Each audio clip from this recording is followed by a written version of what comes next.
Hey everyone, and welcome to the best stories of January 2025. This was definitely a very productive month with a ton of really amazing stories. I hope you all enjoy them.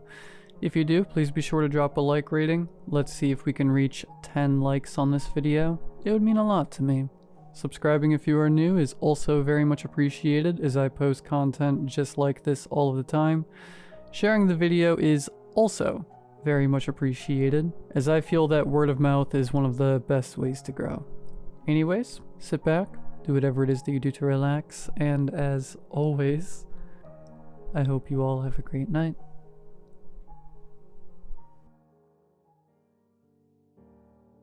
I stared with confusion at my phone. The rest of the gang were all in on this Monopoly game. I swear to God, if you get free parking, I will literally kill your stupid face, said Evelyn. Ravi rolled the dice in his hands. Come on, sweet baby Jesus. I just need a 4. He dropped them onto the board. No, he said, probably biffing it like always. I tried to make sense of it. Just a word on my screen. Black text on an all-white background. A rather classical-looking font. Hide. I tapped rather impatiently on the expensive black rectangle. The text wouldn't disappear. AJ, Evelyn called, like a teacher busting a student. You're addicted. Play board games like a normal human adult. Yeah, sorry. A few more desperate finger pecks at the screen. Then I turned to holding the power button down for an extended period. With my free hand, I grabbed the dice, rolled a 3, landed on B&O Railroad. After 2 seconds of thought, nah, screw railroads, I said. Of course, we weren't animals. If someone didn't want to buy a property, that was fine. No auctions or any of that nonsense. House rules. Back to the phone as Hero, on my left, took the cubes and prepared to drag his sorry little shoe across Go to collect his $200. A minute with the power button didn't do anything. We were entering factory reset territory. I contemplated borrowing Ravi's laptop to Google whatever the hell this might have been. I felt the apartment rumble, albeit just for a split second, as if we were on the edge of an earthquake. I tensed briefly. The background noise from the TV, "No One Wants This," auto-playing on Netflix, disappeared, following the faint sound of the flicker of static. Ravi was the first to get up. I don't, he said, talking slowly as if not to jinx it. I don't think that was an earthquake. He examined the TV, confused at the outage. He checked the wires. Shouldn't be the breaker. I don't have that much stuff plugged in, do I? I grappled with the sad, likely hacked state of my phone, and that weird word staring me down. That was weird, I heard Hero say, half laughing. Head lifted. What? I asked, to catch Hero turning his phone to me. His home screen too had been replaced by black text atop white. Hide. Evelyn, as anti-technology as it comes, had properly clocked this reprieve as her time to quickly respond to long outstanding texts. What the? She said. What is this? At my confused look, bordering on scowl, resting scowl face, she flipped her phone around to me to show the damage. It was the same on hers. I grew a bit nervous. Ravi, where's your phone? I asked him. I'm sure it's somewhere, he said, still tinkering with the TV, likely not due to any of his troubleshooting. It flashed back to life, red power light at the base blinking steadily. A simple message now appeared on the big screen. Hide, Ravi asked, grabbing the remote and pressing buttons to switch back to Netflix, but nothing was registering. Dude, I said. He turned around. I showed him my phone. Hero and Evelyn showed theirs. That's... He looked back at the TV, then at us again. Wait, how is that possible? Is that like an Amber Alert? Hero asked. I mean, I guess, but that's a push notification. This is like completely overtaking the screen. Ravi's brows furrowed. On different hardware, too. A hack? I asked. He shrugged. That's kind of a weird hack, no? Government experiment? Hero again. A thought came over me. I walked to the balcony, slid the door open, stepped out onto it. I have surrounded the city from Ravi's 14th floor apartment. In the neighboring apartment towers, most of the units had blinds down, curtains closed. The few unshuttered, however, I felt like that guy from Rear Window. Contained strangers staring perplexed at their phones. At their computers, the sides of bolted-to-the-wall TVs, barely visible to me, displayed the same white background with text atop it. What I was seeing, everyone else was seeing. The others joined me on the balcony. Whatever it is, it's at least hit this block, I said. I looked down at the city streets. Most of the people below caught in a similar holding pattern of standing frozen, heads fixed to their devices. I guess we don't have anything to call the cops with. Hero. I'm sure they're aware. Me. Maybe wait it out until they fix it? Ravi. I nodded, and yet I could tell Evelyn was a bit perturbed, forcing magnetic thoughts to imbue her silence with weight. Thoughts? I asked her. I mean, should we do it? She asked. Do what? Ravi asked. Hide, Evelyn said. Hide where? Said Ravi. I don't know, Evelyn said. I mean, we're already in my apartment. I'm sure that's good enough, right? He said. Pause. Let's not lose our heads, Ravi continued. This is nuts, but it's not... I mean, it's not like literally hide, right? Hero clicked his fingers. What if it's viral marketing, like for a movie? Hero with the necessary but unintentional levity. Hacking our phones so we can't use them?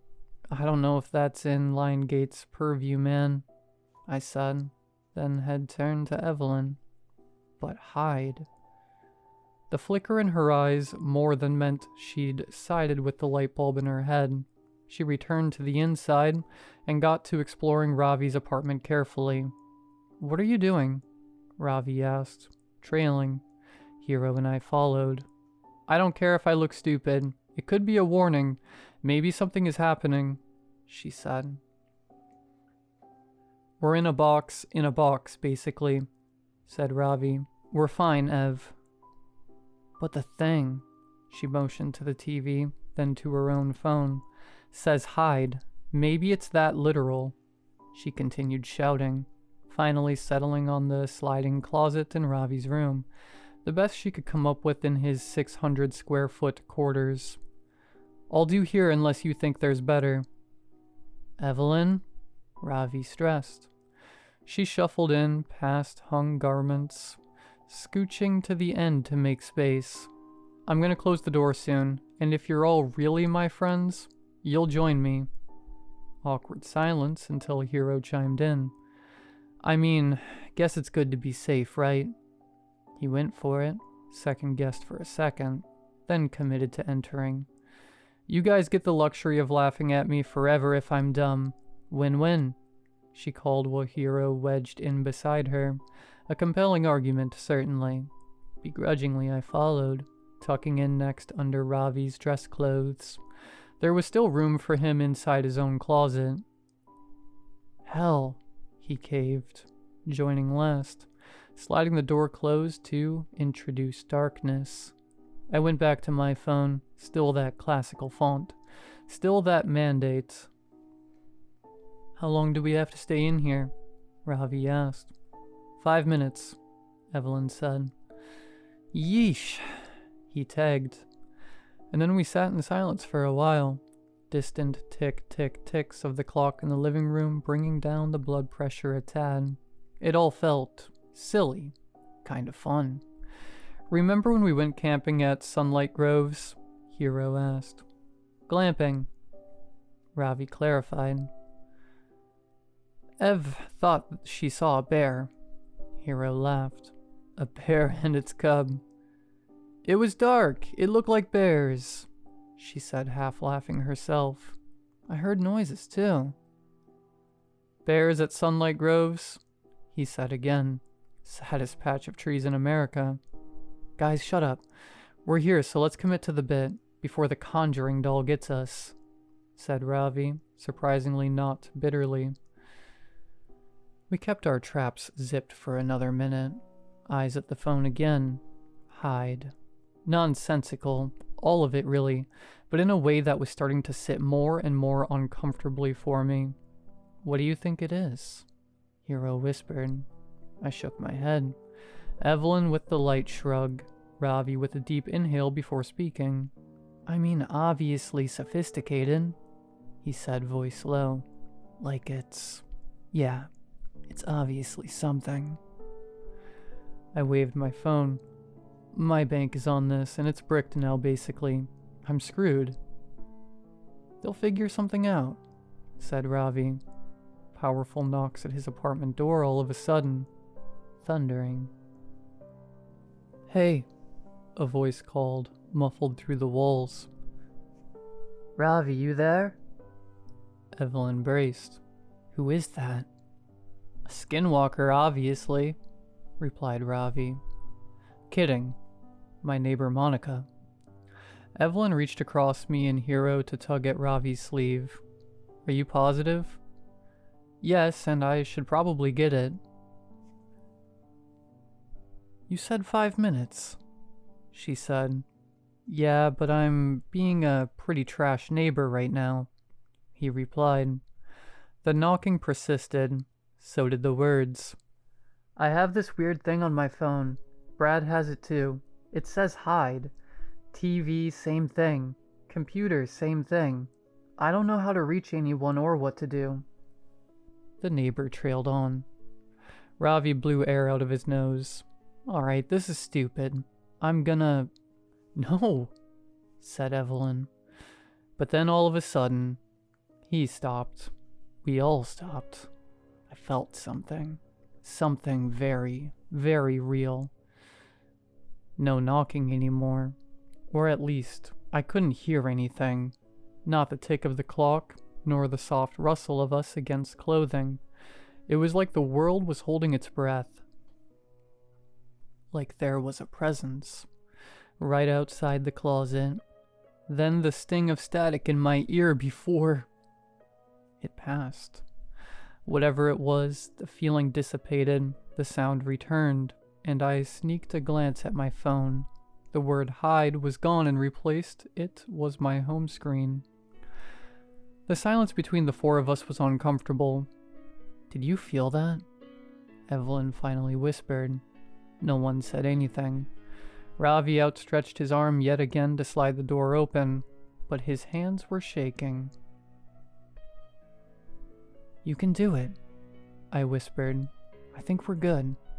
He steeled himself, looking very much like he was crossing some sort of internal threshold.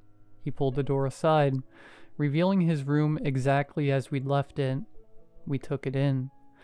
I'm gonna answer Monica, he said with not a whole lot of vigor to his voice. Getting up and creeping out of the room. The rest of us followed, stopping in the living room while he continued to the door. I went to Twitter, searched hide, and sorted by new. Evelyn, meanwhile, grabbed the remote from the stand and turned the TV. Now hideless. On and maneuvered through the Roku channels. What are you looking for? Hero asked. Just like a live channel, I guess, she replied. The news? My scrolling wasn't yielding anything of help or insight, though it was clear, via the confused posts from seemingly around the whole world, that the scope of whatever happened was global. My focus shifted to Ravi, who was standing on the welcome mat, eye pressed against the door's peephole. He hadn't moved in quite some time.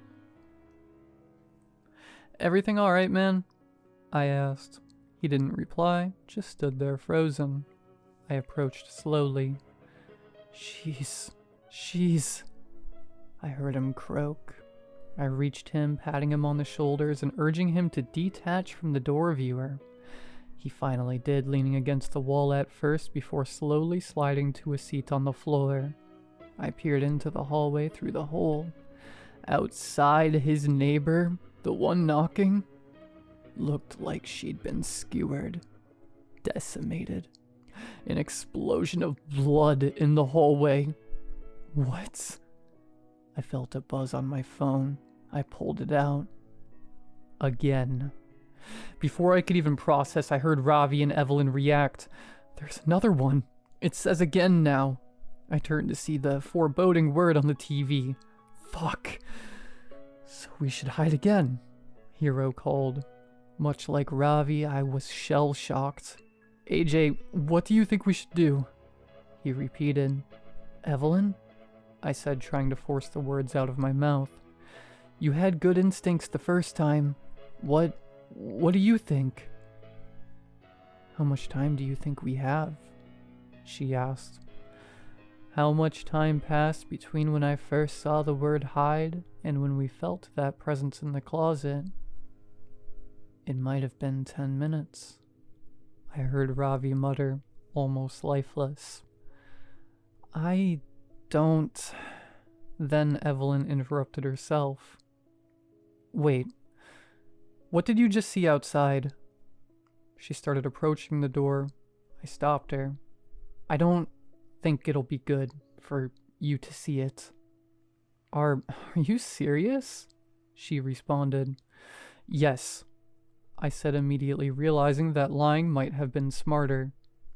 We can't assume we have the same amount of time, Ravi added. I went with my pitch.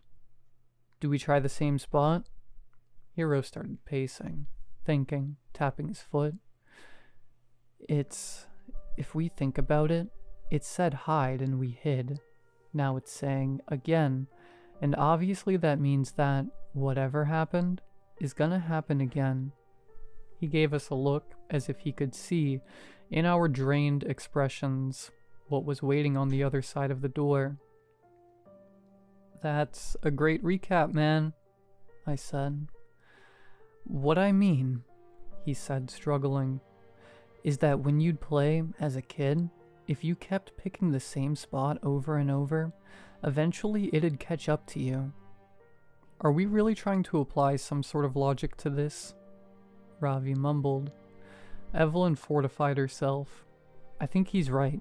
It's nuts, and I can't believe I'm saying this, but we need to operate on gut, and gut tells me we pick better spots this time.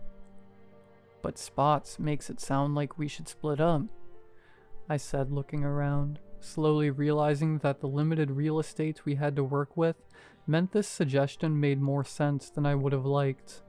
I turned to Ravi. Where should we all go? He shook his head, palmed his forehead a few times as if to slap himself back to reality. We do... He started thinking. 2 under my bed, he grimaced, letting neurons collide in his mind. One of us in the utility closet, the other... laundry closet. He got up and pointed. One of the closets was right behind me. Life in him again. Now. My eyes fitted to Hero and Evelyn, who ran into the bedroom. Ravi gave me a nod before entering the laundry closet and awkwardly squeezing in with the washer and dryer, closing his door. I entered the utility closet and closed mine. Rather, I tried to. The door wasn't clicking shut.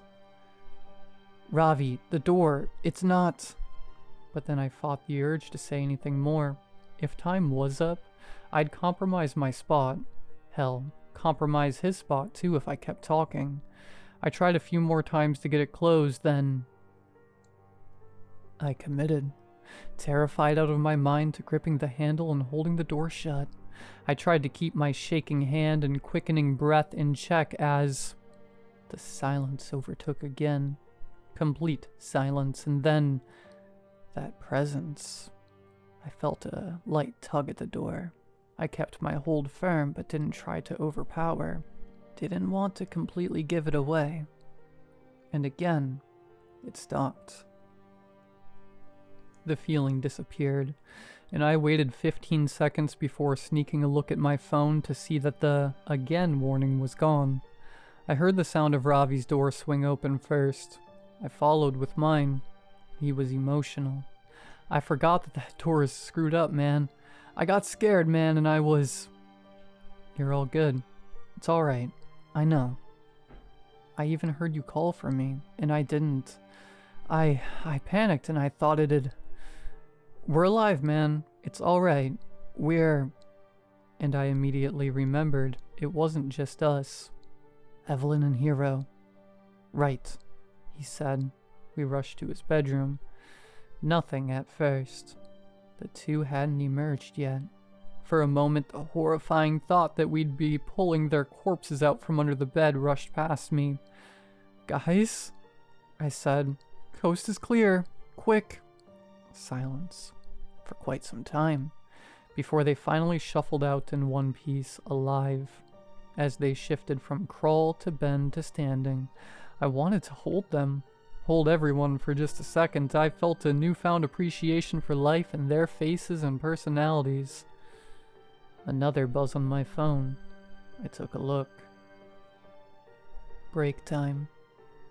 I let out a sigh of relief and showed the message to the others. I guess that's good, Evelyn said. A second to catch our breaths after this craziness. But then what? Ravi asked. Is this just gonna continue? We walked into the living room together, nervously. We haven't even gotten a single second to wrap our heads around this. Evelyn again. Something in me didn't seem right. I didn't feel good. Hey Ev, how do you know that we should have stayed in the closet for 5 minutes? Hero asked, somewhat pointedly. I clocked minor annoyance in her face at the question. I didn't know anything. It was a guess. But I mean, yeah, you guys were pretty lucky I was here and pushed for it. Because... you were all being stubborn. Hero wore a strange expression as he looked at her. Alright. Sounds like you want to say something more, she said. Why would I? What makes you think I'd... Ravi interrupted Hero by stepping between the two of them. Holy hell. Keep your heads on, people. But as he said it, and maybe it was just an aberration in my mind, but I couldn't help but feel something significant stir within me. Something really inflame, as if even though his face was straight, he was concealing some sort of inner smile at what was happening. Hero, I think you're focusing your skepticism in the wrong direction, I said. Ravi's expression turned irritated, which all but confirmed it to me. I don't know if you want to be mad at the person that saved us the first time, I said, trying to make a point by motioning to Evelyn. But as I looked at her, something felt wrong there too. I contained it. Or rather, the person who wanted to open the closet door. And then something even more obvious hit me. Wait, Ravi, you tried to kill me. And all of a sudden, I was glaring at him, my temper rising by metric tons every second as if it was all starting to make sense. Evelyn and Hero joined me. Ravi looked incredulous. I already admitted that I screwed up with the door. I confess to you. Why are you trying to make things worse? I was trying to calm them down. Then, noticing us approach him, he backed towards the kitchen cabinets. He pointed at me. You were on your phone when this thing first happened, he said, as if he were having his own revelation. You were waiting for it to start. That's an insane misdirect, I said, positive that I couldn't trust him. But as my eyes turned to Evelyn and Hero, I realized I couldn't trust them either.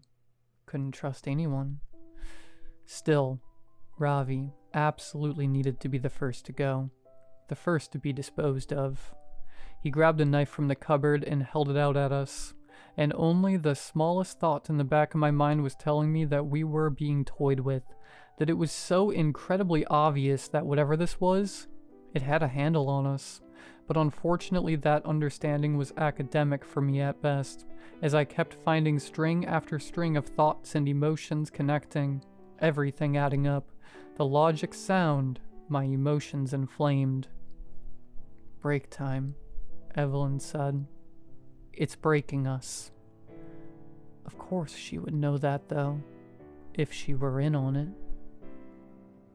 We all looked at her. I watched for sudden movements from any of these traitors. Even a millimeter shift wouldn't get past me. It's overriding us. It's flooding us with anger that isn't ours. And real as it feels, she faced her phone at us, beckoning us to read it clearly.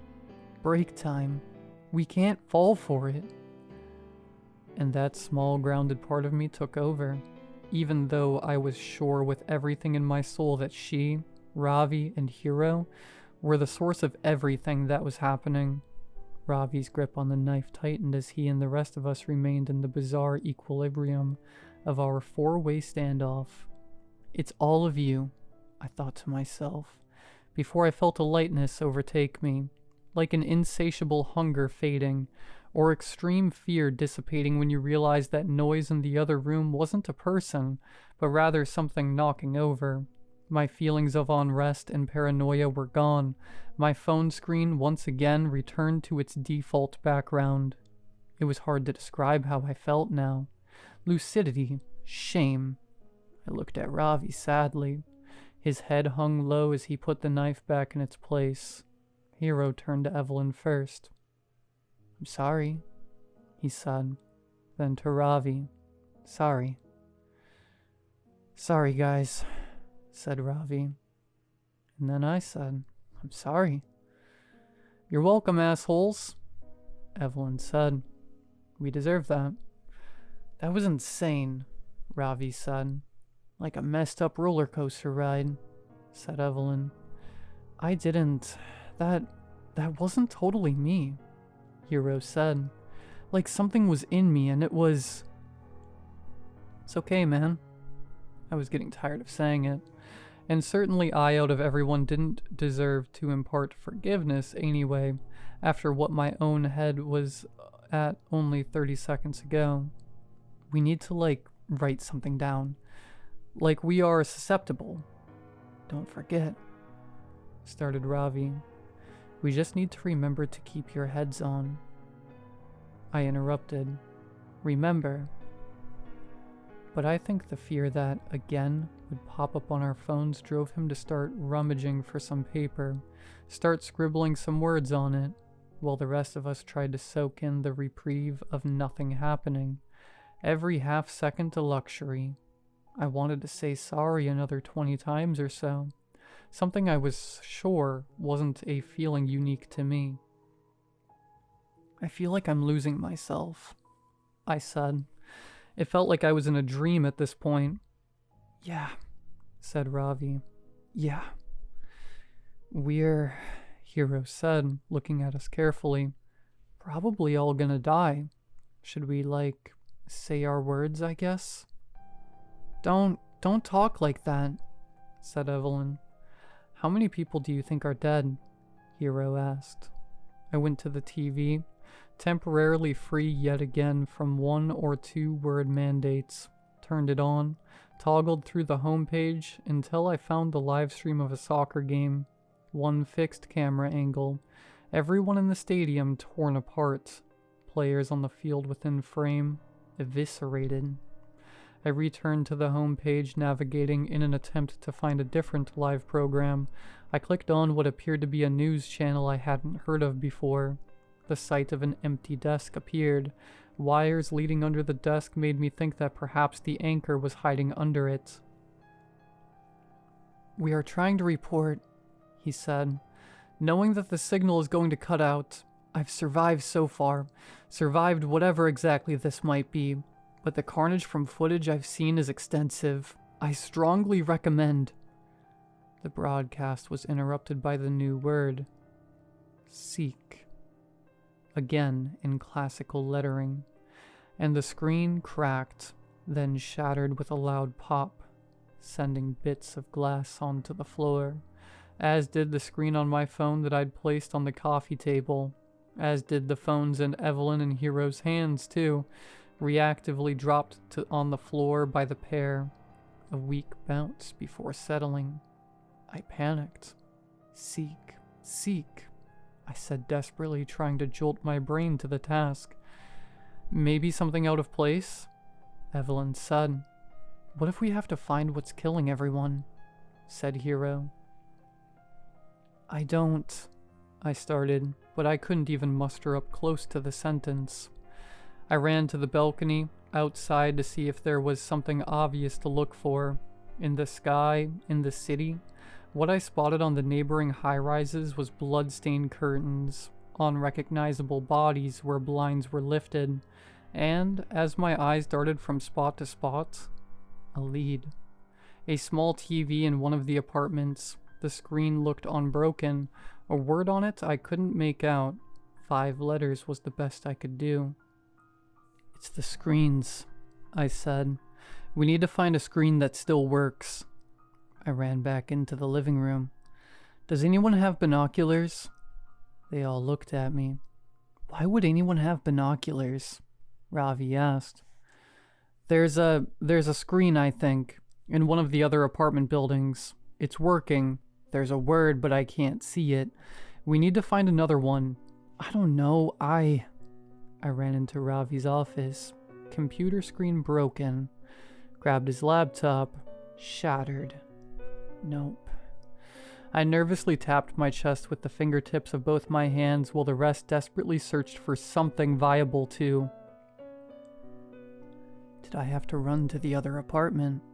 Would there even be enough time? How would I even get in? And then, like a bolt of the blue, it hit me. Ravi, where's your phone? His voice was a little confused. I don't know, man. I lose it all the time. Find it. You really think that's it? We're looking for a functioning screen. It's the only one we haven't ruled out yet. I turned to Hero next. Check out the other apartments on the floor. See if any of the doors are unlocked. If they are, go inside. Check everything. Phones, laptops, TVs, doesn't matter. See if there's a message intact on any of them. On it, he said, rushing to the door, opening it, freaking out at the body in front of it, nearly tripping, then composing himself and rushing into the hallway as the door closed behind him. We tore apart Ravi's apartment next. Couch cushions. Where do you usually lose it? I asked. My head peeked under the bed, peeked into counters alongside Evelyn desperately. I don't, man, he answered. It's stupid, but sometimes I literally just chuck it across the room. Helpful. Supremely helpful. In the bathroom, I looked in the medicine cabinet, then back into his room, to his closet, checking the pockets of all of his pants. I started to feel the inevitable looming. This was the one that was going to kill us, wasn't it? Love you guys, I heard Evelyn say almost under her breath, like she could feel it too. No tangible ticker counting down, but a feeling in my chest. A train closing in, with us tied to the tracks. Ravi running to the TV stand, looking behind, then under books, under shelves, and I was back in the living room again. Sure, there was nothing left. My eyes lowering to the painful game we'd started our deadly evening with. Monopoly. Specifically to the messy pile of 50s, 20s, and 10s on Ravi's side of the board. I knew his etiquette for swapping some of them out for hundreds was quite poor. The cash stacked high, which made sense. He was crushing all game, and yet... I crouched and did an even more aggressive sweep of the spot that we'd started our desperate search at, to discover his preserved Samsung Galaxy A35 underneath the fake money, with a new word to greet me. Smile. And it really did feel like time was up this time. I found it, you have to smile, I screamed like an auctioneer. Evelyn turned first from her spot in the kitchen. What? I ripped the phone from the ground and held up the message to her. Smile! She mirrored my uncomfortable expression. All teeth, feigned happiness, as did Ravi as he bolted out of the room before even seeing the message on the phone or my intense eyes. Hero threw open the door. Couldn't find anything, I'm sorry, he screamed. He saw our wide smiling faces and our eyes screaming at him to get the hint as I tried to mouth the words while keeping my pose, but instead it sounded like sma. And yet, despite the confusing sight, with the luckiest stroke in the world, he copied and showed me those pearly whites. I retained my beaming smile, feeling a tear of fear travel down my cheek, my eyes glued to Ravi's phone in my hand, hoping and praying that we wouldn't all get torn apart. And the word disappeared. I showed the group the proof, and one by one our cheery expressions dropped to our default nervous frowns, resting scowl face restored. A collective exhale. I can't do this, said Ravi. I know, Evelyn said. And unlike some of the gaps we'd been afforded in the past, I already spotted a new message on the single remaining functional phone left in my right hand. Point to sacrifice. I could feel the group's eyes on me. I couldn't hide the misery. What? Ravi asked. Point to sacrifice, I said, barely legible. AJ? Evelyn asked. I tilted the phone so they could read it. I couldn't say the words any louder. My body wouldn't let me. Underneath the words, a timer had been running, one that was already down to 145, 144, 143 by the time I flashed them the phone. And yet, still, all of us needed more seconds to let it settle. I felt defeated, truly this time. All right, said Ravi, cutting through the holding pattern. So what? We talk it through with the time we have left? Maybe we all agree on someone to point at. I mean, hey, who knows what I have to live for? Hero next. My family, mom, dad, siblings. I wasn't even thinking of them this whole time. They're all probably dead. Yeah, I interrupted, his words hitting me immediately and curbing any remaining social etiquette I had left. Everyone I had ever known was likely gone. Wow. Evelyn smiled at us softly. I just have you guys now, she said. So, yeah, screw this. She said, immediately pointing to herself, almost causing me to die right there in fear she'd be torn apart immediately. But the counter was still ticking down. I flipped the board on this BS, she said, without wavering. 112, 111, 110. Hero pointed to himself. Screw it. You know what? I flipped the board too, he said. I looked at him, almost nervously exasperated. Really? After all that, guys? 107, 106, 105. If there is a hell, Ravi said. Unlikely, but what the... Maybe we dodged that bullet. He curled his index finger back towards himself. Flip the board. I just looked at them. It was strange to feel a deluge of selfish thoughts flood into me all at once. 40 seconds. 39. 38. Alright, I said, copying my peers. Let's do it. I pointed at myself too, like we were all playing Simon Says or something. 33. 32. 31. I took an appreciative look at my old friends, the longest standing friends I'd ever had in my stupid life, and then at the Monopoly board we were playing on. It really was quite an awful game. I wasn't sure why we'd always subject ourselves to it. 27, 26. I saw the pile of money on free parking. 23, 22. The only way to make it fun was to play with BS rules. House rules. 20, 19. Wait, I said. Follow me. I sprinted to the door. I opened it, held it open for the rest. 15, 14, 13. I pointed at Ravi's dead neighbor in the hallway in front of the door.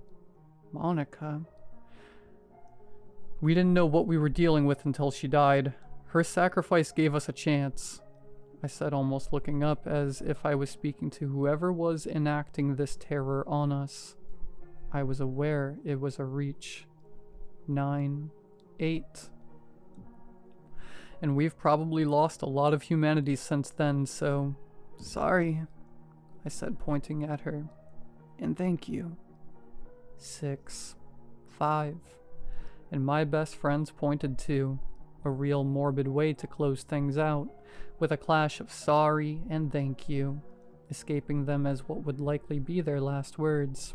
I had really interrupted what was quite a nice moment inside for the strangeness. 2, 1, 0. House rules, I said, and then I prepared myself for it. Pain, then annihilation. But nothing came. Instead, Ravi's phone in my hand just read, "Good game," before defaulting to Ravi's homepage picture, a Borzoi. He didn't even own one. He was just obsessed with that breed of dog.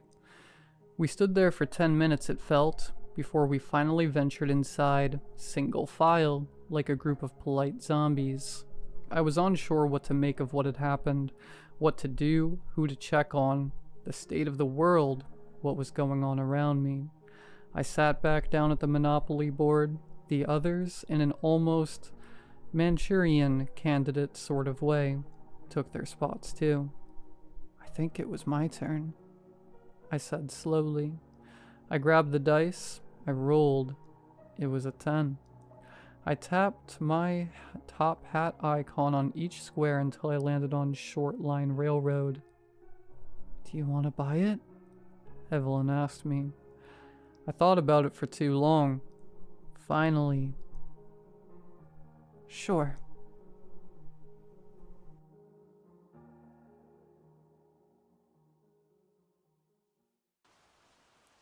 I lived in a house with an extremely long, winding driveway.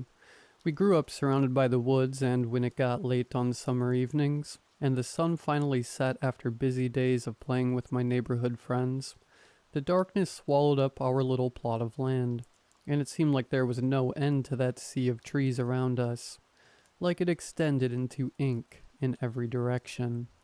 Naturally, I was terrified of those dark woods for reasons I couldn't explain, so as I got older, doing outdoor chores at night got harder and harder.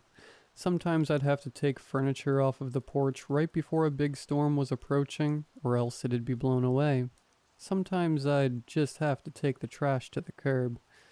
I ended up being assigned to that job out of all of my 4 brothers. I don't know why my mom picked me, but I assume it was because I was always the most cautious one of the 5 Swanson kids. The first time I had to take the trash to the curb at night, I begged my dad to go with me out of fear. I kept doing it, so eventually we just got into the habit of doing it together. He didn't seem to mind too much anyway. That is, until the night it happened. The sunset was beautiful that night. The fireflies danced under swirls of purple and orange. We get pretty sunsets all the time around here, but something about this one was different. It was like Mother Earth was rewarding us for our hard work on that day. We had just finished demolishing an old shed that got crushed under an even older tree, uprooted by a summer storm. The clouds seemed to gather like witches around a fire in the heart of the forest, blocking out the gibbous moon that stared down at us like our mom did when we were in trouble. Thanks to the cloud coverage, it was so dark that we could barely see our feet in front of us as we were walking that familiar path down the barely paved drive. My dad cracked some kind of joke that I can't recall, and I chuckled to ease the tension. I had taken to walking as quickly as possible down that winding path when it was dark out, I'm sure the reason for that is obvious. My dad could just about keep up with me, even when I was young and spry, and I wanted to spend as little time under that dark sky as possible. The trees on either side of the path loomed over us, but I could just barely make out the cloud-smeared stars past their jagged edges. I could hear my dad's footsteps behind me as I gripped the black trash bag closer, the plastic strip that made up the handle getting sweaty in my hand. I focused on that sound to calm myself as my nerves started acting up, anxiety nipping at my heels. Rhythmic were my dad's footsteps. He had a limp, had gotten his leg twisted up years back in a bad car crash, and it never quite healed right. The dull slap of his bad foot on the pavement steadied my thoughts. He was with me, and the world seemed safe. The woods even seemed almost warm. After what must have been at least a few minutes, I finally saw the end of the driveway. The stinky dumpster was a relief for once. It meant the trip was at least halfway over. I practically ran up to the dumpster, focusing on the rotten yellow of its lid rather than the thick woods ahead of us across the thin road that led to our house. I didn't want to look too deeply past that tree line. As I slammed the trash in, my dad passed me. I felt a cold chill pass down my spine when he stepped out onto the road, staring off into the woods, or maybe the sky. I couldn't tell with his back facing me. My thoughts were hijacked by the sensation that my rear was no longer protected by my dad's mystical presence. I shot that thought down. He wouldn't be able to protect me anyway, if there were really something wrong. Weird night tonight, huh, kiddo? My dad's rough voice came. I stifled an audible intake of air, not expecting him to say anything. He was a man of few words. I didn't know what he meant either, and I was already uneasy. Huh? Not really, I replied. It was just an average night, right? What was weird about it? I shut the lid to emphasize my point. I didn't want to seem rude, but I was done being here out so far away from the house, whose light was now a dim glimmer through the trees. As the path back curved sharply in at least 2 spots, I turned away and took a step or two, ready to head back as quickly as possible. Are you afraid? I stopped dead in my tracks. My heart stopped too. Everything stood still for a second. I couldn't even begin to formulate a reply. My breath caught in my frozen lungs. That was not my dad's voice. It felt like an eternity before I was able to even move an inch, every fiber of my body wanting to flee. My only sanctuary was somehow wrong, and I didn't know why. I forced my feet to turn themselves around. Maybe my dad was just putting on a scary voice to prank me. He did that sometimes, knowing how cautious I was. Maybe he had gotten a frog in his throat. My mind clung to these fragile hopes as I looked back over my shoulder at him, hoping to gain some kind of information, or at least find out if he was okay or not. My dad was standing in the middle of the road with his back facing me. Dad, what's going on? I asked in a tiny, frail tone. My voice cracked sharply, almost quivering in dread. He gave no response. Then he slowly turned around, painfully slow, with inhuman, almost robotic movements, one foot after the other, one arm swiveling to face me, as if it were detached from his torso. His legs swiveled next, each part turning one after the other. His torso followed until finally his body fully faced me. Except for his head. His head was still backward. And then, that started to turn too. I shrank backward in horror beyond my control, my brain lit up with fear chemicals, my nerves suddenly blazing with a primal fear response. Everything about this was wrong, and I had to get away. Get away. Anywhere but here. I stood there, pissing my jorts in terror. For a good solid second further, he turned his head halfway before I bolted, and I'll regret that second before I started running for my whole life ahead of me. because I saw just a tiny bit of his face. Its face. It wasn't him. If you haven't gathered that already, I don't know what it was, but it wasn't him. My breath burned my lungs as I frantically scrambled back up the driveway, my vision going blurry. The clouds parted overhead, lighting my way back as my flip-flops slapped hard on the pavement. The gibbous moon trained its eyes on me from its seat in the ink-black sky, drinking in my fear. Behind me I heard something. Crunching, thumping, footsteps that didn't belong to my dad, plodding after me like a brown bear, too heavy, too disordered. No limp either. I remember running further on that night than my body wanted to, my legs nearly buckling out from under me. Adrenaline took over as I followed the black serpent of the driveway. My thoughts were a blur, panic thrumming through my veins. Every second half expecting to feel a cold, clammy hand finally gripping my shoulder. But the hand never stole my soul away from my flesh. I pounded up the stairs, threw open the front door, slammed it shut with all my strength, and locked it as quickly as my shaking, sweaty fingers would allow. With my back pressed against the wall, I slid down and wrapped my arms around my knees. My face burned from the tears, the warmth of home doing nothing to comfort me as I struggled to catch my breath, my feet aching. A few shuddering, painful gasps were all I could manage before another thought trapped me in frozen, stiff silence. What if the lock wasn't enough? What if it got in anyway? My eyes flicked up to the window in the door. I was terrified I'd catch another glimpse of that ghastly, pale thing that might have once been my dad's familiar face. But seeing the emptiness of the night sky was somehow worse. I took another breath as I got to my feet, gripping the door handle, as if, in the event of the lock failing, my own grip strength would keep the thing out. Looking back on it, that's absolutely laughable, but at the time I was acting on pure instinct. Which might explain why I stupidly peered out through the glass, scanning for any signs of life. I strained my eyes, trying in vain to see anything past the tree line.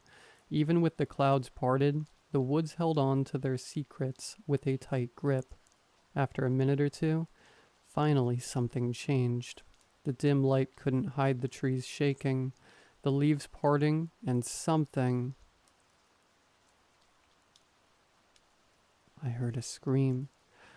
I leapt out of my skin. An outstretched fist connected with something meaty. My brother, Eric, materialized out of thin air, the door behind him ever so slightly ajar. "What the..." he complained, rubbing his cheek. I cussed him out, my panic and rage overflowing, my head shaking from how hard I was spitting insults at him. After several minutes of back and forth arguing, I finally calmed down enough to explain the situation to him. I'm sure it made absolutely no sense whatsoever. When I finished, he just gave me a weird look, like I had grown a horn on my forehead. "Dude, are you okay? Have you been taking your meds?" he asked quietly, shifting his position in discomfort. Something about his body language said, "Are you high?" This only pissed me off further. "You either need to believe me or get out of here right now," I shouted enraged. "Make yourself useful and go tell Mom to call the cops. There's something out there, something bad." He stepped back at my yelling, but didn't go anywhere. He rubbed his shoulder, looking aside. Okay, I believe you. Jesus, calm down." We both fell quiet, looking at each other for a minute. Then I focused my eyes out the window again. Nothing. Empty front porch, empty yard, empty driveway. The faceless woods still met my gaze. "It's just, your story doesn't really make a lot of sense. Dad's been out on a fishing trip for a few days now. Did Mom not tell you?"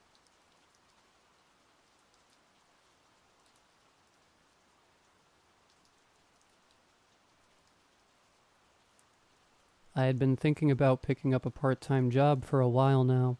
The semester was over and I got a bunch of free time on my hands. Might as well make a bit of cash in the meantime. And so my search on LinkedIn began. I was looking for something simple and stress-free, preferably something I could do with minimal effort while staring at my phone to pass the time. I spent hours browsing through the sea of options. The majority of what I found were graphic design commissions, tutoring, and waiting tables, which I either lacked the skills for or just found unappealing. Just when I was about to give up, I stumbled onto a post requesting for a babysitter. The post was vague, only including an address and a phone number.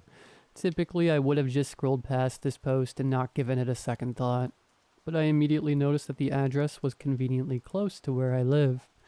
I decided to at least find out more. The call was answered before the first ring could finish. For the last time, I don't want to answer your stupid surveys. I could hear in the background a chaotic symphony of the TV, the sound of a vacuum, and a child crying. I'm calling about the babysitting job.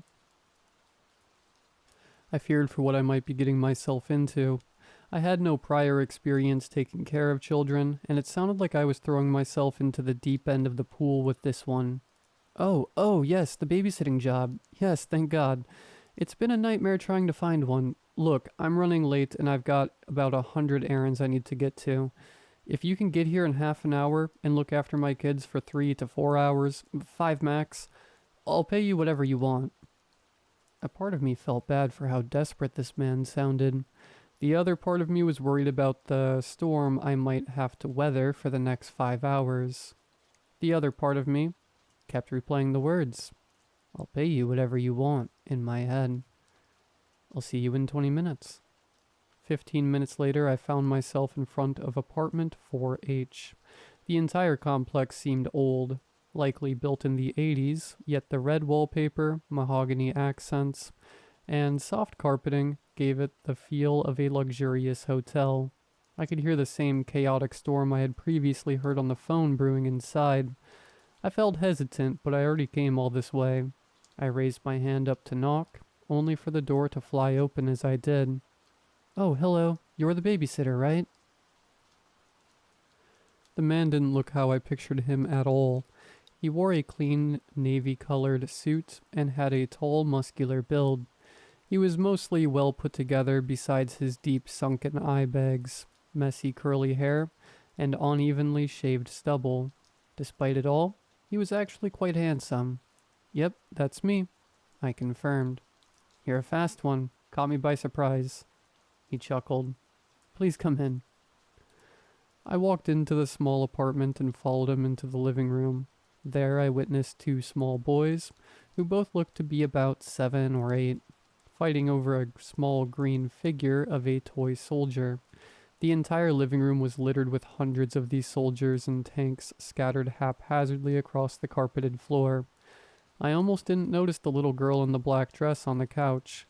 She sat motionless staring at the TV. Master Chef was playing. Junior. "Hey guys, settle down please," the man ordered sternly. The 3 children stopped their antics and simultaneously jerked their heads around to stare at me. "Daddy's gonna be gone for a little while, alright? This nice lady here is Emily. Emily is gonna look after you guys. When I'm gone, she's in charge, so be on your best behavior. I don't want a repeat of last time." The children collectively gave a silent, enthusiastic nod. "Good." The man then turned to me. "Emily, meet Khan." The man caught himself mid-sentence. "Silly me, I meant to say meet Zalos. The one in the white shirt, and Martius, the one in red. They're twins. And Limos, the girl." Strange names, I thought. The 3 children waved their little hands at me as their names were called. I awkwardly waved back. "Perfect. Bathroom is the door on the left," he said as he gestured towards the connecting hallway with 4 doors. 1 on the left, 2 on the right, and 1 at the end of the hall.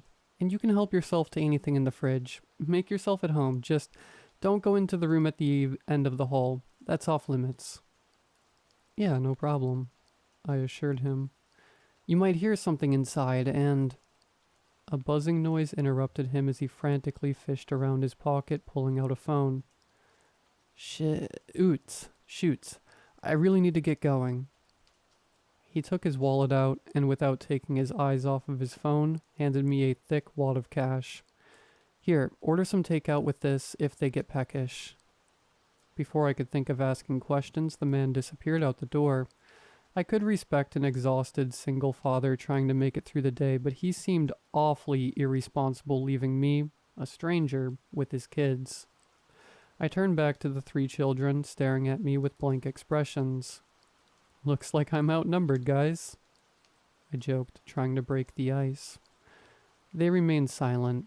The girl, Limos, lost quickly interest and turned her attention back to the TV. The boys craned their necks upward, studying me. Somehow, I felt as if they were looking down on me. So, how's the battle going, fellas? I asked, attempting again to rid the awkward tension. Would you like to play? Martius asked. No, Zalos began to protest. Father said she was in charge. Zalos glared at Martius, furious for even suggesting the idea that someone join their campaign. I thought it best that I remained neutral. After all, I was trying to take the next few hours as easy as possible. No, it's alright. Thanks, though. You guys carry on. I stood straight, furrowed my brows, and gave them a salute, doing my best impression of a soldier. Very well, said Martius as he saluted back. I joined Limos on the couch, who, upon a closer look, appeared thin and skinny. It was to the point where I was genuinely concerned that she had some kind of illness, perhaps anorexia. The small girl piped up with a soft, quiet voice. Can we eat? I'm hungry. Of course we can, sweetheart, I told her, trying my best to show how concerned I was for her. Pizza ought to do some good. We waited for the delivery to arrive. During that time, the boys played on their battlefield, and Limos laid on the couch next to me, her only presence being that of sharp breaths. I found it rather cute that the boys weren't smashing the tanks together and throwing toy soldiers at each other like I expected children their age would do. They looked as if they were competent generals of the Great Apartment War and had to send their loyal men to die on no man's carpet. They paced around the battlefield, stroking their chin, careful not to step on any of the small soldiers. I looked over at the little girl sitting next to me. She stared wide-eyed at the TV, mesmerized by the food. Although pizza would be arriving soon, I thought I might as well rummage around the fridge and cupboard for some snacks. I got up from the couch, which alerted Zalos. Where do you think you're going? He questioned. Just gonna see if you guys have any snacks. They're not for you, stranger. You think you can just come here and take what you want? I'll be the first to admit that I didn't conduct myself with the maturity of my age, but something about this disrespectful little brat got on my nerves. I recall your dad saying I was in charge and to help myself do whatever I please, I mocked, putting on a posh accent, mimicking that of loyalty. Bitch. I was appalled to hear such a young boy be so vulgar and rude. I wanted to discipline him. I wanted to let him know that he was to respect me, that he should listen to what I say and learn to quickly apologize. In hindsight, this didn't feel like me at all. I came here to make a quick buck. Why did I care so much about enduring insults from children? At that moment, I very much did care. I straightened my posture to look as imposing as possible and stomped my foot down as hard as I could, just to try and make him flinch. As I did, I felt a sharp sting of pain shoot up my leg. I fell back onto the couch and lifted my foot onto my knees to inspect what had caused the pain. It was a toy soldier's bayonet. The soldier's arm was half torn off, only attached to the torso by a thin strip of green plastic. I slowly pulled the sharp plastic piece out of my foot, leaving a small stain of blood on my socks. Shit, I blurted aloud. I looked up to see Zalos and Martius staring at me. Zalos, as expected, looked livid that I had broken his toy. Martius, on the other hand, looked at the broken soldier that now laid on the carpet, the tip of its bayonet now covered in a dark tint of red. He had a mournful look on his face. "Guys, I'm sorry." I apologized, the anger I had felt quickly fading away. "I'll buy you a new one, I promise." "That wasn't how it was supposed to go." Zalos exploded. "Zalos, please. I'll replace it for you the next time I come over, okay?" "He can't be replaced," said Martius, as he got on his knees and gingerly picked up the soldier. He brought it to a small jar that rested on the coffee table. The jar was half filled with green plastic soldier parts, a loose collection of hands, feet, heads, and torsos. Martius carefully sets the soldier. He held on to the top of the pile. "You guys really shouldn't just leave these toys on the floor like this." Martius shot a furious glare at me in response to that comment. "I don't care if you're in charge. It's not fair." Then I did something I regretted. I giggled. I found it amusing how they were so immersed in this game of theirs. I tried to stop myself, especially when I saw how the twins were fuming. I'm really sorry, guys. I'll make it up to you, I promise." "You don't understand. This is not a mistake easily amendable. But perhaps..." Martius stopped, turning to Zalos. The two of them seemed to have a silent conversation between themselves. Zalos, with tears welling up in his eyes, gave Martius a solemn nod. Zalos reached into his pockets, took out another toy soldier. He handed it to Martius, who in turn presented it to me. This one was different. It was a bit shorter and had a smaller build. It was a woman, in the same soldier uniform and equipped with identical gear as the rest. This was my first close look at these toys, and I was impressed with how detailed they were, down to the intricate facial features. I was puzzled by the realization. I was sure I was just overthinking it, but the small green face that stared back at me was mine. Before I could examine it further, Martius quickly snatched the toy from my grasp. He marched back to the center of the carpet battlefield, with my soldier in hand. "Perhaps we can make you understand," said Martius as he places the soldier down on the carpet. "Wait, give that," I started to say. I never got to finish my sentence. I don't know which of the assaults on my senses alerted me first. Was it the awful smell of sulfuric odor, the metallic scent of blood, and the acrid tang of gunpowder? Was it the thick, gritty taste of ash and smoke that lingered in the air? Was it the chorus of unintelligible screams, and the staccato of machine gun fire that flew overhead? Regardless, what caught my attention the most was the soldier in front of me. He sat slumped into the mud and filth of the trench we were in. I knew he was dead just by the look on his face. His eyes barely open, lazily staring at me. His jaws hung slack, with a river of blood trickling from the edge of his lips. As for the rest of his body, it had been contorted to a mangled mess of flesh. His arms, attached to the torso by only a strip of sinew. His hands still held on tightly to his weapon, a rifle with a fixed bayonet. Just a moment ago, I had been sitting on a couch in the living room in a small apartment downtown. I blinked and everything changed so abruptly. I couldn't even begin to comprehend what had happened to me. The mud I sat on was softened by either rainwater or blood. It was cold, and the moisture seeped into the uniform I now wore. Somehow sinking deeper into the ground gave me the slightest notion of comfort. Perhaps no one would notice me, I thought. I could pass for another corpse amongst the hundreds. And so I stayed quiet, holding myself back from screaming or crying. I tried remaining still, but I couldn't stop my heart from furiously beating or my teeth from chattering. I plugged my ears with my filthy fingers, covered in dirt and soot, desperately attempting to shield myself from the horrible blood-curdling screeches that could barely be said to have come from a human. I breathed small gasps of ashy air to avoid having to smell the rot.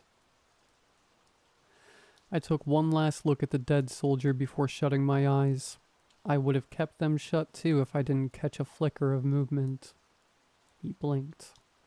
My eyes shot wide open, staring intently into the soldier's soulless eyes.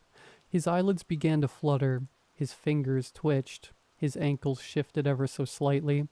Then, without warning, his upper body heaved forward, lunging towards me. Its lower body didn't follow, and his spine immediately disconnected with a sickening crack. He landed at my feet, face planting in the mud, and returned to being inanimate. I almost let out a yelp, but it caught in my dry throat. I thought that maybe some explosive shockwave had simply knocked him over. Suddenly his arm, attached only by a chipped bone and strips of exposed muscles, flung upwards, grabbing me by my leg. I screamed, but only a raspy gasp resonated as my vocal cords strained and burned. I kicked at the corpse, but it refused to release its grasp. With surprising force and speed, it yanked itself towards me so that its torso landed on my knees. I felt the soft tissue of its dismembered half resting on me. Its body slumped onto mine, and its face pressed right against my ears as I turned away. I refused to look at the monster. Surely I was in hell. Then softly a whisper resonated deeply over the deafening sounds of the battle. The soldier croaked into my ears with a plea. I beg of you, please, the Pale Rider. A bell rang in the distance. Like a wave, the sound washed over me, and in an instant, everything fell away. The cries, the rot, the filth, and the corpse, all gone. The familiar sound of the TV and the fresh, breathable air reassured me that I was back in the apartment, sitting on the floor, leaning against the couch. It was such a surreal and abrupt shift of scenery. I could have almost convinced myself it had all been in my head. That wasn't until I saw Martius stood where he had been previously, holding a small green soldier in his hand. He looked at me, no longer with the look of anger, but of pity. I flinched as he began making his way towards me, careful of where he stepped. He crouched down next to me, took my hand, and placed the figure onto my palm. I didn't need to look to know that it was my figure he had given me. "Take better care of this one," he said to me as if I was a child in his eyes. The familiar note of the bell that had pulled me back to the apartment rang once again. It took me a moment to gather my thoughts and realize that it was the doorbell I had been hearing. Someone was at the door. "Pizza time!" Limos shouted excitedly. Slowly I pushed myself off the floor, found my balance, then began making my way towards the door. I'm sure many of you in my shoes would have taken this opportunity to escape. Likewise, I had made the decision that I was going to run fast and far the moment I opened the door, leaving this accursed apartment of demonic children. No amount of money could be worth what I had just experienced. I found myself in a small sprint as I neared the door. My hand shot out towards the handle and I forcefully yanked the door open, pulling myself into the hallway. I was greeted by the fragrance of pizza and nothing. Utter darkness. The hallway I had entered from earlier, now void of any light besides the faint glow coming from the apartment. All that seemed to exist within the hallway was me and the box of pizza on the floor. Dominoes. I stood there contemplating on what to do. Perhaps the electricity had just simply gone out. That was fine because I recalled where the stairwell was located. I could still escape. "Are you going to share?" Limos's voice from behind startled me. I leapt away from her and the apartment, deeper into the hall. She was standing at the threshold of the apartment. Between the two of us, the pizza box sat patiently. "Please," she pleaded. "I'm so hungry." The look on her face read of desperation. The black dress she wore appeared to hang loosely on her body. I was sure it fitted her earlier, but now it seemed a few sizes too big. "Please," she begged again. "The pale one is close." There it was again, the mention of this pale thing. Upon hearing this ominous omen, I turned around and blindly sprinted in the opposite direction down the hall where I remembered the stairs to be. It had to be there. My foot stamped and beat against the door as I bolted in a straight line. In the pitch black, it was impossible to see how close I was. I fully expected to eventually run into a wall. No obstacle ever came. It's not something you can outrun. Limos spoke again. The volume of her voice noticeably hadn't faltered with the distance I had traveled. I stopped in my tracks. I turned to face her thinking she had followed me. She hadn't. She still remained at the threshold of the apartment doorway. The pizza box still laid on the floor between us, and I stood where I had been at the start, a mere few feet out the apartment. It's not the fastest, but it'll catch you. She spoke as I struggled to catch my breath. It always does. What is this? I asked her, demanding the child for an answer. I was at a loss. Everything certain that I built my understanding of the world on had crumbled away. What was left was anger and fear, like a small mouse cornered and out of options. It's pizza. What is this place? I yelled back, finally losing my temper. I never thought myself capable of hurting a child, but at that moment, I was prepared to do so. Domino. Enough! I screamed as I lunged at her, attempting to do something horrible. I reached out to grab her by the collar of her dress. She didn't step backwards or attempt to dodge, yet somehow she shifted ever so slightly out of my reach. I fell flat on my face onto the cold, solid floor, now noticing that I wasn't even sure what I had been standing on. I felt pain, followed by blood trickling out of my nose. It most certainly wasn't the soft, carpeted floor I recalled when first arriving at this apartment complex. As I laid prone on the floor, I stared up at the frail girl who now stood above me with an imposing presence. Behind her, the light of the apartment, in stark contrast to the darkness, made her figure a dark silhouette. I felt defeated. I didn't even try to stand back up. I may not have been sure where I was, but the ground felt solid and tangible. It was something I could be certain of, and that brought me comfort. What is this? I asked again.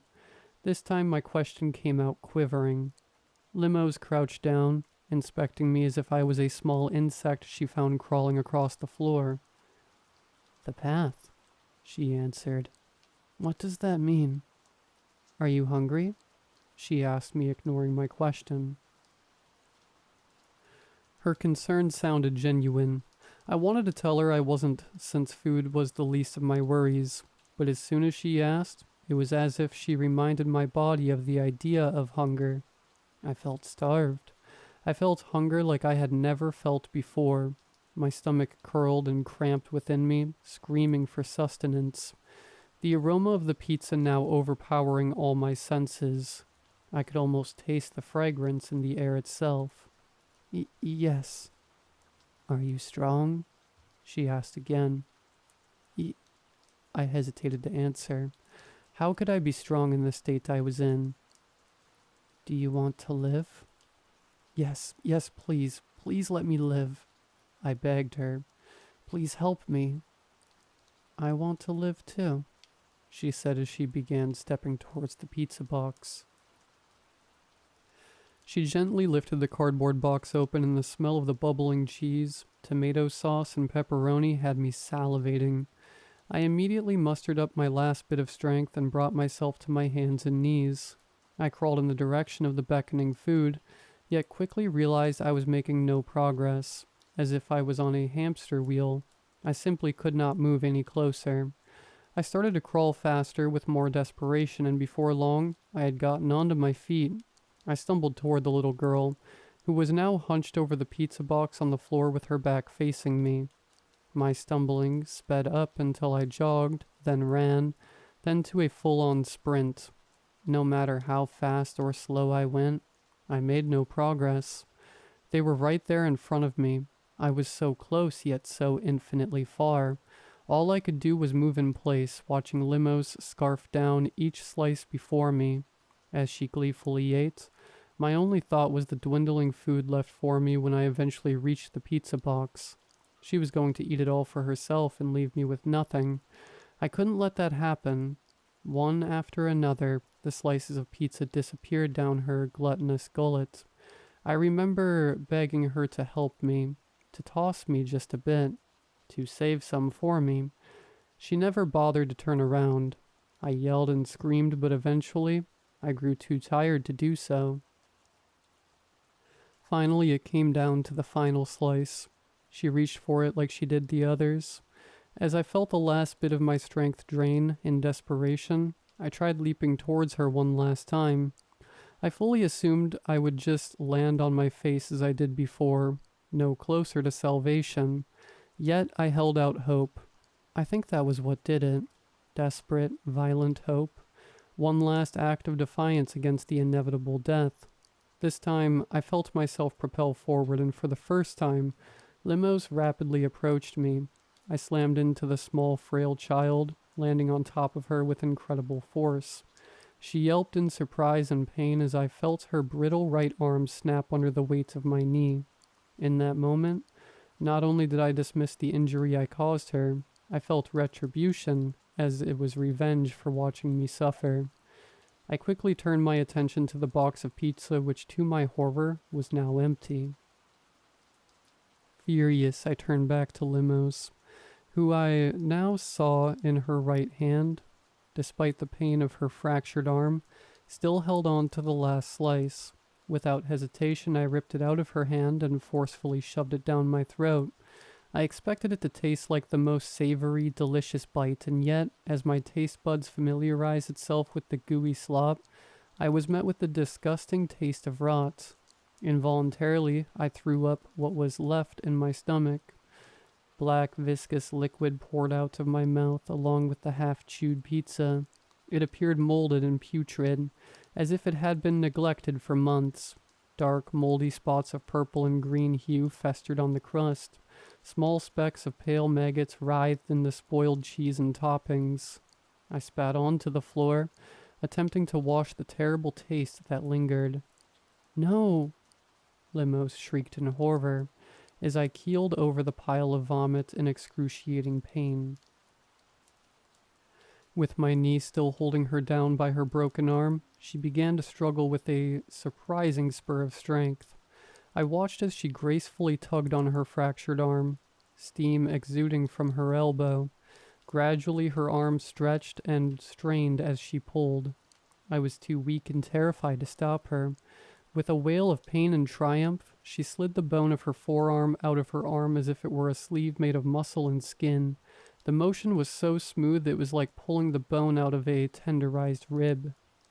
Upon freeing herself, she pushed me aside and with her one arm, scooped the black vile mass into her mouth. The sound of animalistic slurping and feral grunts was all I heard. No traces of humanity were left. As she devoured the filth with reckless abandon, my attention turned to the steaming flesh that she left behind. I feared a part of me knew that I was not far from descending to her level of madness. It reminded me of the burning smell of human flesh from the trenches. I reached out to it, piping hot to the touch. I grabbed onto the wrist, and with a revolting squish, the skin and muscle fiber fell apart like pulled pork. Just then a shadow casted over me. A figure loomed before me, covering the light of the apartment. Pathetic. Zalos taunted with a disgusted look of pity on his face. I could only imagine what he saw of me. Then he slammed the door shut, leaving me shrouded in true darkness. I wasn't sure how long I was there for. The awful sound of Limo's savagery quickly died out as she finished what was left of my excretion. After that, it was hard to tell how much time had passed. I stayed groveling on the ground, my hand still held on to the warm, moist lump of the girl's discarded flesh. My hunger grew even stronger, before I couldn't bring myself to do it, to stoop so low, to even think of consuming my own. It was abominable. I thought it better to be starved to death, to finally be free of this nightmare. I don't expect anyone to understand or condone my actions, but know that I was pushed to the brink of my sanity. A deep primal urge within me wanted so desperately to live, to survive at any cost. So reluctantly, I held the mass of flesh and slowly brought it to my mouth, thankful that at the very least I could not see what I had to do. As I choked on the gamey meat through sobs, I heard a shuffle sound approach me. I couldn't see her, but I knew Limos was standing right next to me while I chewed on her member. "You are strong," she whispered. Within the void, a blinding light washed over us. I squinted my eyes and in an instant, just as seamless as it had been in the trench, I found myself back in the apartment, except this time it was quiet and empty. The TV had been turned off, and the floor was cleared of the toys. The insatiable hunger I had felt mere moments ago faded away. The only thing I felt of the horrors in the abyss was the vile aftertaste that continued to linger. It quickly came to my realization that I appeared to be alone in the apartment. I got up and did a quick scan of the living room and the kitchen to confirm it. I was alone. Perhaps they had retreated back into their rooms. I looked down the halls to the bedrooms, which now appeared more threatening and ominous, as if some new terror lurks behind each door. Once again I found myself with an opportunity to escape. This time, however, I feared using the front door and ending up back in that terrible purgatory. The next method of exit would be out the window. I could still hear the sound of bustling pedestrians and traffic outside. It calmed me knowing that I was still somewhat connected with the outside world. I was 4 stories up with no safe way of getting down, but at that point, I was content with simply risking the fall. To my disappointment, the window refused to budge when I tried lifting it open. It was an old wooden framed window with no locks on it. Through some supernatural means, it was simply immovable. On the verge of a breakdown, I grabbed the nearest solid object to me, which was a desk lamp, and proceeded to smash it into the glass as hard as I could. I couldn't even leave a scratch. Feeling at a loss, I reluctantly tried the door once again. Slowly and carefully, I opened the door, making sure that I kept myself within the confines of the apartment. To my relief, I was no longer greeted by the abyss. The hallway had turned to its original state. Hesitantly, I stepped out into the hallway. As I crossed the threshold out the apartment, a faint cry emanated from behind me. It was the sound of an infant bawling. I flinched as the crying broke the eerie silence. It's odd that the sound of a helpless baby crying could invoke such fear within me, but nevertheless I sprinted out of the apartment and ran for the stairwell. My heart pumped furiously as I sprinted as fast as I could away from the danger, taking 2 or 3 steps at a time. As I reached the ground level, I bursted out the stairwell door into the lobby. I found myself standing at the threshold of apartment 4H. The baby's crying now intensified. I turned back, expecting the stairwell I had just exited to still be behind me. The same hallway on the 4th floor greeted me. After being led on with the hopes of escape only to be denied it once again, I fell onto my knees and wept. For the next few hours I cried along with the infant. In the lasting moments I stayed idle. The sunlight from the window never seemed to dim. The father, the man who lured me into this abstract, non-Euclidean prison, was yet to return, and I doubted he ever will.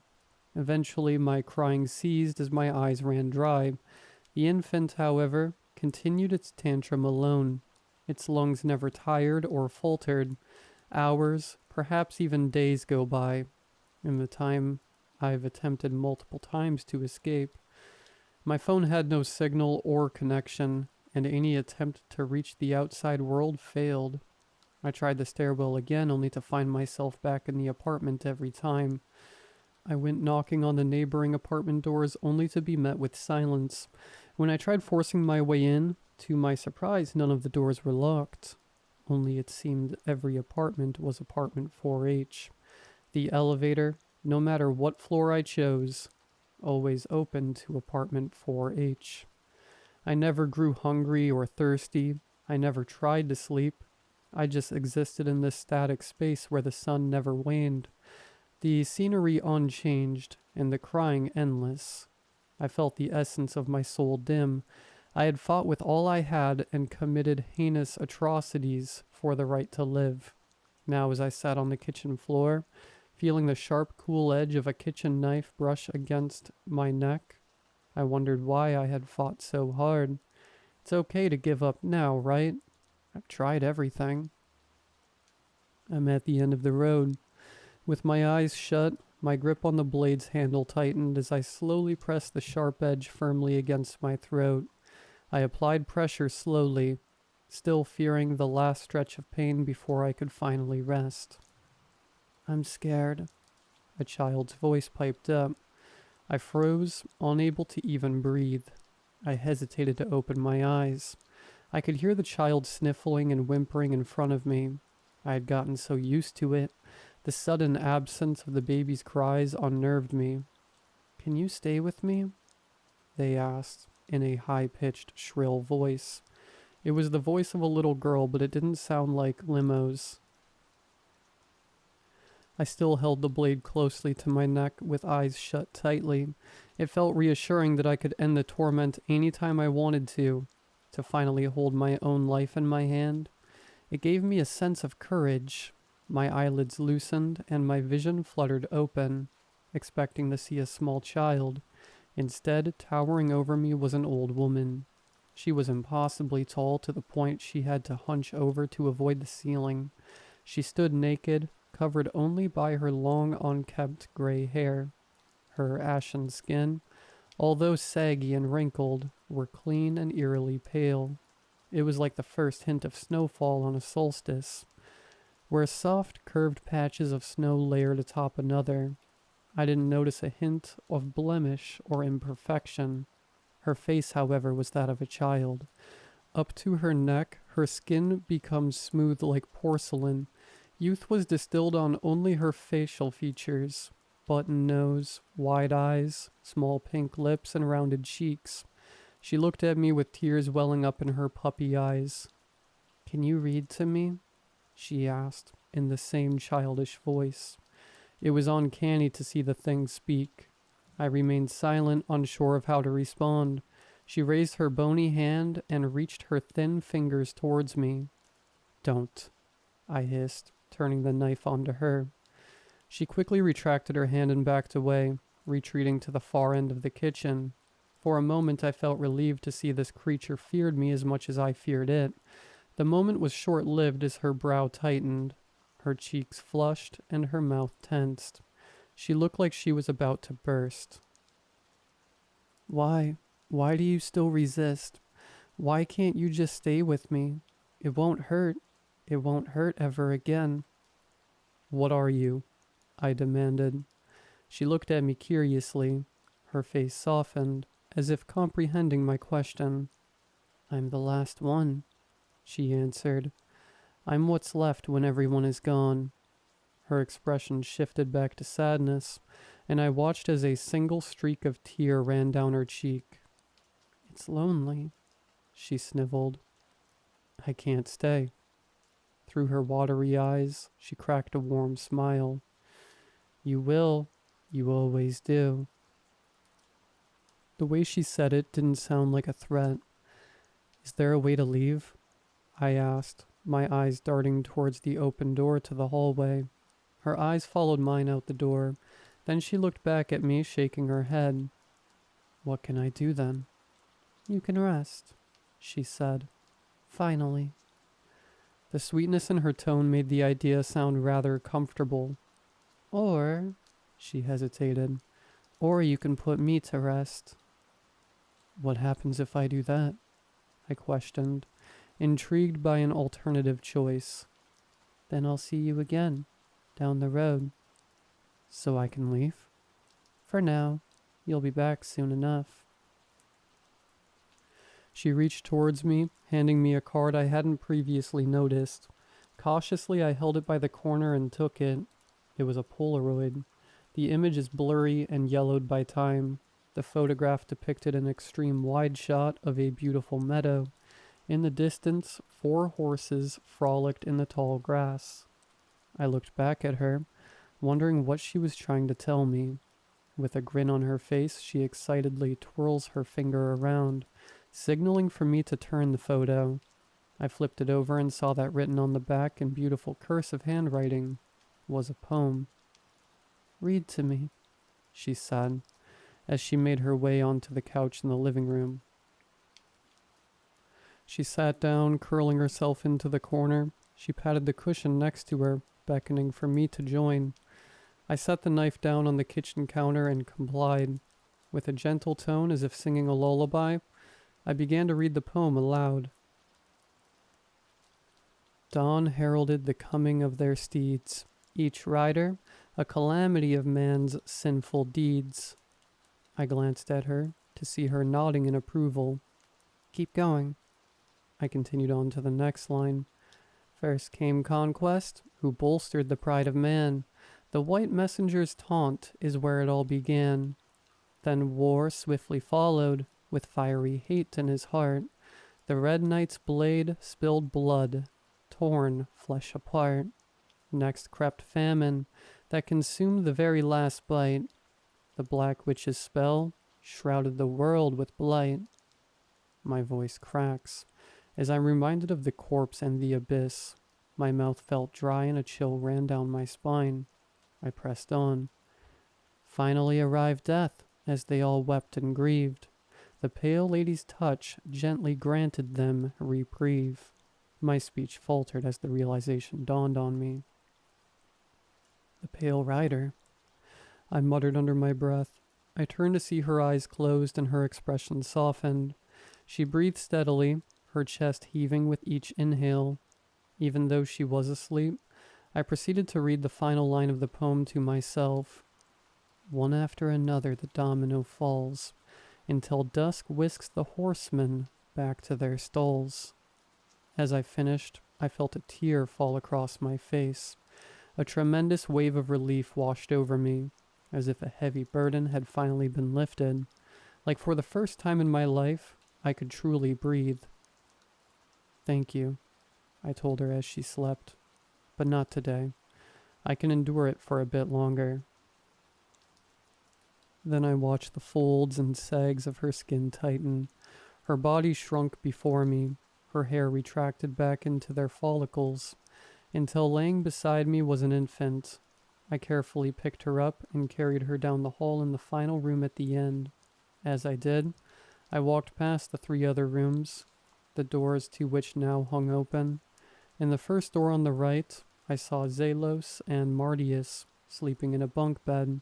I peeked inside, shut the lights off, and closed the door as quietly as I could. I continued down the hall, and in the second door on the right, I saw Limos shivering in a fetal position on her bed.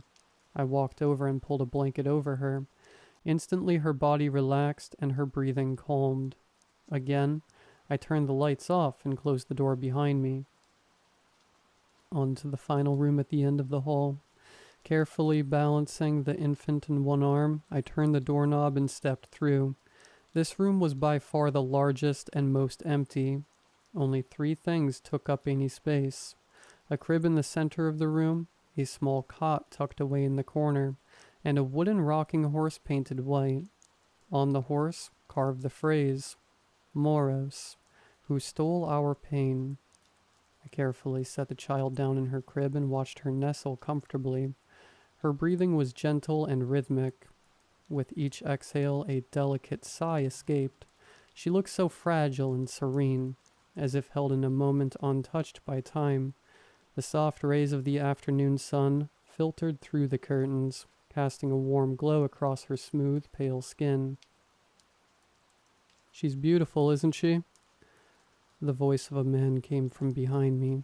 It felt like a lifetime ago, but it was still familiar. She is, I replied, not taking my eyes off the child.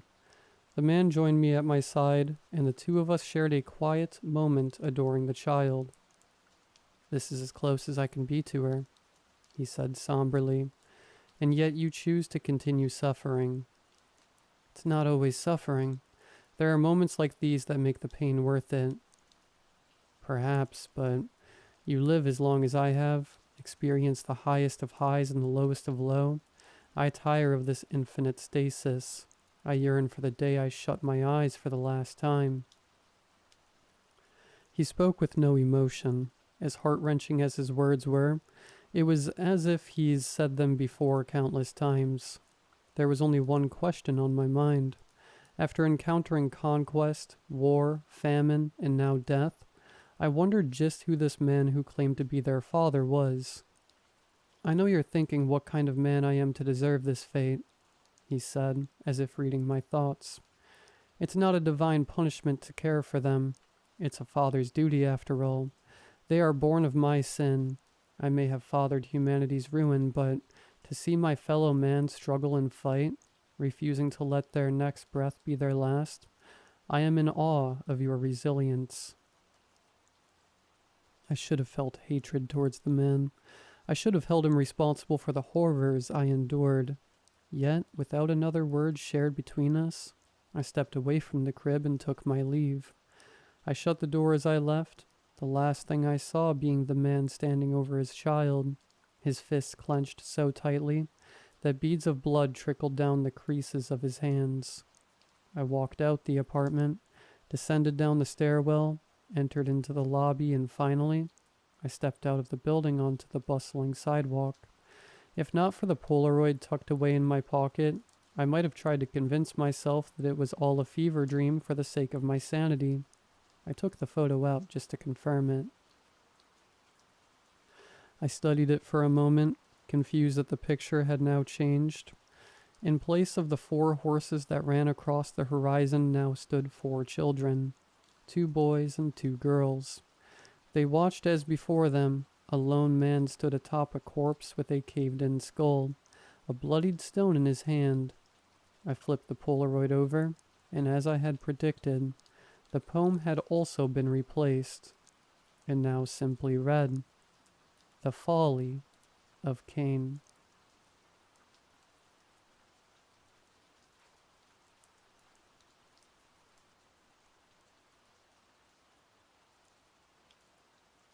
I can't stop thinking about the Oracle. The memory of that day has corrupted my every thought. On good days, I might be able to stop thinking long enough to eat or change clothes before the anxiety cripples me back into submission. Today is not a good day. A lot of days are not good days. So if these are the thoughts I'm stuck with, then they're the ones all right. I had just moved away to start college. My mind was filled with what ifs. What if I get lost on campus? What if I don't like my classes? What if I can't make friends? But after a couple of weeks, my nerves subsided as I got settled into my new routine. It was a sleepy little college town surrounded by a sea of yellow cornfields and family farms. The people were nice enough, and on the surface, I had nothing to complain about. Until a couple weeks in when I noticed the whispering. Initially, I wrote it off. I assumed it was just people whispering about me being new to the area, and that as the semester went on, I'd become more than just the new girl. But it didn't stop. Even well into my first semester, people who I thought of as friends, or at least classmates, still whispered to each other whenever I was around. I know what they kept whispering now. From the day I arrived, the question on everyone's lips was, has she met the Oracle? I first learned of her from a note that was snuck into my backpack. It was a yellow index card that said, "The Oracle would like to see your future." It listed a New Drexel address, a time and date, and then said, "Bring an offering." I thought it was some weird small-town joke. After I had found the note, the whispers turned their questions to me. I couldn't walk into a room without at least one person seeing me, briskly walking over, and then whispering in my ear excitedly, "Have you gone yet?" Or, "Have you met her?" They were so eager to talk about her. One told me that he got winning lottery numbers from her. Another left his day job to start his own company, because she saw it in his future. Another met her now husband because of the Oracle. All success stories, all happy endings. I was skeptical. It was all so weird. I told myself I wouldn't go, but whether it came from curiosity or boredom, one Friday night I found myself taking endless lefts and rights through the back roads lined with cornfields. In my passenger seat, I had the now worn-out index card with the address and a brand new family-size package of Oreos. No one would tell me what kind of offering an oracle would want, but who doesn't like Oreos? I'm not sure what I expected, but it wasn't what I found. Pulling up to the address, I took a long dirt path surrounded by trees that gave way to a large clearing where two double-wide trailer homes sat, private and hidden. The yard was a mess of old and new. An old plastic slide and playhouse were faded from years out in the elements. Yet next to them was a brand new playground structure made of beautiful dark wood. The green plastic slide looked shiny and inviting, and the swings were pristine with their chains clanging softly in the breeze. I turned my attention to the houses. Between them was an awning in which two cars sat parked, a beat-up Jeep Wrangler and a sporty-looking BMW. Before I noticed her, she was in front of me, holding out a hand to shake. She was a younger girl. We must have been around the same age. She wore a dirty work shirt and stained overalls. Brown hair lied braided behind her back. Brown eyes looked up at me expectantly, waiting for me to shake her hand. I was about to explain myself and tell her that I was looking for the oracle, but she cut me off before I could open my mouth. Hi, Elise. I'm Alex, but you've probably heard of me as the Oracle. Nice to finally meet you. Wordlessly, I shook her hand. Come inside. You can sit on the couch while I freshen up. We'll be in the left house, she said, and without any further discussion, she turned and began walking away. I followed her, but before I got to the door, she turned and said, Don't forget the Oreos. Double stuff is my favorite. When I walked in, I was greeted by a small, cozy home. To the left was the kitchen, and to the right was a small dining room table, old and worn, with beat-up chairs to match. Walking past the table, I found the living room, furnished with luxury couches that were almost too big to fit the space. I sat and was faced with a large television that was nearly the size of the wall it hung on. I heard the shower running. It acted as brown noise, as my mind began to wander. I thought about how strange it all was. Some girl living all the way out here can see the future. I didn't believe her. Not at first. Even though she knew my name. I explained that away. I assumed one of the whisperers had told her. I hadn't told anyone about the Oreos, but eventually I figured that she had seen them in the passenger seat of my car. A loud tearing noise pulled me from my thoughts. I realized she was in the kitchen now, opening up the package of cookies. The shower was off. I don't know how long it had been off, but it was off. She was dressed in a different outfit of t-shirt and overalls, cleaner but still stained with dirt and car grease. Her hair was dry. So, I began, but I wasn't sure what to say. I remember being thankful that she cut me off again. Hey, sorry to leave you sitting there. I knew you would be here sometime, but I didn't know when. How did you know I would come here at all? I saw it, she said simply. The words hung in the air for a beat, then another. You have questions, I'm sure. They always do. Would you sit with me? I can explain what I know, she said, motioning to the beat-up dining table. I remember I was unsure about whether I should sit down. I had thought about just leaving, that this was just some scam. But then I blinked, and I was sat facing her.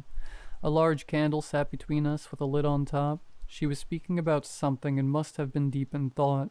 Her eyes didn't meet mine as she continued on. Like I said, I don't get to control what I see or how far. Without anyone, I only get dreams. Fragments of thousands of futures that I can rarely make sense of. But when I have someone else here, I can see into the future through them. That's why I love new guests. Now the visions are a sure thing. Fate or destiny or whatever you want to call it. It's fixed. It's just yet to be lived. She paused for a moment, then made eye contact with me again. Sorry if I was rambling. Does that answer your question? I'm not sure. was all I could say. You must be feeling a little disoriented, but that's normal. It's this property. The land has something about it. Feels like you're in a fog sometimes. Can I get you some water or anything? I remember this moment. It fills me with regret, anger, resentment. I don't know when she started talking or how much I missed, but I was sure that something was wrong. I don't remember sitting down. I didn't remember asking her a question. I felt high. I felt so far from anything real sitting at that crappy table. And I meant to tell her. I meant to say that I felt ill, that I had cold feet, that I needed to leave. I opened my mouth. The words started. And then the blinds were closed and the room was dark. The candle flickered as our only light. We held hands above the table together like a seance. She was telling me to look deeply into her eyes and only into her eyes. We both sat leaning forward. She stared into my eyes and I stared into hers. The candlelight flickered. She bore into me with intensity. Her brown eyes looked darker in the candlelight. I was waiting. My lungs burned and I realized I had been holding my breath. I exhaled and waited. Another moment passed. Then the room began to glow. It was soft at first, an orange light that draped gently over the room. I looked around for the source. To my surprise, the candlelight was merely a whisper, and the blinds were still drawn. Look at me. I can't see unless you look into my eyes. The oracle reprimanded. I looked back at her and her eyes emanated a faint orange light. Look deeper, she instructed. I obeyed. Her irises had changed from a common brown into something more. The orange became brighter, warmer. I heard birds singing. I felt the wind blowing. Everything was calm, serene. Her eyes were an early summer morning. They turned a shade of green, and I heard the leaves rustling in the breeze. It was all brighter now, hotter. She stared at me with suns for eyes. I strained to keep my eyes open, but I felt compelled to look harder.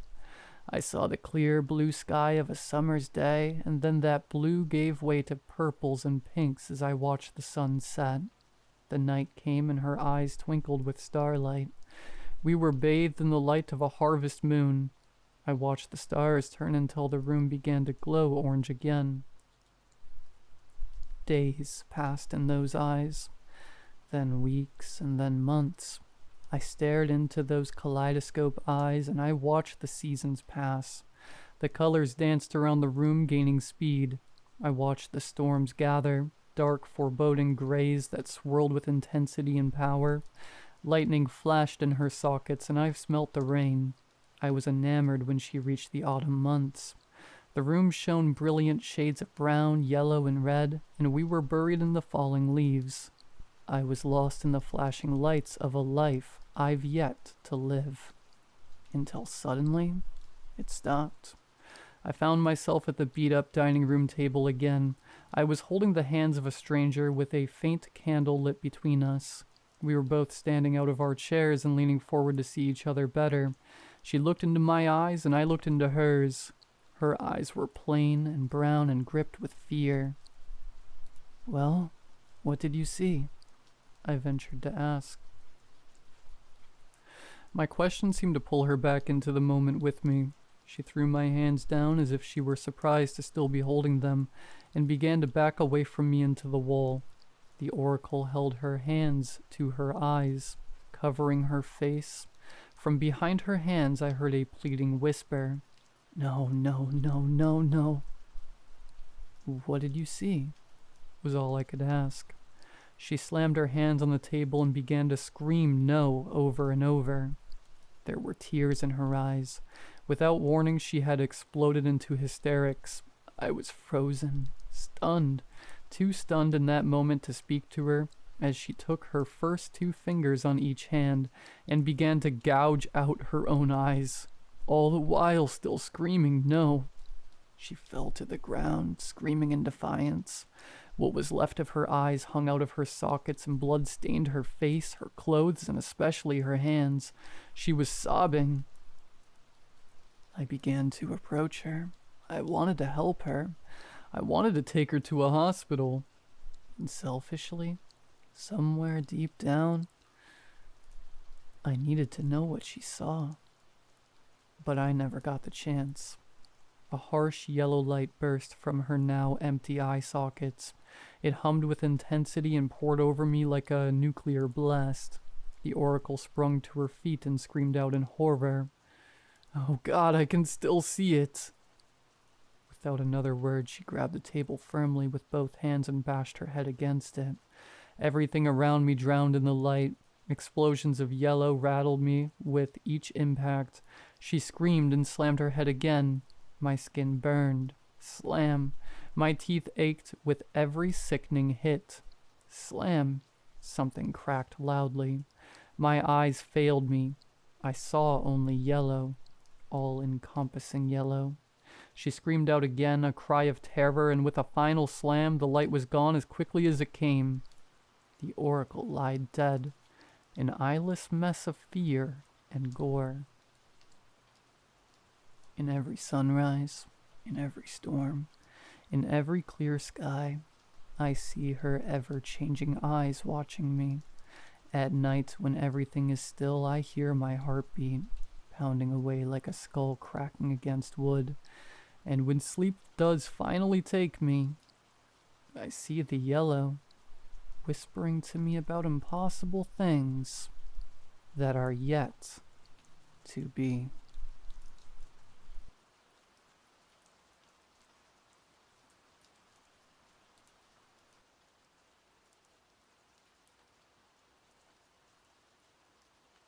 I was helping my mom move house the other day, and I found a small leather journal in the attic.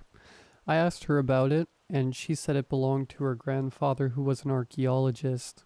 Apparently he had a few of these from different digs he'd been on, though she had never read that one in particular.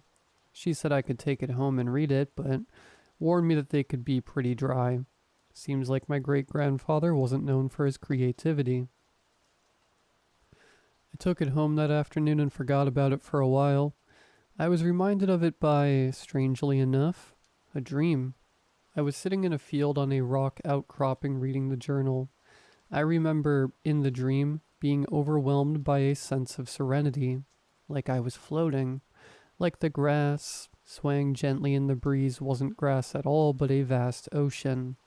Anyway, the next day I made sure to set some time aside for reading.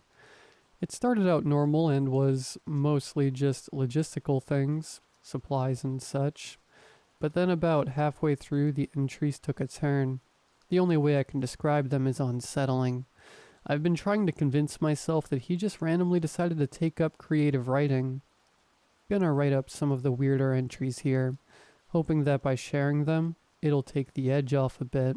Hopefully we can all laugh at how dumb I'm being. August 24th, 1932. The dig has been nothing short of a disaster. We found nothing and the money is running out.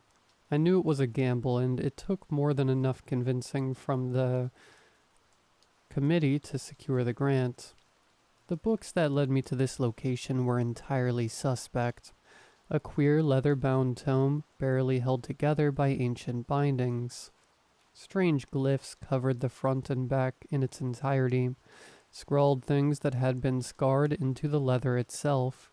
The text, it could be called such, inside was entirely incomprehensible, much of it similar to the scrawl on the cover. Luckily, or perhaps unluckily, there was a map on one of the pages. It took months to decipher possible locations. It was a risk, a massive one. I just had a feeling, an inexplicable feeling. It wasn't a particularly good feeling, mind you, but it demanded an answer. It was my decades of work at the college that enabled this trip, and it will be my head if it fails. It pains me to think that if this dig turns out a failure, my so far immaculate career will be tarnished. an ugly, writhing blemish on an otherwise perfect legacy. Is it conceited of me to think about such things? Perhaps, but when one's field is history, you can't help but think about how you will be remembered. What will you leave behind? Will anyone know my name in 80 years? I like to hope so. We have 2 weeks of dig time left, and I've little hope. August 27th, 1932. A fight broke out between Moore and Thompson today. The strangest thing. Moore is one of the most sensible men I know, likes to keep to himself, never causes trouble. But at tonight's meal, he just lunged at Thompson. Thankfully, they were broken apart before anything could happen.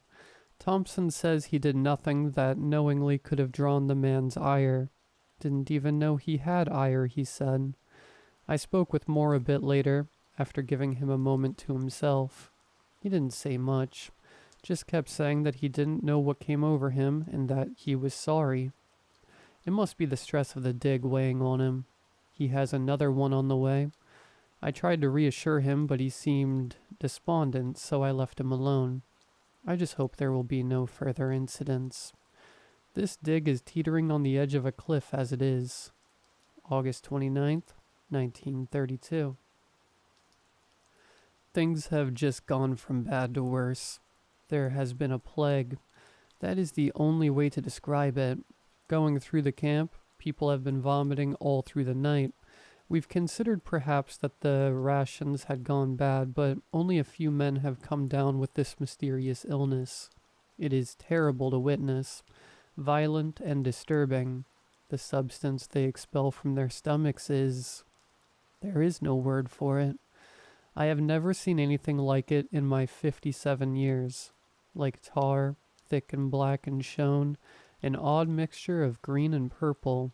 It seemed to move on its own accord, but that's... maybe it was a trick of the light. It must have been that. A simple trick of the light. Or I've been out here too long. September 4th, 1932. It's hopeless. September 9th, 1932. We found something. It's just a glimpse of something. We uncovered an opening, and after lowering a lantern down, we saw some odd stone. Definitely not natural. From the look of it, it was impossibly smooth, and the light bounced off it like nothing I've ever seen. The news has reinvigorated the men, and I couldn't be more relieved of it. I could see they were starting to slip, and the failure of the dig was starting to get to them. We've been out here for 3 months after all, with no sight of anything remotely interesting, and after the sickness, the men needed this morale boost. I've got a good feeling. This will be the find of the century. I know it. September 22nd. We've continued excavation of the structure, as it has become known. September 24th. I've been examining the book that led us to this location, desperate for any sort of clues as to the nature of this ungodly structure. And it remains as endlessly vexing as it was before. I have studied the book, cover to cover, hoping to gain some insight, and each time proves fruitless, the odd runes seeming more and more a jumbled mess each time. I have found something that I seemingly have overlooked in my previous study of the book. A sketch of what I can now discern as our current location, with a strange monolith-like structure reaching impossibly into the sky. Obviously there is nothing of the sort here. There are some phrases in the book, long rambling paragraphs that have the cadence of a sermon. A rambling preaching by a man so lost in his faith it has consumed him. Unfortunately, they make little to no sense at the best of times. The passage, "And we shall indulge in one another and become the Ouroboros of eternity given flesh," seems to be repeated many times throughout. My current theory is that this structure is a place of worship, though to what deity I haven't the foggiest. A cathedral to the forgotten. I don't want to imagine the sort of twisted divinity that would demand such a place. This next part is crossed out but still legible. September 34th. The dreams. They haunt my sleep and I can't escape no matter how much I run. The rest is not crossed out. Disregard this entry. Lack of sleep. October 4th. It's colossal. 2 weeks of straight digging and we haven't fully uncovered the structure. The walls reveal nothing. They are blank. Working near the stone is odd. You can see your reflection perfectly, but only that. Not the lanterns, not other people. It is truly odd. It has my stomach in knots. Looking into that mirror, you stand truly alone. October 9th. More and more questions and no answers. October 15th. I received a letter from my wife today, and the pain of my family's absence has hit me in a way that I didn't expect. The letter details my daughter's 8th birthday, which I have unfortunately missed due to this dig, just as I regretfully missed her 1st, 4th, and 5th birthdays. The letter details her delight over my present, a small archaeology set that I put together, complete with brush and her own hat similar to the one I sport when I go on digs. My wife noted that she has refused to take off the hat for 5 days now. It pains me dearly that I can't spend these days with my family, but my career is something I hold very dear as well. November 6th. The excavation is almost complete. It has been an enormous undertaking, much more than any of us had anticipated. The area we are uncovering seems to be the front of the structure, having seemingly more decoration, though perhaps that isn't the best word for the odd patterns and curious carvings that line the wall. Queer swirling patterns that wind in on themselves and get lost and tangled. There seems to be no rhyme or reason to them, and my best men cannot make heads or tails of it. No idea of any possible time period or known civilization that could have come from. I can get lost in them for hours. The intricate detail. Every inch I follow reveals new details and patterns only for it to abruptly end, and for me to realize it had seemingly led me nowhere. While the patterns inspire a sense of wonder and vastness that simply cannot be put into words. The carvings inspire something much darker. Faceless heads have been carved into the rock, again seemingly at random. Due to the previously stated reflective nature of the rock, looking into this blank visages, you would find yourself staring out from the infinite void within, as if you yourself had been carved into the rock. It inspired an odd feeling of fate, or destiny, a silly notion that somehow I had been selected by something higher than my understanding to find this structure. A feeling slithered inside me, while staring into my own, seemingly black eyes, that everything in my life, every choice and look and breath, had been guided by an invisible hand. I am rambling. We estimate the size of the structure to be around 120 meters by 195 meters. November 17th. People are starting to talk about going home for the winter, and while it is disappointing, it is also understandable. The pain of missing my own family is starting to weigh heavy on me. The only two who seem to share my vision are Albertson, which is no surprise as he has always been my stalwart defender and loyal companion, and Moore, who has only become more and more withdrawn since his spat with Thompson. He has been taking his meals in his tent, seeming to prefer solitude. He seems to have lost some weight, though he brings his plate back empty after meals, something to keep an eye on. November 27th. It is finally done. The structure has been fully excavated. It is glorious, more so than I could have ever imagined. A colossal monument of imposing nature, some 55 meters high. It is almost otherworldly in its design, like nothing I have seen before. From the ancient Romans to modern-day architects, nothing matches the alien nature of what I have witnessed. The stone is immaculate, which is impossible to even believe, but we scored the outside of the structure, and there wasn't a single nick or scratch to be found. No erosion from water damage, which is odd considering this area gets approximately 950 millimeters of rain a year on average. This is especially strange when taking into account the flat roof of the structure. Never in my years have I seen something like it. Our rough guess estimates of the size were close enough. They will be stated in full in the technical reports. As magnificent as the fully revealed structure is, this victory brings with it a new challenge. There is no entrance. The only thing that stands out from what has been newly uncovered is a 2.74 meter circle in the exact center of the front of the structure. The circle is entirely perfect. It is endlessly frustrating to be denied at this pivotal juncture. December 7th. Everyone else has left with the exception of Albertson and Moore. It feels childish of me to say, but the thought of being alone with the structure sent a powerful chill throughout my being, and to know that I've avoided such a scenario is the greatest of relieves. Albertson and Moore have my endless thanks due to that fact alone.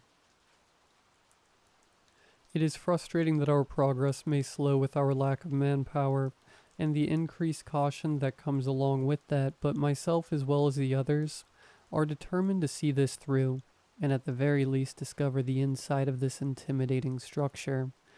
The entrance to the structure still manages to confound. The circular marking must be indicative of something, most simply an entryway of some kind, but remains resolutely obscure. Many of the men had suggested digging through the wall, but I wouldn't allow it. It was something that I had considered briefly, but had discarded as something too drastic at the current moment. Both Albertson and Moore had agreed with me, though Moore's reasoning of it being a great sacrilege stood stark in my mind and had taken root in an uncomfortable way. I will continue to consult the tome to see if I can glean some insight on this issue. Perhaps some primitive mechanism holds the door closed. I remain hopeful. It simply must open. December 11th. A curious phenomena seems to be occurring that I have no logical explanation for. While my expertise lies solely in the fields of archaeology and history, the stars have always been a subject of interest for me. The mystery and majesty of the night sky while on a dig, illuminated in splashes of bright color, is truly a unique sight. It gives a sense of scale like nothing else can. It touches the same sense of wonder that a new find does. While archaeology seeks to explore things lost in the past, the stars are the future. In trying to grasp the possible discoveries of some unfathomable, far-flung future humans is enough to keep one occupied for an eternity. That is all to say that I have a casual familiarity with the night sky, constellations and such, and I am certain there are stars missing, glaring voids where those pinpricks of light should be. I have consulted with Albertson and he agrees with me, though pointed out that some form of light pollution or other natural phenomena could be the cause. December 15th. The structure is open. I wish I could claim some level of responsibility for this newest success, however I have to admit that I played no part in it. I should be more suspicious of this occurrence, but I find it difficult to assign the proper caution at this moment. The adrenaline that has been coursing through me all day is only now starting to wear thin. Ever since I saw it, the hole, it appeared overnight as if by unnatural means. A simple hole about 1/2 meter in diameter. I must have stood there mesmerized by the twisting shadows that played inside for hours before calling from the others. We debated for a long time on whether or not it was safe to enter, more vehemently insisting that he had to go inside, while Albertson preached caution. Eventually, something pulled me forwards, and without a thought otherwise, I climbed inside the hole, the sound of Albertson's protests fading behind me. It was a tight fit, and the walls were much thicker than we ever would have thought, and it took a good amount of shimmying to force my way through. Just when I thought my sense of claustrophobia would overwhelm me, I tumbled out into a large room. The first thing I noticed was the stale quality to the air, and the lack of any noticeable airflow, as if the air from outside was being prevented from entering. The floor was much the same as the walls, the same black stone that seemed to drink the light, leaving completely nothingness. It was an eerie sight that gave the impression of floating over an unimaginable void. I called back to the others that it was safe to enter, and to pass me my lantern. After they made their way inside the structure, I pushed forward. Albertson and Moore inched along behind me, swinging the lantern this way and that, though the odd nature of the stone meant that little was revealed at any one time. The room seemed bigger on the inside, which was surprising considering the colossal scale of the structure, though perhaps this was due to the reflective nature of the stone. The first thing we found was odd, a small pillar about a meter across. It jutted out from the darkness, a shadow against shadow, made from the same queer stone. The most peculiar thing about it was that it didn't go all the way to the ceiling. In fact, it was hardly half the size of the room. Clearly it wasn't for any kind of structural purpose, which leaves me to conclude that it must be decorative in some sense. Perhaps ceremonial. There were 2 rows of these columns that led to the back center of the chamber. The second and last thing we found instilled in me such a profound sense of dread that I fear will remain with me, even into death. I am infinitely grateful for my cautious pace, and Albertson's quick hand, as those factors prevented me from stepping into a large hole in the ground. As I held my lantern out over the hole, only shadows swam up to meet me. I gained an incredible sense of height as I stood at the precipice, as if standing on the edge of a cliff. The fear that struck me at that moment was something that I will remember always. After I had regained some sense of composure, I pulled out a coin from my pocket and tossed it into the hole, hoping to gain some idea of the depth. It never made a sound. December 16th. The 3 of us have spent the day inspecting the inside of the structure, taking in the majesty and grace of its architecture. We have agreed to the terms that one person must remain outside the structure at all times, as we are still unaware of the mechanism that caused the entrance to open. I find myself entranced and unnerved in equal measure during my time inside the structure and don't like to linger there for too long. Albertson seems to share my mindset. Moore seems completely fascinated with the structure and will spend hours at a time in there. When I am in there, inspecting the walls and pillars for any clues as to the people who built this place, he would simply stand at the hole gazing into it, as if it were a beautiful vista. December 17th. The hole is an utter paradox in that it is mesmerizing and repulsive all at once. I am certain that it leads to that infernal plane that we mortals call hell. It brings to mind the idea of the maw of a great beast, terrifying, endless, hungry, devouring, consuming all. I am reminded, looking at the whole, of something from my childhood, an old abandoned well that my brother and I had found when out exploring the untamed wilderness of our homestead. I immediately was fearful of the well, my small childish mind not able to comprehend that the well wasn't an inescapable chasm of pure darkness, a place that could hold untold horrors, creatures of purest evil. My brother delighted in scaring me with stories of the monster in the well. I only grew out of my fear once I was slightly older and returned to the well with a torch. I lit the torch, tossing it in the well, illuminating the shadowy recesses that haunted my mind. Once I had seen there was nothing there, my fear easily dissipated. Looking at the hole, I'm reminded of the moment I first laid eyes upon that well, and despite the fact that I'm now a grown man, it instills in me the same horrible terror. I told this to Albertson, and while I punctuated my tale with a small chuckle to try and relieve the tension of it, the uneasy look on his face told me I had failed. He suggested we throw one of the spare lanterns down the hole. Whether he thought that we would find nothing, or a horrific nightmare in the illumination, I wasn't sure. I dropped my lantern into the hole what seems like days ago. I can still see the pinprick of light, as if a single star in an empty night sky.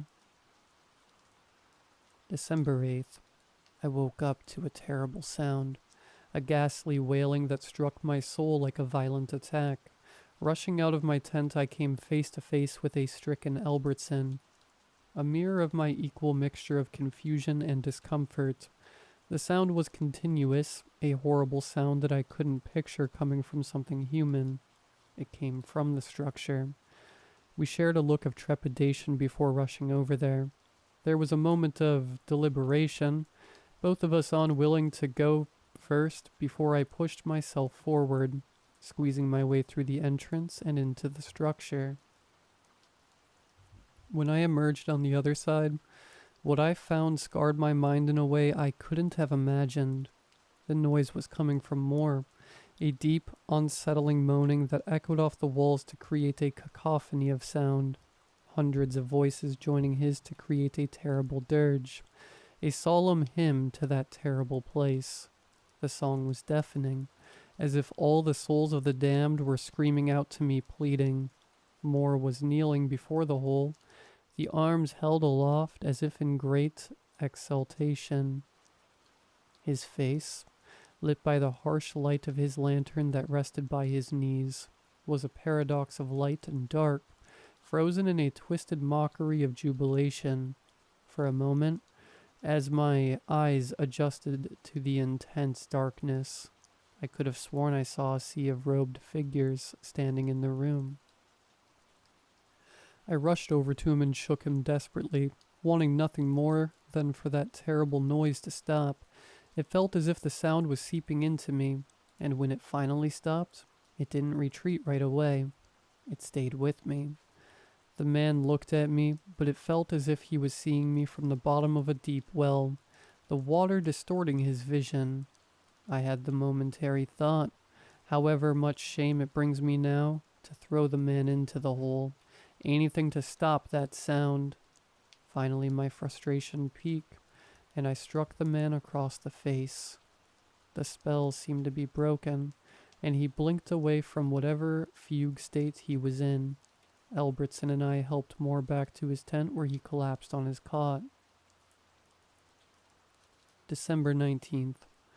Moore awoke in the middle of the night raving, his voice a shrill screeching that infected the night. He kept saying that he had to be inside the cathedral and that it was almost time.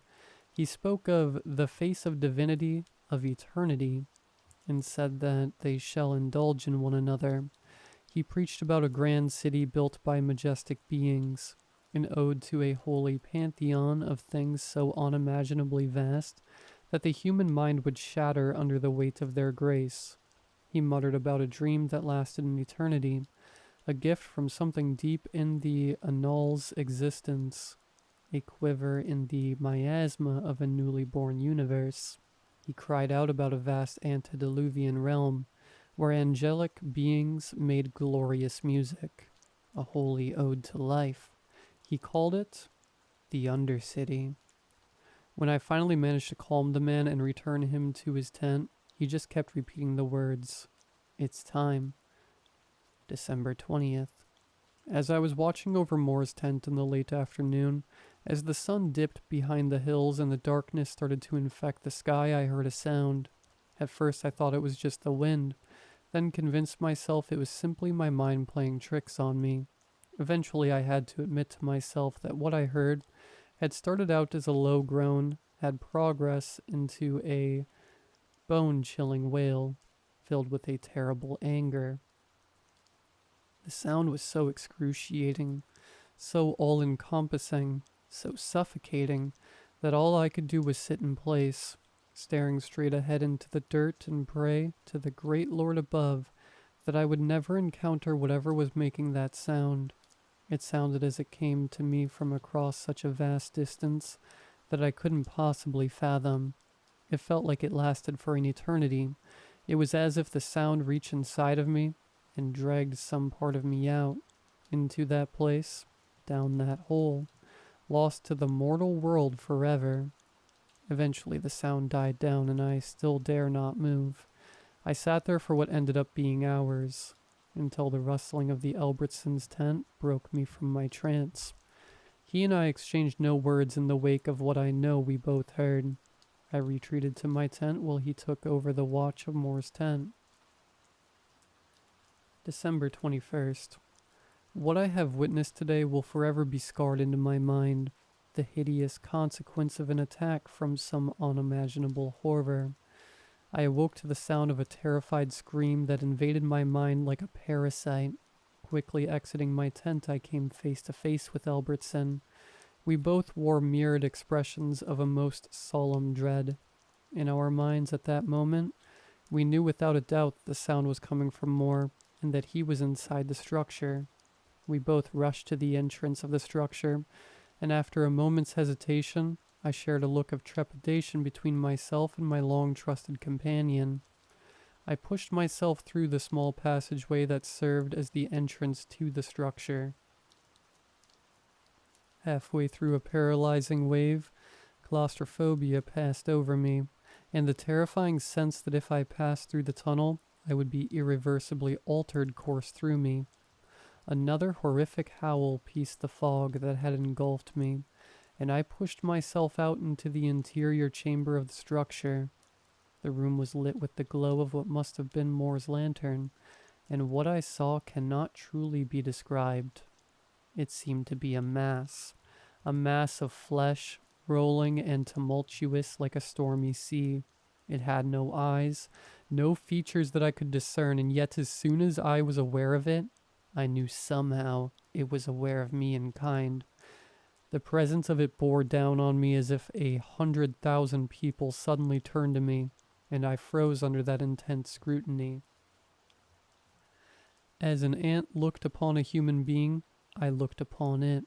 It seemed to swell in my vision, grow and grow until it was an impossible size, engulfing everything in sight. It felt as if I lay bare under the gaze of some unknowable deity, some forlorn divinity forgotten to humankind. Before I could be consumed by that unknown, I rushed forward towards Moore.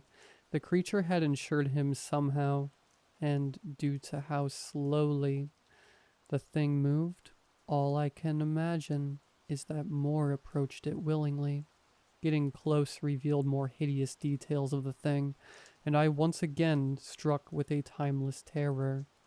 The creature wasn't made of flesh, but rot, a huge mass of rot, of discard, of mottled leaves and shed insect carapace,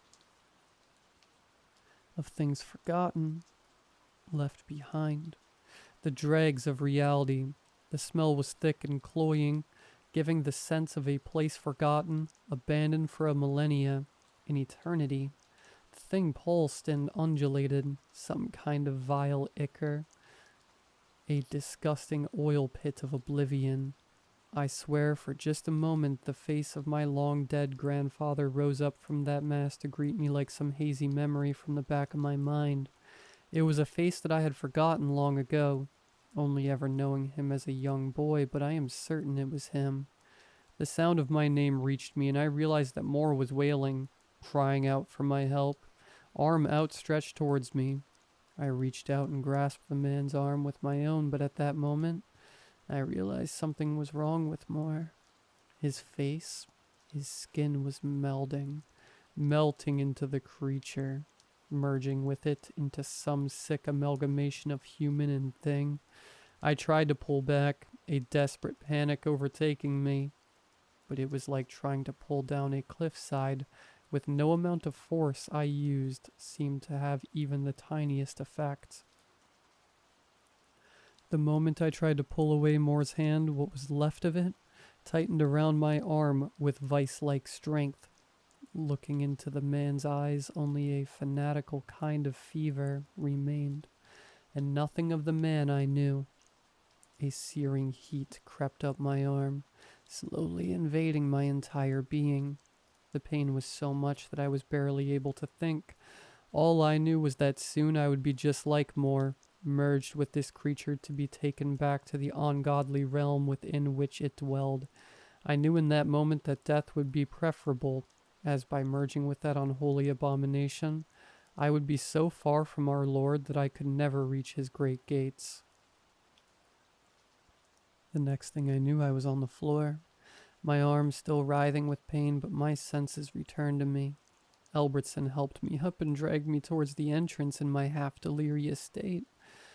With his help, I just managed to escape that oppressive tomb, that damnable cathedral, to some unknowable thing from the dark depths of existence.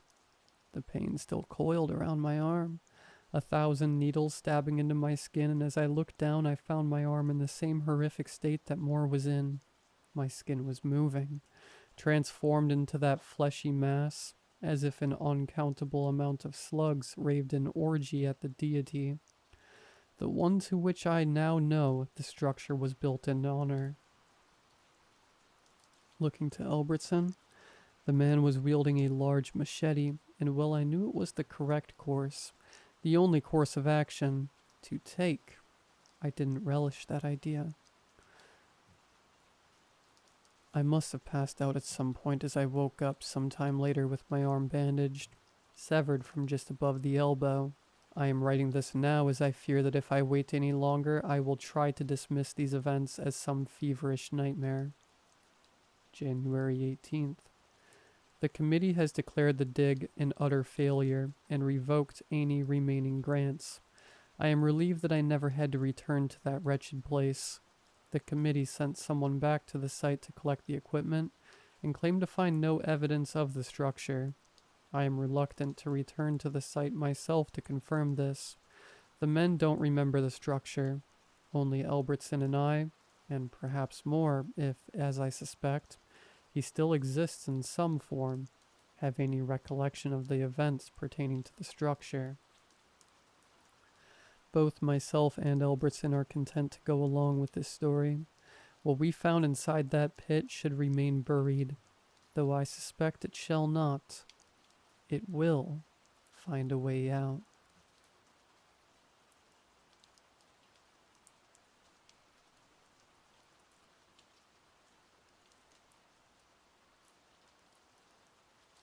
Do you still need a rug for your home? Good condition and the price is negotiable. Call me anytime.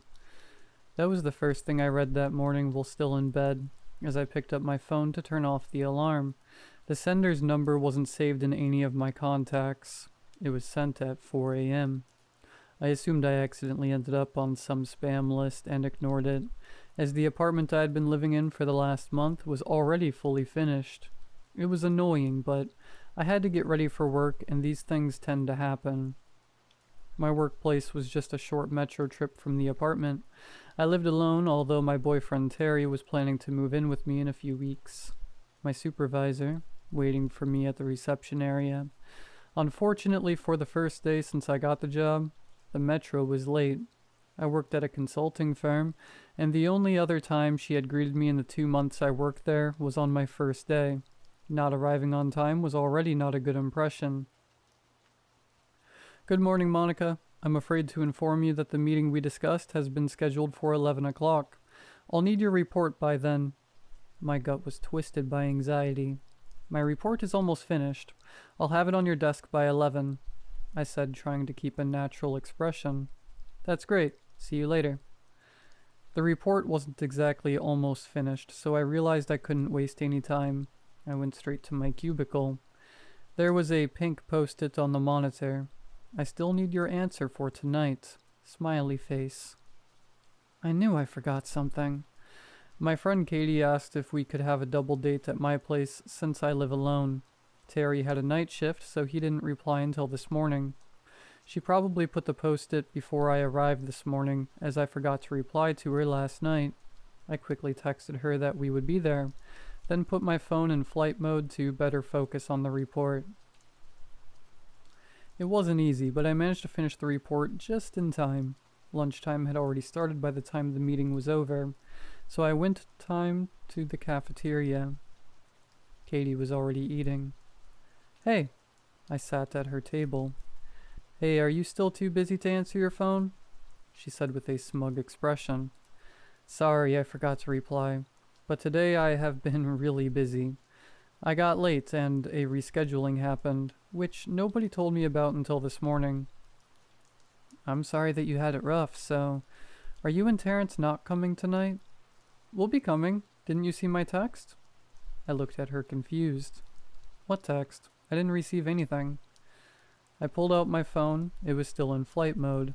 I was sure I texted you earlier this morning. Let me check. I got a notification about an unread message. The rug salesman had sent the same message again.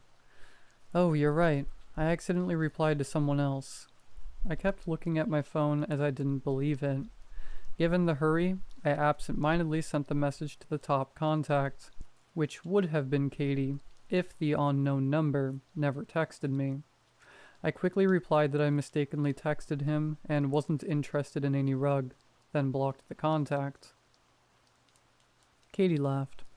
Monica, I told you that you focus too much on work. You should relax more, she said with her mocking smile in full display. But don't worry, drinks are on me tonight. Sure, I let out a small laugh. Just make sure not to throw up in my living room. I remember the last party. We'll be fine. Alex is a good guy. He'll stop me in time. I hope so, at least. The rest of the day was also stressful.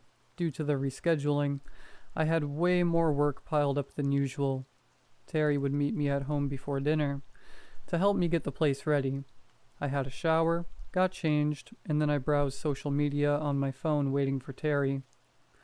I noticed I had yet another unread message. It was another message about the rug, the same as the previous ones, but from a different number. This was getting annoying. I just blocked the contact without replying. Terry arrived not long after, bringing the cake. I greeted him with a kiss, and then we started cleaning up. We were talking about our respective work days when my phone buzzed. I expected Katie to tell me she was running late. I exclaimed, slamming my hand on the table. It was another spam message about the rug. What's wrong, honey? Asked Terry, worried about the sudden change in my expression. Sorry, it's been a long day. It seems my number ended up in some spam marketing list, so I've been getting texts all day. It's so annoying. Have you blocked them? Yes, twice. They don't seem to know when to stop. Maybe I should call the police. For what? Spam messaging? Don't bother. Maybe you should just call them and tell them to screw off. Are you serious? Yeah, my sister worked at a call center. You know those about phone plans? She said her contract dictated to try again with the same client until they accepted or got an explicit refusal. I wasn't really in the mood to argue and just wanted to stop it. Alright, but you do it. I handed the phone to Terry. I've had enough for today. He called the number. After a couple of rings, the unknown seller picked up. Hello? Terry's voice was followed by a complete silence. We could only hear faint breathing coming from the other side of the phone. Listen, I'm not interested in any rug. I don't want anything. Stop texting this number. More silence followed. Hello? Are you there?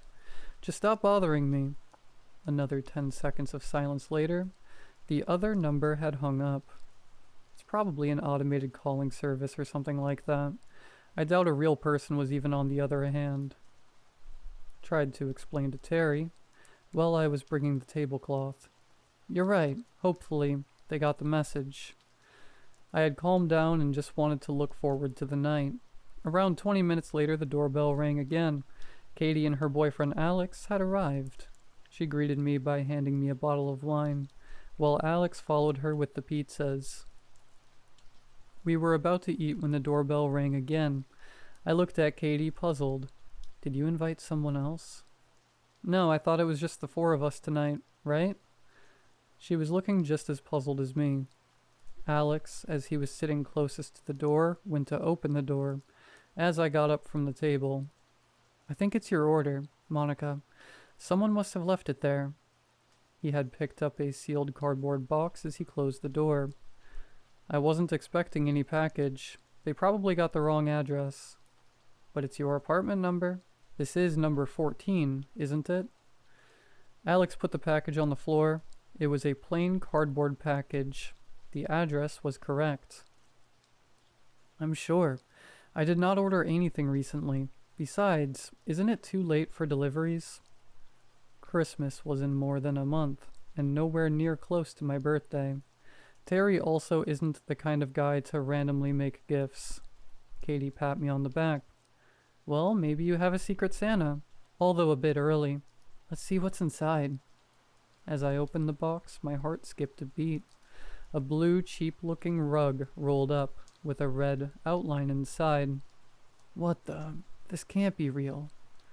I took a step back and looked at Terry, just to confirm that I wasn't hallucinating. He was also astounded. It's just a rug. What's the big deal? Asked Katie, trying to understand my reaction. Terry briefly summed up the story, while I couldn't avoid to look at the package. Maybe there was an error and the automated system sent an order for you instead of... The doorbell rang. Katie still looked confused.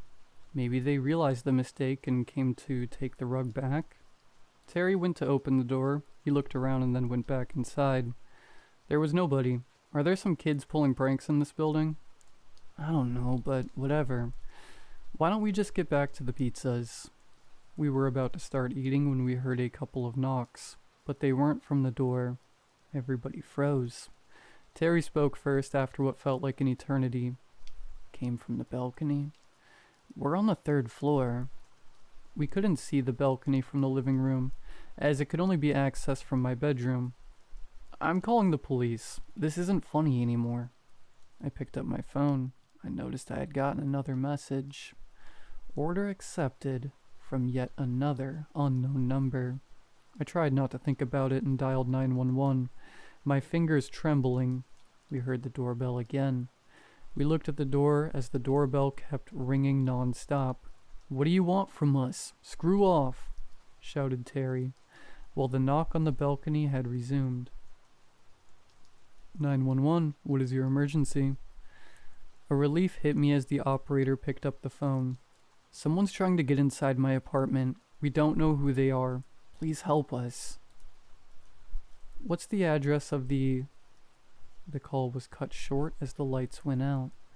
Everything was pitch black aside from the light from my phone, which had lost reception. Something shifted in the dark. Stay away from the door. Terry and Alex had moved in front of me and Katie, grabbing kitchen knives from the table. Not long after, Katie's phone illuminated the dark room. The front door was still closed, as well as the door to my bedroom that faced the balcony. The cardboard box, however, had been moved. The rug had been laid out on the floor and was no longer rolled up. What the... There is someone else in there. Monica, call 911. I hit the recall button, my fingers still trembling. The reception, it's still gone. I could feel my heartbeat shooting up. Try with mine. Terry handed me his phone. I tried calling again and again while we stood in the darkness. It's not working either. Katie, try with your phone, please. All right. Katie pointed her phone downwards as the darkness engulfed us. We couldn't hear anything else but ourselves as the doorbell and the banging noises from the balcony seemed to have stopped. I've got no reception either. Alex, try it as well. Alex also pulled out his phone. Same for my phone. What do we do? Should we try making a run for it? We have to try. Terry, what do you think? We could only hear his breathing as Terry didn't reply. Terry? I asked, grabbing his arm. Except that was not Terry. What I just touched felt rough, like sandpaper or rusty metal. I screamed, dropping my phone. Then the lights came back. I felt reassured when I didn't see any stranger in the room and could still see Alex and Katie's faces. As our eyes adjusted to the sudden lights, the terror returned, magnified. Blood had been splattered everywhere on the floor, with a trail leading to the door to my bedroom now ajar. Katie and Alex also screamed. Terry was missing. Oh my god, Monica, we have to get out of here. I ignored her and was about to go to the bedroom, determined to look for Terry. Now, let's go. Alex grabbed my arm and pulled me to the front door, still closed. I stumbled on the cardboard box while looking at the bedroom door. As I looked down, my eyes filled with tears.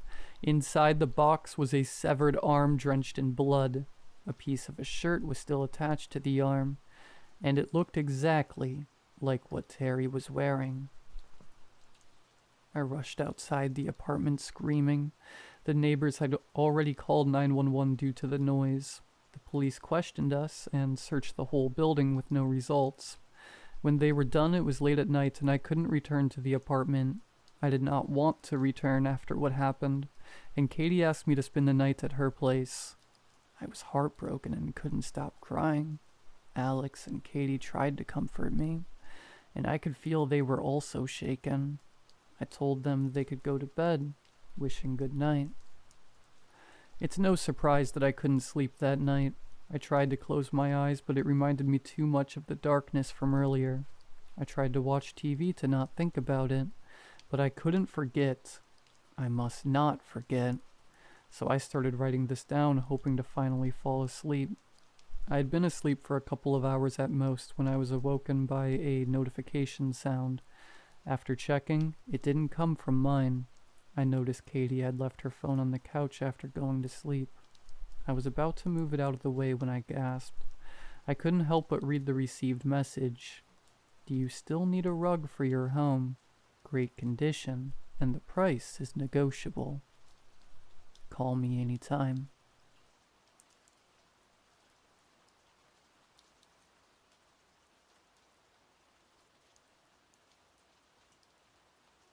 This kind of thing is never supposed to happen, at least not in this country, and certainly not in this day and age. Organ donations are supposed to be safe and regulated, and mistakes like this are not normal. At least, I hope not. I'm old enough to remember a time in my small town when we didn't even have a hospital, and now our little burg has a full clinic and even a couple surgeons. It used to be that if you stepped on a rusty nail, or your uncle had an accident in the mines, or your Meemaw fell off her porch, you'd ring up a friend and they'd deliver you over to Ivy or Haverton or wherever they'd built the newest and nearest hospital, and you'd hope you didn't die on the way there. Sickness is different, though. When your small town's entire economy survived off of the slowly declining output of one of the oldest iron mines in the state, you tend to have a lot of men getting sick, and it's not always something they can just drive you over to the next town to fix. Silicosis, heavy metal poisoning, and lung cancer are our neighbors here. Each their own grim reaper we all expect to come knocking at some point. I was just a kid when I was diagnosed. My parents called it my ailment, but Dr. Hill at IV Presbyterian called it restrictive cardiomyopathy. The muscles of my heart were too stiff, likely caused by hemochromatosis. Too much iron in my blood. All things considered, though, it didn't hold me back too bad. Sure, I never fulfilled my dad's dream of going to play for Tennessee State, and I still earned my degree. And sure, I did have to ask my prom date to slow down a few times so I could catch my breath on the dance floor, but she still eventually agreed to marry me. When I graduated, my wife and I decided to move back home.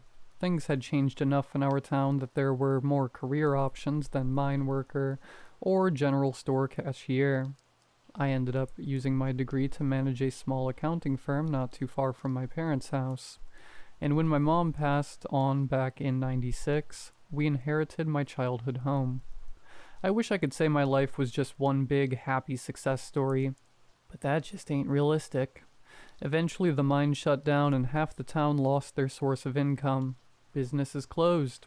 Not many people needed accounting managers around here, and suddenly I found myself out of a job too. I took a position managing a local hardware store instead, and while money was tighter than it used to be, Henrietta and I managed to survive. It didn't help that my heart was getting worse. Every passing year it was a little harder to walk up the stairs to our bedroom, and every year the doctor's visits became more and more frequent. Martin, honey, I wish you'd consider moving. You could be so much happier at a job in another town, and it'd be so much easier to get you care when you'd need it. Henrietta said to me from behind her coffee one morning. I lowered my magazine and looked at her. It was the first time we'd had this conversation. I had to admit she'd made many compelling appeals. But this was out home. Everyone and everything we know here. Everything and everyone we know is here, Hen. I sighed. Because they're stuck here, Martin. They have mortgages to pay off, and kids that need feedin', and jobs that they're happy with. We don't have any of those things. We're free to go, to build the life you'd planned for. It wasn't the first time she'd said something to that point, but every time I heard it, I softened my stiff heart just a little to the idea. We'll see. Next year, maybe.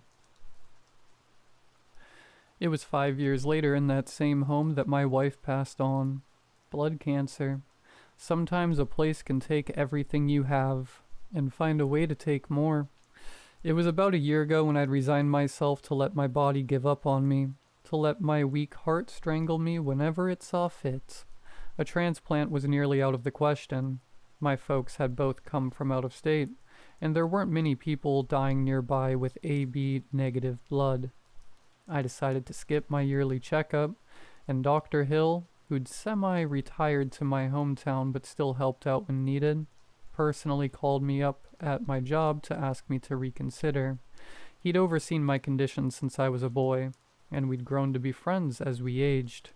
Martin, if you don't come in, I can't guarantee you have long left. Your heart is manageable, but you need medication and care. What if that's not what I want anymore, Pete? What if I'm ready to go? I'll admit, it had been a dark time in my life, and I was ready. I missed my wife, and I'd hoped she'd be waiting for me. Martin, that's not what Henrietta would want. You know that as well as I do. His words stung. He was probably right, too, but of course I wasn't ready to hear it. I hung up and went back to work. People weren't going to cut their own plywood. It wasn't until about 6 months ago that a miracle happened. At least a miracle for me. I received the phone call at 2:39 a.m. on July the 5th. I'd only just managed to fall asleep after a night of watching the neighbors' kids try their best to light fireworks in the pouring rain. I groggily answered the phone. Dr. Hill's voice greeted me, simultaneously somber and excited, as though he were ashamed to be happy about something. Martin, we've got some news. There was an accident in town. Some biker from out of state. He was passing through tonight and, well, the rain, he's brain dead, Martin. But his heart, he'd be a match for you. I had my boots on by the time he said the man was brain dead.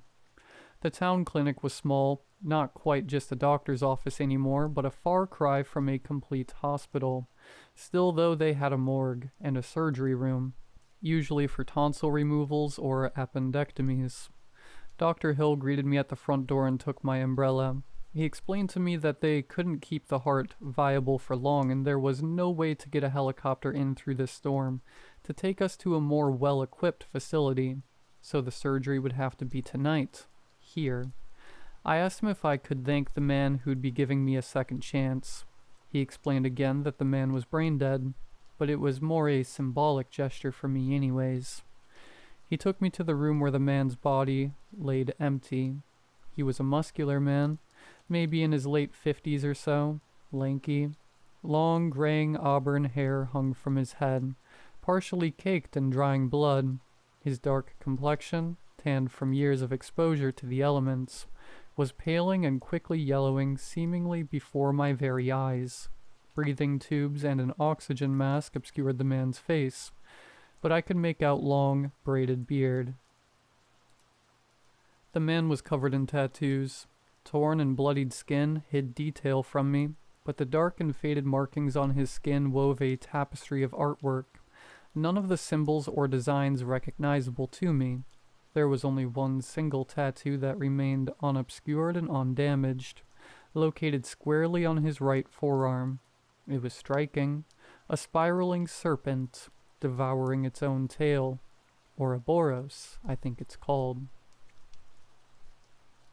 His body was mangled, broken limbs that at this point weren't worth casting, bleeding wounds that had been haphazardly wrapped just to keep the hospital bed clean. It was saddening to look at. A man, still technically alive, but given up on, for my sake. His name is Marcus Rain. Dr. Hill startled me with his interjection. He's from Dallas. I called his emergency contact, apparently his wife, or ex-wife, or something. She says he left home about 6 months ago. Hasn't been himself in a while. Not many people left to miss him anymore. Damn shame, too. He was donated a kidney last year and barely got a chance to try it out. Dr. Hill chuckled. Until I cut him a disapproving look. He recomposed himself for a moment. He must have been moved by the gesture. Registered himself as an organ donor a week after his operation. Pass it on. That kind of thing. I softly placed my weathered hand over Marcus's for a moment and whispered a silent thank you as Dr. Hill began to prepare for surgery. I woke up the following evening. There was no ICU at the clinic, so Dr. Hill had called up a few colleagues to come and help ensure my post-operation went smoothly. They gradually eased me off of my medications, and within a few days, Dr. Hill was driving me back home. Now you remember to stop taking your old medication. It'll interfere with the success of the transplant, he chided. And take it easy for as long as you can. Let Damien or one of the other clerks saw the 2x4s at the shop, and absolutely no heavy lifting. Marcus's heart was healthy, but there was some minor scarring that could be an issue if you don't let it rest for at least a few months.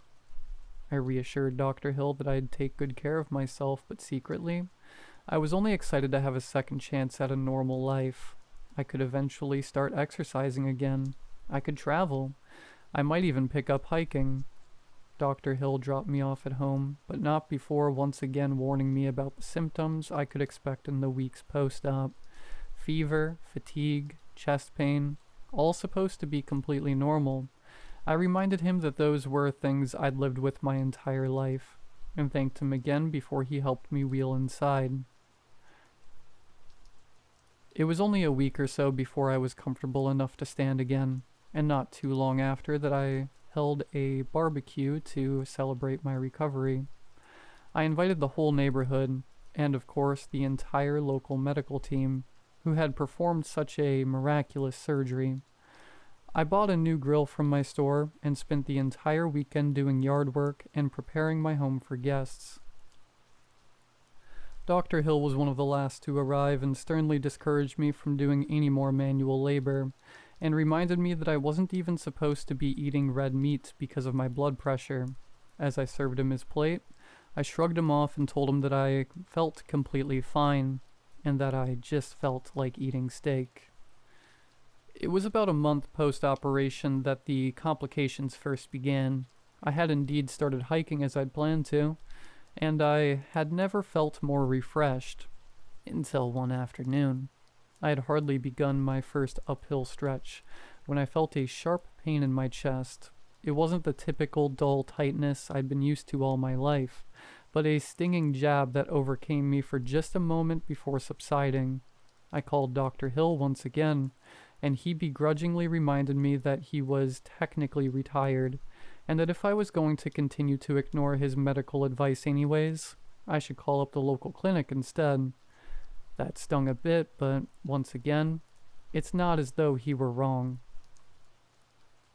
I checked myself into our town's clinic, and a young doctor greeted me and sat me down for my appointment. I explained to her my recent chest pain and the advice that Dr. Hill had given me, and she patiently explained to me that chest pain was entirely normal post-operation, even as far out as months after the transplant. She urged me to listen to the advice I was being given, and take as much time as I could to relax. How could I begin to explain to her that I had had to relax my entire life, and I finally felt like I had the energy to live? I thanked her, begrudgingly paid my copay for the visit, and set off towards home. It was less than a week before the urge to be more active again finally overcame my will, and I began to hike again. The chest pain returned every few days, never lasting more than a few seconds or a minute at most. I was completely fine with momentary discomfort. After all, I still had breath in my lungs and energy to spare. This new heart was just settling in, I told myself. After all, it was supposedly a whole new body with a lifetime of energy that had been stolen from it. It was 2 months post-operation that the varicose veins appeared. I'm not exactly a spring chicken, but I didn't think it was normal for those to appear quite so often, or so suddenly. I decided that it would be best if I avoided the doctor entirely for this one. I pulled out my old work laptop and booted up my internet connection, and Googled something for the first time since my wife's doctor told us she had myelodysplasia. Search results indicated about what I'd expected. Varicose veins can appear due to stress, aging, and high blood pressure. That had to be it. My new heartbeat with a vitality and strength that my circulatory system just needed time to adjust to. I excitedly laced up my hiking boots and left on my next trip up the mountain. I remember making it just past the out-jutted rock you could see from my backyard, when I must have blacked out. I woke up in a hospital that I didn't recognize, surrounded by doctors I didn't know and hooked up to equipment I'd never seen before. They explained to me that I'd collapsed on the hiking trail and had been found a few hours later by a local jogger who had gotten me help. I had been moved to a hospital in a larger city a couple hours away, as it was determined that my local clinic was unable to properly assess me. I was badly sunburnt and very dehydrated, but what concerned the doctors the most were my scan results. They showed me a few graphs, some charts, and finally my scan images, and I had a hard time making out what I was seeing. The doctors explained to me what had initially been interpreted as scar tissue by Dr. Hill on my new heart was in fact an aggressive form of cancer. Hemangiosarcoma, they guessed. A cancer of the blood vessels that had apparently gone undiagnosed in Marcus before his death. It had metastasized in me and begun to spread through my circulatory system. The doctors explained to me that my chest pains and my varicose veins were all early warning signs that could have been detected if I'd been taken to a competent facility sooner. They gave me about 5 months to live and sent me on my way. Dr. Hill seemed a little overly smug as he picked me up from the hospital. "You know, I used to work here. It's where I first diagnosed your heart issue when you were a boy." I shrugged, not enthused to endure his "I told you so" old man smugness on the 2-hour drive home. Jesus, Martin, why is it so hard for you to listen to me? You've never been like this. You should never have started hiking. You shouldn't have gone back to work so soon. And you certainly shouldn't be eating so much red meat.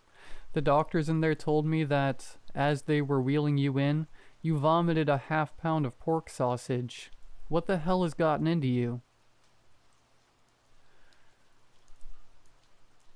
Who was he to scold me like that? He may be 20 years my senior, but he sure as hell wasn't my father, or my minister. Hell, he wasn't even my doctor anymore. I spat back at him. If I hadn't gone hiking in the first place, they probably never would have found the cancer that you missed. The cancer that you put into my body, Peter. The car ride crushingly silent on the way home. My anger towards him bubbled inside, and I silently enjoyed the sensation of my blood boiling. An emotional luxury my old heart never could have afforded. I felt a hotter anger than I had ever experienced before. He dropped me off at home and snidely said to me as I exited the car, "If I hear you keep acting like this, I won't be there next time to pick you back up." I was going to ignore it. And I began to walk back inside when I heard something, a small, quiet voice in the back of my head. No one gets to talk to me like that. I was only taken aback by this sudden inner monologue for a moment before I instinctively agreed with it. I turned around and ran back to Dr. Hill's car. He was starting to drive away when I reached it, and I furiously banged on his window. He stopped his car, rolled the window down, and looked at me like I was insane while he began to ask me what the hell I was doing. I swiftly interrupted him. "Who the hell do you think you are, Peter? No one gets to talk to me like that. No one, especially a washed-up, retired surgeon who can't even identify a tumor growing on a heart when he sees it. I'll keep doing whatever the hell I want with the rest of my life, especially as short as it's going to be. To be honest, Pete, I haven't needed you in a long time, so don't count on me ever needing you again." I took a second to steady myself. My body froze in response to the gust of fury that had unexpectedly left me. Long enough for him to notice that my burst of anger only thinly masked the fear I felt. "You're not yourself, Martin," he said to me. "Get inside and clean yourself up for God's sake. You look homeless. Henrietta would be ashamed if she could see you now." Peter Hill drove off without another word, and it was the last time him and I ever spoke to each other. I stared at my gravel driveway, unable to move since my tirade. I couldn't believe what I'd done. In one fell swoop, I'd personally guaranteed the one remaining friend I had was out of my life for my final months. When I finally found the courage to regain my composure, I trudged towards the house. For the first time in a while, it loomed over me like a disappointing parent, and I felt weak and shameful, like I had in my youth. I took a look at myself in the mirror that night, a long and hard look. The doctors explained that I'd been badly sunburnt, but now I could see it for myself. My skin appeared dark and leathery, as though I'd been outside for weeks. Peter was right. I had let my once clean-shaven face become scruffy and unkempt. The hairs that had begun to sprout from my face were unkempt and bristly, unlike the neat and thin hair I had been accustomed to shaving daily. The varicose veins sprawled under my skin, ever darker and blacker than when I had left for my hike early that morning. They had started to extend further, too, now twisting and spiraling across my arms, culminating in clusters that washed my skin with mottled darkness. It wasn't until I looked at my right arm that I noticed a group of them clumped together in an unnatural shape, darker and neater than the rest of my veins, distinctly circular and neatly positioned below my wrist. The image of an Ouroboros tattoo, marked on a dead man, flashed in my mind before I put the ridiculousness of the notion aside. I shaved my face, took a much-needed shower, and applied some alloy cream to my burnt skin, then drifted off into a restless sleep. I was awoken the next morning to a chest pain far sharper than I'd previously encountered. I staggered out of bed, my chest pulsing and sweat dripping from my forehead. This certainly wasn't normal. The cancer must be becoming more rapid, the spread more aggressive. I trudged to the restroom and found, to my discouragement, that the veins had grown darker and more distinct around my body, the circular cluster on my arm ever more resembling a tattoo. I filled a glass with tap water and began to take the variety of prescriptions that the doctors at IV Presbyterian had given to me. As I raised my hand to swallow the pills, a gruff voice once again whispered to me in my head, my own inner monologue given a tangible voice to hear. "Don't take those. You'll kill me." I stopped for a moment and looked at the pills in my hand. The doctor knew I was going to die anyways. Why should I trust that these pills were going to help me in the slightest? Of course they wouldn't. All they'd do is slow the cancer and prolong my suffering. I tossed the pills in the toilet and began to get dressed for my day. The pain in my chest had begun to subside as I pulled into the parking lot of the hardware store, and I stepped out of my pickup. A cool breeze shot through my hair, and a nostalgic feeling shot through my blood like an icy warmth. As I began my shift, the teenagers who worked for me were flirting behind the counter, stocking the vending machine, or assisting the early riser customers. Each and every one of them stopped to stare at me as I entered. I knew that I had begun to look worse for wear. When the acne-ridden kids with nose rings and green hair are looking at you like you're the oddball, you start to get the feeling enough is enough. I barked at them to get back to work, and they hastily returned to resume their duties. It was rare I lost my temper with them, and they knew to listen. My shift trudged on even slower. My chest felt tight throughout the day, sore and aching, as the veins around my body twisted and mottled my skin. I left work early to go home and get some rest, but I knew that sleep would not find me easily. By the time I finally made it home, I could feel the foreign heart in my chest pounding against my rib cage. I couldn't help feeling like Marcus's heart was pumping cancer throughout my body with all the effort it could muster. The image of a moldy sponge being squeezed into a bucket came into mind. As my head became woozy, I hastily undressed, and as I flung off my jeans, my wallet fell out of my pocket. Poking out the top of it was a pristine organ donor card I didn't remember putting in there. The terrible writhing worked its way through my body, compelled me to put off investigating it until the morning, and I made my way to my room. I collapsed into bed in a cold sweat, and the small nagging voice in my head whispered to me once more, "Sleep, Martin. We'll be all right in the morning." For the next 3 months, my body became a stranger to me. The dark veins that had first appeared as faint, wiggling streaks now sprawled across my skin in intricate, angular patterns. They didn't just grow. They etched themselves, deep and deliberate, into shapes that seemed almost purposeful. My arm bore the clearest mark, a perfect Ouroboros, coiled and unbroken. The black veins so thick they rose under my skin like cords straining against a taut surface. My skin had toughened, as though it had been stretched too far and then left out to dry. It wasn't just leathery, it was unnatural. It didn't even feel like skin anymore. The changes didn't stop. My beard, once sparse and graying, grew back wild and rough, its deep auburn hue swallowing the gray. My hairline, long receded, seemed to march forward, strands of that same unfamiliar auburn forcing their way through the silver black. I stopped looking in the mirror altogether. It only made me feel more alien in my own skin. And then came the growing pains.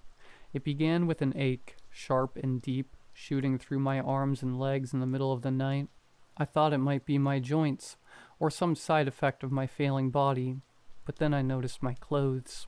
Shirts pulling tight across my chest, my jeans creeping higher up my ankles. At first I told myself it was swelling, or water retention, or literally anything but the obvious truth. By the time I finally measured myself, I had grown nearly 3 inches taller. My limbs stretched as though my bones were being pulled apart slowly, deliberately. My joints ached constantly, my body struggling to keep up with the unrelenting rhythm of a heart that wasn't mine. My spine hunched, vertebrae protruding far further from my back than they should. But nothing compared to the pain in my chest. It was more than pressure or tightness. It was movement. I could feel it. Something burrowing deeper into me, snaking through my organs, wrapping around my ribs, anchoring itself to my bones. The pain would come in waves, sharp and searing, leaving me gasping for breath. One night it was so bad it woke me from a dreamless sleep. I stumbled out of bed, clutching my chest, and caught sight of myself in the mirror. My ribs were heaving, my skin stretched so tight I could see the faint ripple of movement beneath it. My hand flew to my chest. For a horrifying moment I swore I felt it. The heart, shifting, repositioning itself like a living thing, searching for a better grip. I doubled over, gagging, and in the midst of the pain, I heard the voice again. Relax. Let it happen. It was louder now, more distinct. Not just a whisper in the back of my mind, but something tangible, something there. It wasn't my voice, and it sure as hell wasn't mine to control. The impossible, terrible idea that it was Marcus growing inside of me had gnawed at me for a while.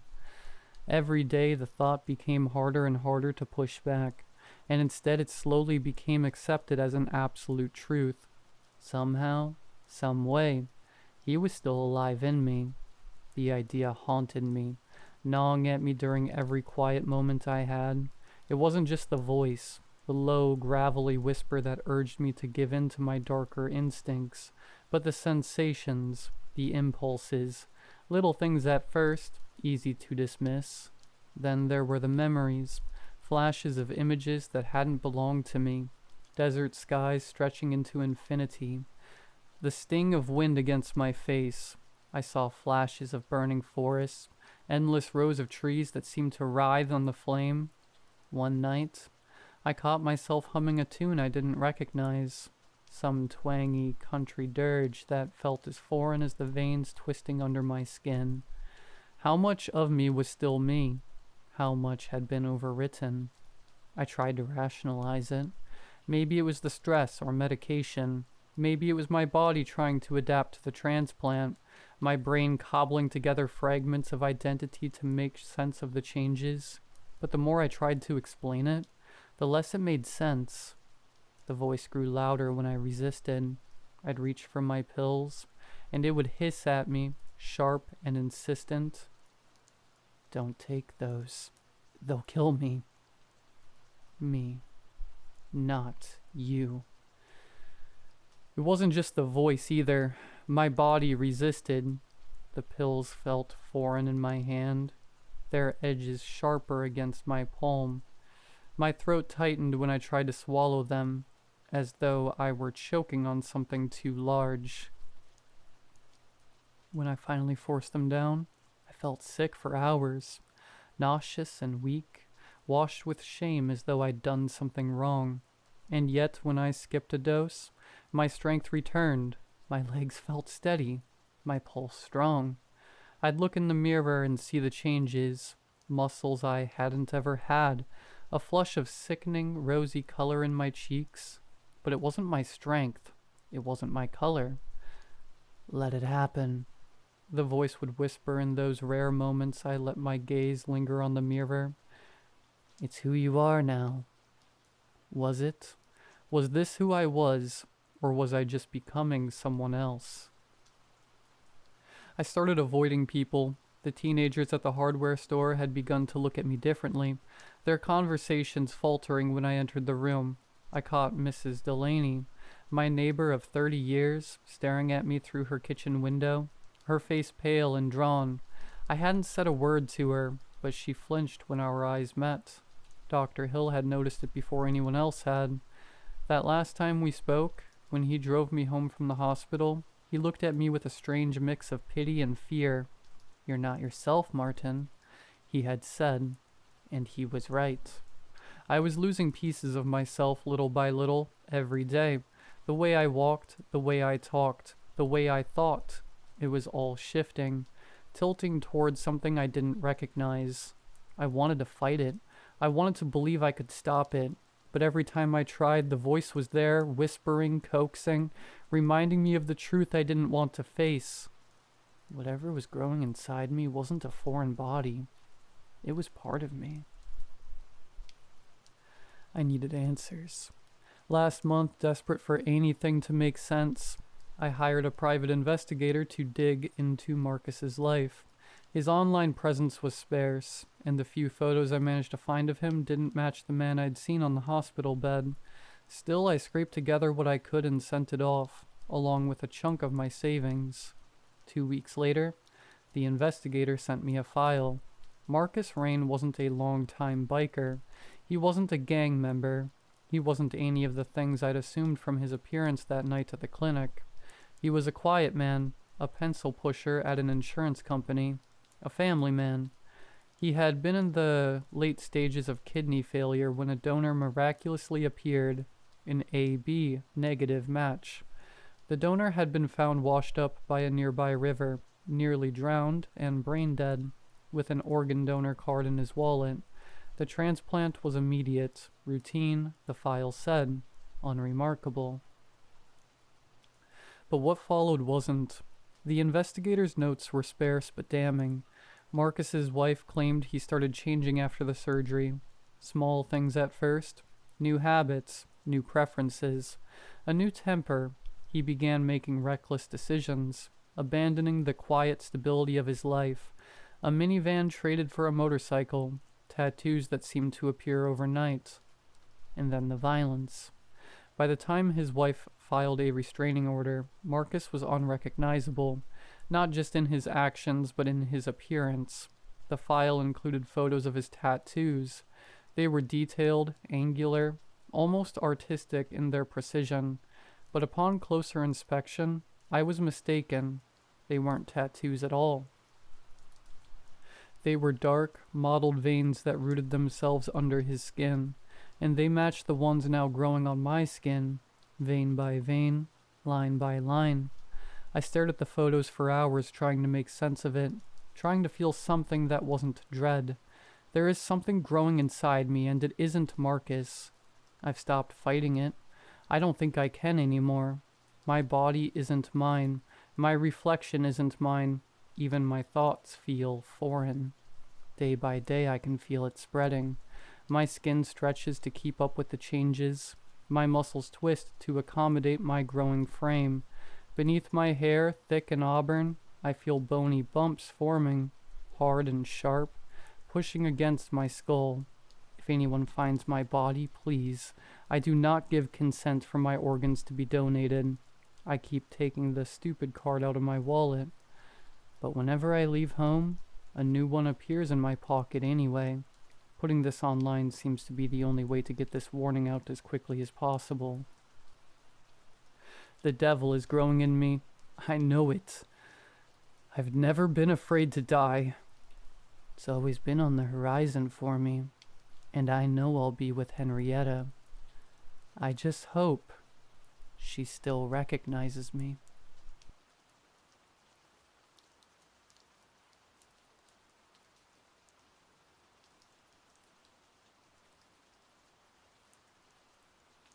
I've always had a very odd relationship with my imagination. My imagination and daydreaming were so vivid as a child that it kept me occupied throughout most days, for better or worse. My dreams were no different. Some days I would have the most breathtakingly vivid dreams that were so beautiful. However, I found out from a pretty early age that this imagination came with a price. The horrific dreams and hallucinations started when I was around 5 or 6. I would have hallucinations of angels coming to me, standing in doorways, holding me in my dreams and showing me things. Now, being raised in a religious household, you would think that I found this comforting, but they always terrified me. The angels that I would see had no faces, and when I met them in my dreams, their embrace was freezing to the touch.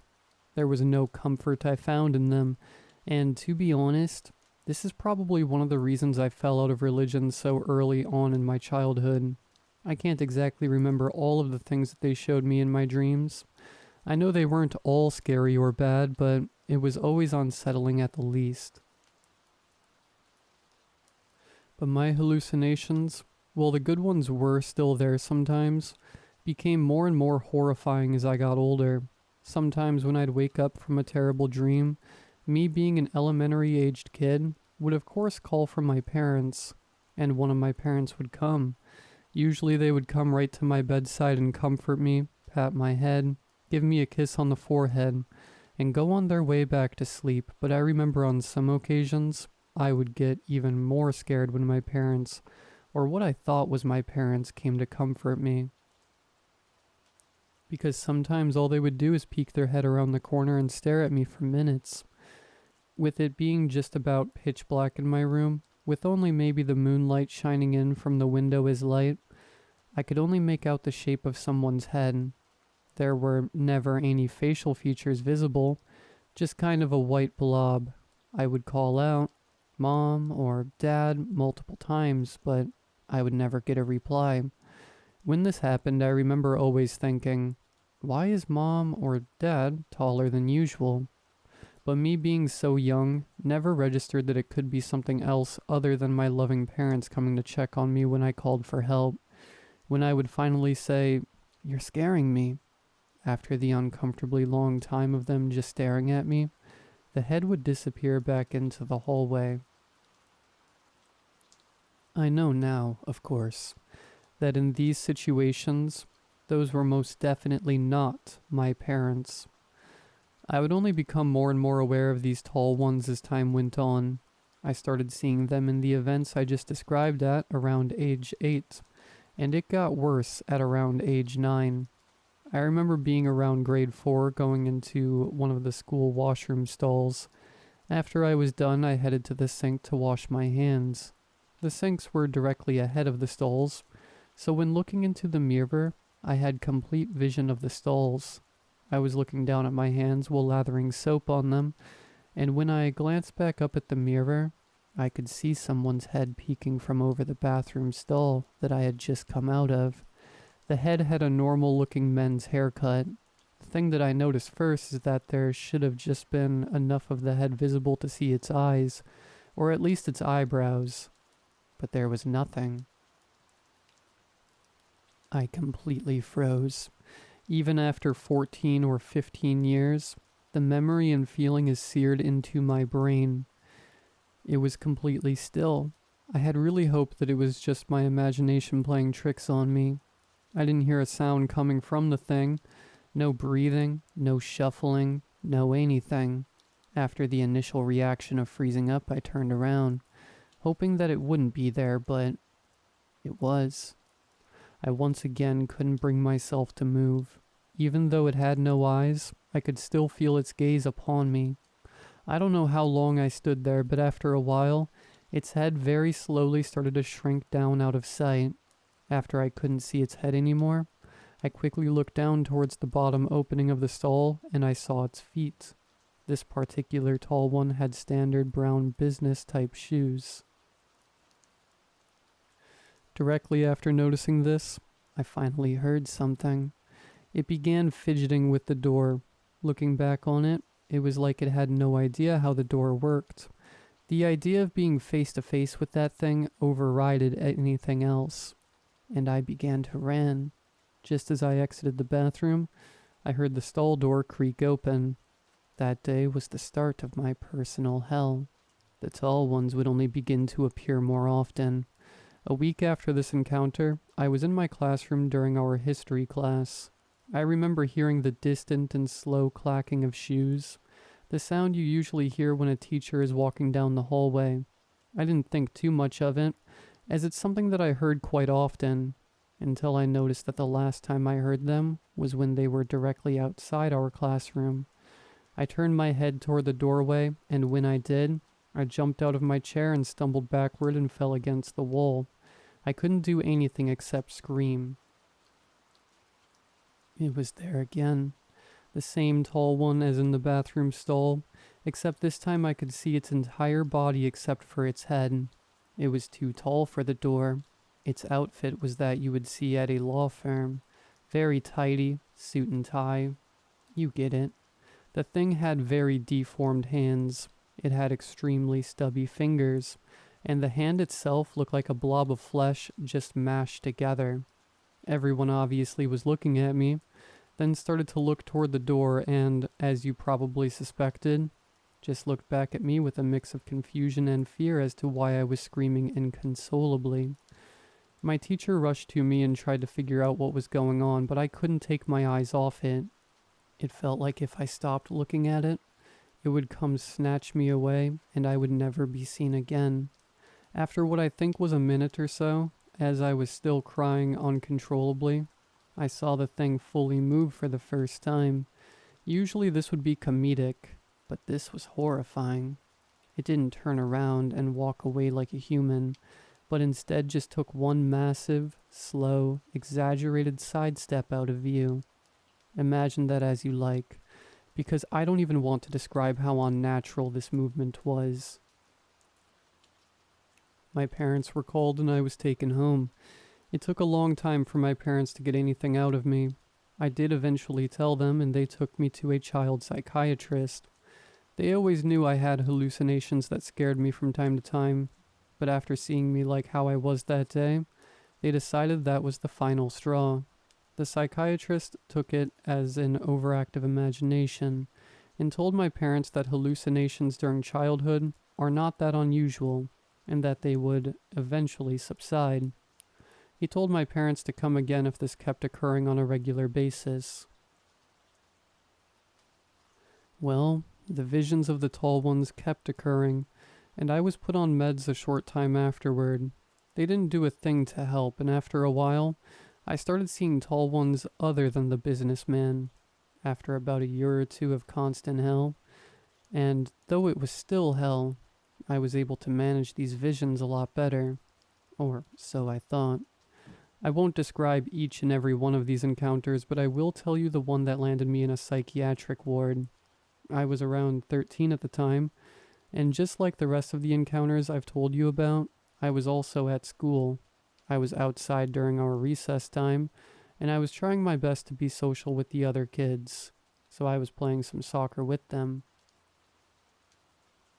At some point during the game, I was looking across the field towards the neighboring street when I saw a flash of red kind of dash in and out of sight between two houses. Something about it immediately set me off. Mind you, no tall one I had seen at this point moved quickly.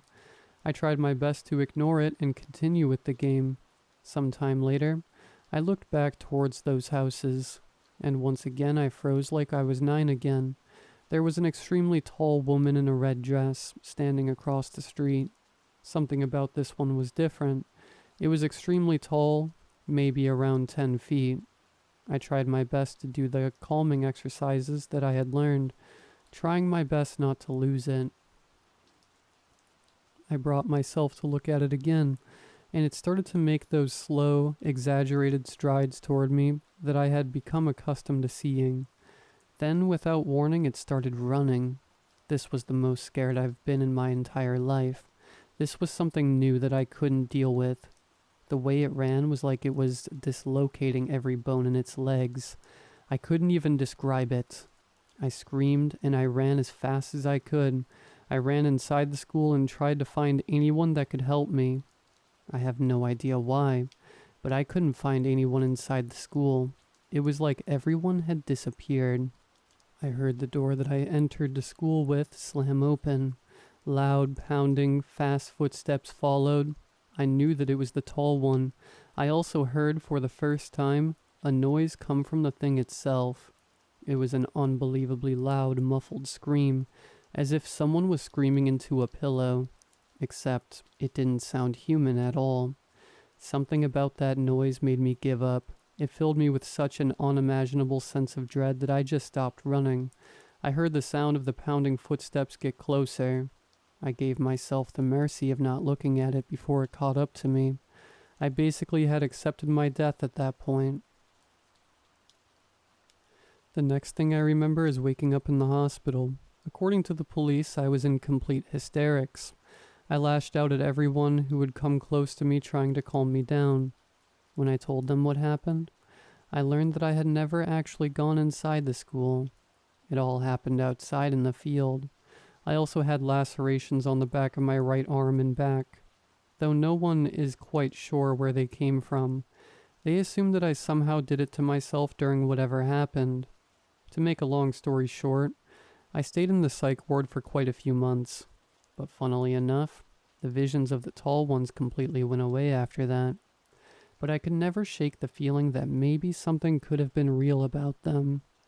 I am writing this now because 10 years later, I was in a bathroom stall again at work yesterday. I went to go escape from my duties for a while to just go on my phone when I heard the bathroom door creak open, and those familiar slow, clacking footsteps made my entire body go cold. I could recognize them anywhere. Those familiar brown shoes came to a stop directly in front of my stall.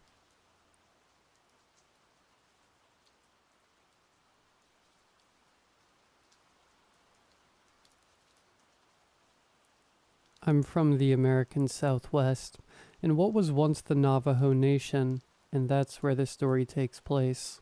I was dating this girl Gigi at the time. We'd been dating for a little over a year at this point, and had both just graduated high school. One weekend, Gigi's grandparents asked her to house sit while they were out of town. You see, they had a cat named Jake that her grandma absolutely adored, and they lived out in a secluded area 30 minutes from town, so it would be hard for someone to drive out there to check on him every day. It was an extremely rich neighborhood called Kayenta. Every home was a multi-million-dollar estate built on several acres of private property. So when Gigi asked if I wanted to stay over the weekend with her, I excitedly said yes. The first night her grandparents were gone, Gigi and I drove to the house, out in a gorgeous, fertile part of the Great Basin Desert. We followed the narrow road, weaving between dunes until we came to the end of the pavement. From there, we drove another 10 minutes up a winding dirt road, and then we caught sight of the house. I was in awe. It was a beautiful adobe home with Mexican ceramic tile floors and Navajo tapestries decorating the walls. The first thing I did was wander through all the rooms, of which there were many. The front door opened into the living room, a spacious room with high ceilings, a fireplace, and plenty of seating. Just to the left was the dining room, kitchen, and bar area. Through the living room was her grandma's library, a couple bathrooms, and the guest bedroom. And finally, across the hallway was the master suite, decked out with a bedroom, a bathroom, a shower room, a sauna, and a den leading to a private porch. The place was built like a maze. Every room forked into two more, with multiple ways to get to anywhere. But my favorite thing about the house was how many windows there were. The walls of the kitchen and living room were entirely made of windows, so you could always take in the gorgeous desert view. We found Jake curled up on a couch in the den of the master suite. He was a large black cat with green eyes, and was very friendly. "Hi, Mr. Handsome." Gigi greeted him with a scratch under the chin, just where he liked it. "Did you miss me, Jakey?" He stretched out his neck and purred, enjoying the attention. I chuckled. Pets having human names was always humorous to me. "Aw, who's a sweet boy?" Gigi said in a cute sing-song voice. We must have disturbed him, because as soon as Gigi stopped scratching him, he got up, stretched his legs, and walked out the cat flap in the door. "They just let him come and go as he pleases?" I asked. "Yeah, he knows his way back home," she said. "We just can't let him out after dark." After putting out some food and water for Jake, Gigi and I decided to follow his lead, and we set out adventuring in the sandy red hills that surrounded the house. Being an experienced hiker, Gigi had a path she liked to walk in the early mornings when she stayed out here. She guided me through the washes and ravines, and we talked and admired the beauty. We were about 20 minutes away from the house. I didn't know whose property we were on, but we had surely crossed out of Gigi's grandparents by now. After a few more minutes of walking, once all the houses were out of sight, Gigi started climbing up a hill. "Up here," she said. "This will be perfect." The sun was just starting to set over the western mountains. If you've never been to the desert, let me tell you, the sunsets are the most beautiful I've ever seen. The sky turns into a painting palette, red, orange, pink, purple, and blue, fading to black as you look east, with millions of bright stars speckling the void. It was breathtaking. "You see that valley over there?" Gigi asked. "Right at the slope of the mountain?" I nodded. "How many people do you think could fit in that valley? Like, if they stood shoulder to shoulder?" I thought about it for a second. "Probably like the whole country." "What?" she exclaimed. "You know that's like 350 million people, right?" "Yeah, but people are, 2 feet wide on average?" I reasoned. "And probably less than a foot deep. If everyone got crammed in, I think we could do it. We could maybe do all of North America." Gigi wasn't having any of it. "You had to retake algebra. There's no way I'm trusting your math. Algebra isn't real math. It's a puzzle with numbers, and I suck at puzzles. Gigi didn't respond, just kept staring off into the desert. After a moment she said, "The whole country, huh? And this valley is only a fraction of the whole planet. There's so much out there I bet no one's ever seen. And been forgotten." Again she just stood there, staring at the beams of sunlight behind the mountains. It was starting to get dark. "We should go back to the house," she stated. "The coyotes are going to come out soon." We were on the way back to the house. The sun had completely set now, and darkness crept in fast. About halfway there, I felt the hairs rise on my arms. I got chills. It was a strange feeling. I hadn't heard anything unusual, but my brain was screaming at me, "You are being watched." Before I could say anything, Gigi turned around and stared behind me. "I think there's something following us," she said softly. She felt it too. "Stay quiet, but act calm."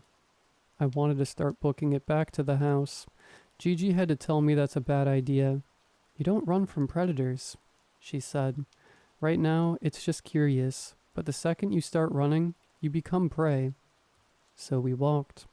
The minutes felt longer at night. The feeling of being watched grew stronger with every step, like it was getting closer, surrounding me. A chill wind blew through the air, soft as a whisper. "Gigi?" Dread opened its eyes. "Did you hear that?" My voice trembled. Every inch of my body went cold. It was 70 degrees, yet the wind cut to the bone. Strange for October. "I didn't hear anything," Gigi insisted, but there was fear in her voice. "We're almost there. Keep going. Slowly. Don't look back." "Keep going slowly. Don't look back." I kept repeating it to myself. It became my mantra. We were walking up the last hill now. My heart was pounding.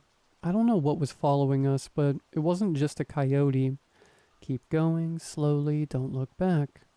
The sand was loose beneath my feet. I prayed I wouldn't slip. If I fell backwards, the night would consume me. I knew it. "Keep going, slowly, don't look back." Finally, we were peaking the last hill. Once at the top, under the light of the porch lamps, I turned around and looked. But there was nothing there. I had to laugh at myself. My mind had tricked me, let paranoia run rampant. It was only a coyote, I'm sure, if it was anything at all. Gigi and I walked into the refuge of the kitchen through the sliding glass door. In an instant, the warmth returned to my body, and a feeling of safety washed over me. We looked at each other, sharing a moment of peace. Then we started laughing. "No more night hikes," we agreed, happy to shrug the whole thing off. While we stood there laughing at each other, I couldn't help but admire how beautiful she was. Her long, curly black hair, brown, almond-shaped eyes, and freckled brown skin. Seeing her laugh and smile made me feel safe. Maybe it was the adrenaline still pumping, but she never looked more beautiful to me. "Want a drink?" she asked. That was exactly what I needed. Perfect opportunity to check out the in-home bar, I thought, but Gigi declared those bottles off limits. "That's the expensive stuff. They'll notice if it goes missing," she explained. "My grandma used to keep some in the library, though. I'll see if it's still there." And she walked around the corner. I went to the den to check on Jake, but he wasn't on the couch. He wasn't in the living room or kitchen either. Probably not a big deal. Cats have places they like to hide, and this was a huge house. Plenty of spots to choose from. Still, it had been a while since we last saw him. I figured I should let Gigi know. But upon entering the grand library, I instantly forgot what I went there for. Enormous floor-to-ceiling bookshelves, built into the walls lining the entire room, filled left to right. No space was left unoccupied. There must have been 1,000 books in this room. I walked right past Gigi as she searched a cabinet to look at the selection. Many of the books were about Navajo people, about their traditions and beliefs, and about their superstitions. One in particular caught my eye. A book about Naldushi, or skinwalkers, shapeshifters in Navajo folklore. I picked it up and opened it.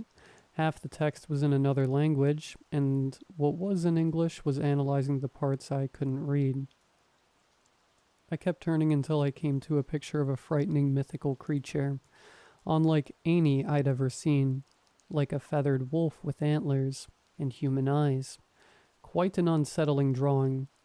Aha! I heard Gigi exclaim. From deep in the cabinet, she pulled out a perfectly cheap bottle of Bacardi. This won't be missed. Probably been forgotten about. She walked over and noticed what I was reading and visibly cringed. Put that away.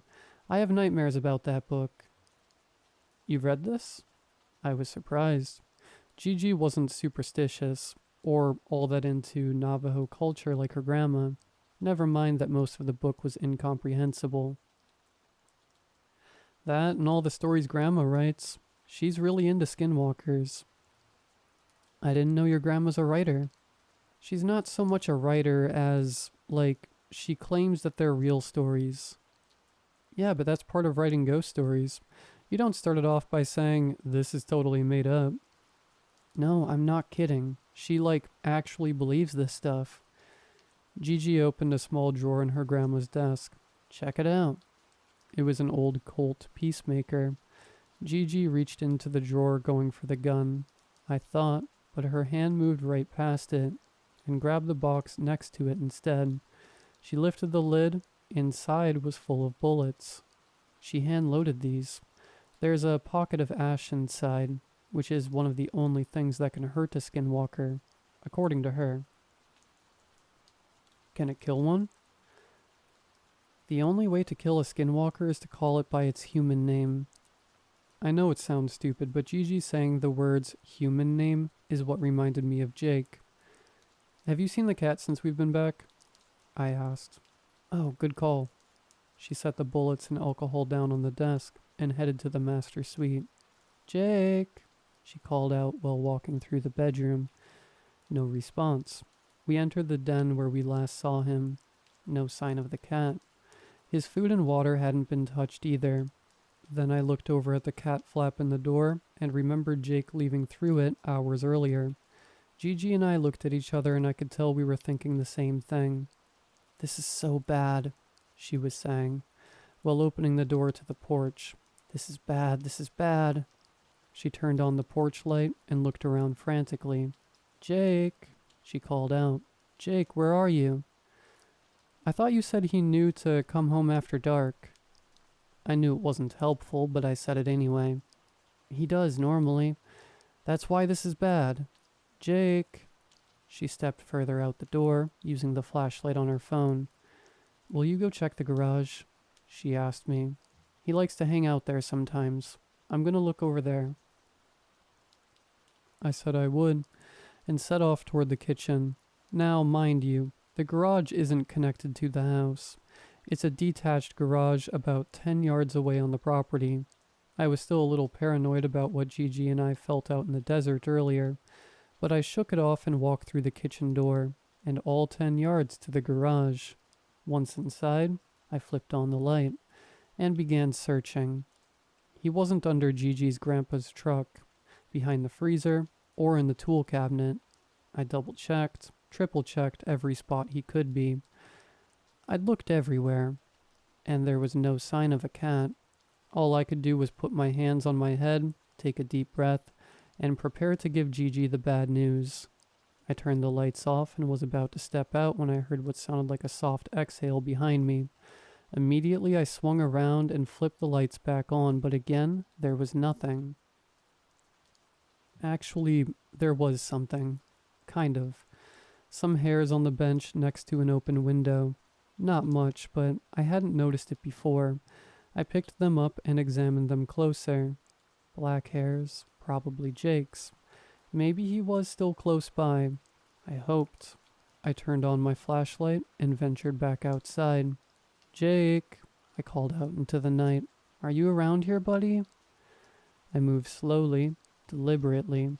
shining my flashlight all about, making sure I didn't miss an inch. Jake? Then I heard something move in the sagebrush nearby. Jake? I said in a friendly tone. Here, kitty kitty. I had my light shining down on the bush, only about 10 feet away. I could see the branches twitching and something furry moving inside it. I was sure it was Jake, but the leaves and twigs were casting shadows. I couldn't see him clearly. Come here, boy. Then the animal emerged from the brush. What it was, I couldn't say, but it wasn't Jake. For a second, I thought it might be a coyote, but this animal was much too large.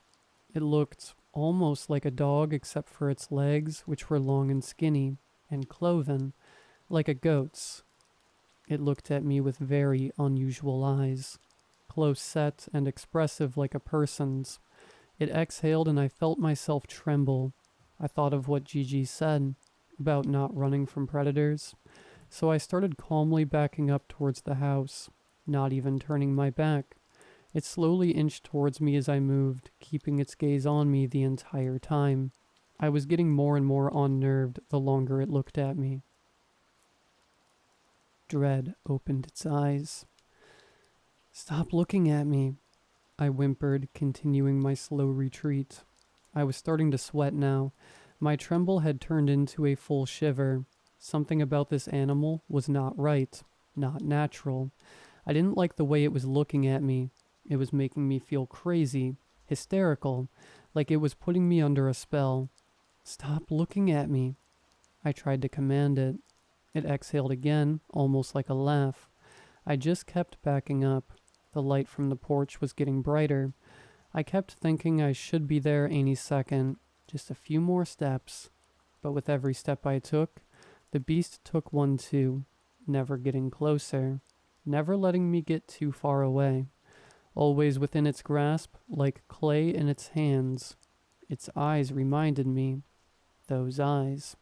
I felt like I was going mad looking into them. They were black at first, weren't they? I had to ask myself because now they were deep, earthy brown. So familiar looking. Finally, I took one more step back, and I felt my hand touch the door handle. I slid open the glass door and got inside as fast as I could, locking it behind me. The animal walked right up to the house, continued staring at me through the glass, but the glass wouldn't stop it. I was sure. The way it looked at me, I knew nothing could stop this beast. It was determined, and it would have me. It would break through the walls and drag me into the night, never to be seen again. It exhaled again and fogged up the window, then turned around and walked back into the darkness. As I left, I felt myself return to normal. Dread went to sleep.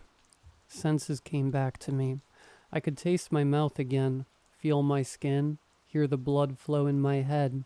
My whole body had been buzzing, but it was quieting down now, like the spell was wearing off. Then I remembered about Jake. I walked back to the master suite, knowing I'd have to tell Gigi the worst-case scenario. Jake was nowhere to be found. And there's a menacing predator lurking about. The porch door was open when I entered the den. Gigi was outside, still calling for Jake. I walked to the doorway. Gigi? I called out. She flew back to the house, eyes wide and desperate. Did you find him? Was he out there? I wanted to tell her about the creature, but looking in her eyes made the feeling of danger wash away. Her deep brown eyes. What was I thinking before? Had I gone mad? It was just some weird, malnourished wolf, of a breed I'd never seen. Why was I so affected by its stare? Why did it fill me with such dread? I had to laugh at myself. What's funny? She was scowling at me. I forgot we were still in a different kind of crisis. I needed to apologize and tell her I hadn't found Jake, but before I could, we heard a distant sound. We ran out from the master suite to see Jake sitting in the porch light outside the kitchen door, right where the creature was just a few moments ago. You Gigi chastised him, sliding open the door and letting him inside. He brushed his head against her shins and meowed at her. She picked him up with a soft sigh of relief. We'll have to lock the cat flap so you don't run off again. Gigi and I looked at each other and started laughing again. Why does stuff like this keep happening? I said. I don't know, but let's have that drink. We took a couple shots to celebrate a job well done. Back in the den, Gigi and I found ourselves making out on the couch. Jake was sitting next to us purring, and the TV was on. The worries of earlier were a distant memory. Everything was back to normal, until we heard the swinging of the cat flap in the door. We never locked it, and he just got outside again. Gigi and I both got up instantly, ready to search for Jake a second time. He couldn't have gotten far.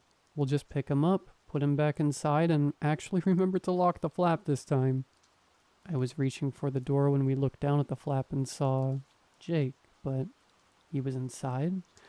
But we just heard him leave. Unless he actually came in just now, but then, when did he get out? He was just on the couch next to us. In fact, he was still on the couch. He hadn't moved, but he was also by the door. Our eyes flickered back and forth between the two black cats in the den. Something wasn't right. The Jake by the door started growling, hissing, puffing up its tail. The Jake on the couch jumped down with a growl of his own, and the two cats lunged at each other, screaming and clawing and biting. Not in a playful way either. They scrambled all around the room, becoming one amorphous black shape. I stomped on the ground and yelled, "Hey!" which seemed to scare them both, and they stopped fighting long enough for me to take one to the other room. But now we had another problem. During the fight, we lost track of which cat was which, so now we had to figure out which one was Jake. Gigi looked at her cat, then came and looked at mine. Then she looked at her cat again, and mine one more time. She couldn't tell the difference. They were identical black cats. In order to figure out which was which, she said we should stay in different rooms and study their behavior. My cat was friendly, like Jake, brushing up against me, wanting to be pet. He was clearly trusting of people and comfortable in this house. Gigi's cat was skittish and defensive, and was trying to escape. Confident we found Jake, we shooed Gigi's cat through the open door in the den, and then blocked the cat flap so there would be no more intrusions or escapades for the night. "Do you smell that?" I asked. It hit me out of nowhere, the most god-awful smell I'd ever smelled. It stunk like death. "What is that?" "I think it's from the fighting," Gigi said. "Cats release pheromones when they're in danger. This must be what it smells like." "It's disgusting. Let's go to the living room." I couldn't stand to be in there any longer. It was evoking the same dread I felt when the animal was staring at me, and I wanted to leave that far behind. Thankfully, Gigi agreed, and we grabbed Jake and took him to the living room where we continued watching TV. It was getting late now. Gigi and I were still in the living room. That feeling of being watched was creeping back. I tried to focus on watching TV, but it was hard to ignore. Out here in the living room, the walls are made entirely of windows. But at night, when it's dark out, the windows turn into mirrors. You can't see out, but whatever is out can see in. Dread opened its eyes. The animal was back. I could feel it. It was standing right outside staring at me. I knew it was. The feeling was unmistakable. I couldn't see it, but it was right there, just on the other side of the glass, so close that the window would fog up if it exhaled again. Something moved next to me. I flinched, but it was only Gigi getting up. "What happened?" She laughed at me. "I'm just feeling uneasy. Do your grandparents not have curtains?" I asked. She shook her head. "You have that feeling again?" I nodded. "Well, I'm gonna go take a shower. Maybe go in the guest room and sit on your phone while I'm gone." It was a good idea. There was only one window in there, and it had a curtain. So as Gigi went to the master suite to shower, I went the opposite way. I never got to the guest room though, as on the way there, I walked past the library. The Peacemaker was still out on the desk next to the Ye Nal Delushi book. Something compelled me, so I opened the book back up to the unsettling picture I saw earlier. I felt a cold breeze, like dread breathing down my neck. I turned the page. The English contents talked about the abilities of the Skinwalker.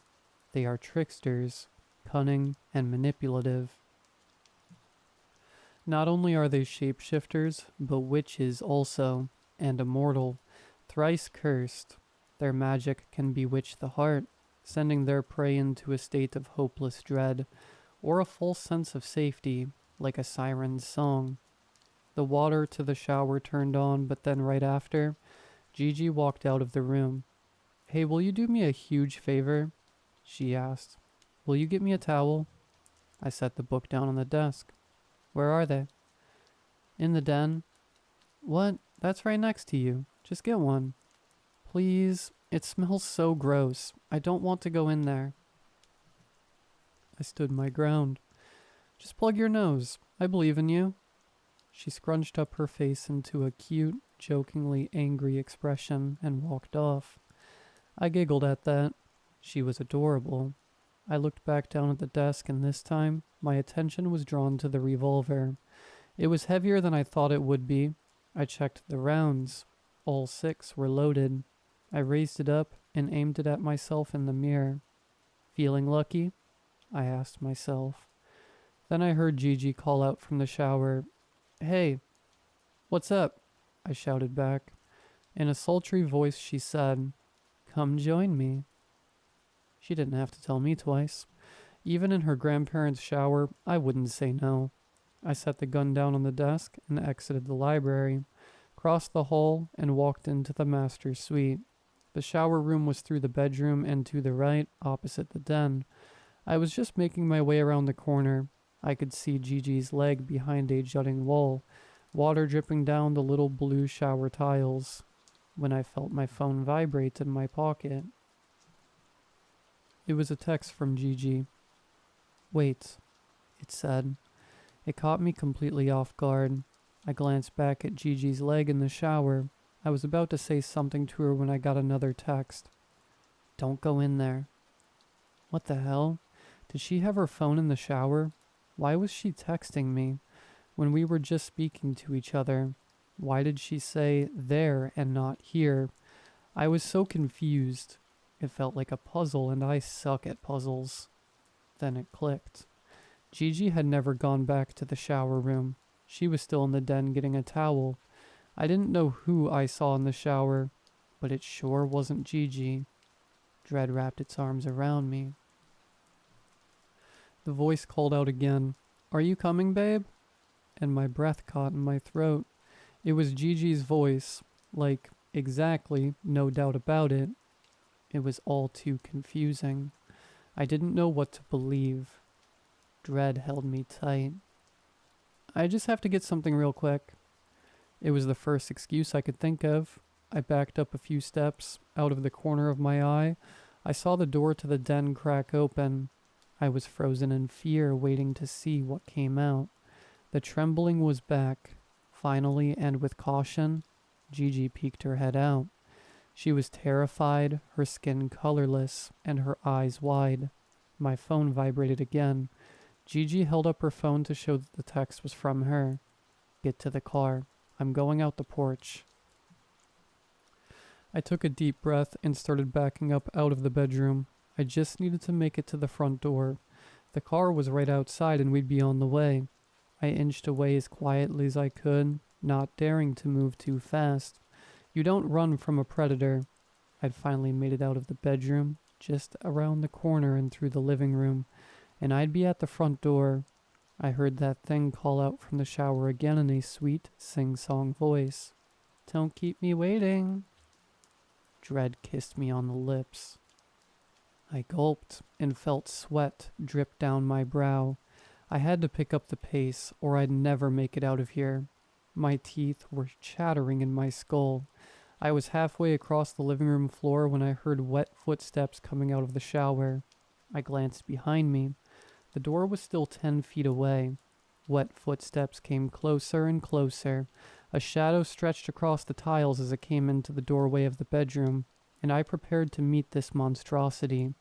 But when it turned the corner, my heart stopped in my chest. It looked just like Gigi. Same curly black hair, same brown eyes, same face, same body, same freckled skin. I couldn't tell the difference. The sight of her standing there naked, dripping wet, forced me to rethink everything. Did I just make it all up in my head? Do I really believe in skinwalkers? Surely this is my girlfriend, and this whole night has been some delusion. It had to be. The alternative is downright mad. She put her hands on her hips. "Why are you running away from me?" she asked, scrunching up her face into that cute, jokingly angry expression she did. Dread closed its eyes. This was Gigi. Every doubt I had washed away. Even if you could imitate every freckle and curve, mimic expression down to the tiniest detail, you couldn't fake personality. Not like this. My guard was down. I was about to join my girlfriend in the shower when the front door opened behind me. It was Gigi. Her jaw dropped when she saw herself, naked, standing across the room. "We need to get out of here right now," she whispered to me, leaning out the front door. "Babe, what is that thing?" Gigi asked, trying to cover her naked body. I looked at one, and then the other, and then back again. Identical. Both terrified of the other. I didn't know what to do. Behind me across the hall was the library. The Peacemaker should still be on the desk, fully loaded. I turned around and booked it as fast as I could. Both Gigi's ran after me, but I was able to get the gun, cock the hammer, and have it pointed through the door at them before either got too close. "Shoot her, babe," the wet one said. "No, I'm Gigi. I'm your girlfriend," the dry one protested. "She was gonna lure you into the shower and kill you." "She's a skinwalker," the wet one proclaimed. "They're liars, babe. Don't listen to her. She was trying to lure you away from me. What do you think she was gonna do once she got you outside?" I didn't know who to believe. I pointed the gun at the dry one. "No, wait." Dry Gigi pulled her phone out. "I was texting you. You have my number saved. This is proof. Now shoot her." "She stole my phone while I was in the shower. It doesn't prove anything. Please don't listen to her." Dry Gigi sighed, not knowing what to say to convince me. "Listen, if you shoot me, I'm gonna die. It's not enough to kill a skinwalker, but it will kill me. I only ask, once you see that I'm dead, that you shoot her too and run away while you have the chance." Surprisingly, the dread was absent, but I did feel an odd sense of safety. The monster was feeding me comfort now, disarming me. I tried to think. I pointed my gun at the wet one. "Where did we meet?" "School," she said without hesitation. "That's too easy," the dry one protested. "She could have known that through conversations we've had." I pointed my gun at her next. "Whose class did we meet in?" "We had two together, Mr. Dale and Mrs. Brody." The dry one was confident. I pointed my gun back at the wet one. "She's a witch. She can read your mind." "That's not true," the dry one protested. "Skinwalkers can't read your mind. All they can do is deceive you." Two sets of identical brown eyes stared at me, pleading with me. The comfort being exerted on me made it hard to think clearly. I had to go with my gut. The gun was pointed at the wet one. I took a breath and raised my finger to the trigger, but as soon as I touched metal, the wet one darted back into the master's suite. Not wasting any time, Gigi grabbed my hand and yanked me toward the front door. "Come on, let's go," she yelled. But as we were about to grab the handle, the wet one flew out of the den. We ducked down and let it crash into the wooden door above us, then ran back to the library and shut the door. We looked at each other, horrified and out of breath. What are we gonna do? I whispered to Gigi. Wet footsteps slowly made their way closer to us, stopping just on the other side of the door. "Here, kitty kitty," it said in a voice unrecognizable. Dread licked its lips. Gigi pointed to the other door on the back side of the library. "That goes to a bathroom, and then down the hall is the guest room. We can leave out the window." We leaned up against the wall as we opened the door to our exit, peeking through the crack before moving forward. Once we cleared the bathroom, we had to go through another door to the hallway. I aimed my gun at the crack as Gigi slowly opened it. All clear. I went first into the hallway, but as Gigi came behind me, the door creaked slightly. We both froze, listening. Wet footsteps. A shadow crept up from behind the corner ahead. Dread drew its breath. I dodged left into the guest room and hid behind the door. Gigi went right into the laundry room. I looked over at the window. There it was, the escape. I was so close to it, but I couldn't leave without Gigi. I had to get to the laundry room. The creature came walking down the hallway. My gun was pointed at the door, as steady as a trembling hand could aim. 1 step, 2 steps, 3 steps came down the hallway, but never seemed to pass. Dread bared its fangs. With each step, my chest beat harder and harder. I put a hand over my mouth to quiet my breathing. Finally, the footsteps passed me by, walking down the hall toward the library. Once it was several paces away, I silently peeked out the door. The creature didn't look like Gigi anymore. It had lighter hair and shorter and pale skin. With its back to me, I quietly shuffled across the hall into the laundry room. It didn't seem to hear me. The lights were off in the laundry room. I had to use my phone to look around. There was no sign of Gigi. Where had she gone?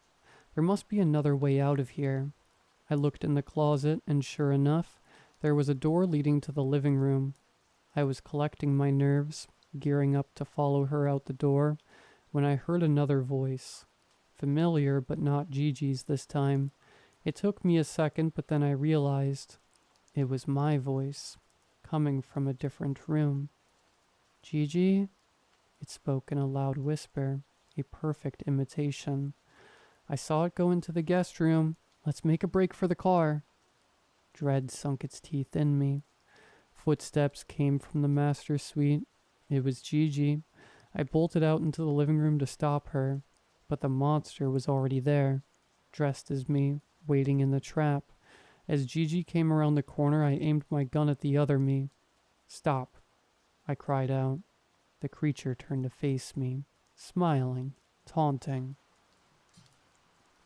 I was looking into my own eyes. It had my face, my body, my expression down to the tiniest detail. Dread opened its mouth wide. Was I still me? Could I be, if something else was too? If no one could tell the difference? If I couldn't tell the difference, was I ever really me? The monster cried out in my voice.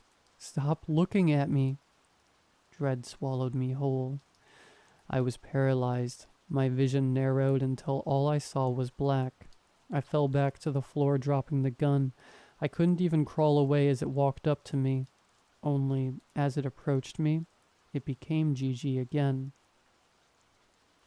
A light glowed behind her. She was the only thing I could see. She leaned over and stretched out her hand. "I'm offering you peace," she told me. "Won't you take it?" Her smile pierced through me, and just like that, the dread washed away again, and serenity took its place. Something in me changed. I finally understood. If I was going to die, I should feel at peace about it. The creature was offering me comfort. There's bliss in accepting the lie. "Yes," she assured me. "Don't fight anymore. You can rest now." I let her take my hand. She lifted me up off the floor and looked at me. Those eyes, her brown eyes, they welcomed me. I felt myself on the brink of passing over to somewhere else. The feeling of bliss was overwhelming, all-encompassing. But creeping up behind it, I felt an itch, a strong itch, strong and deep down to the bone. Then I heard the loudest sound I've ever heard in my life. When my vision returned, Gigi was on the floor screaming and writhing. There was a hole in her chest already rotting. Confused, ears ringing, I frantically looked around to see what happened. Standing by the door was Gigi, trembling, white knuckles gripped around the peacemaker, a thin flume of smoke billowing from the barrel. The creature struggled in agony on the floor. Its skin turned to feathers, then to wool, then to fur. It stumbled to its feet, walking on all four paws that suddenly became hooves. Each time it turned into something recognizable, it changed again, almost shimmering. Antlers started to crown its head. In one last cry of pain, it broke through the glass of the kitchen door and ran off into the darkness. I thought I would feel relief, but as the creature disappeared, so did the peaceful serenity. It left me feeling hollow, save for the itch. Gigi looked at me and started crying. I couldn't cry. I had felt so much, so intensely. To be free of it now felt like its own death. I couldn't feel relief, or joy, or fear, or pain. Just an itch. Am I dead? I managed to ask. Gigi shook her head, sobbing. I couldn't understand why she was crying. It's all right, I said. It won't be coming back. I was so drained. It was all I could think of to comfort her. Let's go home. We don't have to be here anymore. She put her face in her hands and sobbed. We can't go home, she said. What do you mean? Why not? It marked you. It marked me? I looked down at my hand, the one that itched. It was turning dark, like I was frostbitten. My fingers felt rigid. I tried to curl them, but they stayed stiff. The itch was unbearable. I scratched it with my other hand, and to my horror, my rotten flesh peeled away, revealing long black talons. There it was again. Dread opened its eyes. What do we do? I asked. It only made her cry harder. I inched toward her, but she backed away terrified. Gigi, what do we do? She shook her head. I gulped. Dread drew its breath. Cut it off. The words just came out. I didn't even think about them. What? Get a knife and cut it off, I demanded, before it spreads. Through tears, she cried, It's not like that. It's not like that. The words echoed off the glass walls and high ceilings. I fell back to the ground once more, knowing this desert would be my home forever. Dread lovingly embraced me. My face felt different now. I looked at the window to see my reflection. My nose and mouth were turning into a beak. I tried to cry. I screamed for Gigi to run away, but I couldn't make words. I squawked.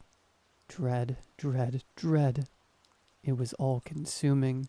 I couldn't take it anymore. I wouldn't end up like that horrid creature, doomed to roam the desert, immortal, thrice cursed. You know my name, I tried to say, but the words wouldn't come out. Dread laughed at me. Say my name. I tried again. Gigi steadied her breathing. I don't know how, but I think she knew what I meant. She pointed the gun at me and pulled the trigger. My shoulder exploded. Bone fragments shot through me. The force knocked me across the floor. The pain was like nothing I'd ever known. Like my blood turned to acid and was melting through my tissue. Black smoke rose from the wound, already festering. Dread opened its mouth wide. I screamed. We'd become one. I was crawling towards Gigi, snarling at her, baring my teeth. She stepped away, horrified. I almost felt ashamed, but the dread wouldn't let me. I was its puppet. Dread wore my skin. Gigi shot again, this time in my leg. The bone breaking was excruciating, but it stopped me from crawling. I laid there screaming, blood leaking out of me as my body tried to transform. Say my name, I screamed at Gigi, hoping she'd understand. She raised the gun again. "Patrick," I heard her say. I never felt a third shot. Dread was all that remained.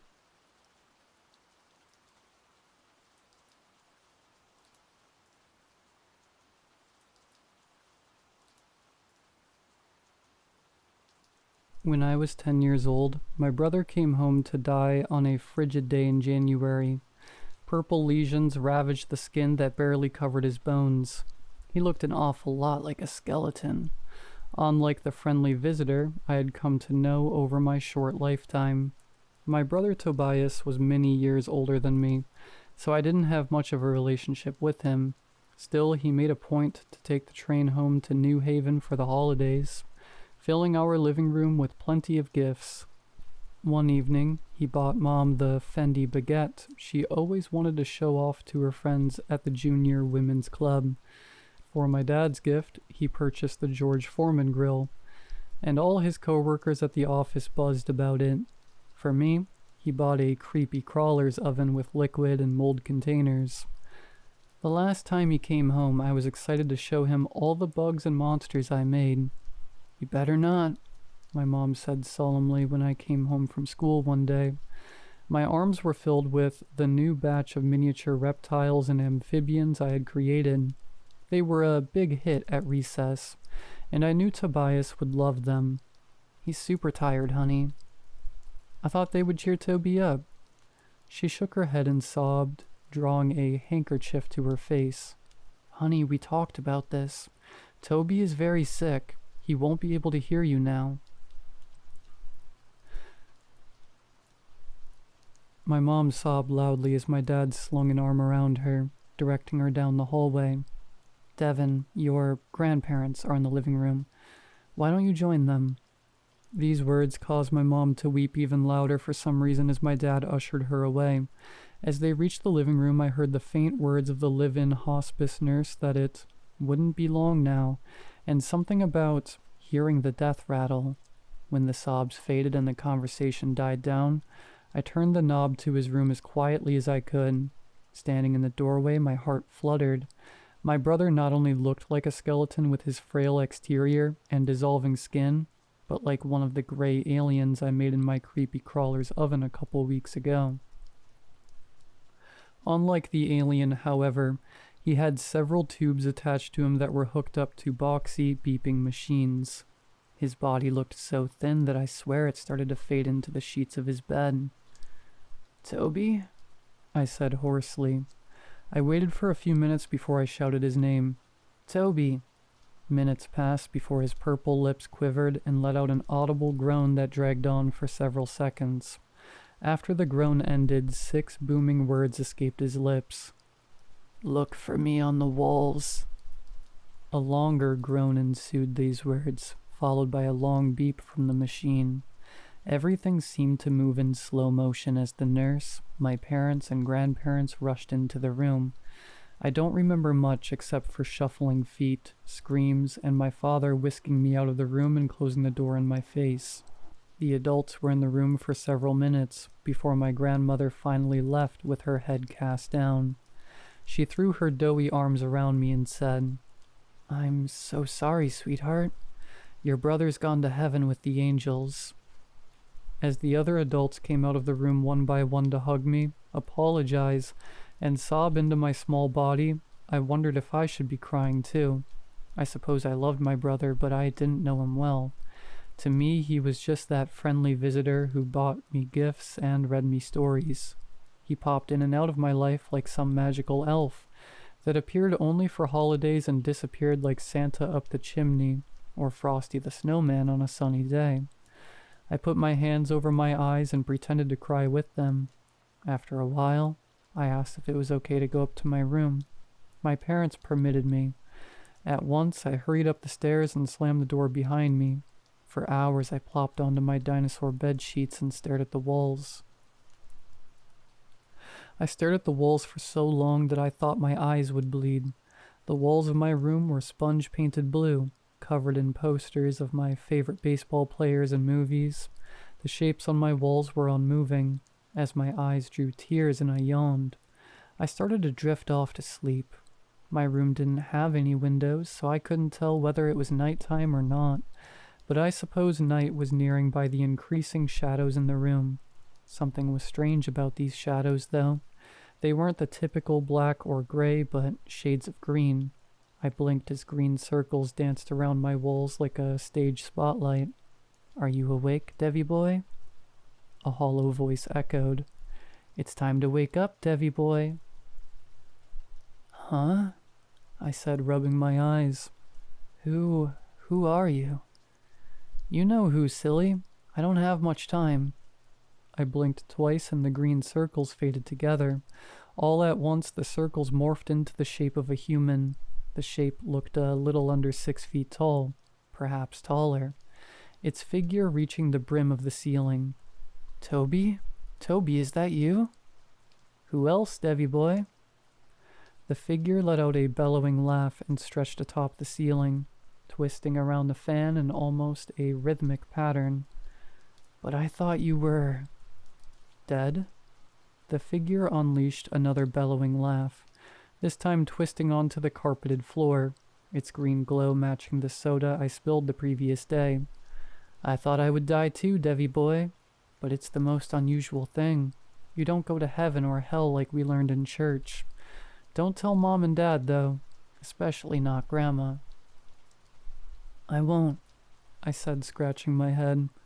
"But Toby, if you're not dead, what are you?" "Hiding." The figure's voice changed from a bellowing pitch to a dull whisper. What do you mean?" "You must swear not to tell anyone." "I swear, Toby, I swear." "People don't die," the figure whispered, draining from the carpets back to a small circle on my wall. "They hide." "From what?" "I don't know yet," the figure said, its voice now trembling. "I just know that we're hiding. We're all hiding." As the figure spoke those words, I saw dozens of green circles bouncing around my walls. They were varying shades of green. Some spoke in whispers like my brother. Others spoke in gibberish that sounded like different languages. I shoved my thumbs into my ear canals as the sounds grew louder and more varied. I jammed my eyelids shut as the lights flickered and burned into my retinas. As I screamed, I heard my brother's voice once more. "People don't die. They hide, Devi. They hide and they must never be found." I screamed so loud that my cat Jasper hollered from the other room. I screamed so loud that my mom, dad, and grandparents, and even the live-in nurse hurried upstairs and forced their way into my room. "It's okay, honey," my mom said, pulling me into her bosom. "It's okay, sweetheart. We're all so sad." As the others crowded around me, I continued to scream. Though the sounds had disappeared, I still heard my brother's voice loud and clear.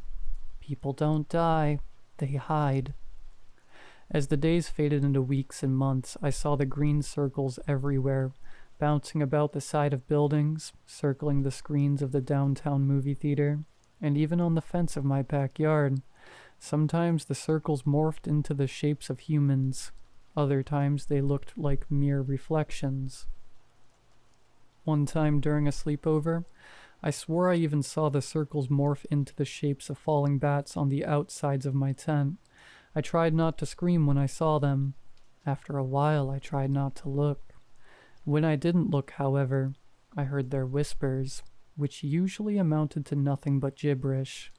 As the months faded into years, I checked myself into therapy, the only chance I had to stop seeing the circles, to stop hearing the awful, muffled voices.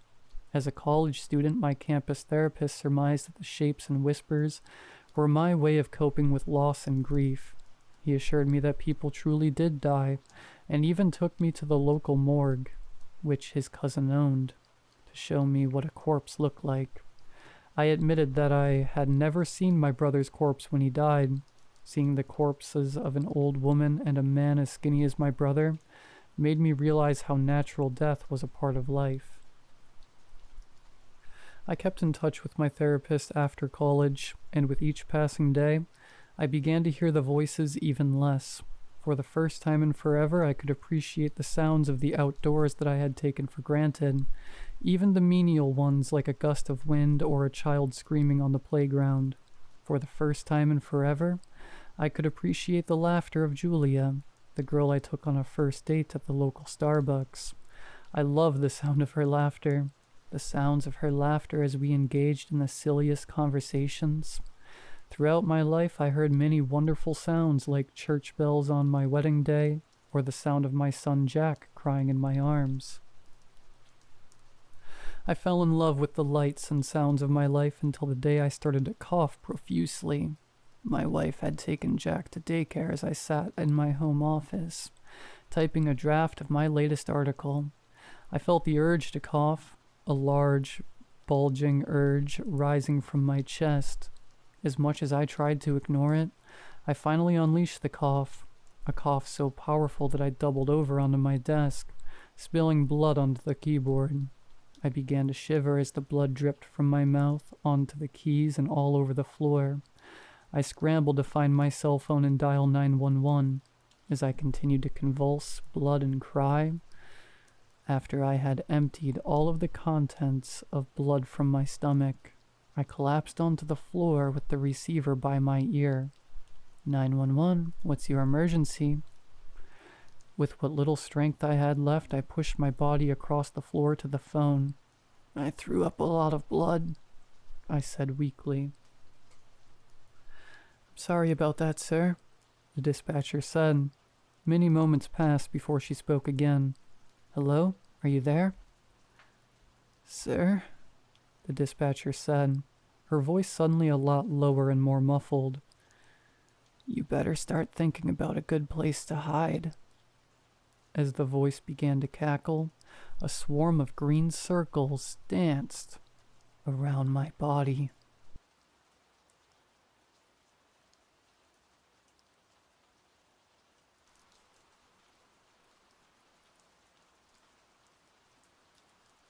I work maintenance. It's not glamorous, but it pays the bills. Usually my jobs are at office buildings, warehouses, maybe a shopping mall, but 3 months ago, I was hired for a government contract in the middle of nowhere. No address, just coordinates. When I got there, it looked like a military bunker built into the side of a mountain. The entrance was a massive steel door, unmarked except for a tiny keypad. A man in a black suit greeted me. No name, no smile, just a clipboard and a pen. Sign here. No phones, no questions. Follow orders. I signed. The pay was insane, and I figured it was just some secret government R&D lab. How bad could it be? I regret everything. Inside, the facility was pristine and sterile, lit by an endless stretch of fluorescent lights. I was given a uniform, a small ID badge that only said, Tier 1 Maintenance, and a list of protocols longer than the U.S. Constitution. Most of my tasks were mundane: replace broken air filters, tighten bolts on high-pressure pipes, sweep up debris in the lower levels. But the deeper I went, the weirder it got. Sublevels 1 through 3 were straightforward. Labs, living quarters, storage.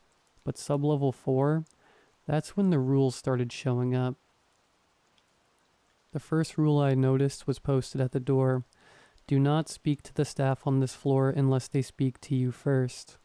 The scientists on sublevel 4 were pale, jittery, and avoided eye contact. They whispered to each other in quick, frantic bursts and moved like they were afraid of being watched. There was a room I had to clean there, room 401. The rule for that one was specific. Never turn off the lights while inside. Room 401 was empty, just white walls and a metal table. Easy enough to clean, but the moment I stepped in, I felt like I was being watched. There was nothing in the room. No cameras, no vents, no windows. But the feeling was undeniable. And then the lights flickered. Just for a second, but in that split second, I swear I saw a shadow standing in the corner. When the light stabilized, it was gone. I finished my work in record time and didn't look back. By my second month, I noticed the air was heavier the deeper you went. Sublevel 6 felt like breathing underwater. The signs outside the doors were increasingly ominous. Emergency Protocol Alpha only. Extreme Hazard Class D entities. And my personal favorite? Do not enter without clearance or armed escort. One night, I was called to fix a coolant leak on sublevel 7. I didn't even know there was a sublevel 7 until that moment. My escort, a pair of armed guards with rifles I didn't recognize, didn't say a word to me as we descended in the elevator. When the doors opened, I instantly wanted to leave.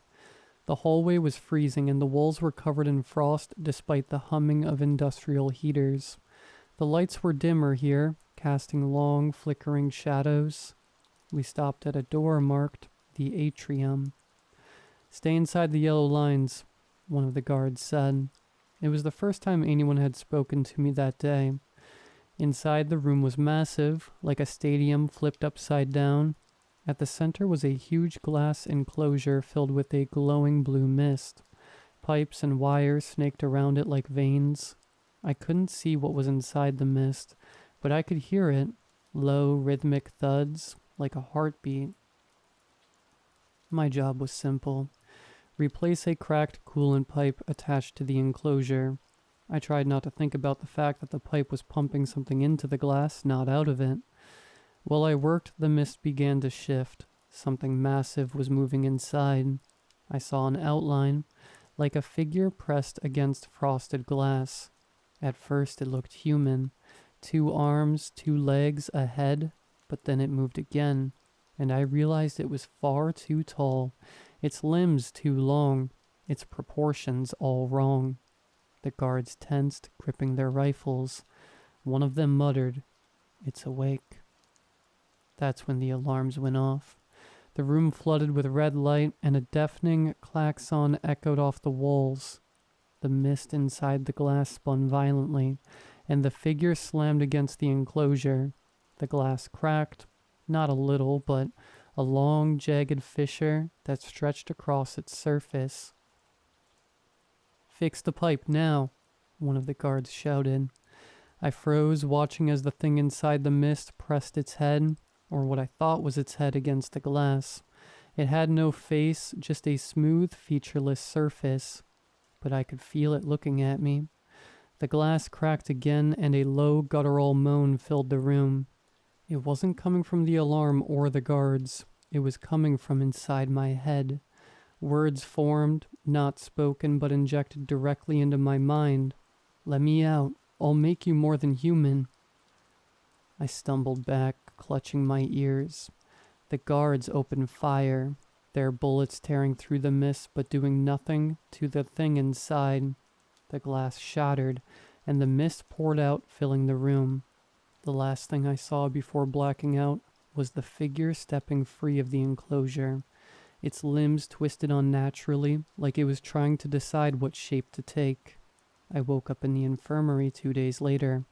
My contract was terminated on the spot, and I was escorted out of the facility by men in hazmat suits. They didn't answer my questions, just handed me an envelope with a check and a warning. "Speak about this, and we'll find you." That was 3 weeks ago. Since then, I've been having episodes. Sometimes I'll wake up in the middle of the night standing in my backyard with no memory of how I got there. Other times I'll hear whispers in the back of my mind, promising things. Power, knowledge, immortality. 2 nights ago I found frost on my bedroom window. It was 80 degrees outside. Last night, I woke up to find my reflection staring at me from the mirror. Even though I wasn't moving, it smiled. I don't know what they're doing at that facility, but I know one thing. They didn't contain it. The atrium is open now, and it's looking for me. And if you hear a voice in your head that isn't yours, don't listen. It doesn't want to help you. It just wants to get out.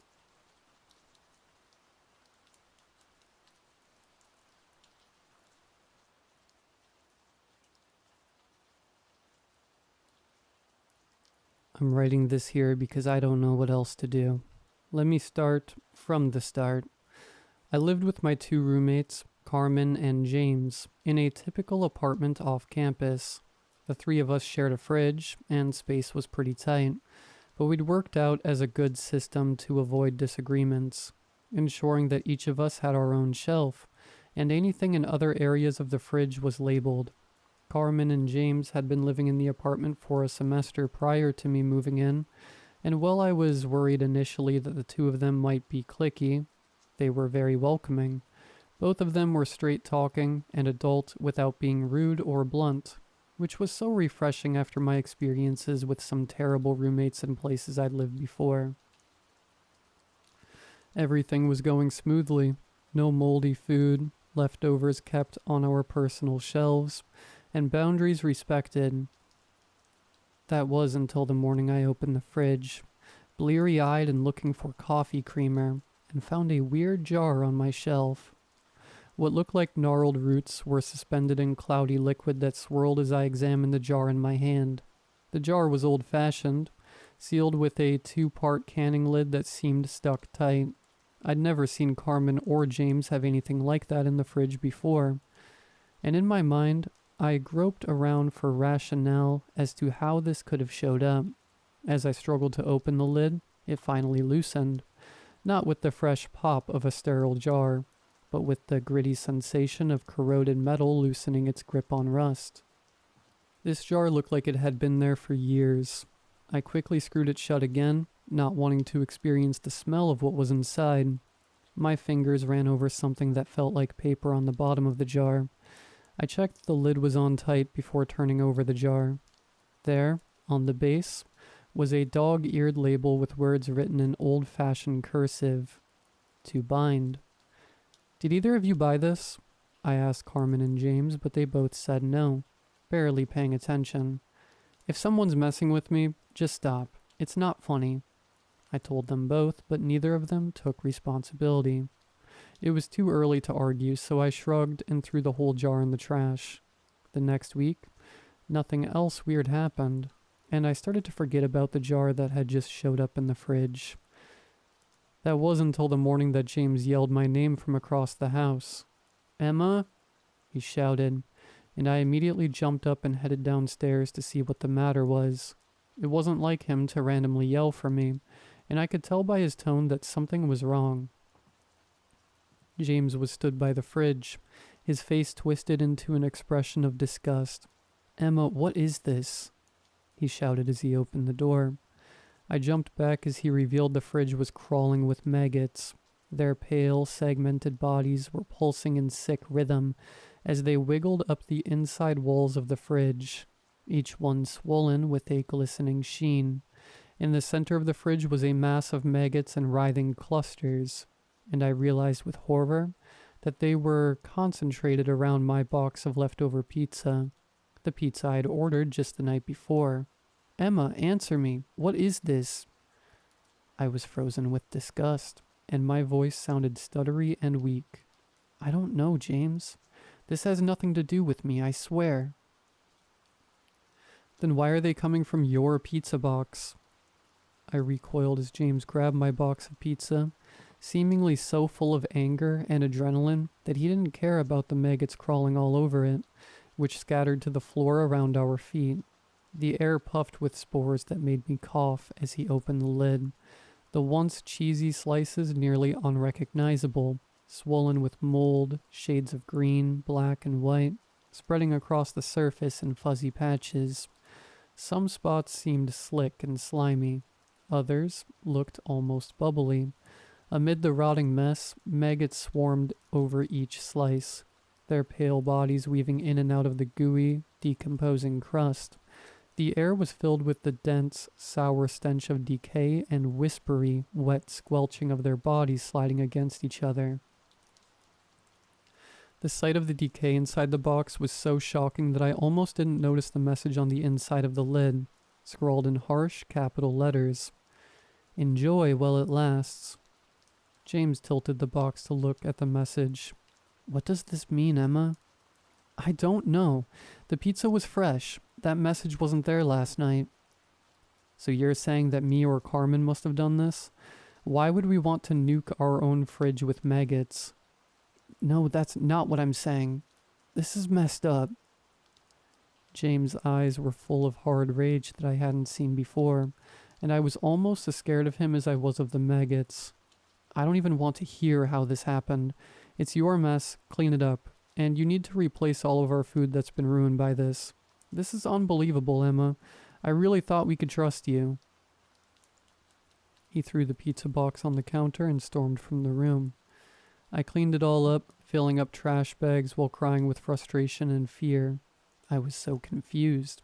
There had been no hint of any decay when I'd eaten the pizza last night, and I'd simply thrown the leftovers in the fridge thinking I'd eat them later today.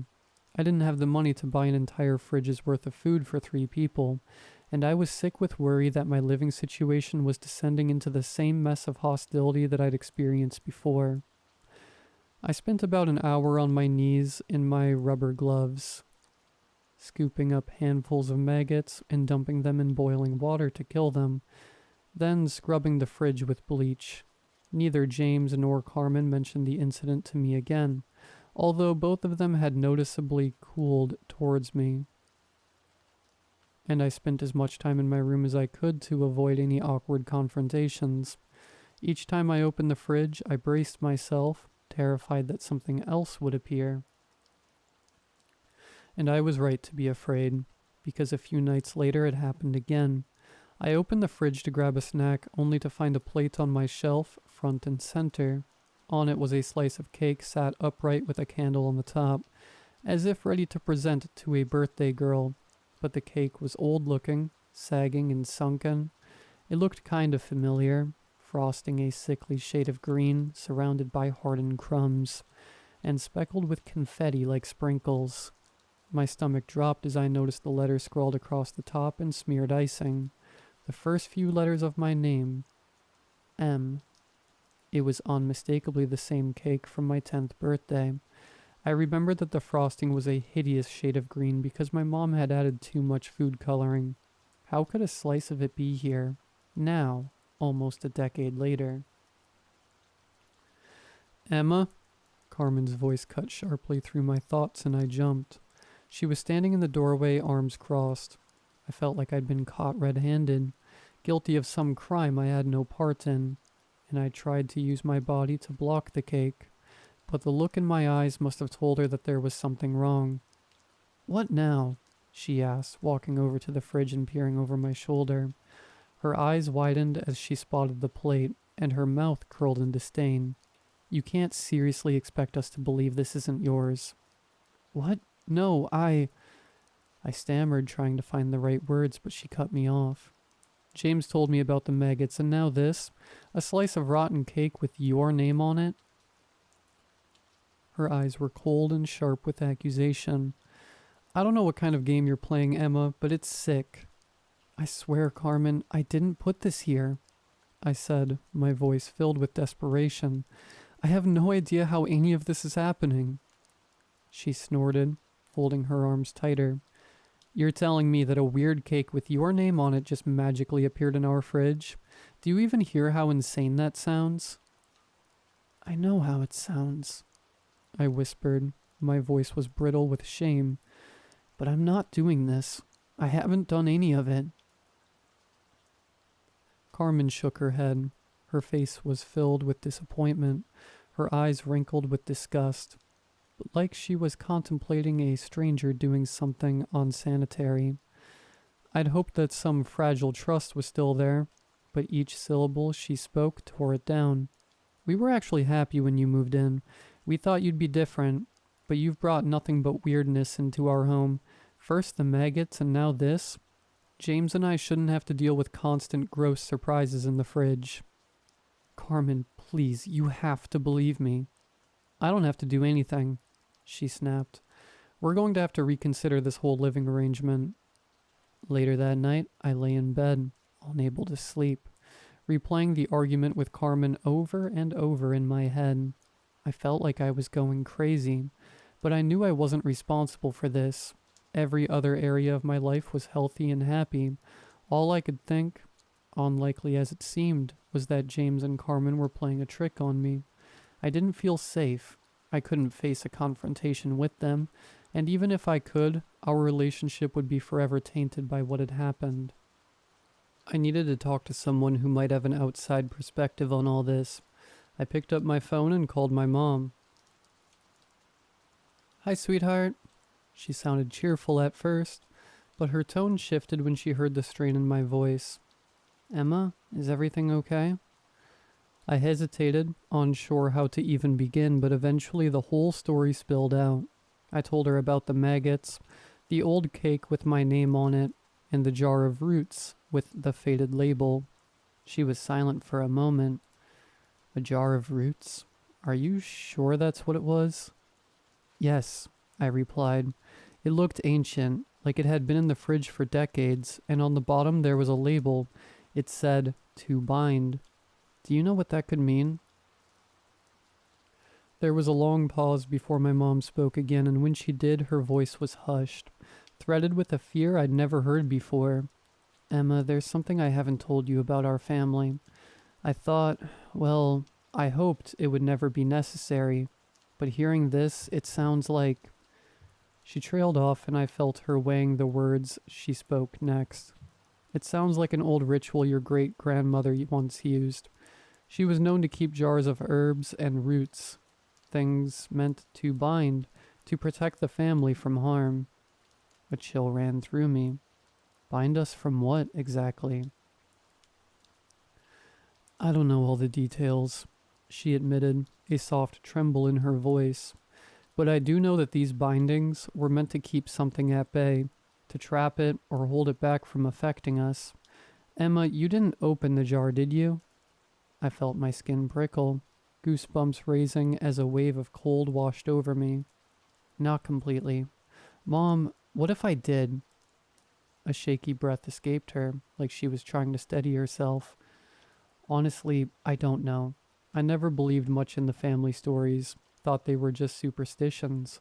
But I remember the jars and how your great-grandmother would never let anyone open them. She told me, never break the seal on a binding jar. Otherwise, what's inside might come for us." A thick silence settled between us as I processed her words, feeling like I'd unearthed the family secret that should have stayed buried. This couldn't be real. Surely there was no such thing as witchcraft or spirits. But as I cast my mind back to the stale cake and the writhing maggots, it all seemed way too weird to have any type of rational explanation.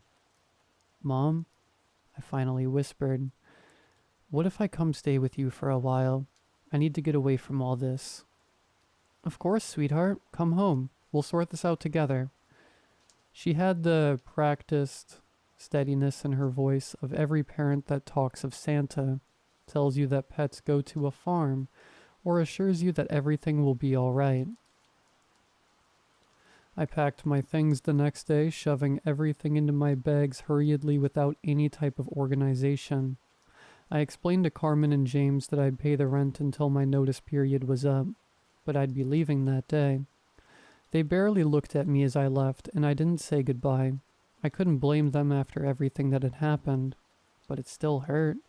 A strange loneliness crept over me as I left the apartment and headed back to my childhood home. When my mom greeted me at the door, I melted into her warm hug, feeling the weight of the past few days begin to ease just slightly. That night we spent the evening watching crappy romance shows on Netflix, talking about anything but what had happened. It was early the next morning when I went to the kitchen, still groggy with sleep. My mom was already up, sitting at the kitchen table with a cup of black coffee. "Morning," she said with a tentative smile. There was some kind of current in the air, a chill that seemed like more than a drought. I think, deep down, I knew then that something was wrong, but I tried to pretend it was another normal morning, that I'd open the fridge door, grab some orange juice, and everything would be fine. But pretending was useless. It took me a moment to process what was inside the fridge. In front of me sprawled a massive raw organ, fleshy and grotesque, throbbing and twitching with life. Its surface was a tangled mess of bulging veins and thick, sinewy fibers, each strand shining with wetness. The swollen blood vessels twisted over it like bloated worms, their contents sloshing with each faint throb. It sat in a thick pool of viscous, nearly black blood that dripped lazily off the shelf and splattered onto the floor with wet, sticky slaps. The coppery, metallic stench coated the insides of my nostrils, so thick and rancid, it felt like it was crawling down my throat, filling me with a nausea that clawed its way up from my gut. I stumbled back, gagging and clamping my hand over my mouth. This thing, it looked like a nightmare pulled from the depths of some twisted horror. Something so strong and obscene, it felt like the air itself recoiled around it. This was something that had no place in any fridge, let alone my mom's. On the shelf below, obscured by the shadow cast by the huge organ, another jar caught the faint glint of the fridge light. It was nearly identical to the one I'd found in the apartment, a murky jar filled with dark, viscous liquid and tangled, gnarled roots. But there was something different about this jar. A faded label clung to the side, the same spidery cursive as before spelling out the words, "To unbind." I only realized my mom was by me when her shaking hands clasped my arm. Her face was completely pale. "Emma, this jar? This shouldn't be here." I didn't want to believe this was happening, and it took so much effort to face the situation, not to run screaming, but I wanted to be strong for my mom. "What do you mean, to unbind? Is this the thing I let out?" Before she could answer, a strange, low noise filled the kitchen, like something huge exhaling. The air filled with a whispering, crackling sound like the rustling of dry leaves, and underneath, a crackling noise like something brittle breaking. It was suddenly so cold, so damp even inside the room, like the air in the middle of a forest in a rainstorm. I couldn't move. My eyes were fixed on the jar as the roots inside it started to twitch. At first I thought it was a trick of my eyes, a glimpse of a reflection moving, but then, unmistakably, they started to coil around each other, gripping and undulating like a nest of snakes.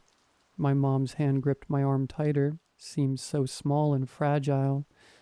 "Emma, shut the fridge. Don't touch it. We need to..." But it was too late. The jar's lid spun around, loosening with a grinding crick. Then a loud hiss as the lid popped off, filling the kitchen with the sour, sharp smell of decay.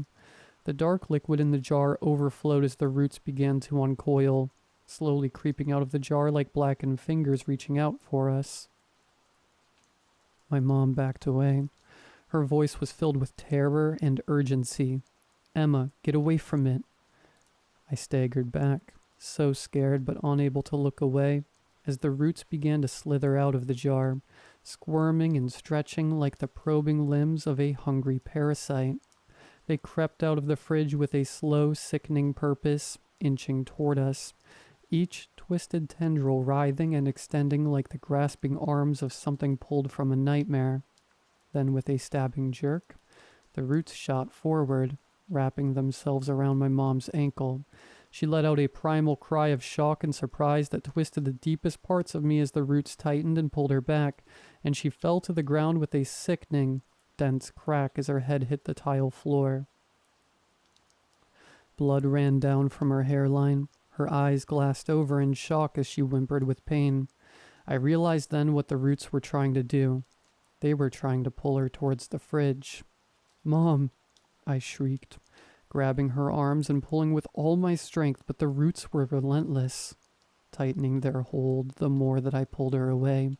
The roots were throbbing as if something dark and alive cursed through them, and I could feel their strength, unnatural and monstrous. They were tied around her ankle like a ligature, and the skin underneath was raw and red, bruises blooming purple beneath their grip. "Emma, it's feeding," she gasped, her voice rasping and breathy with pain. I clung to her, pulling desperately, my hands gripping so tightly I no longer cared if it hurt her. My vision blurred with tears, panic filling every part of me as I choked on my own sobs. The roots felt stronger with every second, as if they were draining her life, and I knew I couldn't hold out much longer.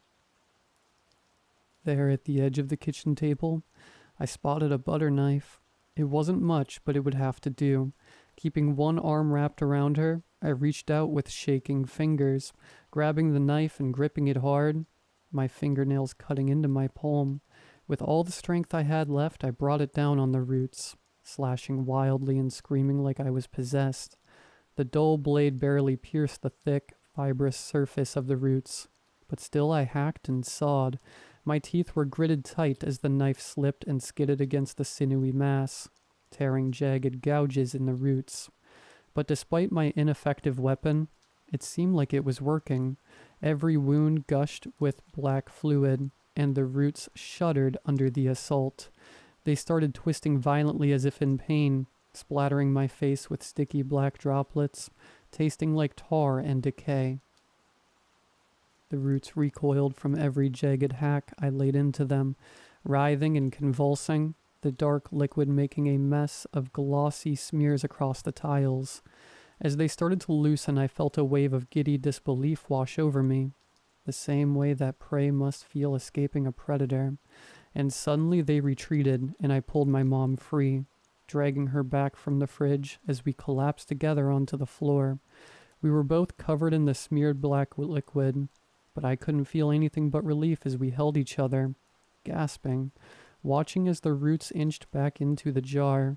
Meters of roots compressed themselves into a small, tight mass as they slithered back inside.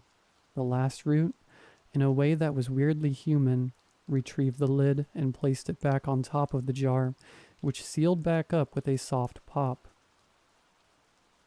The room was still and silent, as if they had never moved at all, while my world had changed so completely. My mom was so pale, and she could barely speak through her own sobs. "Emma, we need to bury it, far away, where it can't find us again." "But what if it just comes back, Mom? What if what's in there doesn't let go that easily?" My mom didn't answer. I'm sitting at the kitchen table now writing this up. I cleaned up the mess in the kitchen, cleaned the tarry fluid from my skin. My mom's ankle is hurt, but okay. But I don't know what to do with the jar in the fridge. Will it come back if we bury it? Will it burn if we set fire to it? Do we need a priest? What if whatever we do to make it go away makes it come back stronger and angrier? I know this isn't the end of this story. This is only a pause. The things that bound me isn't done. It's just biding. It's time.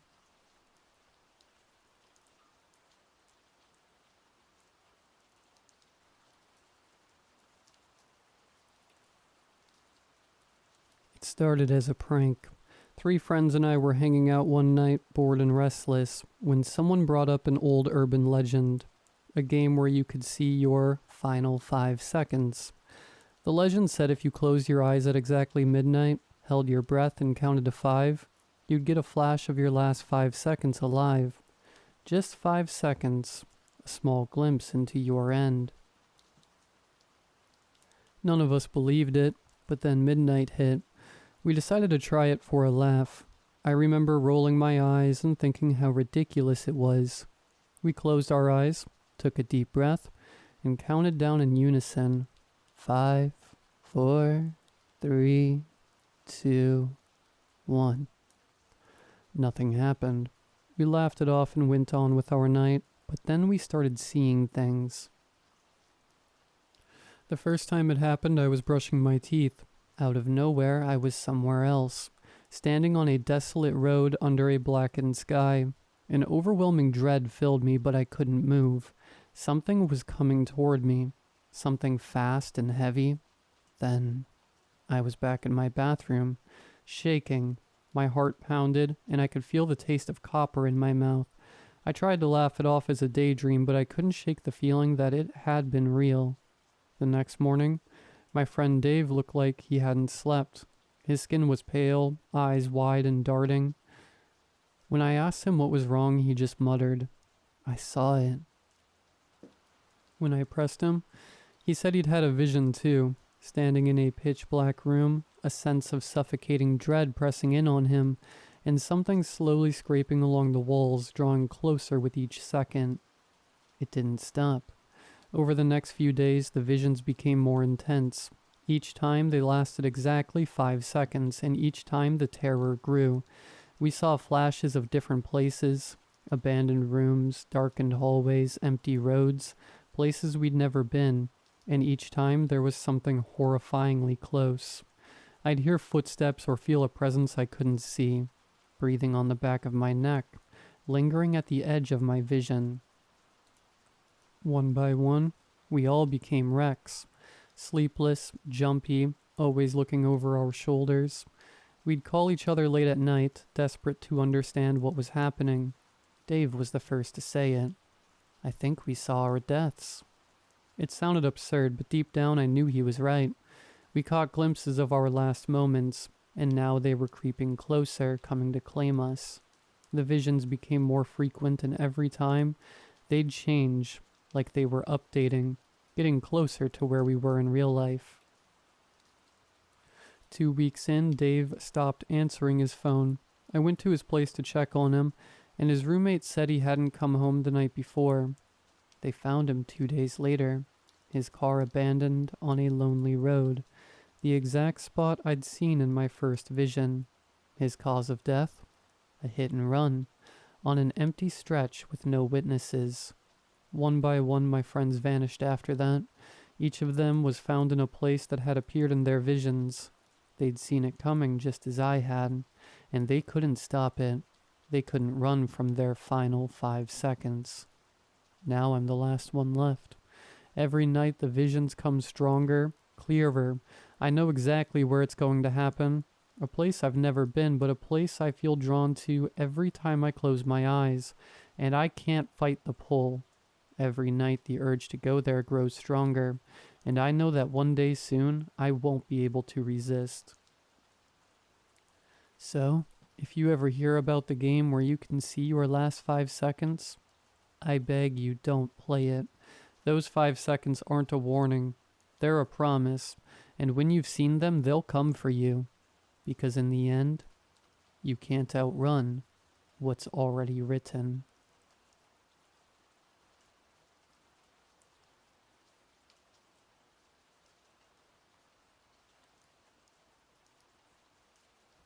My Uncle Danny loved telling stories. Most of them were harmless.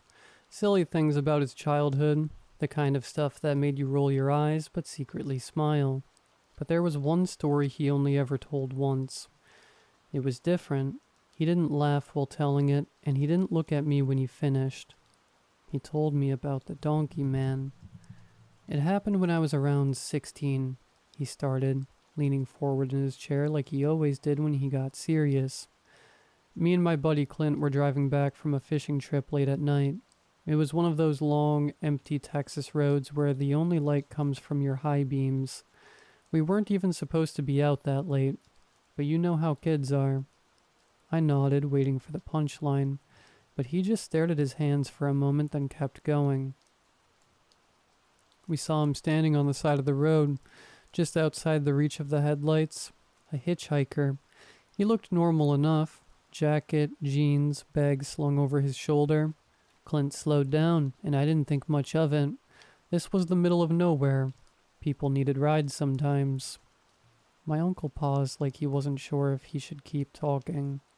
So we pull up next to him, and Clint leans over to ask where he's headed. The guy doesn't answer right away, just looks at us for a second. Then he smiles. It wasn't a nice smile, though. It was wrong, like he knew something we didn't. Clint asks again, and the guy finally climbs into the truck bed. He doesn't say a word, just sits back there with his bag. I remember looking through the rear window at him and feeling off, like we'd made a mistake. What happened next? I asked, hooked. That's when I noticed it, he said, his voice dropping to almost a whisper. His feet? He wasn't wearing shoes, and where his feet should have been, he had hooves. Big, dark, donkey hooves. I laughed nervously. Come on, Uncle Danny. I swear, he said sharply, cutting me off. Clint saw it too. We both freaked out. Clint slammed on the gas, trying to shake him off. That's when he stood up in the bed of the truck. I swear to God I'll never forget the sound. He let out this horrible bray, half human, half donkey, and started kicking the back of the truck with those hooves. My uncle's hands shook as he mimed the motion, like he could still feel the vibrations through the steering wheel. We didn't stop driving until we got to Clint's house. When we finally got out, the truck was a mess. Dents all over the tailgate, like someone had taken a sledgehammer to it. Clint's dad was furious, asked us what we hit. We didn't know what to say. And what happened to him, the donkey man? I asked, trying to hide how uneasy I felt. Uncle Danny shrugged. We never saw him again, but Clint's truck, those dents never came out, no matter how much they tried to fix it. I sat there, stunned. Uncle Danny didn't say another word about it. He passed away a few years ago, and sometimes I think about that story. Was he messing with me? Or was it something he carried with him all those years? Something he couldn't explain.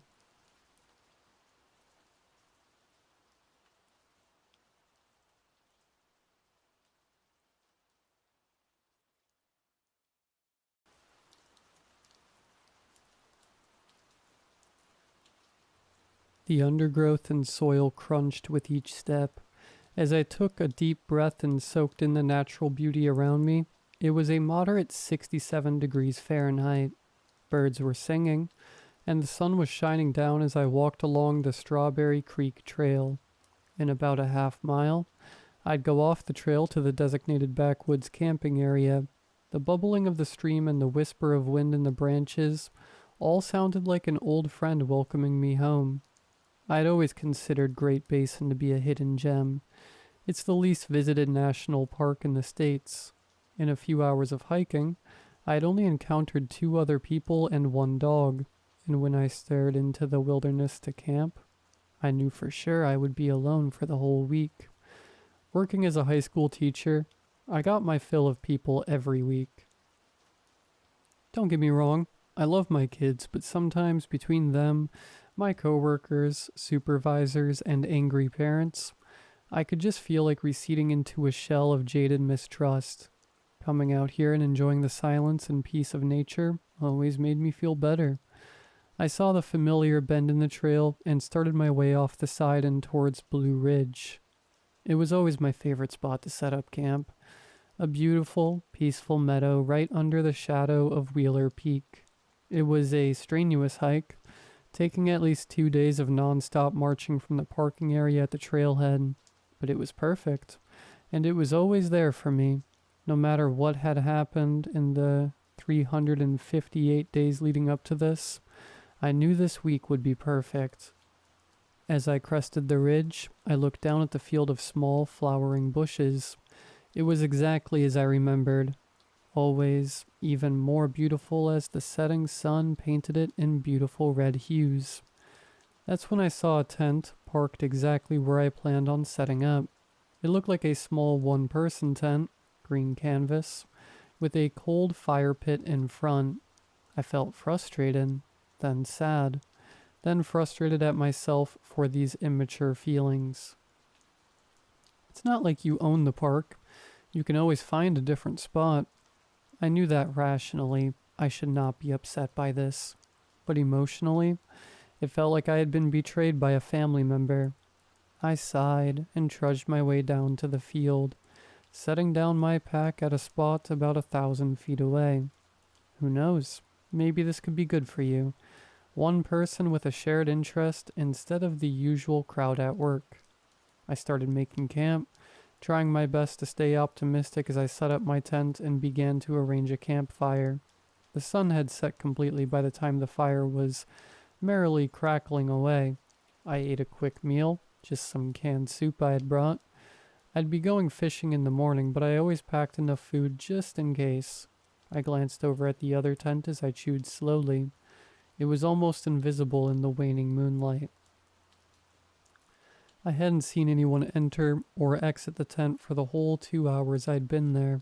And the strangest part was, there was no fire or even the glow of a lantern. It must be on some all-day hike. I tried to rationalize it, but something about the old, weathered tapestry hung in a sloppy triangle shape made me uneasy. I was being ridiculous, I knew it. It was probably just a leftover from being bitter about having a neighbor in the first place.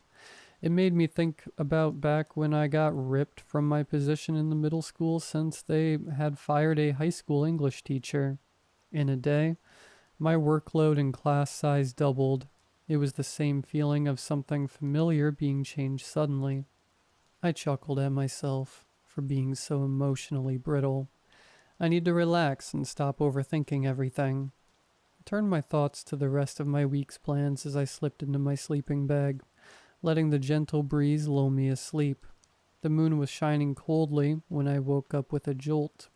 I tried to stay still, listening carefully as I heard another twig snap just a yard from my tent. I could make out a dark silhouette, the figure of a man projected on the nylon of my shelter. He seemed to be pacing like he was looking for something he had misplaced in the night.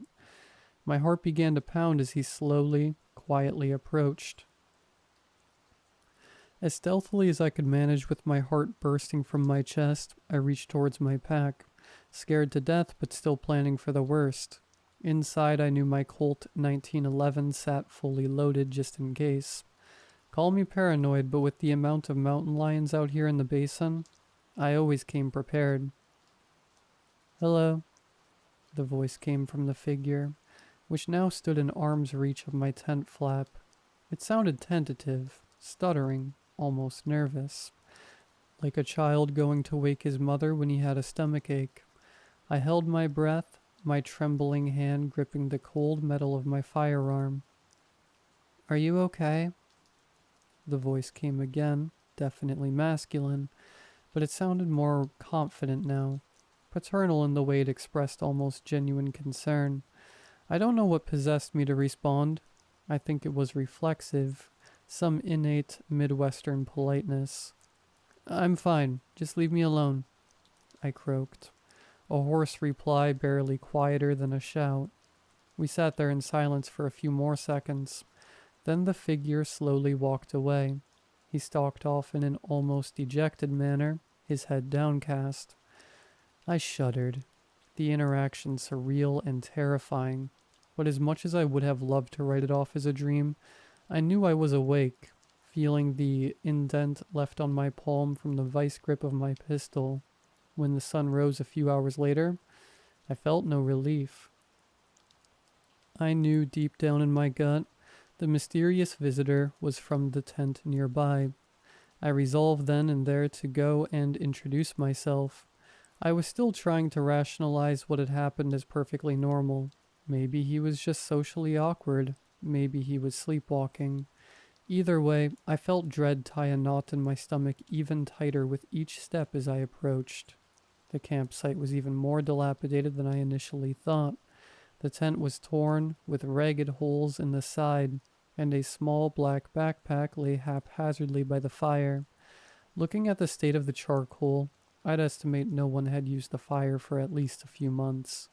I hesitated. A few feet from the lean-to, I could see a lumpy human shape in the sleeping bag inside, through the torn patches on the side. "Hello?" I called out, my voice quaking with fear. I sat in silence. Nothing budged, and it felt like even the bird song of the waking world faded away. It was just me and the sleeping form in front of me. His breathing seemed slow, the relaxed inhaling and exhaling rhythmic. With sudden concern for the well-being of my fellow camper, I resolved to try once more. "Hey, are you okay?" The moment the words left my lips, the figure sat up straight. His eyes stared forward, dark hair falling loosely in front of them. He was shirtless, his frame skeletal and pale. He smiled a vacant smile and began to nod slowly. I suddenly felt the way a mouse must feel right before the trap sprung and snapped its neck. I backed away slowly, then turned and walked back to my tent briskly. I had made up my mind. I was moving camp, packing everything up, and heading another half day south. It wasn't just fear, I also knew I wouldn't be able to relax and enjoy my vacation if I was watching over my shoulder the whole time. But things would need to be significantly worse than a slightly strange, emaciated night owl for me to give up the hard-earned trip. I didn't even bother looking back at the stranger's camp as I made my way down towards Stella Lake. I wanted to take a break and get a quick swim in the ice-cold, snow-fed water. I was stiff after spending the whole night crouched, fondling my 1911. I made it to the lake by noon, dropped my pack on the rocky shore, and set my clothes inside it. I brought swim trunks for this exact reason. As I gasped, I settled into the gently lapping, frosty waves. I saw a party of hikers on the opposite shore and gave a friendly wave. It made me feel safer, knowing that it wasn't just me and the freak I'd seen earlier. I swam a few laps until I began to shiver uncontrollably. I waded back to the shore where I had left my belongings. I grabbed the towel I set out and dried off. It was just after 1 p.m., so if I left now, I could make it to the Spring Creek, where I planned to stay the rest of the trip. I opened my backpack and immediately noticed the absence of the clothes I had just put in. I dug through the pack frantically, laying every article out in a line on the ground. Everything else was exactly as it should be. I was especially relieved to find my gun, but my dirty laundry was gone. In the few minutes I spent in the lake, someone grabbed my shirt, pants, and underwear and ran off into the forest without me noticing. And I bet I know exactly who did it. The stranger from earlier must have followed me. Whatever messed up reason he came to my tent, stole my clothes, I didn't want to know. At this point, I changed my plans completely. I'd worked my way back towards the trailhead I had parked at. I'd cut around the base of Buck Mountain through the woods. There was a community trail there, not on any maps, but well worn. I knew that it meant spending one more night in the park since it was a steep hike, but it was the most direct route back. I threw on my extra change of clothes and started a double-time pace up the gentle, rocky slope into the forest. The whole time I was frantically looking at the sides of the trail. Every rustle in a bush, the chirp of a bird, or the knock of a falling acorn made me nearly break my neck as I whipped around. The sun set once again as I was deep in the trees along the side of the mountain. The evening sun no longer seemed beautiful, the pink and orange light casting long, twisting shadows that made me even more jumpy. I made camp hastily. I'd take a quick nap and get moving at first light.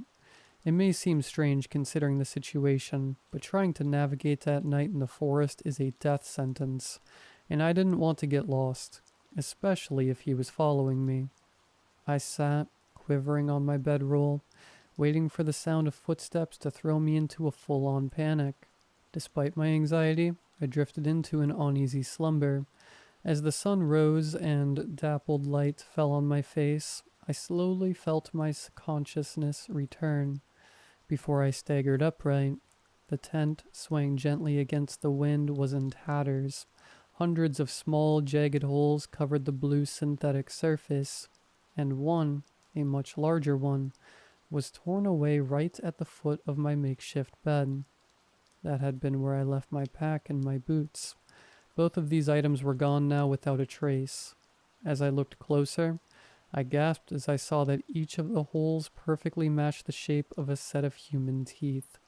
I let out a choked, desperate cry as I abandoned my shelter and ran into the woods towards the trail. My feet were torn into by small rocks, thorns, and roots with each step. I barely noticed the pain as I sprinted, flight response taking over entirely. The park ranger I ran into must have thought I'd lost it. The way he looked at me with pitying eyes. I hopped his truck, and he was kind enough to take me back to where I'd parked. I told him everything that had happened, words tumbling out in a jumbled mess. As I got out, he called me back for a second. Based on everything that happened, can you give me your contact info so we can follow up if you want to press any charges," the ranger said, his eyes friendly. I agreed, but somehow I doubted he would follow up on the mad ravings of a shoeless hiker. I drove back to the town outside of the park in a daze. My wallet, fortunately, had been in my pocket the whole trip, and the bread and breakfast had some vacancy. I fell back on the bed in my new room and sobbed. It wasn't just the fear of being hunted, nor the disappointment of a ruined vacation, but a sense of relief that overwhelmed me. I spent the rest of the day sightseeing in White Pine County. It's a cute area with some historic buildings and rustic casinos. By the time I came back to my motel room, I almost forgot about my horrifying experience. I went to sleep, but not before triple checking that the door was locked and deadbolted. I tried to get comfortable on the stiff mattress, but the same feeling of being watched kept me awake. I rolled onto my side and tried to screw my eyes shut and force myself to rest. Suddenly, after about 10 minutes in this position, something happened that made my heart stop. The bed depressed slightly as someone sat down on it, and I could hear something sliding across the sheets. A moist, clammy hand started to stroke my hair gently, the same way you gently pet a kitten. I could hear him breathing, a harsh, ragged sound. I bit my tongue and tried to play possum as the thin, bony fingers began to pluck hairs one by one from my scalp, tears streaming down my face from the pain as he began pulling at clumps of it, his breathing becoming shallow and rapid. I almost wrenched my arm away when I felt his other hand reaching down and grabbing my own. The hand held mine gently. It seemed almost loving. Without warning, the calloused, rough fingers grabbed my thumb and swiftly yanked off the nail. I screamed involuntarily and fell off the bed in a heap. I could hear the sickening sound of teeth crunching and a soft, childlike giggle coming from my bed. I ran out the door and jumped in my car parked outside. I drove all that night, and most of the next day until I made it home. I still imagined that hideous, emaciated man following me. The fear kept me awake all the way home. After I parked in my driveway, I was briefly terrified by the sudden buzz of my phone. I answered it, hearing the voice of the ranger on the other end. "Hey, we went down to the ridge where you camped. Found 2 tents there, but nobody around," he said, his voice making it clear he was holding something back. "2 tents?" I asked, voice trembling. "Yeah, 1 blue and 1 green, both torn to ribbons." I felt dizzy with fear, knowing that the other tent must be mine. He must have taken it, set it all up again, but why? "We found your pack," the ranger continued quietly. "We can arrange to have it sent to you." I thanked him profusely for his help and hung up. It's been 3 months since this terrible nightmare, and I still haven't gotten a good night's sleep. Worst of all, I still find that sporadically I'll lose random belongings. A sock here and there, a pencil I set down a few minutes earlier, and it's driving me mad. I'm not sure I'll ever feel safe being alone again, but I know for sure I'm not camping ever again.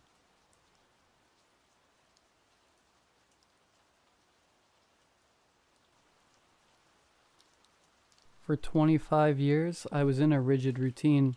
I'd work in the mornings, come home to my wife later in the afternoons, and we'd spend our evenings together eating her home-cooked meals and watching TV until night came, and we would go to bed. Then we would do it all over again. Sometimes I would doubt our life together. A nagging voice in the back of my head told me I didn't do enough for her, that we should want for more. But then I'd wake up and hear her singing softly as she cooked our breakfast, and any doubts I had would fade away. We would have kept going like that forever, but we never got the chance. I'm sat here alone now in our bedroom, huddled up in a blanket, typing on my laptop and eating some awful fast food. I can't bear to leave this room. I know that if I opened that door and walked down that hall, all past what used to be our kitchen. What remains is just an open, lifeless room. The cabinets had to be torn out and the floor ripped up from the damage. I arranged for some good men from the church to take the stove one day. I couldn't bear to be there when they took it. I left the front door unlocked and hid like a coward until I heard them leave. I already burned through my bereavement leave, and I haven't gone back to work. I just sit in our room and listen. I keep hoping to hear her voice again. Instead, all I hear is silence. The house is so quiet, so still, and in those endless spans of silence my mind fills in the void with harsh memories. The thoughts eat away at me like acid. Sometimes it's questions about what I could have done differently. Other times it's like a film on repeat, the scenes playing out relentlessly. On the worst days, in the cold silence, the thing that consumes my mind are those final moments I had with her. A week before it happened, she told me what was wrong. It was a warm Monday afternoon and I had just gotten home from work. She was in her usual place, cooking over the stove. The sound of sizzling pans, seared steak filled my ears. The room was slightly smoky and it smelt heavenly throughout the house. I could feel the heat as I walked into the kitchen to greet her. She was wearing some jeans and that tan cardigan she liked over her blouse. I hugged her, head over her shoulder, and asked how she was doing today, like I did every day. I expected her to say something sweet in her usual way. Instead, she surprised me when she said, "I'm cold." I laughed at her. I thought it was a joke. I mean, it was a nice 84 degrees outside, and it was noticeably hotter in the kitchen. I genuinely thought she was just pulling my leg, but no. She didn't laugh back, didn't even smile. She rolled up her sleeve and showed me her goosebumps with a look of tentative concern. We figured she had a weird fever. She didn't feel particularly warm, but we decided to treat it like a fever anyways, and I put her to bed after dinner, skipping our TV shows that night. She got under the covers, despite me telling her not to, but I let it slide. As I was leaving the room to let her rest, I remember how she grabbed my hand and she asked me if I would stay for a prayer. Church had always been more of her thing than mine, but I didn't mind. I thought she might feel better if she did, so I closed my eyes and let her pray. Dear Heavenly Father, hallowed be thy name. You are the Father of health and wellness, and Satan is the father of sickness and suffering. I pray that this sickness will leave my body, and I will feel your warmth once again. In your name I pray. Amen. She seemed satisfied, and I wanted to give her space, so I left and tended to the house. I washed the dishes, cleaned up the kitchen, and watched some of our shows without her. I remember feeling lonely that night. Her absence felt like a tear in a winter coat. When I came to bed, I was relieved to have her by my side again. I was sure that in a day or two this fever would pass and she'd be right by my side again. But this wasn't a fever. Our routine was disrupted into something new, something worse. Now I'd come home and go straight to our bedroom to see her. She insisted on turning off the fans and keeping the door shut. When I opened the door, my glasses fogged. I'd find her, kept under more blankets than I remembered giving her, usually sleeping. I'd sit by her and ask her how she was feeling. Each day she gave the same one-word answer, each more disheartened than the last. Cold. The task of cooking fell on me, and I thought I couldn't go wrong with some chicken noodle soup. It was supposed to help, but I'm no cook. There was always something missing, something I couldn't give it, but we ate it all the same. I learned I had to let it cool before I gave it to her, otherwise she'd scald her mouth. Not that she seemed to mind. After dinner I would clean up, watch some shows alone while she went back to sleep. Then I'd join her in bed. I'd try to snuggle up to her, to give her some of my body heat. I tried to take the cold from her, but after a time I gave up. She was too cold to hold on to for any long period of time. I wish I held her anyways. Sometimes I would press my hand against her cheek, then her forehead. Sometimes she pressed back against my hand.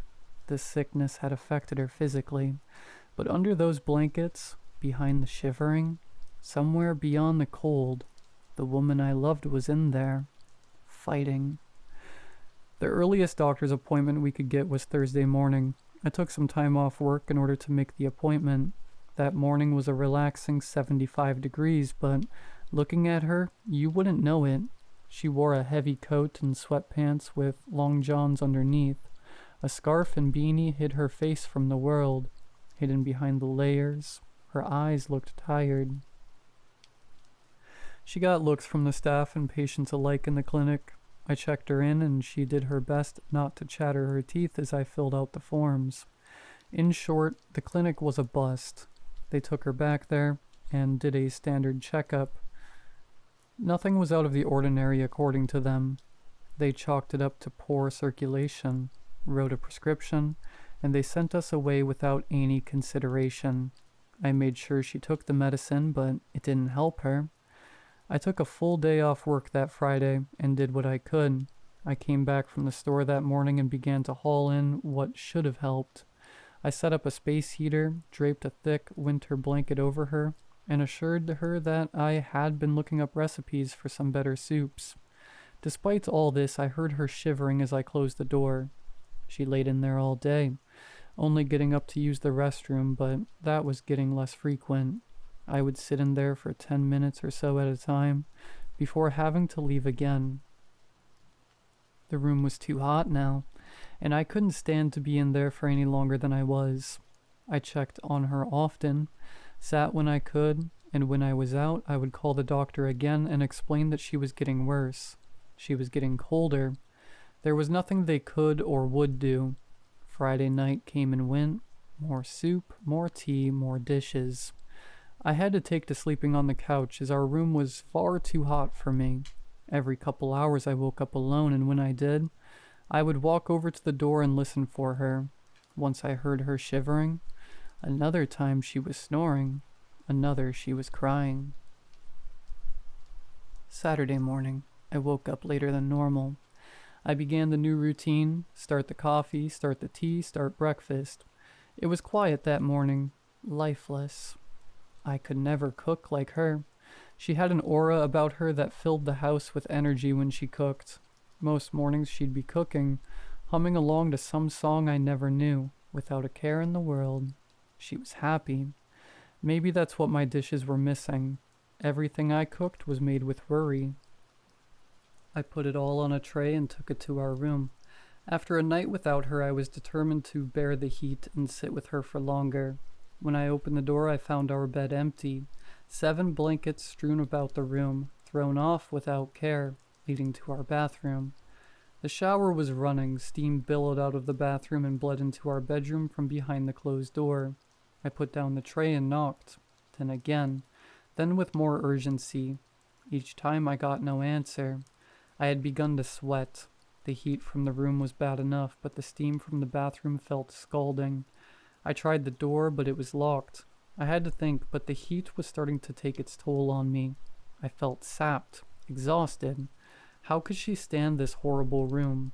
I yelled for her, and when I heard no answer, I used what strength I could muster and kicked the door. Once, then twice, then the door gave way. The heat hit me like an oven, and inside was my wife. I found her in the shower, burned and shivering. She was sat on the shower floor with the water hitting her back. There was a big red circle where the water had burned her. Soft chunks of skin flowed off her back and toward the drain. I learned that she had turned the temperature on our water heater as high as it would go, and then turned the shower on and sat. She didn't know how long she was in there, or how long she would have stayed if I didn't get her. All that she knew is that she was cold. I got her out of the shower. She fought me till I mentioned the blankets, then let me guide her back to bed. I dressed her wound the best I could with what we had and turned the water heater back down, cooler than before. She got really low after that. She refused to go to the clinic again, or anywhere for that matter. The heater and blankets were at home, and that's where she demanded to stay. That night I sat with her. Sweat stained my clothes, but I paid it no mind. My wife needed me. I was at a loss, and I felt desperately powerless to help her. I prayed with her.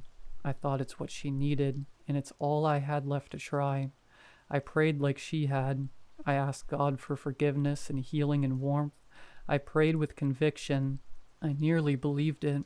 Maybe I just needed to believe in something. I knew that she believed in it, and if nothing else, I hoped she would feel comfort in the prayer. When I stopped praying, she began her own prayer. What she prayed, I can't repeat. What I can say is that the cold had reached her heart and corrupted her faith. She said things I never thought I'd hear from a good Christian woman like her. She denied God and his forgiveness. She promised her soul to the devil, as long as Satan promised that the fires of hell were warm. Any enthusiasm, any hope she had was gone. The cold had taken it away. I slept on the couch that night. That Sunday morning I woke up groggy. The couch had not been treating me well, and the anxiety had treated me worse. I got up anyways and headed to the kitchen. It was time for the routine to start again. She needed me. More coffee, more tea, more breakfast that doesn't quite taste right. When I got to the kitchen, I heard that familiar humming, that comforting sound of cabinets and drawers opening and shutting. She was back, and she was cooking up something heavenly. It smelt like a ham steak, and I remember thinking that was a strange choice for breakfast. But I was just happy that she was feeling like herself again. She was wearing shorts and a tank top. She was reaching on her tiptoes for something deep in the cabinet. When I walked in to greet her, "What's for breakfast, dear?" She didn't acknowledge me. She just kept looking in the cabinet above the stove. I looked at the stove top and saw that the burner was on. As she was reaching further back into that cabinet, she had placed her hand on the burning cast iron pan, and it was sizzling. The adrenaline hit my blood like cement. She found what she was looking for. Before I could comprehend what was happening, she had doused herself in cooking oil. She turned to face me. In her mangled hand, she held a matchbox. In her good hand, she held a match. In an instant, she and the kitchen were engulfed in flames. She didn't scream. She didn't flail around. She sat on the ground, arms hugging her knees to her chest. Among the crackling of the fire, I heard her teeth chatter. She shivered while she burned. My wife is gone. My life is gone. I have nothing but the memories and this feeling I can't shake. I'm cold.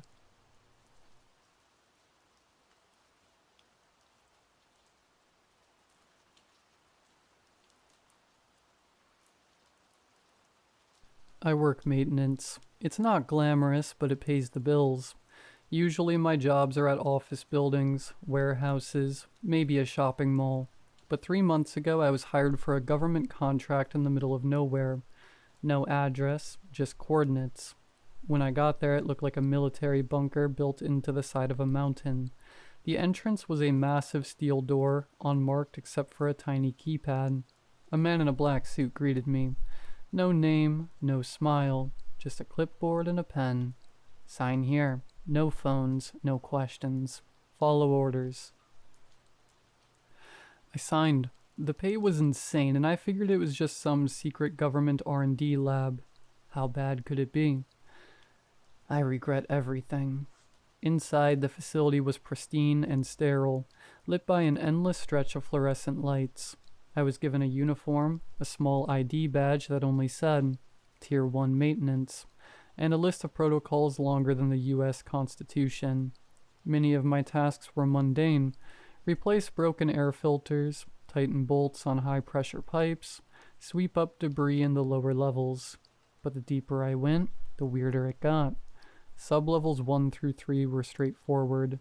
Labs, living quarters, storage. But sublevel 4? That's when the rules started showing up. The first rule I noticed was posted at the door. Do not speak to the staff on this floor unless they speak to you first. The scientists on sublevel 4 were pale, jittery, and avoided eye contact. They whispered to each other in quick, frantic bursts and moved like they were afraid of being watched. There was a room I had to clean there. Room 401. The rule for that one specific. Never turn off the lights while inside. Room 401 was empty, just white walls and a metal table. Easy enough to clean, but the moment I stepped in, I felt like I was being watched. There was nothing in the room, no cameras, no vents, no windows, but the feeling was undeniable. And then the lights flickered. Just for a second, but in that split second, I swear I saw a shadow standing in the corner. When the light stabilized, it was gone. I finished my work in record time and didn't look back. By my second month, I noticed the air was heavier the deeper you went. Sub-level 6 felt like breathing underwater. The signs outside the doors were increasingly ominous. Emergency protocol, alpha only. Extreme hazard, class D entities. And my personal favorite, do not enter without clearance or armed escort. One night I was called to fix a coolant leak on sub-level 7. I didn't even know there was a sub-level 7 until that moment. My escort, a pair of armed guards with rifles I didn't recognize, didn't say a word to me as we descended in the elevator. When the doors opened, I instantly wanted to leave. The hallway was freezing and the walls were covered in frost despite the humming of industrial heaters. The lights were dimmer here, casting long, flickering shadows. We stopped at a door marked, "The Atrium." "Stay inside the yellow lines," one of the guards said. It was the first time anyone had spoken to me that day. Inside, the room was massive, like a stadium flipped upside down. At the center was a huge glass enclosure filled with a glowing blue mist. Pipes and wires snaked around it like veins. I couldn't see what was inside the mist, but I could hear it. Low, rhythmic thuds, like a heartbeat. My job was simple. Replace a cracked coolant pipe attached to the enclosure. I tried not to think about the fact that the pipe was pumping something into the glass, not out of it. While I worked, the mist began to shift. Something massive was moving inside. I saw an outline, like a figure pressed against frosted glass. At first it looked human. 2 arms, 2 legs, a head. But then it moved again and I realized it was far too tall. Its limbs too long, its proportions all wrong. The guards tensed, gripping their rifles. One of them muttered, "It's awake." That's when the alarms went off. The room flooded with red light and a deafening klaxon echoed off the walls. The mist inside the glass spun violently and the figure slammed against the enclosure. The glass cracked, not a little, but a long, jagged fissure that stretched across its surface. "Fix the pipe now," one of the guards shouted. I froze, watching as the thing inside the mist pressed its head, or what I thought was its head, against the glass. It had no face, just a smooth, featureless surface, but I could feel it looking at me. The glass cracked again and a low, guttural moan filled the room. It wasn't coming from the alarm or the guards. It was coming from inside my head. Words formed, not spoken, but injected directly into my mind. "Let me out. I will make you more than human." I stumbled back, clutching my ears. The guards opened fire, their bullets tearing through the mist but doing nothing to the thing inside. The glass shattered and the mist poured out, filling the room. The last thing I saw before blacking out was the figure stepping free of the enclosure, its limbs twisted unnaturally, like it was trying to decide what shape to take. I woke up in the infirmary 2 days later. My contract was terminated on the spot, and I was escorted out of the facility by men in hazmat suits. They didn't answer my questions, just handed me an envelope with a check and a warning. "Speak about this, and we'll find you." That was 3 weeks ago. Since then, I've been having episodes. Sometimes I'll wake up in the middle of the night, standing in my backyard with no memory of how I got there. Other times I'll hear whispers in the back of my mind, promising things, power, knowledge, immortality. 2 nights ago I found frost on my bedroom window. It was 80 degrees outside. Last night I woke up to find my reflection staring at me from the mirror. Even though I wasn't moving, it smiled. I don't know what they're doing at that facility, but I know one thing. They didn't contain it. The atrium is open now and it's looking for me. And if you hear a voice in your head that isn't yours, don't listen. It doesn't want to help you. It just wants to get out.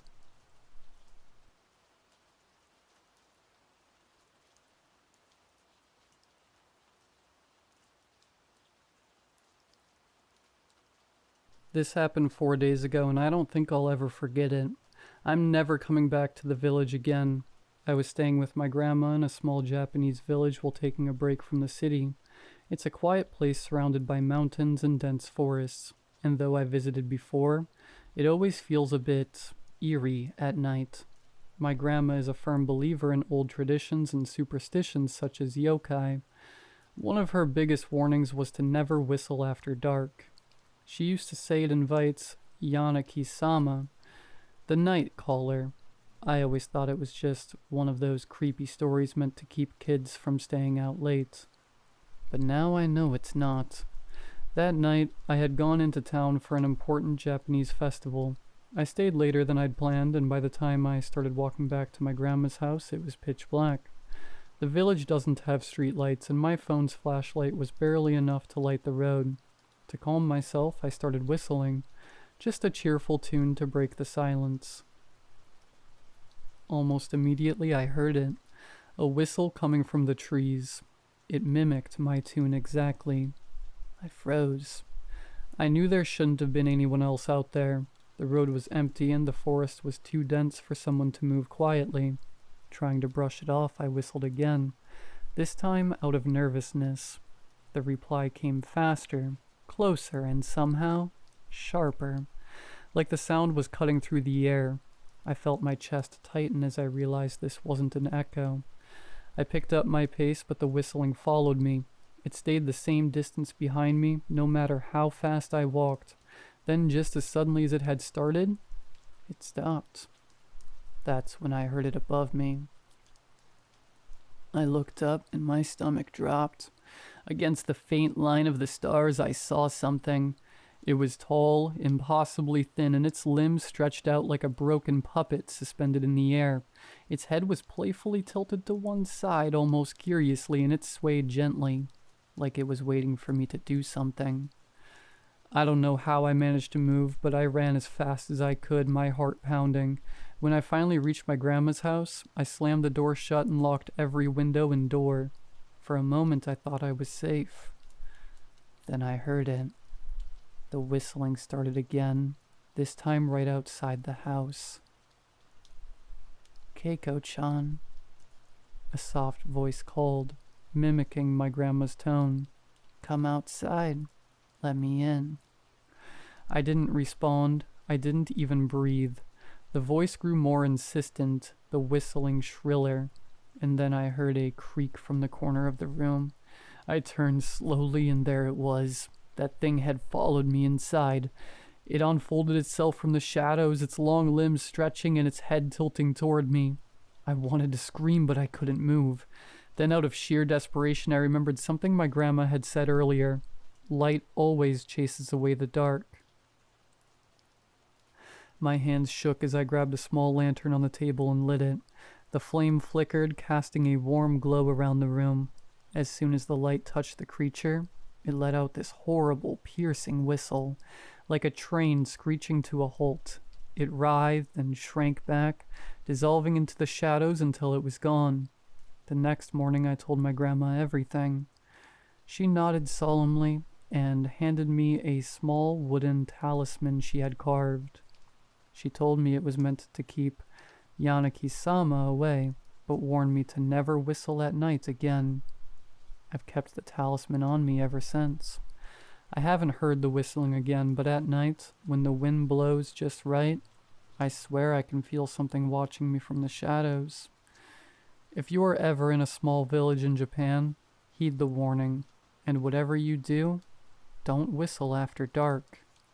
You never know who's listening.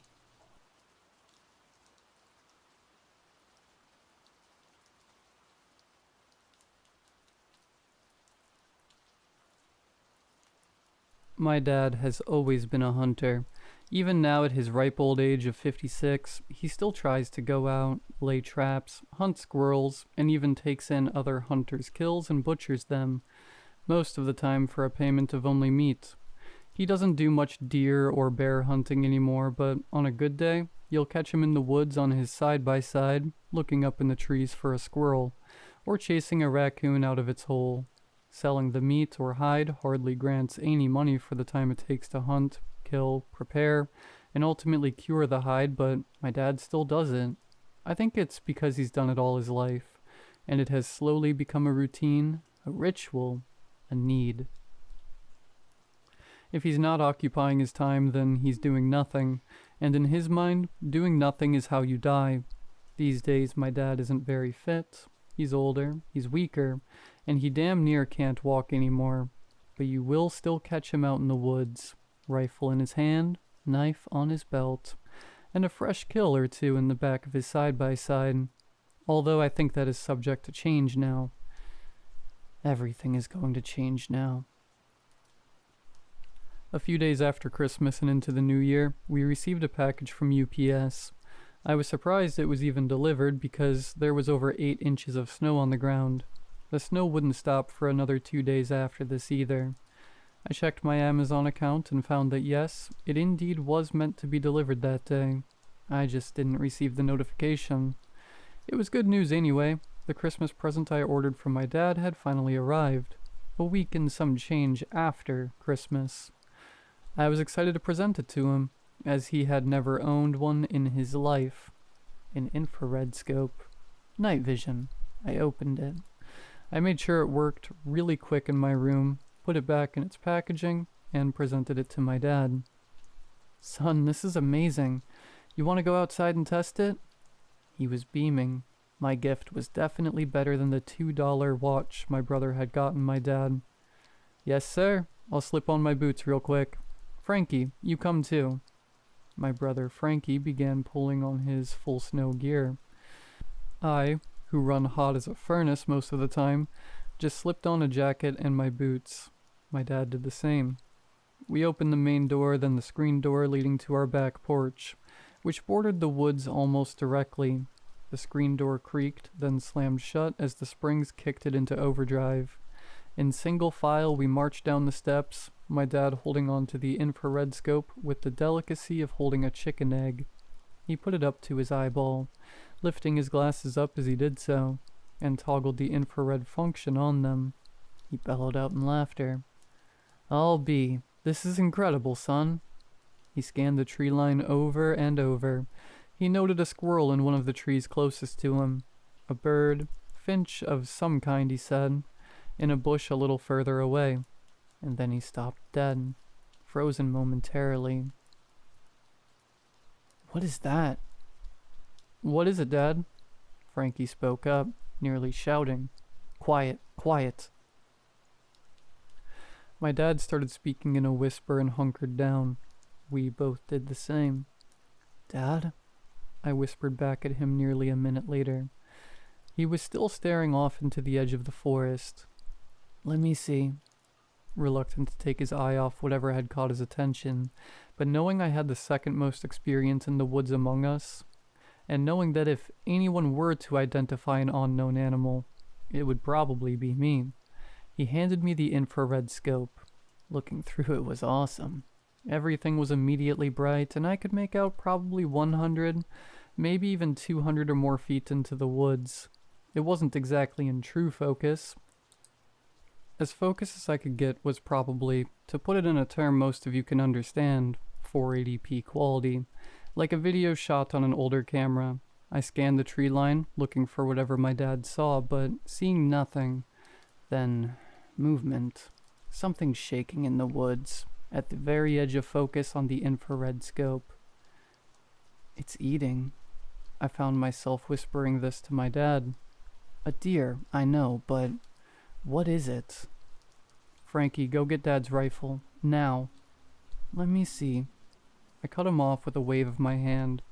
He's only 11 and has never been good at whispering. "Now, Frankie. The 45-70, not the 30-30. Load it, cock it, and bring it quietly." Frankie got up and moved into the house without another word. He was smart enough to not let the door creak and slam like we so carelessly did coming out there. I have no idea what the hell that is, Dad. The thing in the woods was covered in blood. The thick fur on its neck and shoulders were clearly matted, wet with the blood of the deer. I dared to move closer. 5 feet, 10, then 15. The image getting clearer and clearer as I went. 30 feet closer and I could see the unnatural bend in the thing's knees. I could see the 3 long claws digging into the flesh of the deer. I could see its snout, which I didn't notice before, ripping apart the flesh in its hands. Its ears were pointy and long, its body wide and muscular, almost like a werewolf, but not like in the movies. There was nothing human about this beast. It was more like a mutant wolf. Something born from a wolf, of which my state has none, and turned into a creature that stood, as far as I could tell, 8 feet off the ground. And that was on all 4s. Its spine was curved like a scared cat, hunched over eating its food, yet much like a raccoon, it used its hands to eat. Fur did not cover its legs or head, just the neck and torso. As it moved to reposition itself on the other side of the deer, I heard the screen door close softly behind me. I didn't dare look away from the beast. Its eyes were mere slits in its face. The sockets themselves looked completely empty, and what little hair it did have on its head was long, thin, stringy, and waving back and forth as it shook the blood from its matted neck fur. It licked and cleaned itself slowly, then went back to the deer, continuing its feast. Frankie reached Dad, and Dad passed the rifle to me in the dark. My dad's lever-action 45-70 had a scope attached to it, but this infrared scope could also be mounted in front of the normal scope already on the gun. I shoved it on, took the Allen wrench that was stuck directly on the scope itself and tightened it down. I knew the scope was sighted in just last week, so I hoped it would be accurate. I trusted that Frankie had cocked the gun inside like I told him. I aimed at the beast, held my breath, and fired. The trigger clicked in my hand. It was loud. My idiot brother cocked the gun before loading it. There wasn't a round in the chamber. I had dry fired, and it was loud. The wolf thing in the wood's ears pointed straight up, flicked around, and then it looked right at me, baring its crooked, sharp teeth. I held a scream and cocked the rifle, successfully putting a round in the chamber. The thing was barreling toward me, running at speeds I have never seen anything that big before. It leaped and bounded its way effortlessly through the woods, directly at me. It too had infrared. There was and still is no doubt in my mind. It could see me, and I could see it.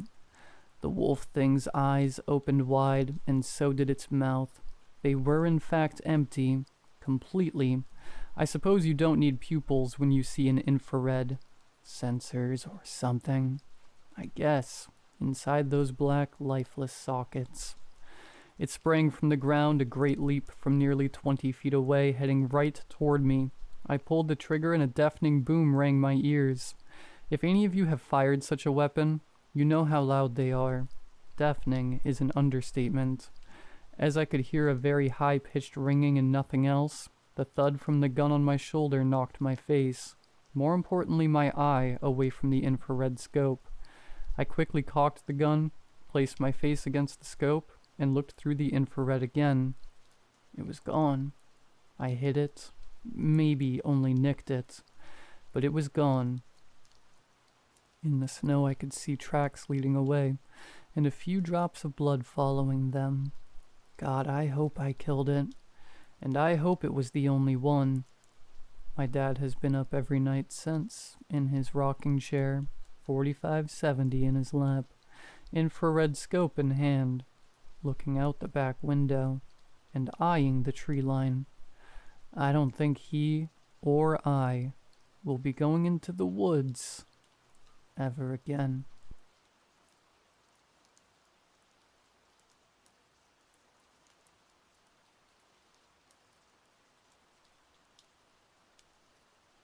Until a couple of days ago, I was certain cell phones saved my life. Back in the before times, I'm bringing out my old man voice here, we wrote so many things on paper. Quick notes, directions, addresses, and most of all, shopping lists. When used up, they mostly made it in the garbage bins since those were on many street corners. Even with the bins everywhere, some of these papers ended up on the ground. Sometimes they slipped out of our purses and pockets. Other times they just missed the garbage. There, these papers would lie until a good Samaritan picked them up for garbage. Or folks like my friend Jay and I picked them up. Jay and I enjoyed collecting these scraps of paper. We loved figuring out the stories about the hidden lives of the people all around us through the hints in these pieces of paper. We were fascinated to see what things people were buying. Sometimes you would find a common theme around the list. Tomatoes, bell peppers, Italian seasoning, noodles. The person is planning an Italian meal. Bread, lunch meat, cheese, juice, nuts.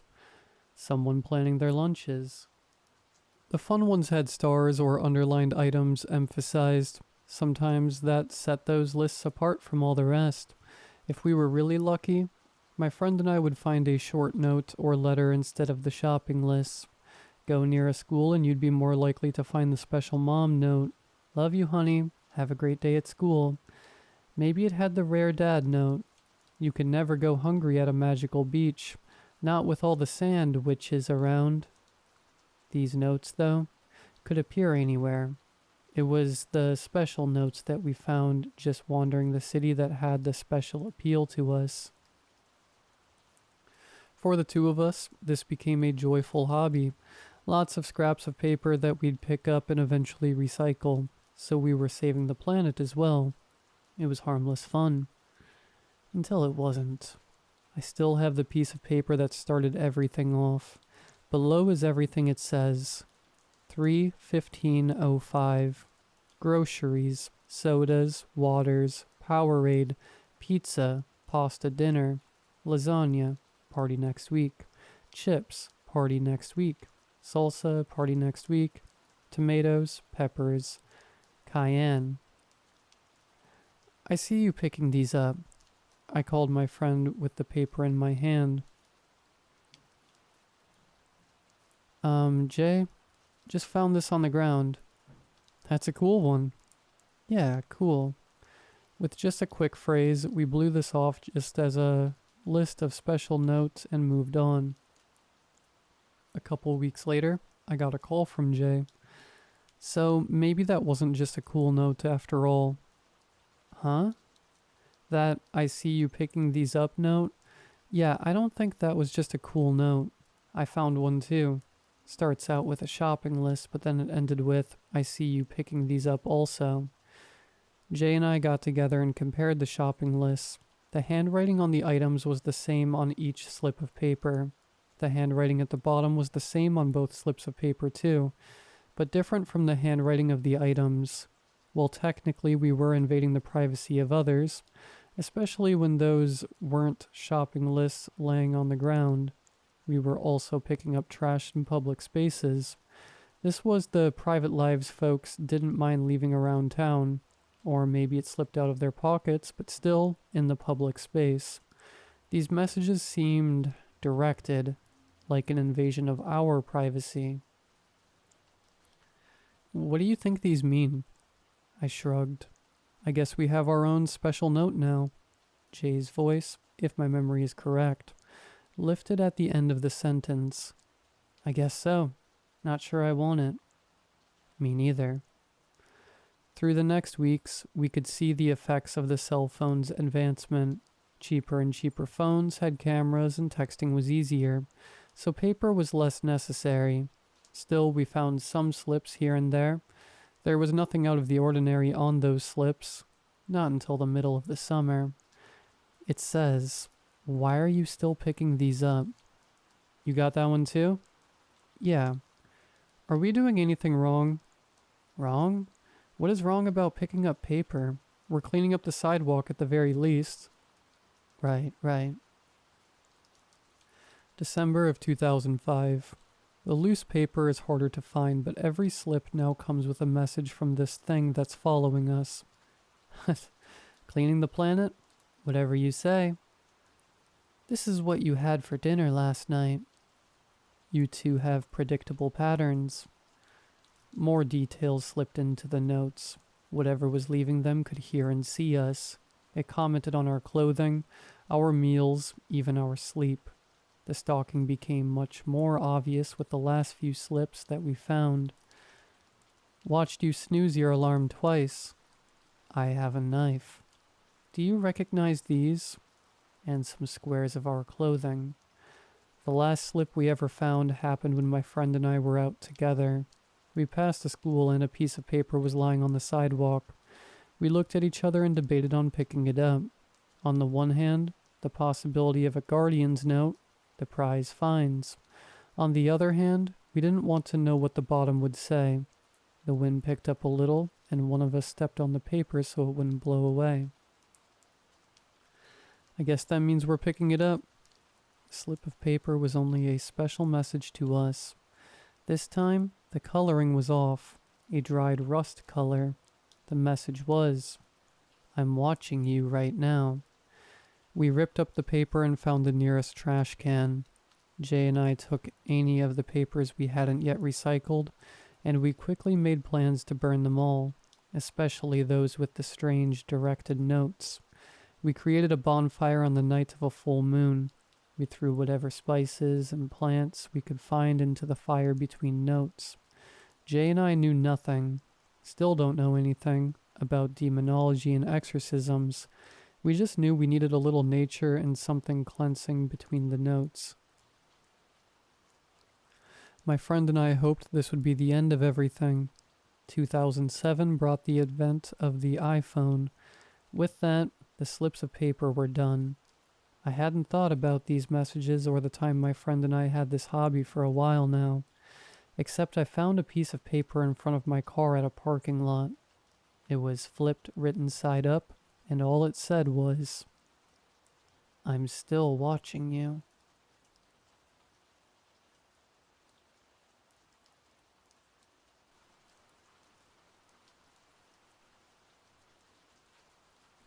They say only 30 to 50% of people have an inner monologue, that half the world walks around with nothing but silence in their skulls. Empty, quiet. I pity them.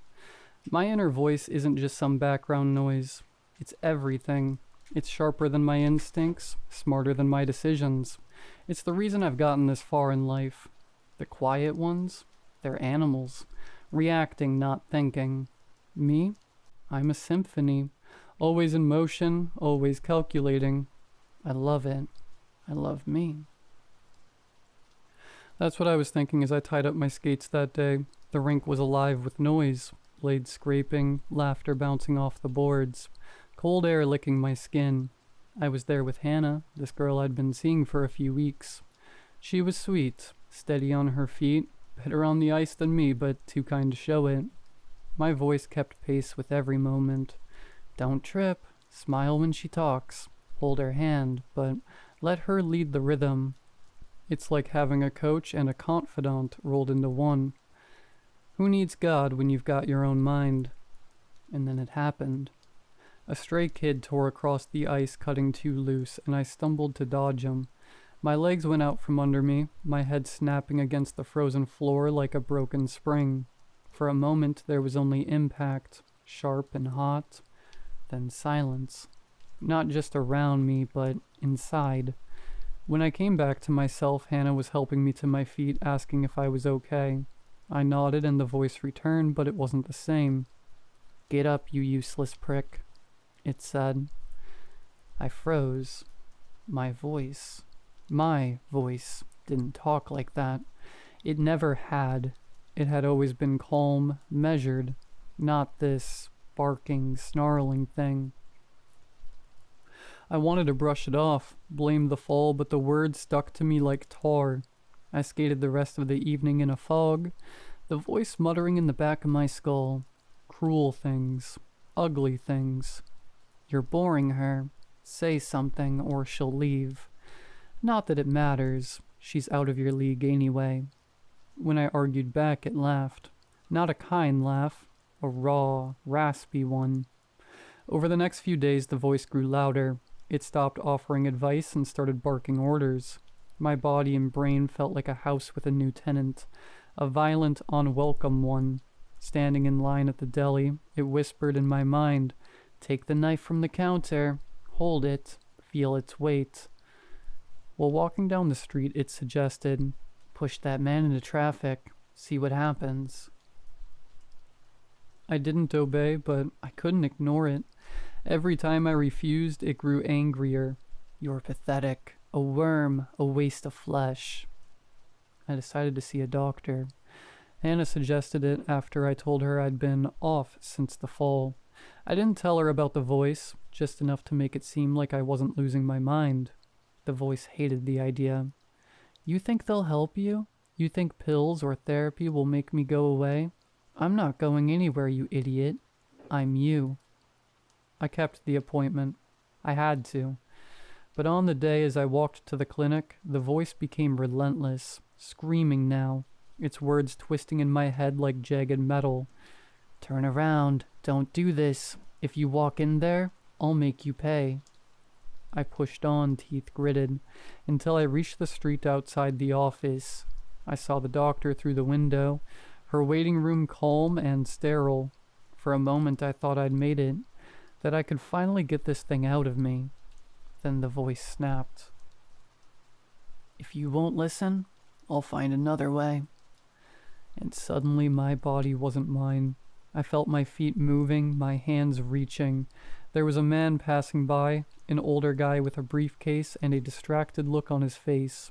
The voice roared. My hands latched onto his throat. His eyes went wide, bloodshot, panicked.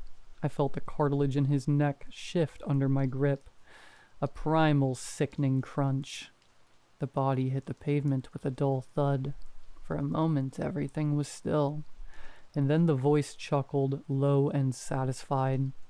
"Good boy. That's more like it." Sirens wailed in the distance. I didn't run. I couldn't. The voice wasn't worried. It whispered, soft and smug. "I told you, you can't get rid of me. Now we'll have plenty of time together. Just you, me, and a cage. Doesn't that sound cozy?"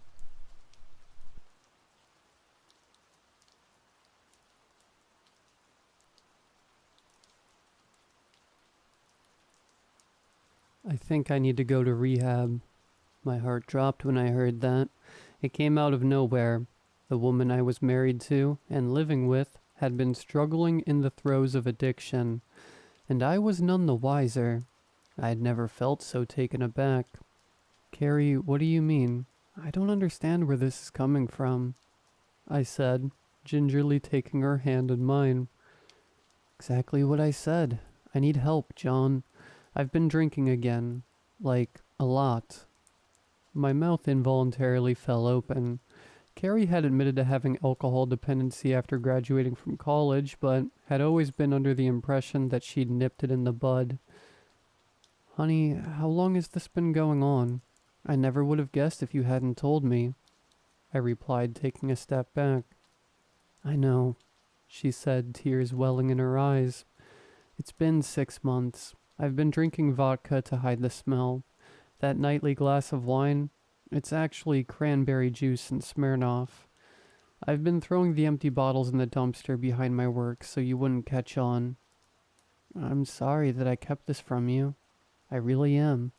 I just couldn't bear the thought of losing you over it." Carrie broke down, tears streaking down her cheeks. Hey, I would never leave you over something like that. You are the love of my life. We'll get through this. Together," I reassured her, gently rubbing her back. "Really? That makes me so happy to hear." She wrapped her arms around me, and she stayed there for a long time, sobbing into my shirt. "Thank you for being so accepting. I needed that," Carrie said, finally pulling away. "That's what I'm here for. I'll support you no matter what. But there's something that I need to know." "Anything for you. I need you to be honest with me. Is that all you're hiding? Her eyes widened, and I could see the wheels turning in her head. No, this was it. There's nothing else going on. Carrie, don't lie to me. We've been married for 13 years. I know when you're not telling the truth. Fine. I've been going to a support group. You know, for alcoholics. My brows furrowed. Okay, and why did you feel the need to keep that from me? Because it's not working. This was a lot to get off my chest. I don't want to talk about it anymore. Alright, but we're going to revisit this later. She nodded before darting into our room and locking the door. I don't know what she was playing at, but I knew that my wife wasn't telling the truth. Not all of it, at least. And I was determined to find out what she was hiding. Now, I wish I would have just left her alone. Carrie didn't check herself into rehab right away. She said that she had to make some preparations before being admitted. No problem there. What was an issue was the late nights that she would spend out with people she claimed to be friends, or co-workers, or family. I knew better. Each time Carrie would tell me that she was coming home late, I'd check her location. She's not the best with technology, so I'd wager a guess that she forgot that she shared it with me, and I used that to my advantage. Whenever my wife made up an excuse not to come home, her phone said that she was always at one spot, the abandoned church on the outskirts of town, so I did what any suspicious husband would do. I tried to catch her in the act. Look, man, I don't know if this is the best idea, my coworker Jeremy said as I neared the parking lot. Oh yeah? Well, what would you do in this situation? I'd probably just, call the cops or something. Really? And tell them what?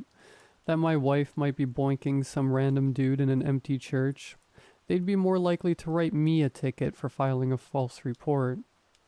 Whatever, man. I tried to warn you. Good luck. And with that, the line went dead. Thanks, I guess, I grumbled, slapping the car in park and pocketing my phone. I glanced up at the rundown building before me, steeling myself for what I was about to do. The church was even creepier in person. A fire had left it completely charred, evidenced by the imprints left around the shattered windows. Vines snaked along the exterior, lending to the place's eerie ambience. I really didn't want to have to go in there, but I knew that I didn't have any other choice.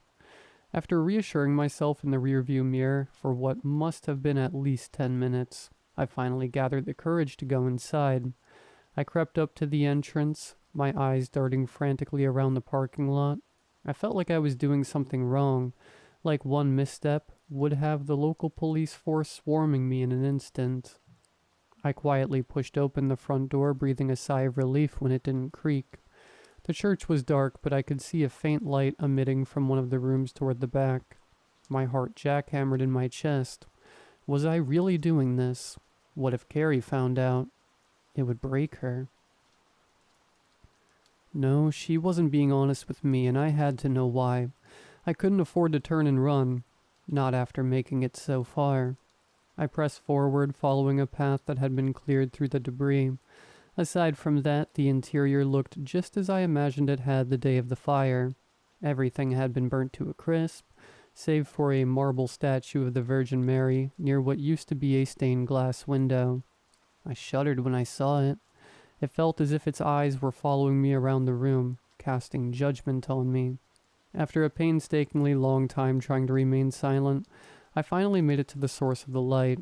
I cautiously peeked my head around the corner to what I assumed was someone's hollowed-out office. What I saw still haunts me to this day. Carrie, along with about 4 other pale figures in hooded robes, were gathered around a man's flayed corpse. His organs had been carved out, and the group was chanting in an unintelligible language. Beneath the body lay what appeared to be a pentagram. I ducked out of view, clutching my chest and trying to stifle my breathing. This couldn't be happening. I began to question everything I knew about my wife. I couldn't believe what I had just seen. I did the only logical thing I could think to do at that moment. I hightailed it out of there. I crept out of the church as quickly as I could without alerting any of those lunatics, and I raced home going well over the speed limit. Once I arrived back at the house, I tried my best to steady myself. Hot tears stung my eyes as I pulled out my phone. I didn't want to do it, but I knew what I had to do. I steeled my resolve, and I called the police on my wife. "Hello, 911, what is your emergency?" "I think I just saw a cult ritual. There was this guy and he was..." I nearly vomited just recanting the gruesome scene, but I managed to keep it down. "The man, he was dead.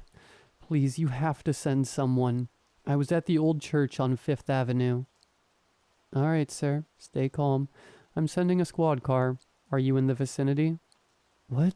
No, I'm safe. My eyes grew wide, and for a moment, I thought that I might pass out. Just then I received a text from Carrie. My breathing shallowed as I opened it. There was a picture, one of my car sitting in the church parking lot. It was followed by a close-up of me in the driver's seat. My heart thumped wildly in my chest as a text bubble appeared. "We need to talk. If you tell anyone about this, you'll be next." "Hello, sir? Are you still on the line?" the operator asked, pulling me out of it. "What did the man look like?" I'm not sure. I'm sorry, but I have to go." I hung up before she had a chance to protest. I didn't waste any time. I packed what I could in the few precious minutes that I had, and I left. I have a feeling that I just messed with some very powerful people. I'm going to get as far away from that town as possible, no matter the cost. I'm not sure what's next for me. All I know is that I don't want to end up like the man with his chest open for all to see, lying on the floor of an abandoned church.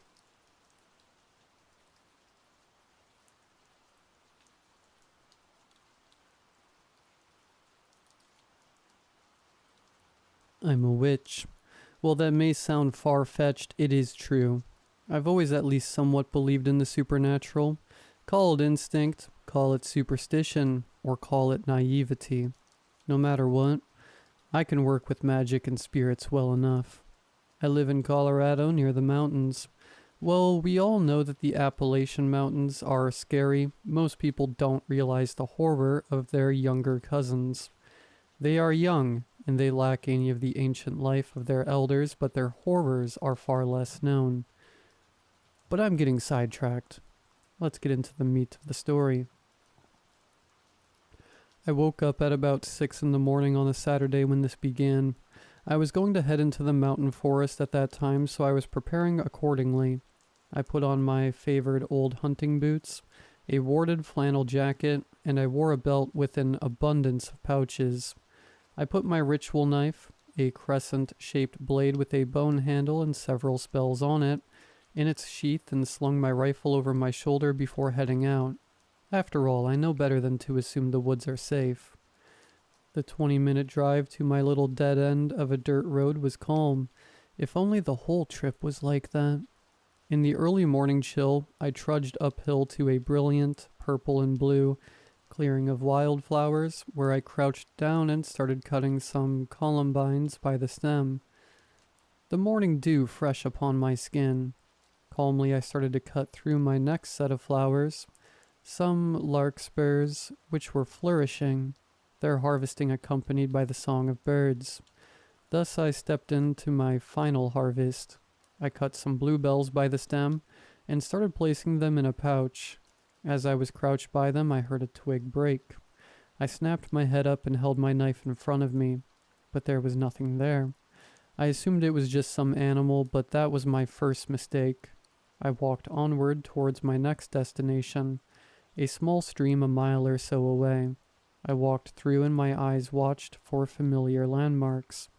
A oddly bent tree here, a dilapidated wooden structure there. But as often as there were familiar landmarks, there were unfamiliar things. A tree had some fresh damage which might have just been claw marks. A little fox den a few meters away from my path collapsed. And a mutilated corpse. That was something else I should have noted. I approached the corpse only to see what appeared to be some sort of deer. I've never really been disturbed by death or gore, so I felt it would be worth it to take this animal corpse, which had clearly fallen upon a trap, or got a stray buckshot striking it or something. After all, it would be a waste to just leave it behind. So I got to work, blood pouring into a preset jar, meat squelching as I skinned the creature.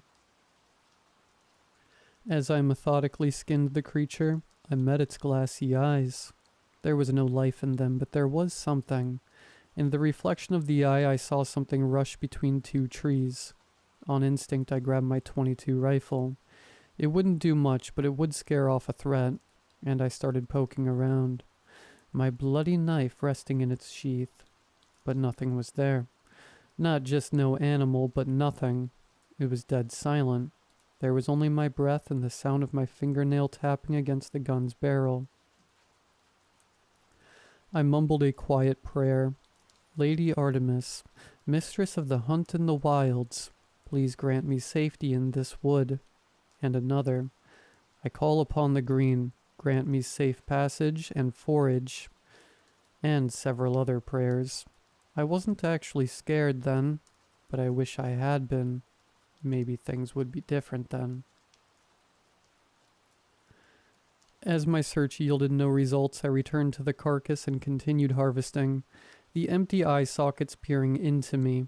As I finished harvesting the corpse, it was midday, and I had used a small tarp I kept in one of my larger bags to carry it over my shoulder as a rucksack I carried onto the stream.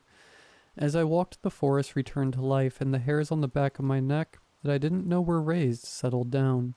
I quickly checked my phone as I arrived at the creek. It was 12:20, and there was no hint of any need to return home. I filled some jars with water from the stream and started walking upstream to see if anything else I wanted was around. I saw a few golden chanterelles I harvested, and also some fly amanitas I avoided. But for the next hour or so, there was nothing else of note. No silence or stalking creatures or odd landmark. But that was before I saw the circle. It was on top of a mostly flat boulder. Faded chalk marks made a circle around a core carving, which looked like a spiral with some sort of runes around it. The carving was caked in a red-brown substance. As I stood by the circle, the air felt off. The gentle breeze stilled and the animals grew silent. This place caught my interest. I scribbled the symbols down in a notebook, a set of 5 lines pointing away from another line, a branching line which resembled a tree, something that seemed to be a lightning bolt, and a set of curved lines sticking together.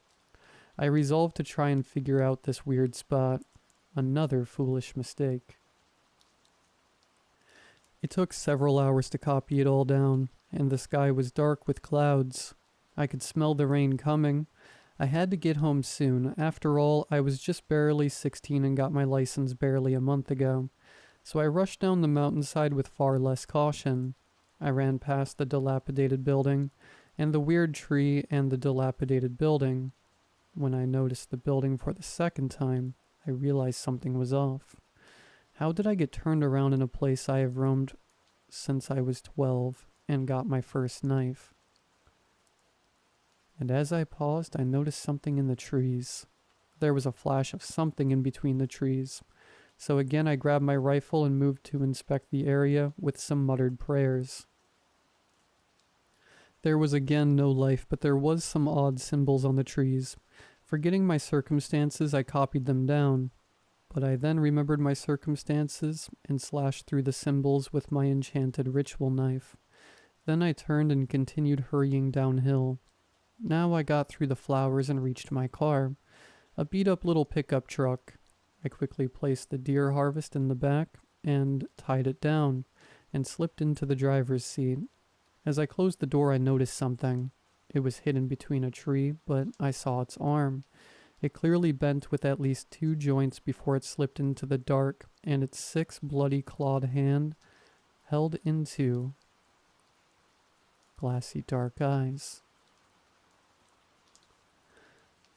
I never was one to run. I punched my bully when he was twice my weight as a little girl. I drew a knife on the creep who was following me when I was 12. I pointed my .22 rifle at the mountain lion that nearly pounced on me during my first hunting trip, and I stood my ground against the spirit which entered my home and terrorized me and my siblings. But this thing was different. I felt my instinct to fight overwhelmed. It was something greater than me.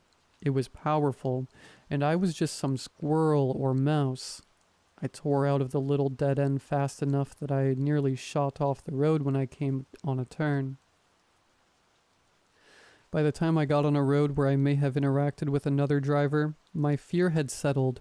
Instead of rushing away, I focused on every little detail around me. I scanned for any marking or movement. I analyzed every landmark possible.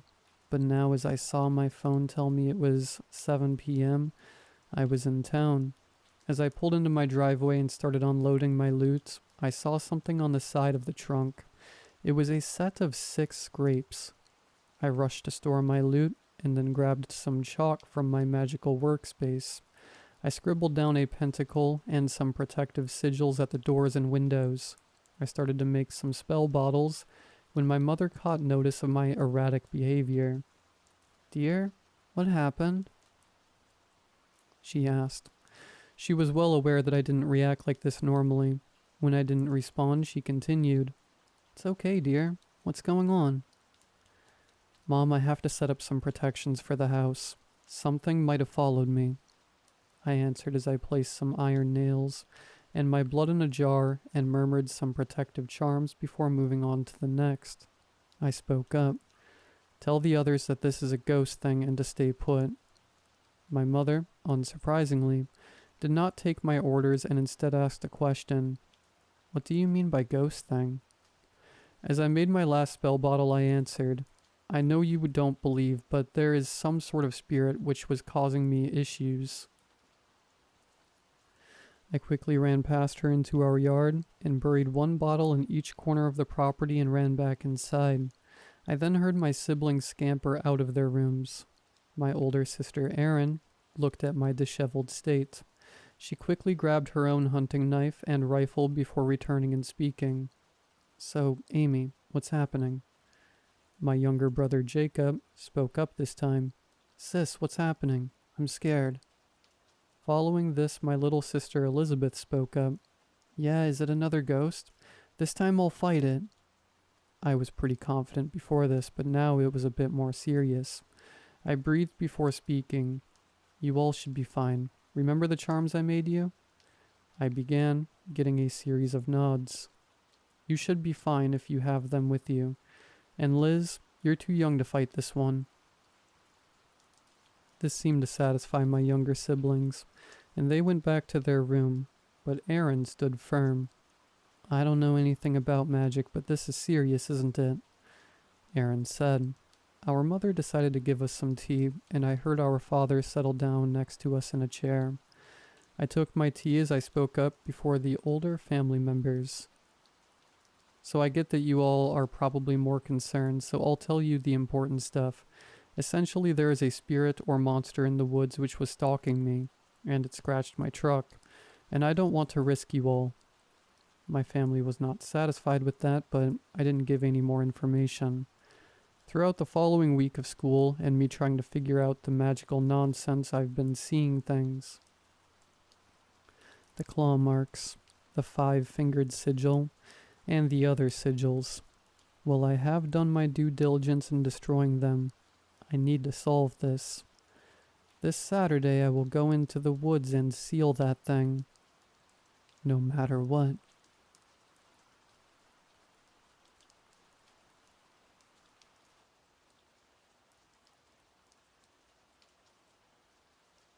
The padding of the gurney is small comfort against the oppressive chill of the operating theater.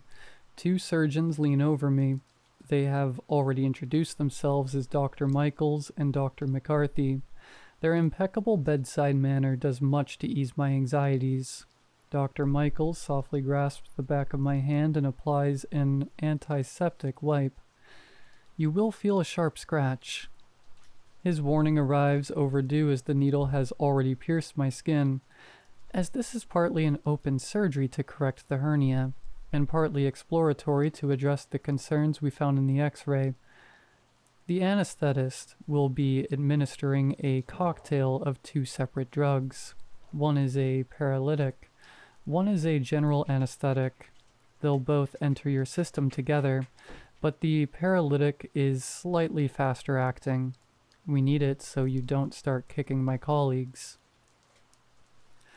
His cheeks wrinkle from a smile concealed by his surgical mask, returning to studious concentration. It's normal to start feeling a stiffness, but please don't worry. It'll last only a moment. Just concentrate on your breathing and count backwards from 10. The anesthetic will take over from there. Good night. I calmly breathe in his instructions and focus on relaxing my body. The anesthetist's hand tremor as he hooks the IV up to a forked tube connecting two syringes.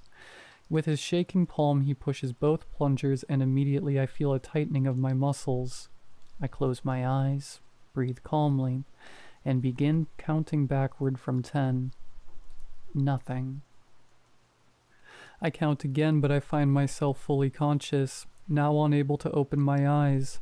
My pulse quickens as I struggle to elicit movement in every fiber of my being. All I can muster is a slight twitch of my finger. I am locked inside my body. I hear the scraping of metal instruments as they prepare for the surgery. One of them must have noticed something as the anesthetist interjects. "Excuse me, I need to adjust the cocktail. One moment." Relief sets in. With a shuffling and a small tug on my hand, a new sensation washes over me. But it is not sleep. My chest feels heavy on my lungs. Breathing becomes labored. Even the slightest quiver is now impossible. I wait in helpless anticipation for the anesthetic to set in. Still nothing. I don't know what I've been given, but it's wrong. My heartbeat slows against the tide of adrenaline. Fluid pools in my lungs, and I feel as if I'm drowning. They should surely notice, but all I hear is faint murmuring and the shuffling of feet. A scalpel pierces my lower abdomen, slicing downwards towards my groin. My throat burns as I force a scream. Not a whimper leaves my mouth. Frozen in perpetual calm, my soul writhes from the confines of its tomb, shackled to the gurney, smothered in a mask of unconsciousness. I am still here. I am burning. I have reached a layer of hell unfit for the living, and yet I am awake.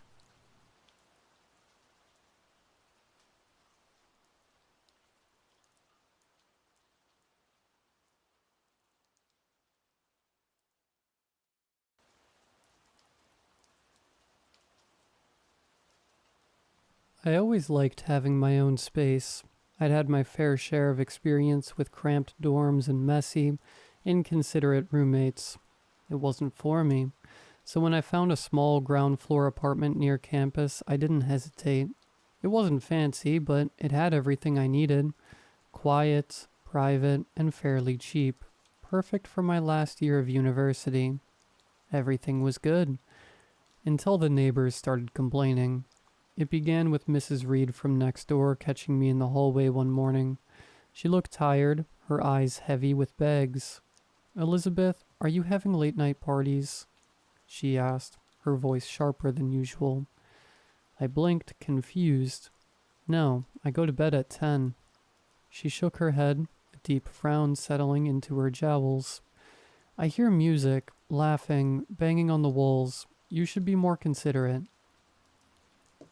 I hadn't heard a thing. "I'm sorry, but it's not me, I promise." She squinted at me like she didn't believe a word I said. "Just keep it down." Nights were quiet on my end. I didn't throw parties or invite friends over. I'm a bit of a recluse, honestly. I barely left the apartment aside from classes or library runs. Still, the complaints didn't stop. More neighbors started approaching me in the hallways, their faces drawn and annoyed, asking about the noise, to keep it down. The thing is, though, every night I slept like a rock. Nothing woke me up. Nothing ever stirred. I tried staying up one night to catch the sound, but I was too exhausted. I wasn't going to sacrifice my sleep for something I knew I wasn't contributing to. so I passed out around 11 p.m. with no disturbances. One evening after a long day of studying at the library, I came home to find a note slipped under the door. It was crumpled and hastily written. Noise complaints. Handle it. Next to it, bizarrely enough, was a chocolate bar wrapper. A small amount of slick, melted chocolate still inside. The letter itself smeared in it. I was pissed, to be honest. What the hell? It wasn't even me making the noise, and why? Why stuff your own trash along with the letter? Frustrated and tired, I tossed the note on the counter and the wrapper in the trash. Then I collapsed into bed and fell into a study-induced coma. That was the night things started going missing. At first it was small stuff, pens, keys, a sock here and there, the usual, nothing suspicious. They always turned up, but never where I left them. I figured it was stress. Finals were around the corner, and I was so drowsy all the time. I chalked it up to forgetfulness. Then one morning, I found my toothbrush sitting on the coffee table. It was damp, tinged brown. The odd thing, I hadn't brushed my teeth yet. I knew I hadn't. I still had morning breath. I started to wonder if I was sleepwalking. Could I have been getting up in the middle of the night, moving things without realizing it, making loud noises? I considered having a friend stay over to keep an eye on me, but that felt extreme. I finally got an answer a week later. While being threatened with eviction due to the unexplained noise complaints, I noticed a panel in the base of my closet was ajar. I froze. The base always looked solid before, nothing loose. Curiosity got the better of me, sliding it open more and more, being met with a stale, cool breeze rising up from below. Stupid, I know, but I peeked my head in, discovering a crawl space. It couldn't be more than 3 feet high, dank and covered in thick, dusty cobwebs. Scattered throughout the space were chocolate bar wrappers. It smelt like mold and sickly sweetness. I guess I was naive. I assumed I'd find some wily raccoons, a stray cat. I turned on my phone's flashlight and peered further in. There were several cushions steeped in mold, discarded soda cans, more chocolate bar wrappers. It smelt of sugar and rank air. No scratching, no animal sounds. But deeper into the darkness, I saw them. 4 pairs of eyes squinting from the light I brought in with me. As my own eyes settled, I realized what was staring back at me. 2 children sat cross-legged on the floor. They were pale, gaunt, with dark circles under their eyes, but their knees rocked with giddy excitement, their smiles smeared with chocolate. The boy let out a small giggle as his eyes met mine. Slumped against the left side was a woman. Her face was blank, her eyes unfocused, staring at everything and nothing in particular. And in the far corner, drenched in darkness, was a man, hunched on all fours, watching me intently with a calm expression. "You're finally here." His voice was soft with a hint of malice. He gestured toward the children who were still giggling. "The kids love playing at night. Apologies, they can get a little loud." He smirked, a small, controlled smile. From his pocket he revealed a tiny glass bottle. "I've been helping you, though. You're a sound sleeper when you're properly dosed." My blood ran cold as the cramped, rank space I peeked my head into began to spin. "You've been drugging me?" He shrugged, nonchalant, then gestured toward the woman slumped in the corner. "My wife doesn't talk much these days, but she enjoys the company." The woman didn't react to being addressed. Something cold brushed against my hand. The little girl was crouched next to me, her fingers icy as she tugged at my own. Her eyes were wide as she stared up at me, her smile never wavering. "Wanna play?" I scrambled backwards out of the crawl space before slumping back in a daze. My limbs felt like lead, my vision blurry. I heard the children let out disappointed cries as the man's face peeked out of the crawl space, half hidden in shadow. "Don't worry," he whispered, his voice dripping with menace. "You'll love it here. We all do. Don't we, kids?" High-pitched cheers echoed out. That's the last thing I remember. The sound of happy children and the man's toothy grin rearing up from underneath. And you know what? He wasn't wrong. A difficult transition, as all things are. Didn't sleep the first week, and now I sleep all day. Probably sugar crashing, to be honest. Now I love it here. I've grown fond of the kids and their games. I've come to learn that the wife is called Margaret, and she isn't officially his wife. Sometimes her eyes follow me, and she'll mumble something incoherent, like she has something to tell me, but it comes out twisted. Generally, she's quiet, but I enjoy her company. Mrs. Reed doesn't complain anymore. In fact, I haven't seen her in days. I'm sure she'll understand eventually, just like I did. Anyway, the apartment's finally prepped for a new tenant. $550. A really great bargain in this area, especially with such quiet neighbors. Inquire below. We can't wait to meet you.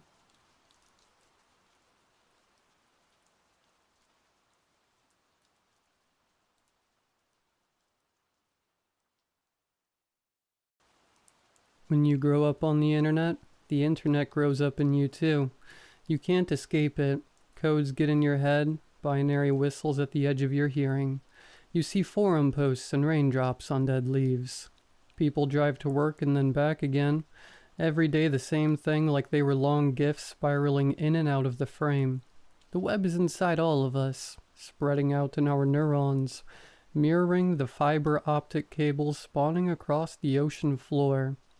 They say there are server farms in Utah, that when you see them from above, they look like human silhouettes. They say that wasn't the way they were built. I keep thinking about this because of Orwell. I'm watching one of his videos now. He used to be my favorite YouTuber. I had watched him for over a decade back when he started as a dumb prank channel. I had that strange closeness with him, like we were friends even though only I knew him.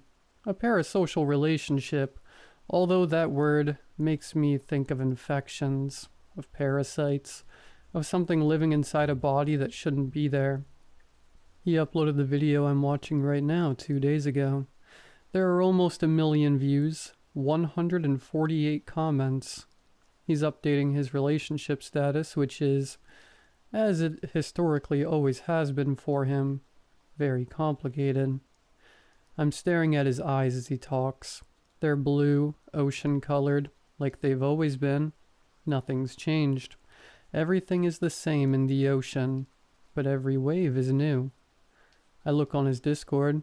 No one is talking about this upload, or at least they aren't talking about what I'm looking for. I respond to some DMs while I'm reading comments. I used to just lurk, never post. That was my whole thing. Sharing too much info online weirded me out. The more you put out on the internet, the more it feels like you are making another version of yourself. There's IRL you, and then online you. Both can feel separate, distorted mirrors of each other. It was a few months ago, back when I still wasn't commenting, when I noticed people on the server using a running phrase, the hidden videos. I didn't know what it was, and no one ever elaborated. I assumed it was just an inside joke, but there was something off about it, a lingering weirdness. Then I started to see it in other places. Comments on YouTube videos, hashtags on the Hell site. Eventually, I started asking in the chat what it meant. No one ever responded, and Googling got me nowhere. Every site online that seemed to have any information was login restricted, which led me to revive my nearly dead social media accounts. That was when things changed. I guess I got so used to logging in and responding to messages, I started posting other stuff about me too.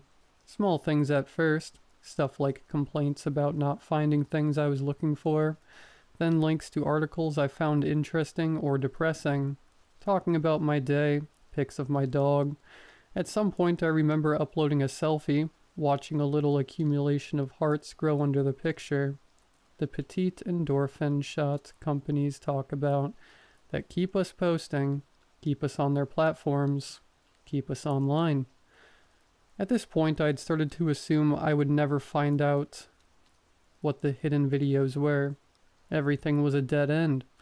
I decided to write it off as another Univalve internet mystery, like who buys the most glitter. Besides, I'd convinced myself this whole thing was a dumb joke, an elaborate troll no one talked about. I felt like I had spent 2 months asking what updog is while everyone tried not to laugh. Which is when I got the DM. It was just a link, nothing else. The kind of thing you'd guess was spam and delete, but it wasn't spam. The hyperlink test read, "Here are the hidden videos." I went to the person's profile who sent it, but there was nothing there. Completely blank, no comment history, no links in their bio. Their username was just a jumble of letters and numbers, and when I searched the combination, I got no hits in response. I messaged them, but they didn't respond. How long did I spend looking at the link? It felt like hours. The text glowing blue the way fires do in ghost stories when the devil is near. Then finally, I clicked it. There was barely any text on the site. I was so used to the overabundance of information on most sites, the staggering amount of empty space seemed almost sinister. No menu, no links to anything, no about button to click, just 6 embedded videos with dates under them, and the hidden videos written at the top of the page. The videos were Orwell posts, all from 3 years ago. 2 were from 2 separate days. The final 4 all from the same day. I bit my lip and leaned forward to study the images in the thumbnail. All stills of his face, but I didn't think I had ever seen any of them. My heart racing, I clicked play on the first video. It seemed totally normal, just him talking about his day. Uninteresting, kind of boring. Then he said, "Oh, one weird thing did happen." He went out late to the burrito place across the street from his apartment, the one he always went to. The main burrito guy, Adam, laughed when he saw him. "Back already, man?" Adam the burrito guy was a reoccurring character in Orwell's videos. He had a thick Massachusetts accent and frequently told Orwell stories about accidents in his workplace. Orwell said he asked Adam the burrito guy what he was talking about. Adam said, "Dude, you were here an hour ago." Orwell explained he just got there, and Adam said, "You have a twin. Do you want to watch the CCTV?" I told him that hell yeah, I want to watch the CCTV footage. Orwell said. He cracked his knuckles. I thought that would be baller, so we go in the back and he fires it up. I felt pretty cool, like I was on some surveillance show. We fast forwarded through some customers and then bang, there was the dude. Guys, he looked exactly like me, like clone level. Adam was helping somebody else, so we watched Jay make his burrito. Oh, and Jay, if you're watching this, Adam said you gave him too much guac. Just thought you should hear it from me, bro. Anyway, he gets his burrito and pays and then looks up at the camera. Like he was watching the camera. Watching us instead of watching him. Total weird stuff, but dude, if you see this or someone knows you, I want to meet up, alright? I would love to chill with you. Clone Club style. Okay, I'm out. Smash like and subscribe. Prescribe. Face reveal. He turned the camera off. That was the end. Frowning, I clicked on the next video. It was a few weeks later. He looked a little ragged, his hair messier than usual. After a long pause, he began to start talking, apologizing, saying he had tried to film the video twice, but it hadn't worked. A few days ago, I posted a video about some guy who looks like me, he said. But that video is gone, which, dude, I don't understand. I didn't delete it. He looks away from the camera. and when he looks back, he said, "I think someone is messing with me." Sadie and I were sort of back together. Went to the grocery store tonight and I saw him. The guy who looks like me. We were in the cereal aisle. Sadie's getting cereal, by the way. Not me. I'm still doing the all-toast breakfast challenge. Rise up, toast family. He set his arms up and made what seemed to be a bread symbol with outstretched hands. Then he lowered his arms and the enthusiasm vanished from his face, replaced by indecision and concern. But yeah, this dude, he was at the end of the aisle. No cart, nothing. Just standing there staring at me. And this is the weird thing. Sadie was looking at ingredients on some package, and when I said, "Hey, look at this," and she turned, he was gone. "She thinks I'm crazy, I think," he said and laughed. But he didn't look like he thought it was funny.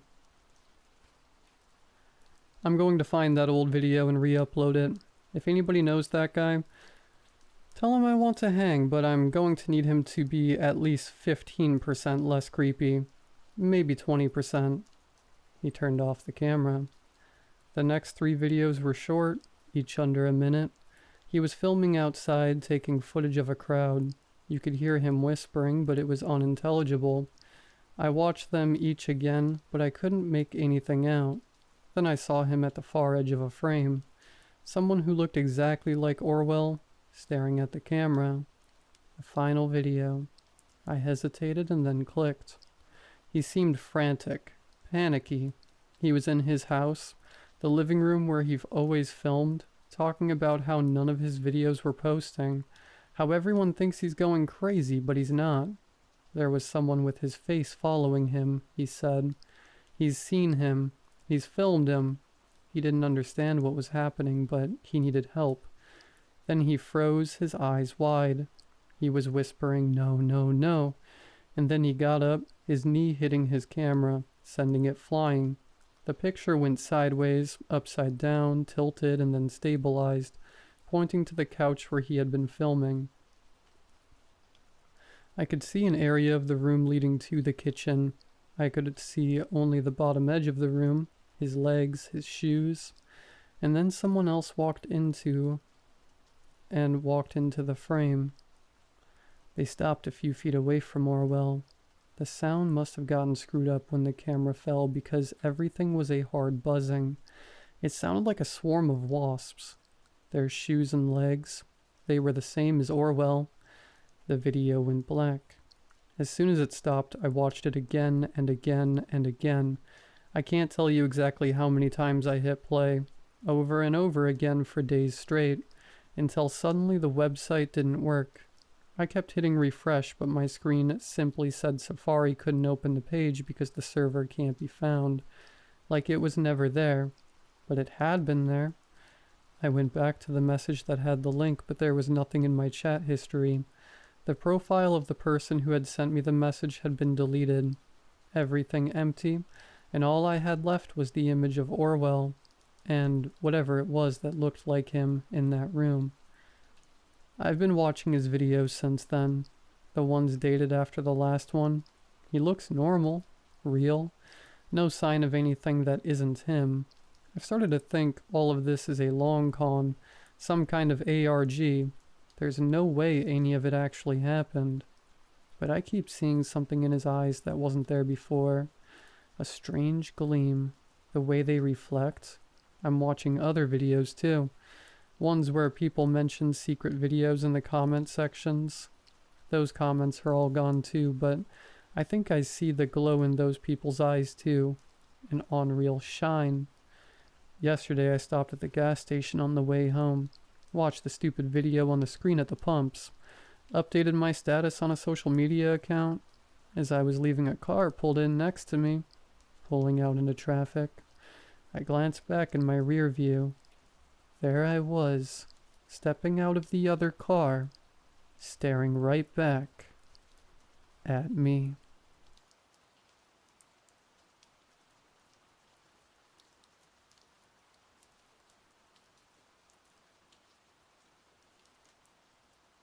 I ran a successful true crime podcast called Eidolon. It covered missing person cases, from legendary stories on Amelia Earhart to relatively unknown cases from the recent news. Recently, I told my 100k plus followers that I was stepping away to focus on other projects, namely my day job as an audio engineer. I told my friends that I was taking a mental health break. All the interviews with grieving parents, friends, and lovers with no closure had chipped away at my soul. I needed to reset, rediscover the beauty in this world, to forget the darkness that lurks beneath its surface.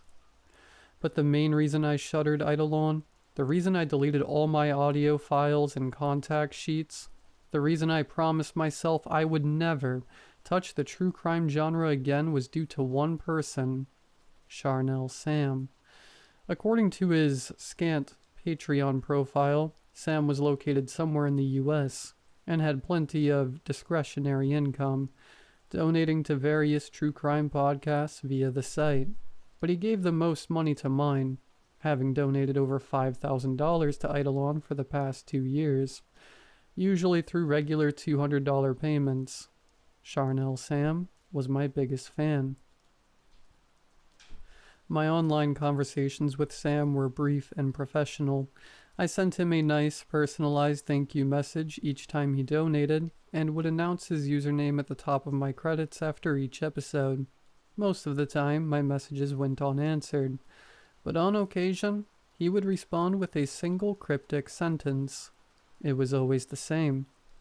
Light floods the grateful frame, catching moments gifted by time.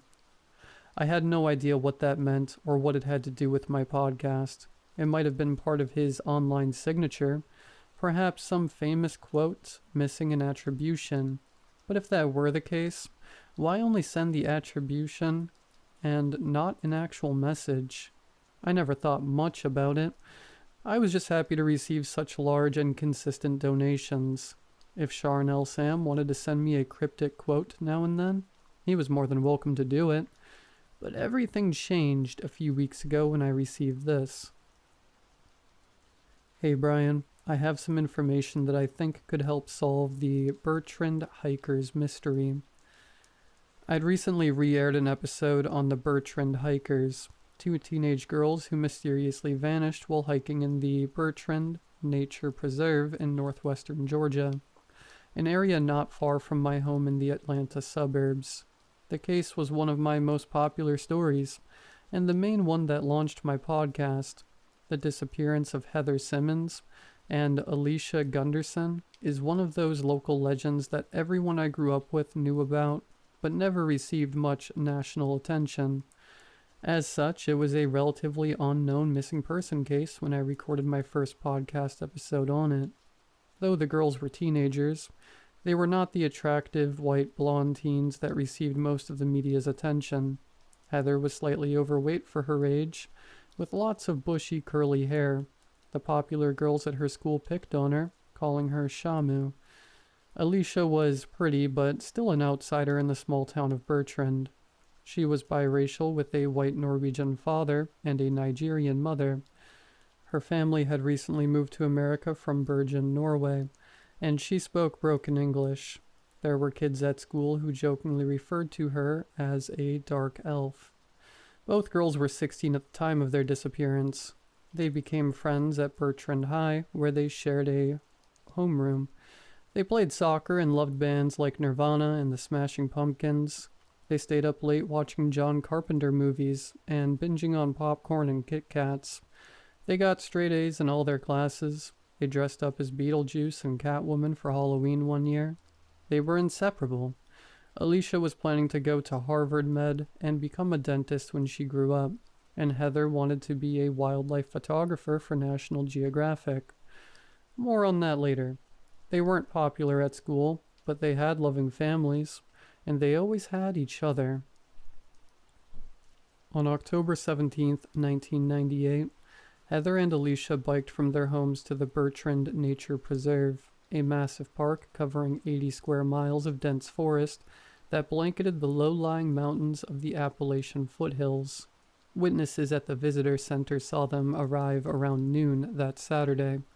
They told their parents they were just going for a short hike up to Bald Head Rock, A scenic lookout about 3 miles from the parking lot where they'd chained up their bikes. Tons of people hike the trail on the weekends, and the girls were planning to be home well before nightfall. In fact, Heather and Alicia were planning to see the movie Practical Magic with Sandra Bullock and Nicole Kidman later that night at 8 p.m. But 8 p.m. came and went, and the girls' bikes remained untouched in the parking lot. No one had seen them. No one had heard from them. By then, Heather and Alicia's parents were frantic. They'd already called 911, and a couple of officers had gone out to the Bertrand Nature Preserve to search for the missing teens. All they found were the bikes, still chained up outside the nature center. Over the following weeks, a huge search party combed the mountains. Hundreds of volunteers and SAR personnel checked behind every tree, looked within every bush, and turned over every rock searching for clues. They found nothing. Eventually the news report stopped. The missing posters on telephone poles and outside shops started to fade, fall off, or were even pasted over with flyers advertising local bands or politicians running for upcoming elections. As sad as it was, the case would have disappeared into total obscurity, were it not for a strange discovery almost 2 years later. In 2000, a local Boy Scout troop was camping in the Bertrand Preserve when one of the kids stumbled upon a rusted single-lens reflex SLR camera half buried in the dirt near their campsite. He didn't know it then, but the boy had just discovered Heather's most prized possession. She'd taken the camera with her on that fateful day in October 2 years prior. When the authorities developed the camera's film roll, they uncovered a breakdown of that day's events. The first half of the pictures are known colloquially as the day shots. These pictures were all time-stamped on October 17th, 1998, likely taken over 2 or 3 hours while the girls were on their hike. The photos showed squirrels scurrying among the canopy, alien-like mushrooms growing on the moist ground, and various angles of Alicia hiking up to Bald Head Rock. There were shots of Alicia silhouetted against the afternoon sun, and others showing her disappearing into an endless forest. Heather had a good eye for composition, and she knew how to make the most of natural lighting. It's sad looking at the day shots now because you can see the raw talent of a burgeoning artist finding her voice. She would have made a great photographer had she come home that day. Another thing people noticed was the way Heather captured Alicia's beauty in the photos, the way she brought out her best friend's hazel green eyes, and accentuated her sharp facial bone structure using a juxtaposition of light and shadow. There were already speculations among their classmates that Heather had a crush on Alicia.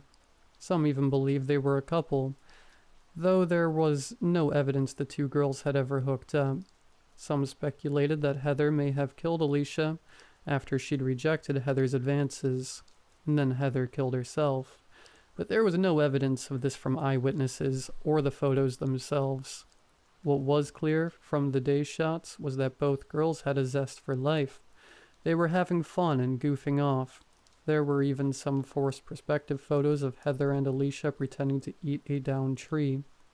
These pictures contradicted one of the authorities' early theories regarding the girls' disappearance, that they might have taken their own lives due to depression. It was a reasonable theory, given that both girls were bullied at school and had no real friends outside of each other. But they never left a note, and neither their parents nor their classmates felt they were depressed. What really got the authorities' attention was a second set of photos on the roll. They called them the night shots. These photos were time-stamped on October 31st, 1998, a full 2 weeks after the girls were reported missing. They were taken in the middle of the night with a camera flash for 30 minutes. Creepiest of all was the subject matter. The night shots were almost entirely random images of the forest, tree limbs, bushes, rocks. There were no signs of civilization in them. Just endless darkness beyond the foliage caught in the camera flash. Many of the pictures were out of focus, showing random green and black blurs. The most famous photo was a close-up of what appeared to be the back of Heather's head. Her curly hair filled the frame. Amongst those bushy strands was a dark red streak. Blood.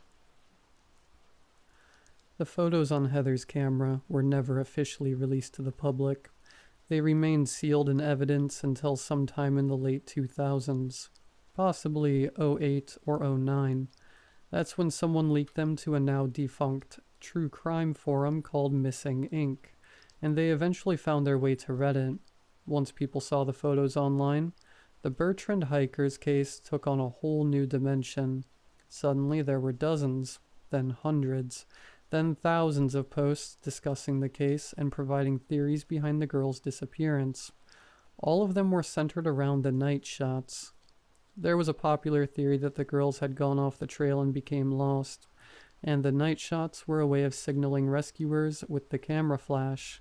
There was a massive search of the Bertrand Nature Preserve on Halloween 1998. The SAR personnel were likely close to the girls at that time. Another popular theory posited that the girls became incapacitated. Perhaps they had got lost and then fallen off the trail in the dark. Both girls were too injured to hike out. Many believed Heather had died from her fall, and Alicia used the camera to see her friend and get a bearing on where they had landed. Some armchair sleuths even believed Alicia had killed Heather, given the close-up of Heather's bloodied scalp, though there was no clear motive for such a crime. Jealousy? A verbal fight that had escalated into something physical? Perhaps Alicia pushed Heather, causing her only friend to accidentally fall to her death. Alicia, overcome with guilt and worried that she would be arrested for murder, then took her own life, but not before providing a confession in the form of random photos. I didn't believe any such theories. Hi Sam, thanks again for all your support. I'd love to see what info you have on Bertrand. An hour later, he sent this reply. Would you mind meeting up at Coffeeland on the corner of Weston and Whitsett? This caught me off guard. When I received Sam's message, I was staying at a hotel in Atlanta for a true crime convention. I was there to run a panel on missing persons cases. A quick Google search revealed that Coffeeland was not far from my hotel. Sam's reply came moments later. I know you're in town for True Crime Con. Brian? A tall, elderly man stood up from his table at the coffee shop. He was balding with silvery hair and a trimmed beard. He wore a nice sweater vest, khaki pants, and horn-rimmed glasses. The man reminded me of a college professor. Yes, I said, shaking his offered hand. It was soft and smooth like he used a lot of moisturizers. My name's Samuel, he said. Please, have a seat. Can I get you anything? We both got coffees and returned to our table. The tiny shop was busy with locals coming and going. Students and amateur screenwriters sat at the nearby tables, their heads buried in their laptops. I must say, I really loved your take on the Bertrand hikers mystery, Sam said. It's the only one that I think is close to the truth. Thanks, I said. My podcast presented a different take from all the others that covered Heather and Alicia's disappearance. I concluded that someone had kidnapped and likely murdered the girls, and the night shots were taken by this suspect. But the evidence I presented was not in the night shots themselves. Rather, it was in the day shots, the ones most people just glossed over. A good friend of mine is a professional photographer. I had asked her to examine the leaked photos, hoping she might shed some light, both figuratively and literally, on the night shots.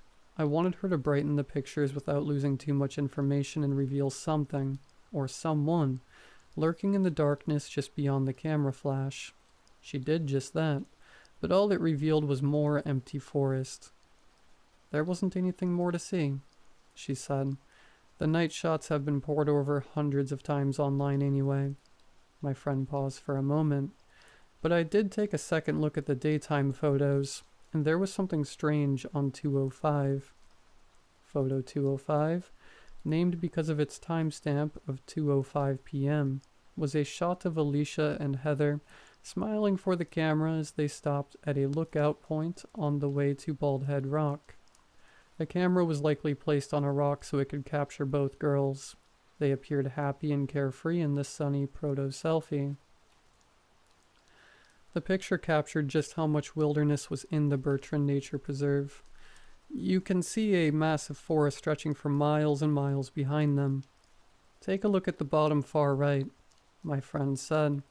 "I've lightened the shadows in the background." I stared at the location, but all I found were trees. What am I supposed to see? "It's right there, between those two trunks." She pointed to a black dot in the far corner. It looked like an oddly shaped stump.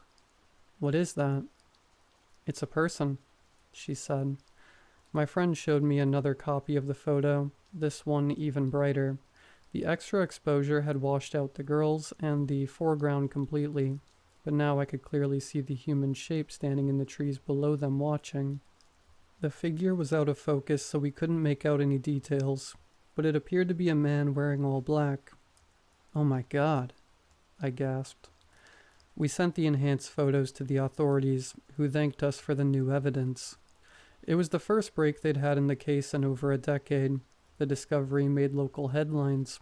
Heather and Alicia's families even sent us thank you cards, but ultimately it didn't lead to much. Without any bodies, there was no evidence the girls were kidnapped, and the lurking figure in photo 205 was too grainy to identify. All the forensic analysts could conclude was the suspect's gender, male, and a rough estimate of his height, 6'3". Still, the discovery made my podcast go viral. It was a nice prize after spending months researching the case. "So you think my theory is the closest, huh?" I asked Sam. "That someone kidnapped and likely murdered them." Sam sipped his coffee. It was getting late, and the shop was starting to clear out. "More than that? I think I can prove it." My eyebrows raised. This better not be another conspiracy theory. I'd run across plenty of weirdos in my true crime career. People who believe that missing persons are abducted by aliens or murdered by Bigfoot. Their stories always started semi-sane, but the more they spoke, the stranger things got until you found yourself listening to how one of the 9/11 hijackers was an interdimensional being who traveled from an alternate Earth to stop the lizard people's invasion of Washington. "What proof?" I asked. Sam sat back in his chair and let out a deep breath. "My brother passed away a month ago," he began. He was a handful. 2 failed marriages, no kids, no friends. Never got along with anyone in the family except me. He was a drunk and a compulsive gambler. Screwed over most everyone in his life. My brother was a hoarder too. Spent most of his life roaming the country, working odd jobs in construction, and living out of a beat-up RV. When he died, I was stuck with the unenviable task of clearing out all the junk he'd accumulated in his 65 years on this earth. The stench when I opened that RV made my eyes water. There was so much rotting garbage, mountains of crap. I found 3 rat corpses. 3. I don't know how my brother had stuffed everything into such a small space. Sam set his drink down. "Anyway, I'm throwing out boxes of his stuff when I come across these old photos, and there's one on top that immediately caught my eye. You know what it was?" I shook my head. Sam reached into his pocket and pulled out a glossy printed photo, the kind you would pick up from a CVS or Walgreens back in the day. It was semi-wrinkled and smudged with grease. As soon as I saw the image, I choked on my Mexican latte. The photo showed Heather and Alicia, and not just any photo. It was a picture taken on the same day they disappeared, on the same trail up to Baldhead Rock. But this was a new photo, not part of the day shots that I'd pored over so many times. In the picture, Heather had her SLR camera slung over her shoulder. As soon as I saw that, I knew the photo wasn't from her camera. "Who took this?" Sam grinned. My brother. Are there others? He nodded. But I can't show you here. Why? Sam sat back in his chair, studying me with pensive eyes. I need an assurance from you first. You want money, don't you?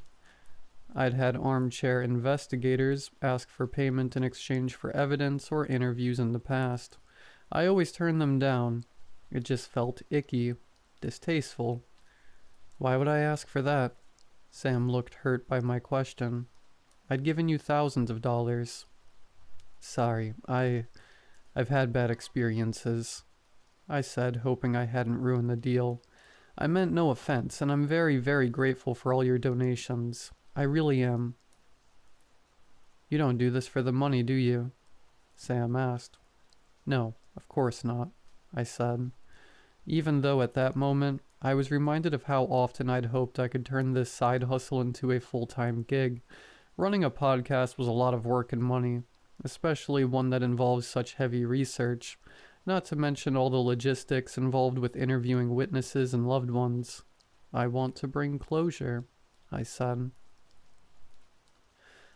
I'd always felt that the only thing worse than losing a loved one in a violent crime was having that person go missing instead. At least a murder gave you a definite answer. A missing person was like a never-ending haunting, a spirit taunting you with the possibility, however faint, of a miraculous return. You want the truth? Sam said. Don't we all? Sam finished his coffee, then got up to throw it away. I live not far from here, he said. Sam's house was a modest one-story ranch-style bungalow. I immediately noticed an old RV in the driveway as I parked out front. I stared at the rundown vehicle as I walked toward the home's entrance. I'm looking to sell that thing once I've finished cleaning it out. Sam was waiting on the front porch to let me in. As soon as I did, I noticed that Sam had brought much of his brother's RV hoard inside. I had to squeeze past stacks of crumpled magazines and cardboard boxes of random junk in the living room. Sorry about all this, Sam said. Once I discovered the photos, I decided I needed to do a more thorough investigation of my brother's belongings before throwing them all out. It's fine, I said. The house was dark and musty. A heaviness lingered in the air. It felt like walking underwater. Sam led me to a kitchen table, the one pristine spot in the house. There he pulled out a dusty photo album. It was big and black with a leather exterior. I found the rest of his photos in here. The album creaked as he opened it. Inside were pictures of roadside attractions, long stretches of highway, national parks, and random people. It looked like the photo journal of a relentless traveler.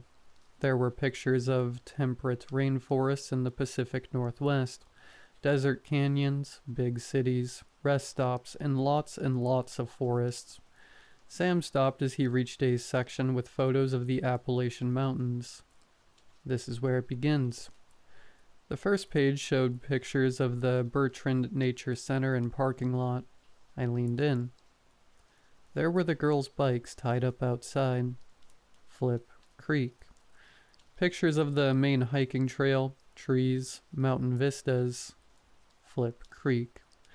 There was the photo of Heather and Alicia, the same one Sam had shown me at Coffeeland. Alongside it were other photos of the girls, some of them smiling for the camera, others where they struck semi-serious poses like they were fashion models.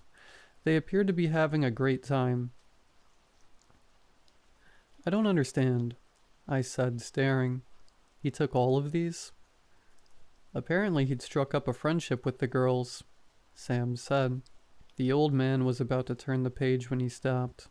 I instinctively reached out to turn it myself, but Sam kept the pages closed. Sorry, I need one more assurance from you before I continue. What's that? I stepped back, suddenly aware of how close I'd gotten to the old man. What I'm about to show you is very sensitive. It could do irreparable damage to my family if it ever got out, Sam said, staring into my eyes. I'd never noticed how dark his eyes were. They were a deep brown, almost black, in the low light of his house. I need you to promise me you'll keep this a secret. You cannot tell anyone. Not the cops, not even the victims' families. No one. What? A million little alarm bells rang out in my head. There's something wrong here. Very wrong. I'm sorry. I kept backing away from the old man. I need to... And accidentally stumbled into a tower of magazines, falling onto the dusty floor. Sam shot up from the table. How can he move that fast? Within seconds, the old man was looming over me, offering his hand to help me up. His spindly fingers danced in the air like spider legs. I crawled away from him, but immediately bumped into the wall. Sam had me trapped in a corner. He grinned, flashing long yellow teeth. You want to know the truth, don't you, Brian? The mystery nags at your soul. You've been so good to me, filling this world with intriguing and tasty mysteries. I wanted to give you a little treat in return. He kept his hand out. I still didn't take it. Instead, my hand shot to my iPhone. Do you really want to call the police? Sam asked. I don't think your parents at 2165 Sycamore Park Circle would much appreciate that. How did you... I know all about you, Brian, the old man said. I know the apartment where you live. I know the last girl you dated. I know how late you stay up editing your podcast every Thursday. You don't have a brother, do you? I slowly got to my feet, iPhone still in my hand, finger hovering over the emergency call button. I don't want to hurt you, Sam said. I brought you here as a friend. Besides, you're not even my taste. I'm not your friend, I said, but my voice was low and weak, barely above a whisper. I wanted to shout, to scream. I wanted to deck the old man with a sucker punch, but all I could do was stand there, stiff as a corpse. I won't. You won't what? I won't tell anyone, I said, putting the iPhone back in my pocket. I swear. Very good, Brian. Very good. Sam offered for me to take a seat at his kitchen table, but I stood right where I was, with a clear shot to the front door in case he tried anything. Fine. You can remain there. Sam grabbed the photo album and held it up for me to see its contents. He turned the pages. At first, I thought someone had scrawled over the photos with a red marker, but then I realized the crimson was part of the photos. Each shot a different angle of the girls lying in a dark forest. They'd been ripped to shreds, limbs torn off, intestines splayed across the dirt. It was like a pack of wolves had killed them. I hunched over, fighting the urge to vomit. They didn't see me coming, Sam said calmly. But they heard me, out there in the dark, trying to capture my true form on film. I didn't like that. What are you? I stepped back closer to the exit. They say fear spoils the meat, Sam said, closing his album of horrors. But when you season it like I do, it only gets tastier with time, so long as no one knows what happened. I feed on the mystery as much as I feed on the flesh. Why them? Why Heather and Alicia? Sam shrugged. They happened to cross my path. I felt something wet in my hands. I had balled my fingers into fists so tightly that my nails dug into my palms. Adrenaline coursed through my veins. You're sick, you know that? You're a sick, perverted old man. Charnel Sam laughed in response. He kept laughing and laughing, as if I'd just told him the funniest joke in the universe. His mouth grew wider with each guffaw, eventually becoming so wide it revealed row upon row of teeth within his dark maw. Each row moved independently, like a separate mouth. Sam's laughter turned into an ear-splitting chorus, so loud and discordant it took me a moment to realize what it was.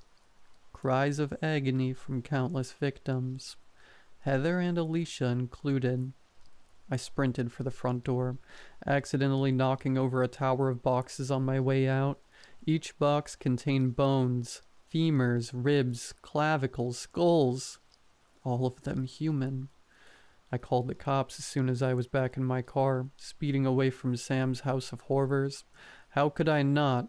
That creature had to be stopped. The police descended upon the location within the hour. By then, Sam, his RV, and photo album were gone, but the house was still full of hoarded junk and plenty of bones. According to the FBI team that interviewed me, investigators found the remains of 40 victims inside. They wouldn't tell me who, but all were from missing person cases. When they brought me in for questioning, I told the agents everything I've just told you.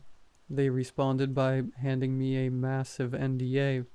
For some reason, the authorities are keeping a lid on all information regarding Sam, his house, and his connections with any missing persons cases, including Heather and Alicia.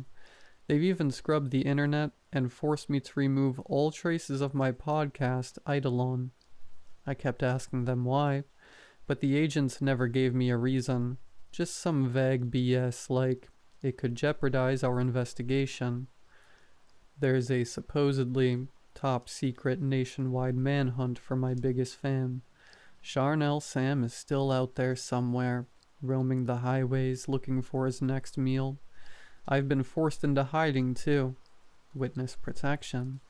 The FBI says Sam will never find me or my family here, but I don't believe them. I broke Sam's promise. He'll never let me forget that. But I won't rest until the truth is revealed. Charnel Sam feeds on mystery as much as he feeds on flesh. That's why I've posted this story. I needed to warn the world since the police never will. Because Sam's most likely victim is someone who has never heard of him. Don't let that someone be you.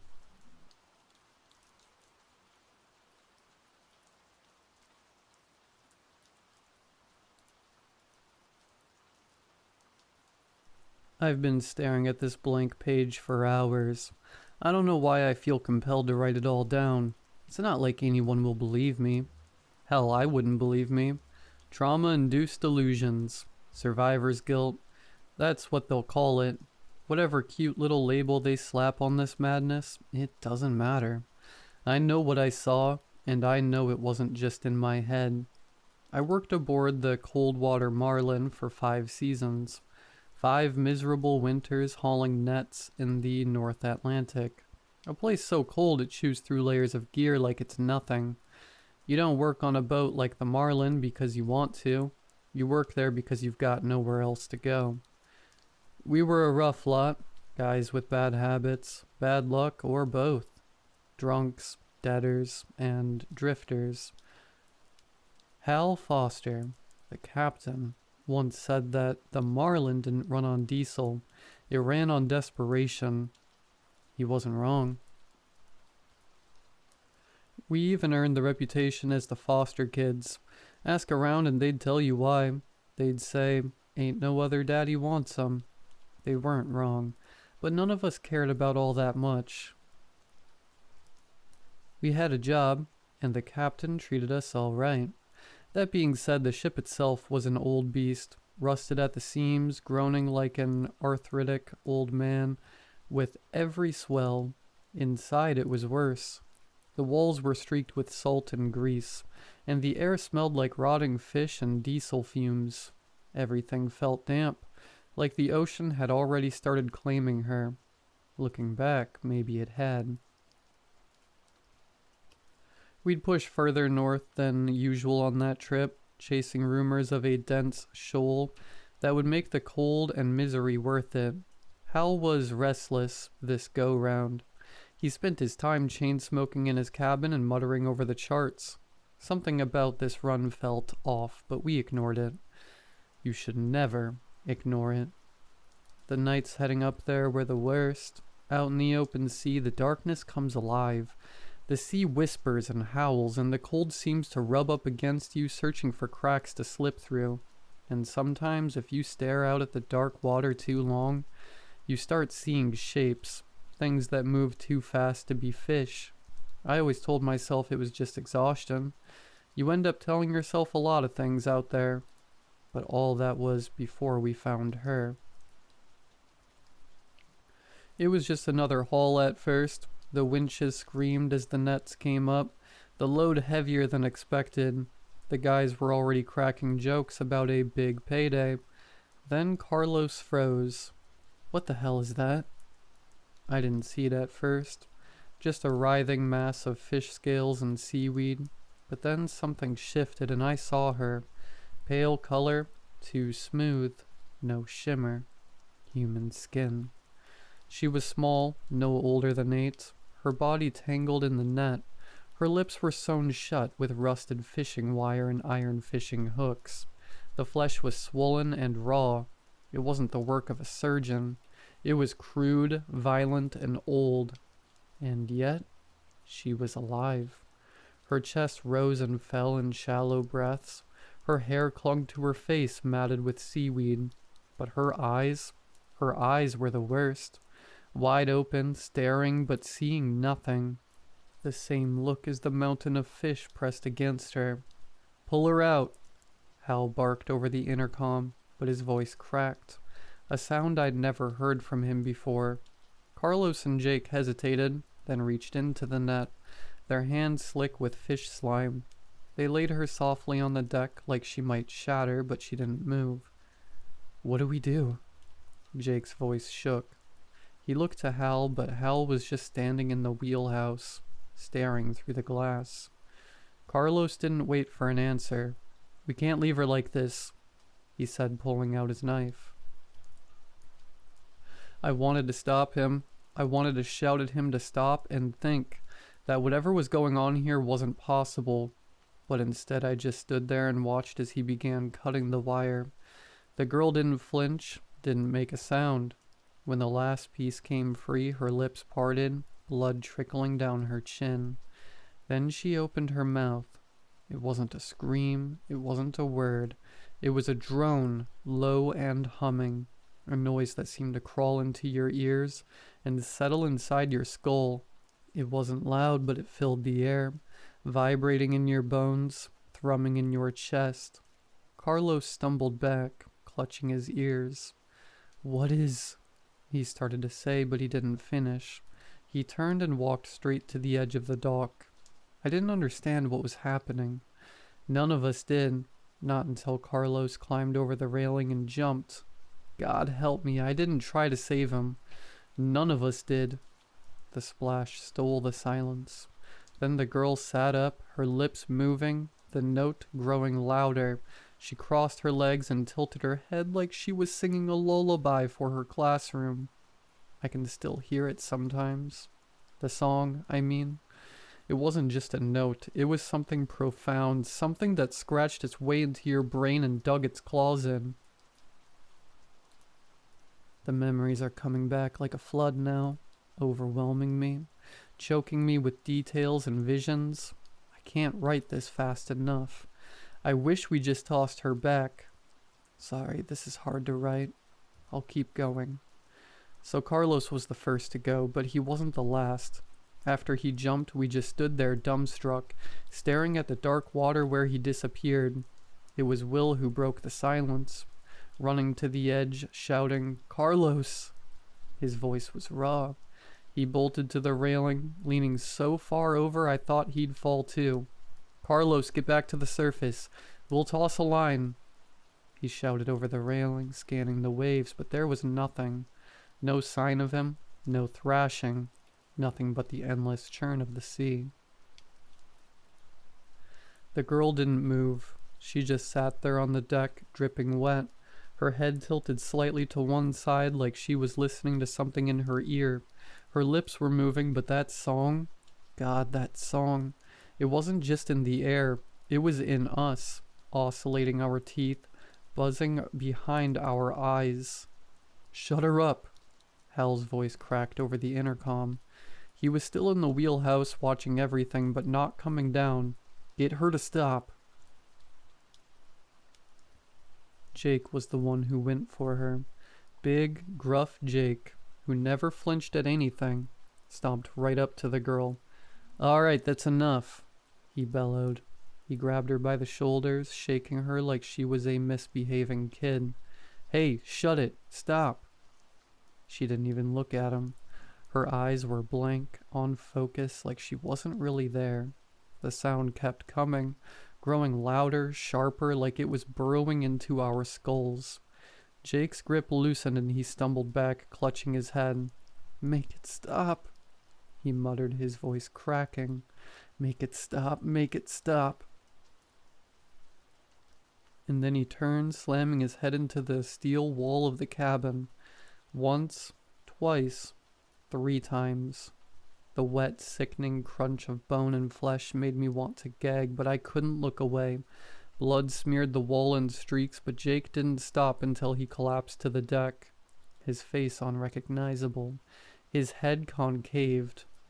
That's when the real panic set in for us. Will bolted for the door to the crew quarters, screaming something incoherent. Danny, the youngest of us, just stood there shaking, tears streaming down his face. "What's happening?"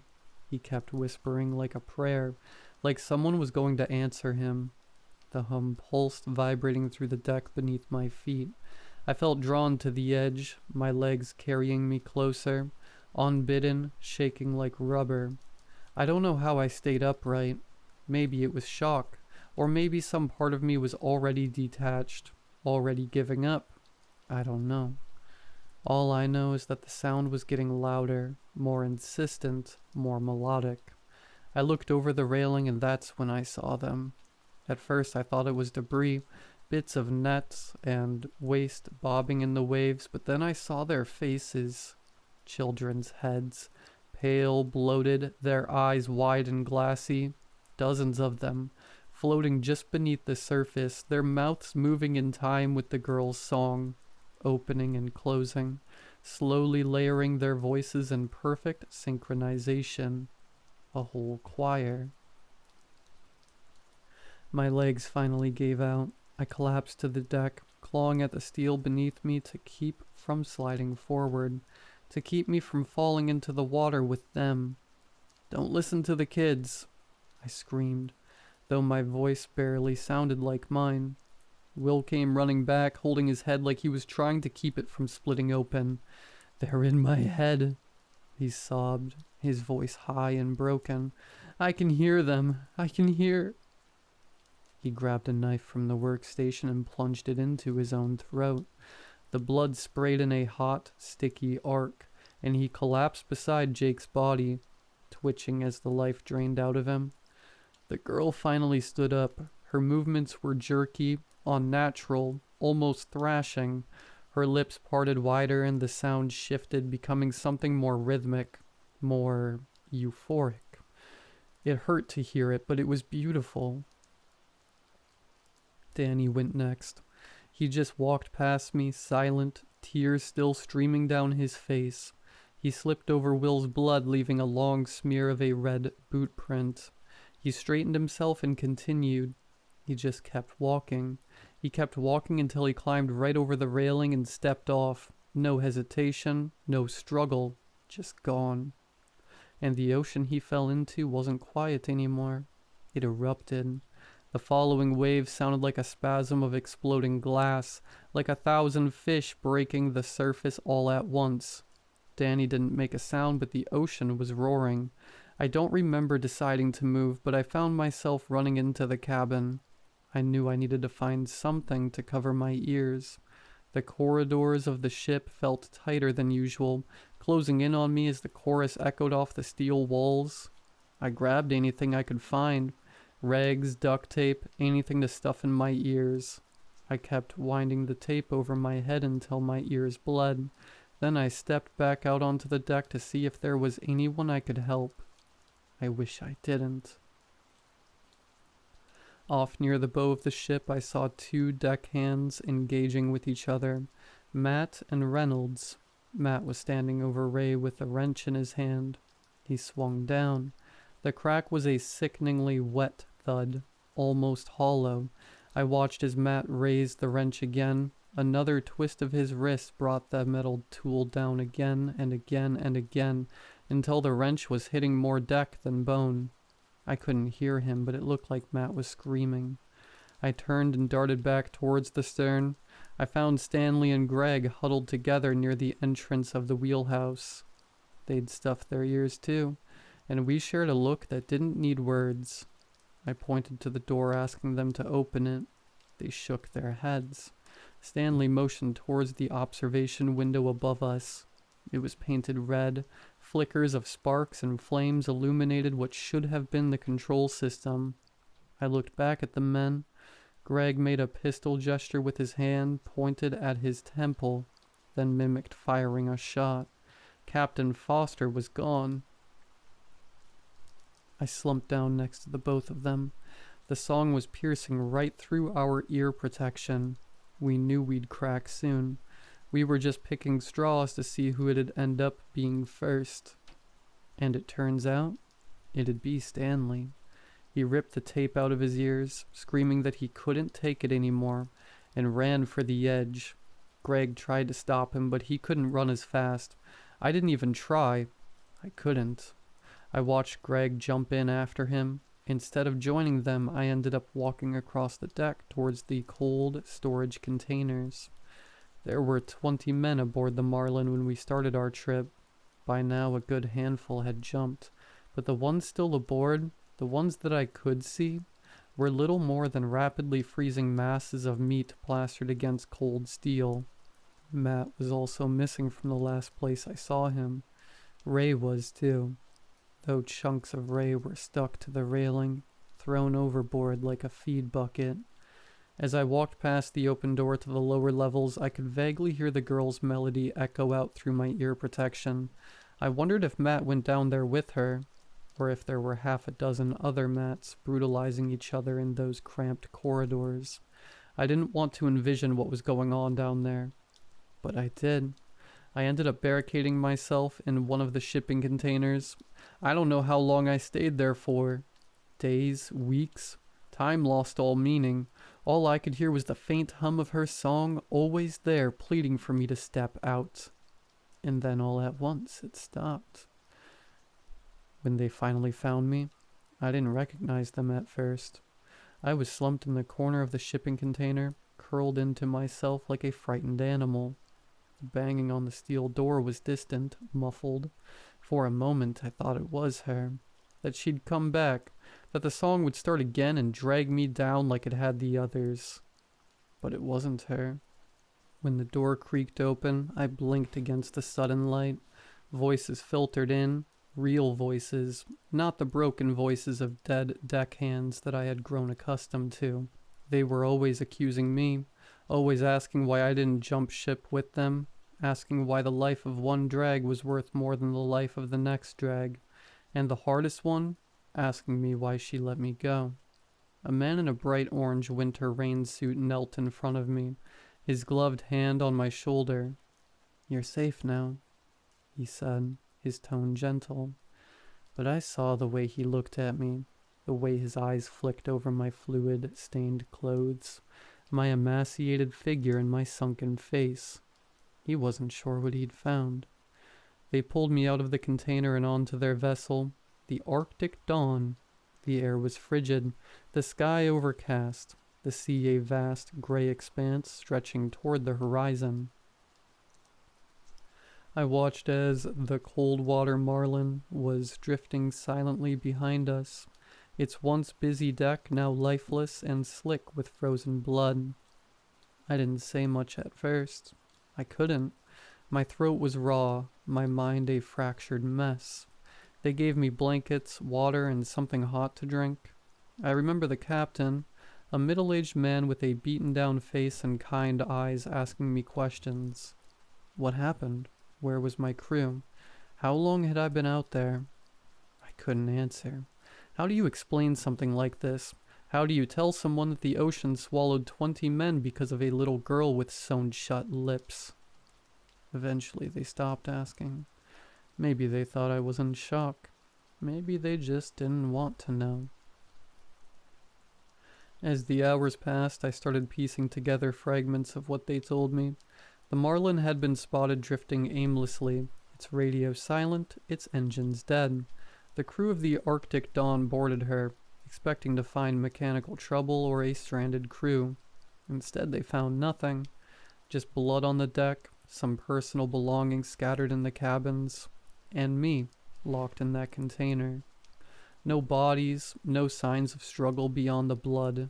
Eventually I tried to tell them about her. The girl, the song, the heads in the water, but the words sounded ridiculous even to me. The captain listened quietly, his expression unreadable, but I could see the doubt creeping into his eyes. That night, after I said my piece, I sat alone in the galley. I overheard the other crewmates talking. They didn't know I could hear them. "Maybe he snapped," one of them said. "Killed the others and lost it." "Doesn't explain the blood," another replied. "There's too much of it for just one man. No way one man can cause that type of mess." "Could have been pirates," someone else suggested. But the words hung in the air hollow.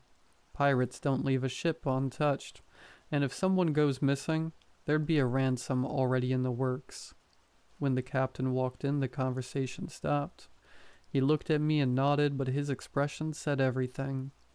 I tried to sleep that night, but every time I closed my eyes, I saw their faces. Carlos stepping off the deck, Jake's skull caving in against the wall, Danny's vacant stare as he walked into the sea, and her, always her, that blank expression, those dark, unblinking eyes.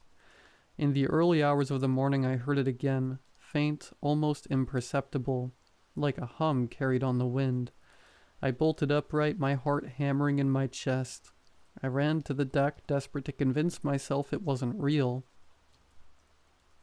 The ocean was still, eerily calm under the gray light of dawn.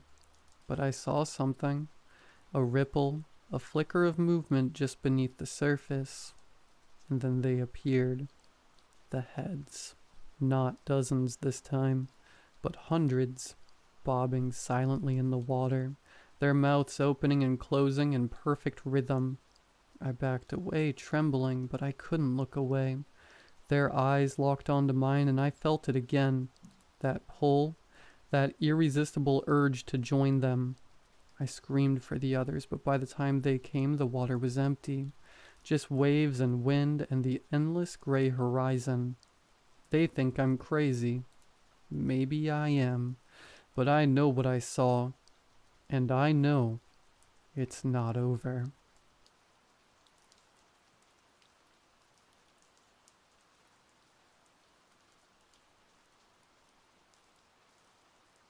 Whenever my mom spoke of my grandfather, she just told me he was sick and cared more about alcohol than he did his family. The irony that she only told me this when she herself had had a few too many wasn't lost on me. It made me wonder, was being messed up some kind of inheritance, carefully preserved and passed down? Whatever it was, fate, inheritance, just plain dumb genetics. It didn't spare my aunt either. I got the gist of her death. Cirrhosis.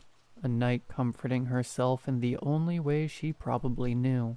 A car accident, and then, well. My cousin Liam moved in with us shortly afterwards. He was small and pale with a lazy eye. Mom wasn't too excited about getting another mouth to feed, which I thought was rich. I'd been living off of school breakfasts and lunches for the past year, none of which she had paid for. I wasn't too excited either, because Mom made it clear that he'd be sharing my bedroom with me. What teenage girl is excited to have a 4-year-old roommate? It wasn't that there was much of an alternative, though. Our trailer was tiny, and putting him in the living room would mean that my mother would have to give up her late-night TV. He'd only brought a small backpack, with a change of clothes that looked like they hadn't fit him for months. I knew my mom wasn't going to do anything for him, so I took him to the Goodwill down the street and spent the money I'd scraped up working part-time at the nursing home. I tried to think how many bedpans I'd emptied for the money, as I held up tiny shirts to his torso. He stared at me. Well, either at me or the mannequin behind me. I couldn't tell which eye was the dominant eye yet. The fitting rooms had been closed permanently, so I just eyed the bottoms as well as I could and checked. The cashier cooed over him, and when I explained about the clothes maybe not fitting, whispered that I could run home and try them. If they don't fit, come back before I'm off, and I'll give you a refund. Plastic bags jostling my legs, I hustled us back home, practically dragging him behind me. His hand was limp in my grip, and I kept glancing over my shoulder to make sure he was okay. It was then that I realized I hadn't heard him talk yet. I don't have a ton of experience with little kids. Nursing home and high school are pretty much the only places I go besides home. But that's not normal, right? My mom was in the living room, talking loudly on the phone, so I let him into our room, and emptied the bags. Here, get changed. He watched me blankly and I sighed, leaning over to help. I froze when I saw his arms. Look, I'm not going to get explicit. Last thing I want is some creep reading this who gets off on the thought of kids getting hurt. All I'm going to say is that someone had been hurting this kid. I dropped his arms, staring at him. He looked back blankly, and I stormed out to yell at my mom. Logically, I knew that this wasn't her fault. It was her sister's, either for doing it or allowing it. But she was dead, and my mom was the closest person I could blame. We devolved into a screaming competition. I called her sister an a-hole, and we went from there, with her telling me that I didn't know what had haunted her sister in life. By the time I went back to the room, I knew for sure the girl was off her shift, and it didn't really matter if the clothes fit or not. He'd grow into them, because I was going to make sure he got fed. Nothing was going to hurt this kid ever again. I bandaged him up, fed him fish sticks for dinner, and got him into bed before I had to take off for work. I don't know much about parenting, but if our relatives are what doom us, then I wasn't going to be another mark against him. My mother was passed out on the couch when I got home, but I didn't worry about waking her. Gabriel and his horn couldn't wake my mother after she was through drinking on a bad day. Rolling my eyes, I headed for the bathroom, pausing when I noticed the door to my room was open. I closed it as I passed. No need to wake the kiddo. I wondered if my mom had checked in on him, and then almost laughed. Yeah, right.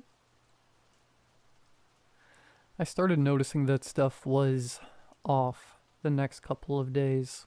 Doors were open, things in my room, even things that he couldn't reach, had been moved.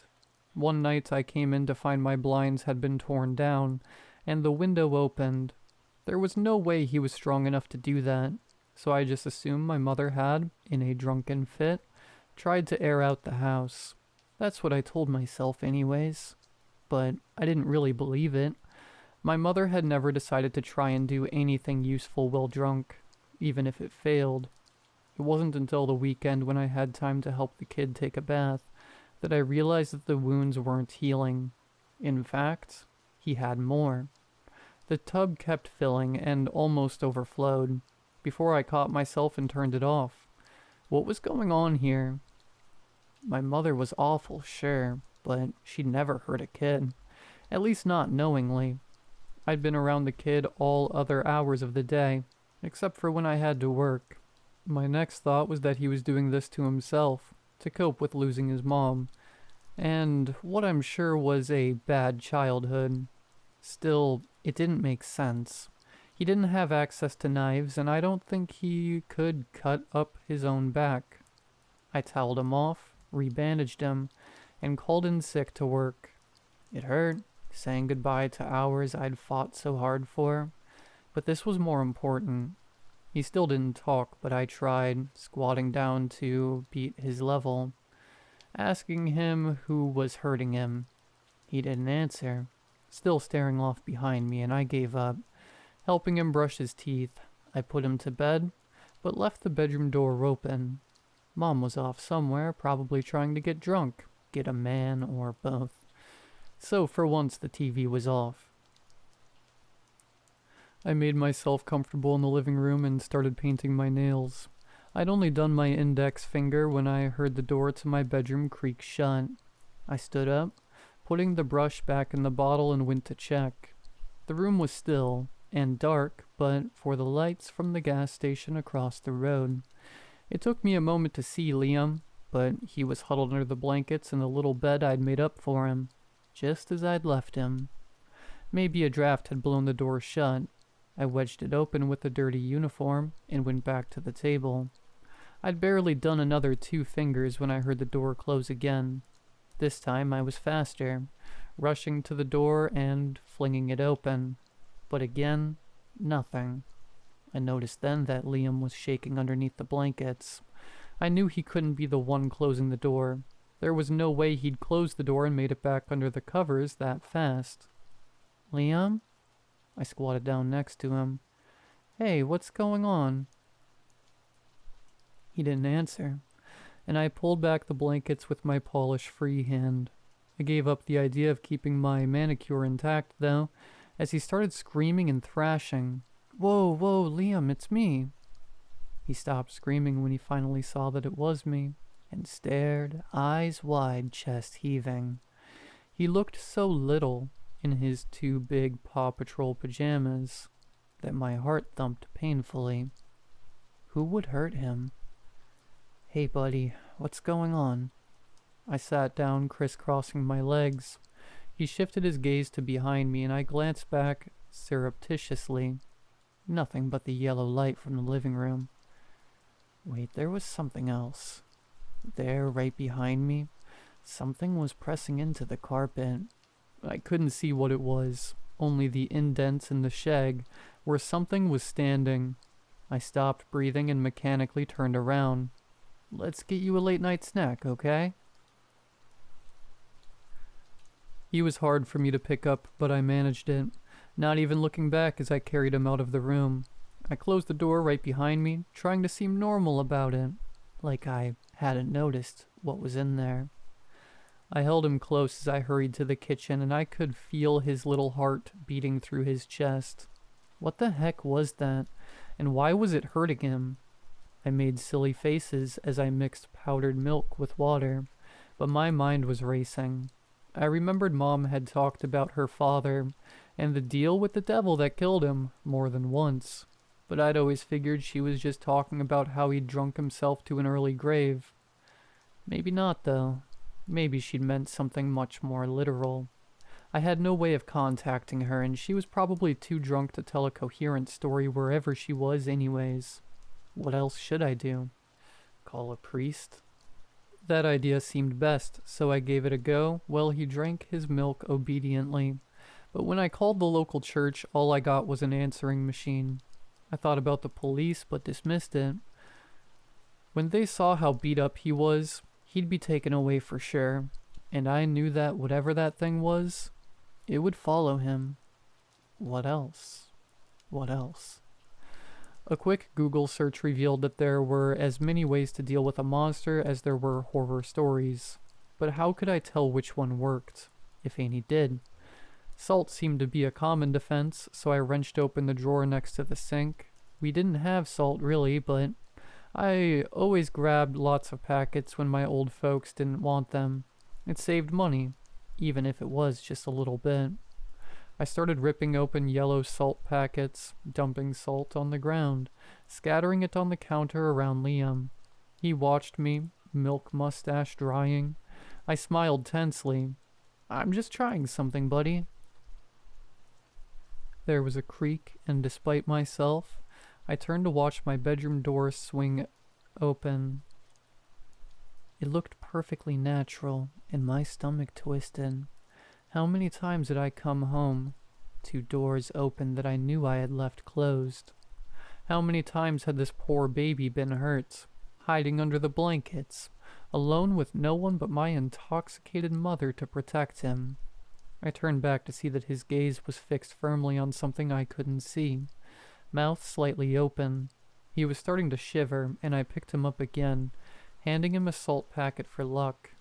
I watched the salt carefully. The white grain stood out starkly in comparison to the dark linoleum, and I could see clearly that there was something brushing up against the edges, but not moving forward. I breathed a sigh of relief, and they were brushed aside as whatever it was began moving through them. This may sound dumb, but I wasn't too sure what else to do. None of the doors in the trailer were strong enough to keep out a toddler, so I couldn't barricade ourselves in. Holding Liam close, I fled the house. Mom had taken the car, so we couldn't drive off, or even lock ourselves in it. The gas station was closed except for the pumps, as was everything else. I ran as fast as I dared in my flip-flops, not daring to look away from my feet. "If you see that thing, you have to tell me," I told Liam, voice shaky as I gasped for air. He tightened his arms around my neck, head swiveling against my shoulder. "I see a lot of them." It was the first time he'd spoken, and I almost dropped him. How many?" He didn't answer, just held me tighter. I didn't know where to go. I just kept moving, hoping that I could stay ahead, that we wouldn't get surrounded. Face pressed against me, Liam began making a soft, keening sound. He thought we were doomed. Ahead there were lights, and I realized that I hadn't been paying any attention to where we were going. I'd just run, and now we were approaching the Target parking lot. In the light, though, I could see movement in the dirt on the sidewalk ahead of me. I paused and looked back. There was something there, too. I didn't think I could climb the chainmail fence my other side, meaning that what I had feared had happened. I clutched Liam close and squatted down, like I could fully shield him. I wasn't a good mother figure. I didn't read with Liam. I had no idea if he knew his colors. And he'd just spoken to me for the first time. I didn't know how to take care of anyone besides myself, and I couldn't keep him safe. I realized something as I held him. These creatures had never bothered my mother, and my aunt had died from a car crash. In all likelihood, if I left Liam, they'd leave me alone too. They only wanted him. Back when I was younger, I'd had a neighbor who'd looked out for me when Mom was too hammered to know or care where her daughter was. The neighbor had told me stories about how, in the Bible, when parents sinned, it was held against the kids. But then Jesus had set people straight, because kids weren't supposed to be blamed for their parents' sins. It's just that they were often a casualty, like me and my bad luck inheritance. Like Liam with his inherited demons. Neither of us had ever done anything wrong, and yet we were still doomed by the narrative. But I wasn't going to sacrifice him. "I'm so sorry I can't protect you," I whispered against the back of his head, but he didn't answer. "I don't know if you believe in miracles or not. Frankly, I don't care. What happened next was a miracle, and nothing else." A white light washed the area, and I saw them then. The creatures that had followed us. My stomach twisted when I saw how many of them there were. Grotesquely twisted carcasses, skeletons impossibly elongated, faces little more than gaping maws. There was a sound like a bell, and the light faded, but I could still see them. The light hadn't completely faded, haloing the ground next to my feet, and I looked down, seeing for the first time a tire iron wedged in between the concrete and fence. I put Liam down, untangling his arms, and hoisted the iron. It felt warm against my palm, and I turned, keeping Liam behind me. The creatures weren't fast. They didn't need to be. Already our circle was shrinking, but I am not my mother, and I am not my family. I would rather die fighting than hide. I have to patch myself up several times a week. Whatever they are, they don't come out during the day. I've moved my shifts, so I only work in the daylight on weekends. Not that summer is over. Liam is growing and talking more. His cuts are all finally healed up, but he has some pretty gnarly scars. Mom has a new boyfriend. But as long as she keeps paying the bills, I frankly don't care what she does. I sleep with a baseball bat by my bed, and bells on my door and windows. I guess I'm writing this to say, even if you feel doomed, you are not. You might have to fight like hell, but hey, we are not our parents. Their deals with the devil, their problem, not ours. Good luck. And if you see footprints behind you, run.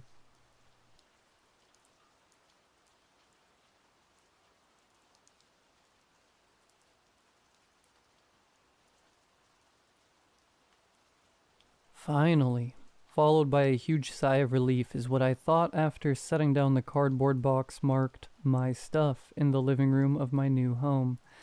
The relief wasn't that of any physical exhaustion since the house came furnished. It was more of a mental relief. Aside from the tedious search on the market for one that fit my paid peanuts salary, I could finally say I was out of that apartment. Now, you might think that's a little ungrateful and exaggerated, especially for those that have lived or are living in a crappy apartment. But trust me when I say mine was exactly that. Crappy. From the garbage heating system to the repulsive growing mold on every corner. I'm surprised it was even legally allowed to be up for rent, but then again, the neighborhood wasn't all that great either. It was the kind that required every window to be barred, and every street to be surveillanced past sundown. If I'm being brutally honest though, all those things were just little gripes that fed the real reason I couldn't live there anymore. To me, the place felt like a cage, and not because of the barred windows or my need to install 4 locks on my door, but because it was a reminder that I would be stuck there forever, with no indication of a better future. So I began to save up some money. I laid off on the useless spendings, got a better job. 2 jobs, actually. As much as I hated the place, I will say it was a hell of a motivator. Anyway, during the time I was saving up to move out, I came across a tear-off flyer as I was taking my morning jog down to the park. It read, "Home for sale," in bolded red letters and displayed printed images of the home. 2 stories, 3 bedrooms, 2 baths. It was 10 miles north of where I lived in a city you can say lacked the kind of excitement you'd find down here. Below there was the price, $140,000. This immediately got me questioning the liability of the flyer, but then as if placed to diminish all doubt, all the flyer's labels except one blew loosely in the wind. I stared at it for a while and finally ripped the whole thing from the wooden pool and stuffed it into my pocket. 1 phone call later, and a lot of paperwork, and here I was, in my own home and finally free from that cage. It wasn't all that much, but given I've been living in the saddest excuse for an apartment for over 6 years, it was basically a mansion.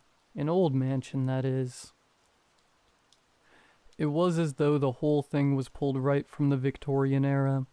There was a matching intricate floral design on the walls, carpets, and curtains throughout the entire house. In almost every room, a large chandelier hung conspicuously around the furniture that was as chaotic as Van Gogh's painting palette. Mismatched colors and cramped knickknacks on every drawer. It was odd to me that someone would sell a house that looked like someone was still living in it. I mean, I've seen furnished homes for sale, but the furniture was usually new, neat, and appealing to look at. This, on the other hand, gave me a sense of claustrophobia and made my eyes go fuzzy just staring at it. I found it even more bizarre that the house was up at such a low price and there was no other potential buyers, despite the torn labels from the flyer.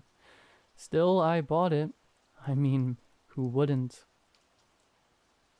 The real estate agent representing the seller was a slender, older woman, and judging by what she was wearing, time was having a pretty rough time passing through her too. She wore a black pointed gown, tightly secured with a corset that did more harm than good. Thick strands of greasy hair escaped from under her dark bonnet, like snakes slithering out of their nest. She was friendly, though.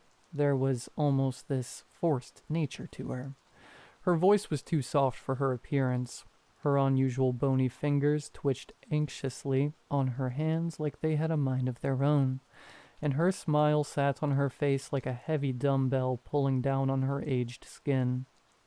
Hard to imagine living here with all this furniture. I can't believe someone would just leave it like this. I guess some people are just eager to move out.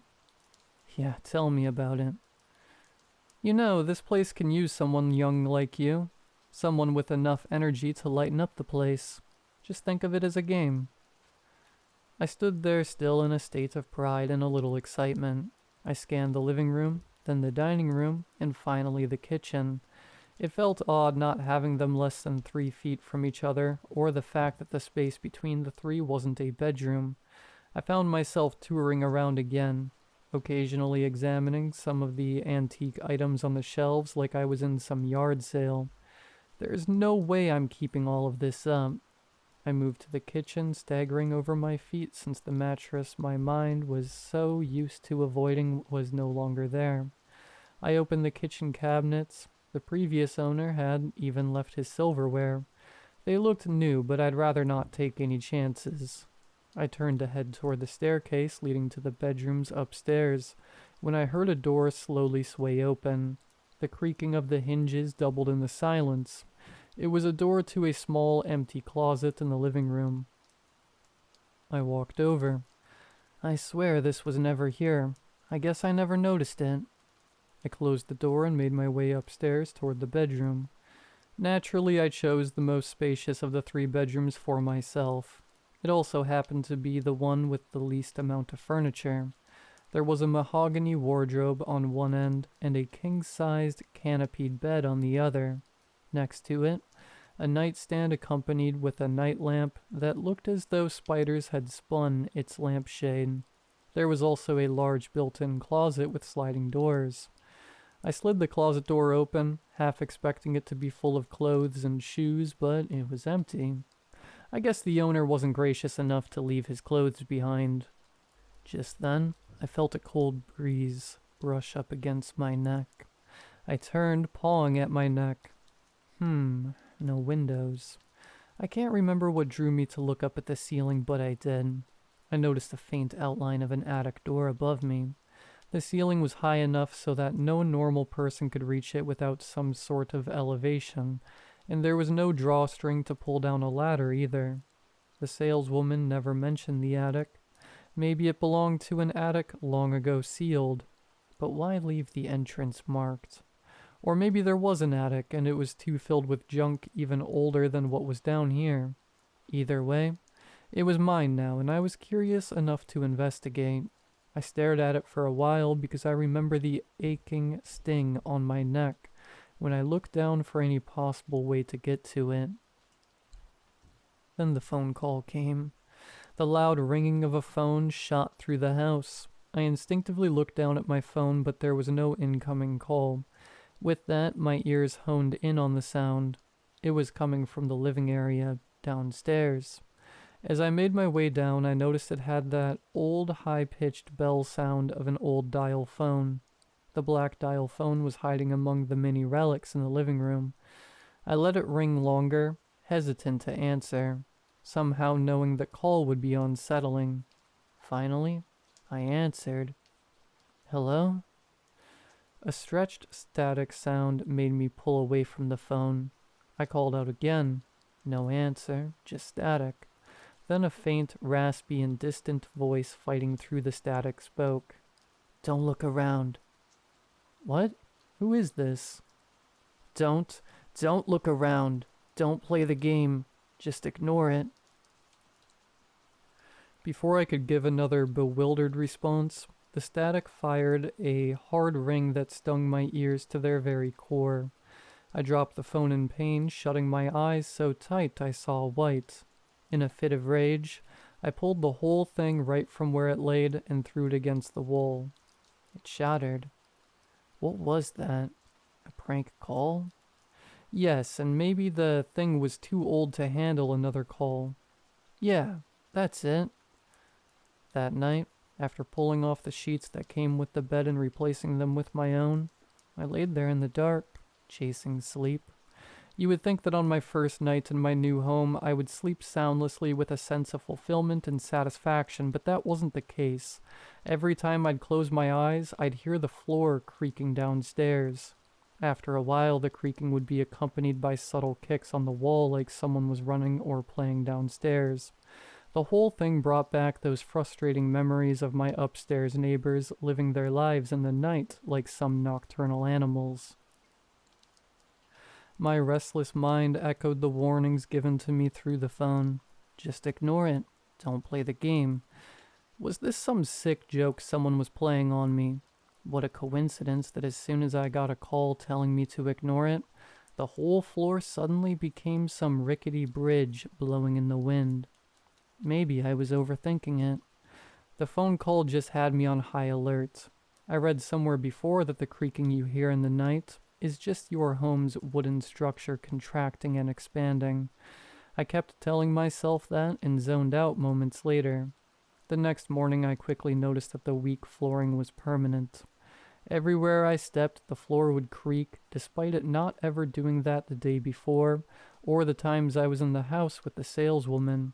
I also began to notice other changes, or gripes I hadn't noticed before. The silverware, along with most of the antique items, appeared older, splotches of grime and millions of tiny imperfections all over them. I even found some of the items rusting. The furniture appeared worn out and dirty, which gave me a slight feeling of disgust. The house itself had this smoky aroma that reminded me of old books. I would be lying if I didn't say regret crept into my mind then, or that my eagerness might have blinded my senses, but it was still far better than my apartment. In the days following, I focused on cleaning out the house of all those antique items. After the phone call, the items started to rub me the wrong way. They felt alive, like each one had permanently open eyes. Despite my efforts to take them down and shove them into one of the bedrooms, I'd still get the sense that someone was watching me. I would turn, but again there would be nothing there. Once I was so certain something was watching me from behind that I turned a corner pretending I didn't know. Then, like a little kid anxiously waiting to scare someone, I peeked my head out from the corner, waiting to see what or who would come out. Of course, nothing ever came out. I looked so stupid, and I knew that I was becoming paranoid. The kicking and creaking continued every night, which was something I was failing to get used to. I bought some earplugs and even tried to sleep in different bedrooms to see if that would change anything.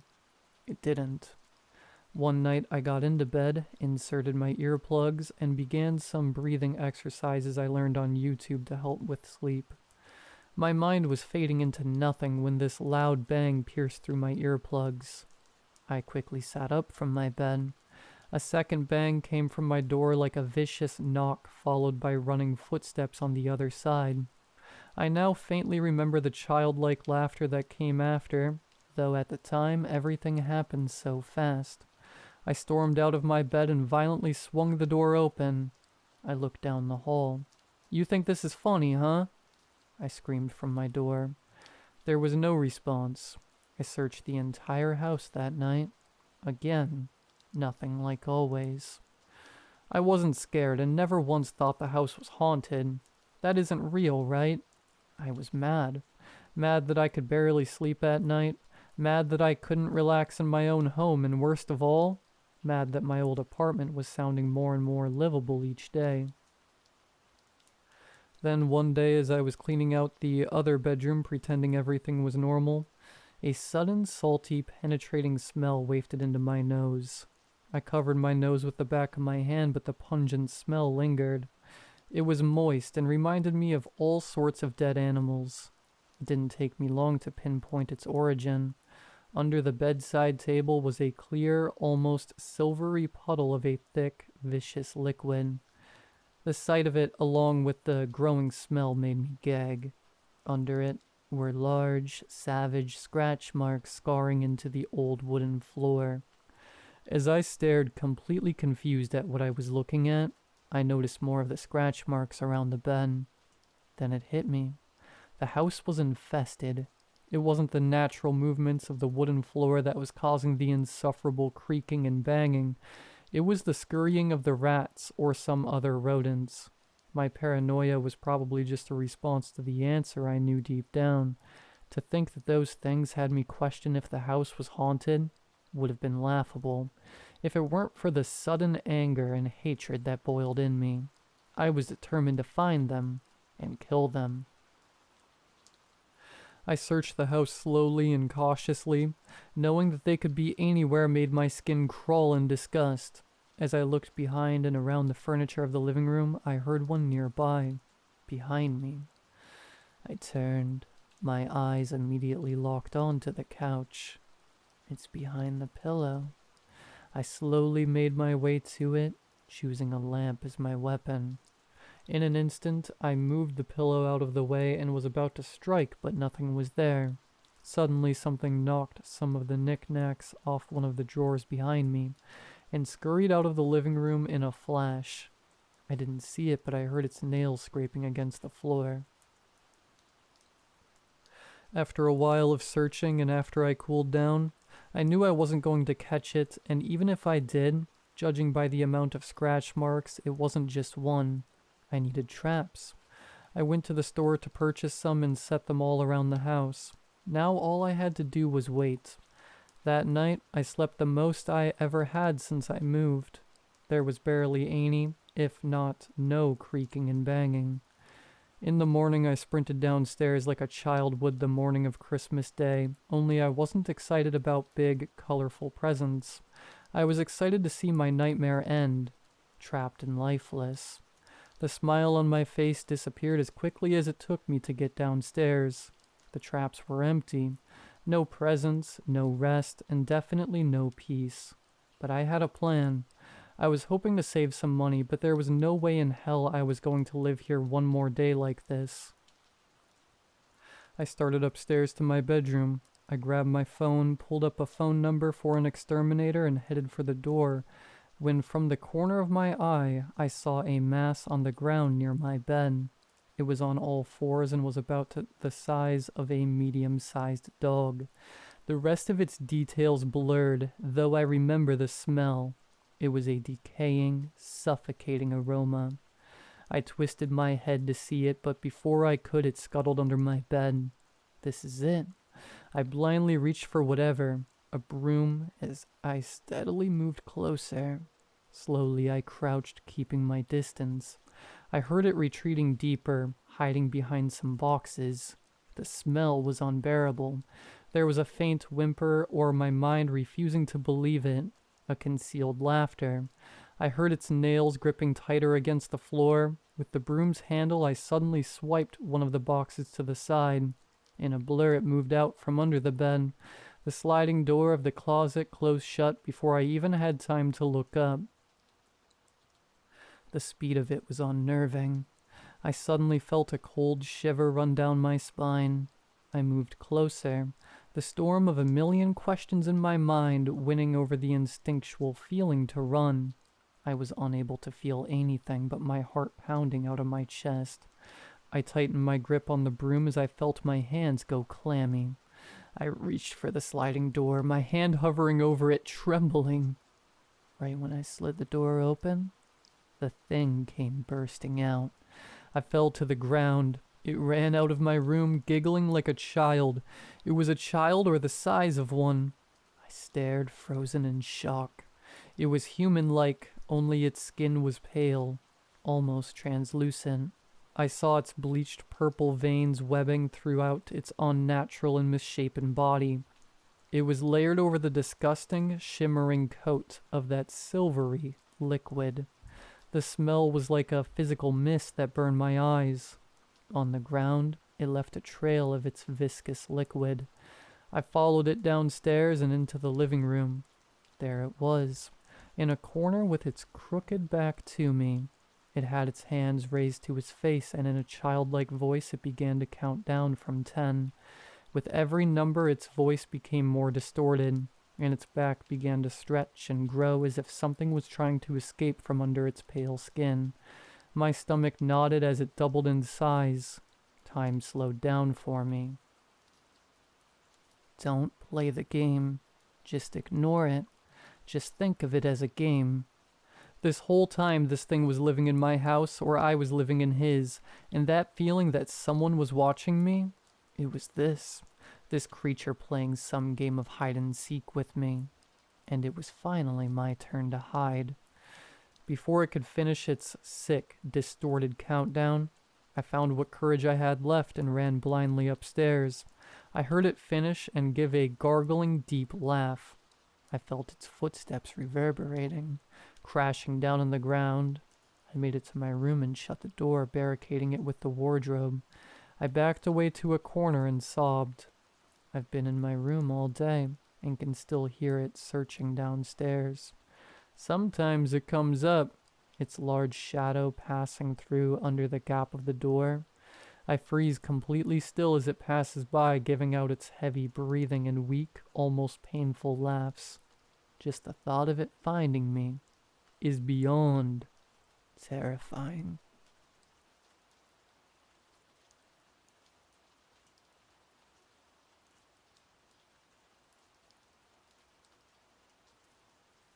I mean, the title is rather self-explanatory.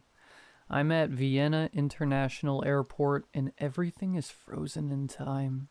All the morning passengers are here, all of them unmoving like fleshy, warm statues. Looking outside through the window, I see a flight departing, suspended in the air. Next to me, a woman is dropping her handbag and all the contents are frozen in the air, unaffected by gravity's pull. Suppose I can elaborate a bit, as at the moment, it appears that I have all the time in the world. I was on a business trip to Vienna and I had to travel back to Paris CDG Airport with an early morning flight. On the way towards the terminal, staring out of the cab, I saw the airport lights in the dim, cloudy dawn sky. Some of the departing planes were awfully slow, almost like they were not moving at all. I was thinking of pointing this out to the cabbie, but I chalked it up to tiredness. See, after conference, networking cocktails and 6 a.m. flights are not a great combination. So I was far from being in a chatty mood.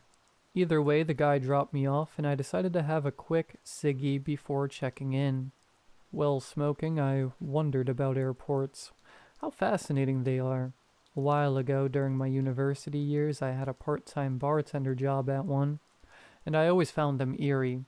They were liminal spaces, areas of the in-between, people just heading there to pass through it, sort of a border world. Of course, seeing airports like that could have been Stockholm Syndrome because by this student job as well. After all, I needed some sense of wonder to tolerate 5 a.m. shifts. And now, many years later, here I am at 5 a.m. again, but this time as one of the travelers, a wandering soul lost in the liminal landscape. I let out a brief laugh. The hangover left me way too philosophical, yet the eerie feeling I had turned out to be more of a premonition, rather than a hungover inner monologue ramble. Things took a sharp turn for the weird at security. Well, there were quite a few people, many gates were open, so the crowd moved fast. I got directed towards a freshly opened security station. It was surrounded by tired-looking officers, one instructing me to put my laptops and fluid containers on separate trays, the other two standing behind the metal detector gates, waving me through, and a third one, slightly peculiar. He was sitting behind the monitor of the X-ray machine you put your bags through, wearing huge aviators, basically covering half his face. Ah, well, I figured you gotta make a fashion statement somehow, even if you were obligated to wear a uniform. Anyways, I was about to walk through the gate, the metal detector, the symbolic border between the mundane and the liminal, but the very moment I stepped through it, complete silence engulfed everything. I reflectively touched my ear, thinking my earbuds somehow turned on noise canceling, when I realized that they were in the tray, which slowly rolled down on the pickup area. and that was the only thing moving. Everything else stopped, like someone hitting a pause button. Odd, I figured. I slowly walked through the gate, but nothing changed. Everything around me stood still.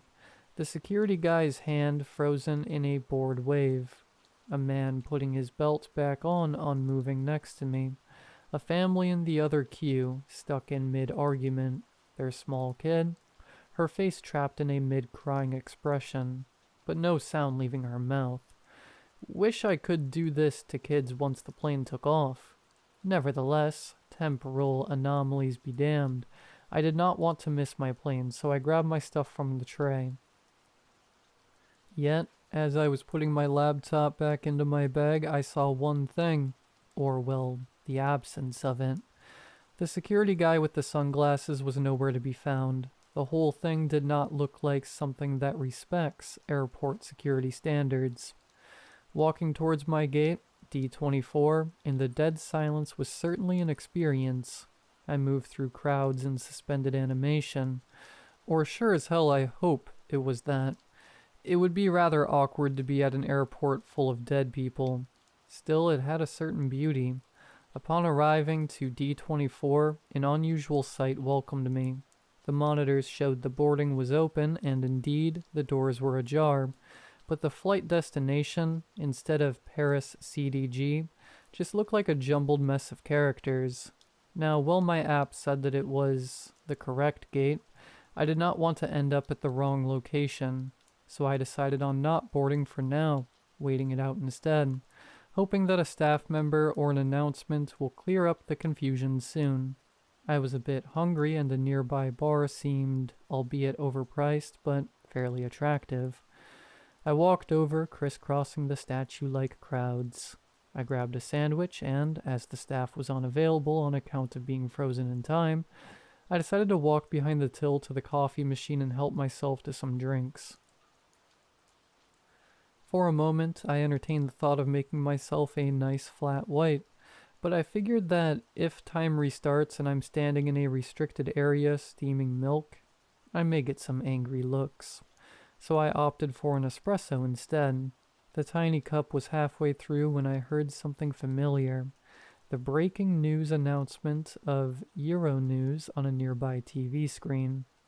Well, something, apart from me, was unaffected by this time stuff. So I quickly grabbed my coffee and my sandwich. The total was $12.30. So I put a tenner on the counter and figured they can keep the change. Indeed, at the back of the bar there was a TV broadcasting the morning news, oblivious to the frozen world around it. Chief investigator of the crash at Air France flight. I have hidden the flight ID just in case. At Vienna Airport this morning states that at this time, the exact cause of the accident cannot be determined, while the number of confirmed casualties just passed 80. The search for survivors continues. According to witness testimonies, the aircraft overran the runway during takeoff and crashed into the industrial area of Schwadorf, a settlement near the airport. Authorities have asked the public to forward any information, including recordings of the events of the authorities. Rather macabre watching these news at an airport. I was thinking, when it hit me like a freight train, or like a crashing plane. The flight they were talking about was the one I was supposed to board. Now, while I was trying to cut down on my smoking, the news warranted another cigarette. The airport has a nice smoking area looking at the runway, where a flight was taking off, except it wasn't, as it was just floating silently, in a surreal manner, some sight for a smoke. Yet, as I was clicking my lighter, I noticed something weird. Well, something that should have not been weird, but in this specific scenario, it was rather unusual. A few airport technician-looking guys in high-visibility vests, cargo pants, and despite the cloudy early morning, dark aviator sunglasses were walking around. You know, actually walking, while the world around them was dead still. I'm back now at the restaurant, typing this down on my laptop, Now, I know that my demeanor may feel like I'm not taking the situation seriously enough, but trust me, this is my defense mechanism when I am positively crapping myself, which is pretty much the case now. I mean, I'm not stupid. I saw the news of my crashed plane and I can connect the dots.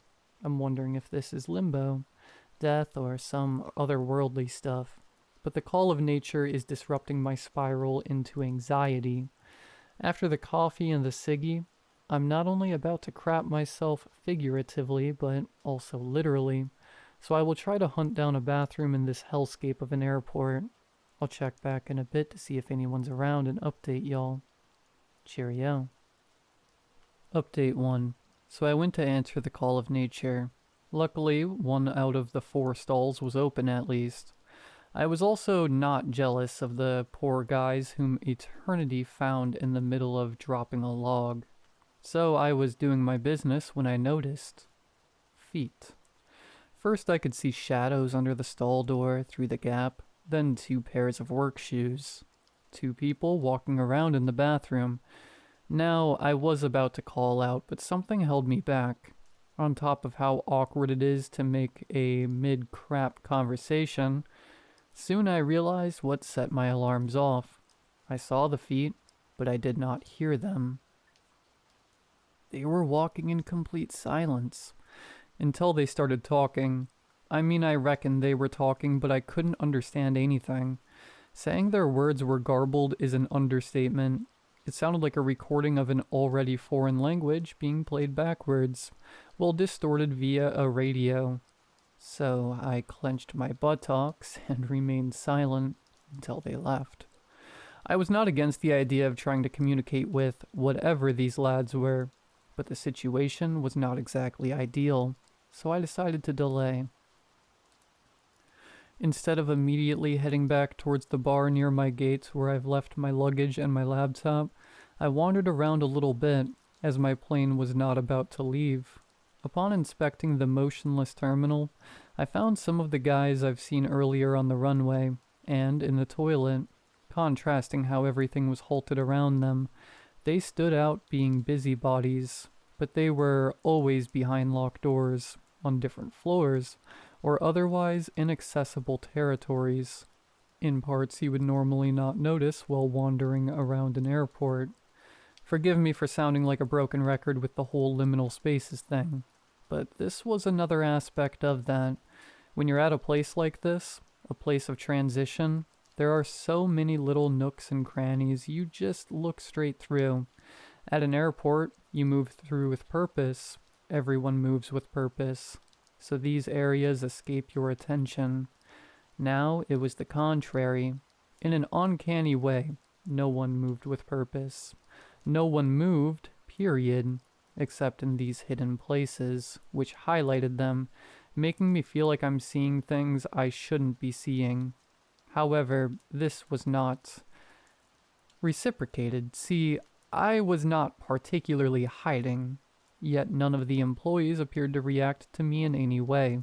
It looked like I had 2 options. Reenact the movie Terminal, except in this ghost airport, or just take my chances to get noticed. So I chose the latter. I started waving at them through the windows of locked doors and shouting at them from floors below. Yet they all remained unfazed. Pretty rude, honestly. Or at least this was the case until I got back to my spot. Then things escalated.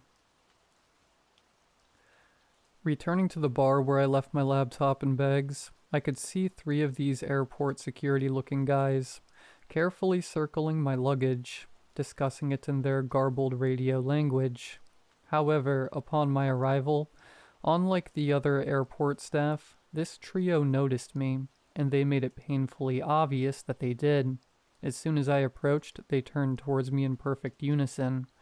Now, I know that leaving your bags unattended like that is a big no-no at airports, and in a normal situation, I wouldn't have done so, but it's rather clear that this was far from what could be considered normal. I hoped that they would agree, so I apologetically explained to them that I was just heading to the pisser for a little bit. My excuse did not seem to convince them. The two dudes on the side kept staring at me through their oversized sunglasses unmoving, while the third one began to move towards me with seemingly malicious intent. I attempted to defuse the situation diplomatically, but seeing how he steadily moved his hand towards a black taser-looking device holstered on his belt, I concluded that my charisma will not save me today, so I resorted to the next best alternative: violence. I know full well that my following reaction was not a rational, well-adjusted one. Assaulting airport staff is a fine way to get banned from flying for life, after all. But let me explain. See, in my late teenage years, I had a short stint as an employee at a shoddy nightclub. Some of my experiences there irreversibly altered my fight or flight instinct into punch first, ask questions later. And believe me, I felt threatened enough to have my reflexes take over. So anyways, I swung at the guy. Admittedly, I am not in my best shape, definitely not after last night, so I was somewhat surprised seeing him collapse like a sack of flour. As soon as my knuckles connected to his face, sending his earpiece, cap, and glasses flying. I was somewhat even more surprised seeing the other two guards immediately dematerialize in that same moment, just gone in a blink. I began to suspect that these guys were not your usual bored, underpaid, caffeine-addicted airport staff, but something more sinister. Soon enough, my suspicion became certainty. The less lucky one of these entities I whacked laid in front of me face down, to see the damage I may have caused and to check his pulse just in case. I grabbed his shoulders and turned him on his back, so he faced towards me. Now, remember I said these guys look like normal airport employees? Well, there was a little bit of a difference. The guy had like a million eyes.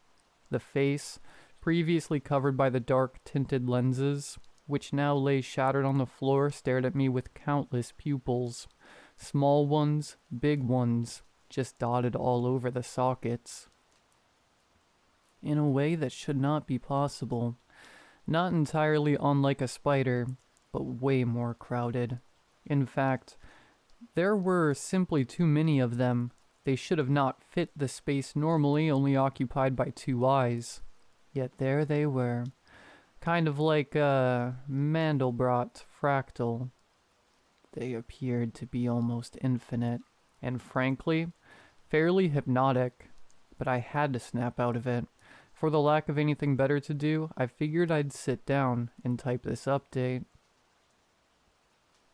I have mixed feelings about the situation. On the one hand, I'm somewhat relieved that I didn't ruin the day of some poor guy at the airport. And parallelly, didn't ruin my chances of me flying ever again.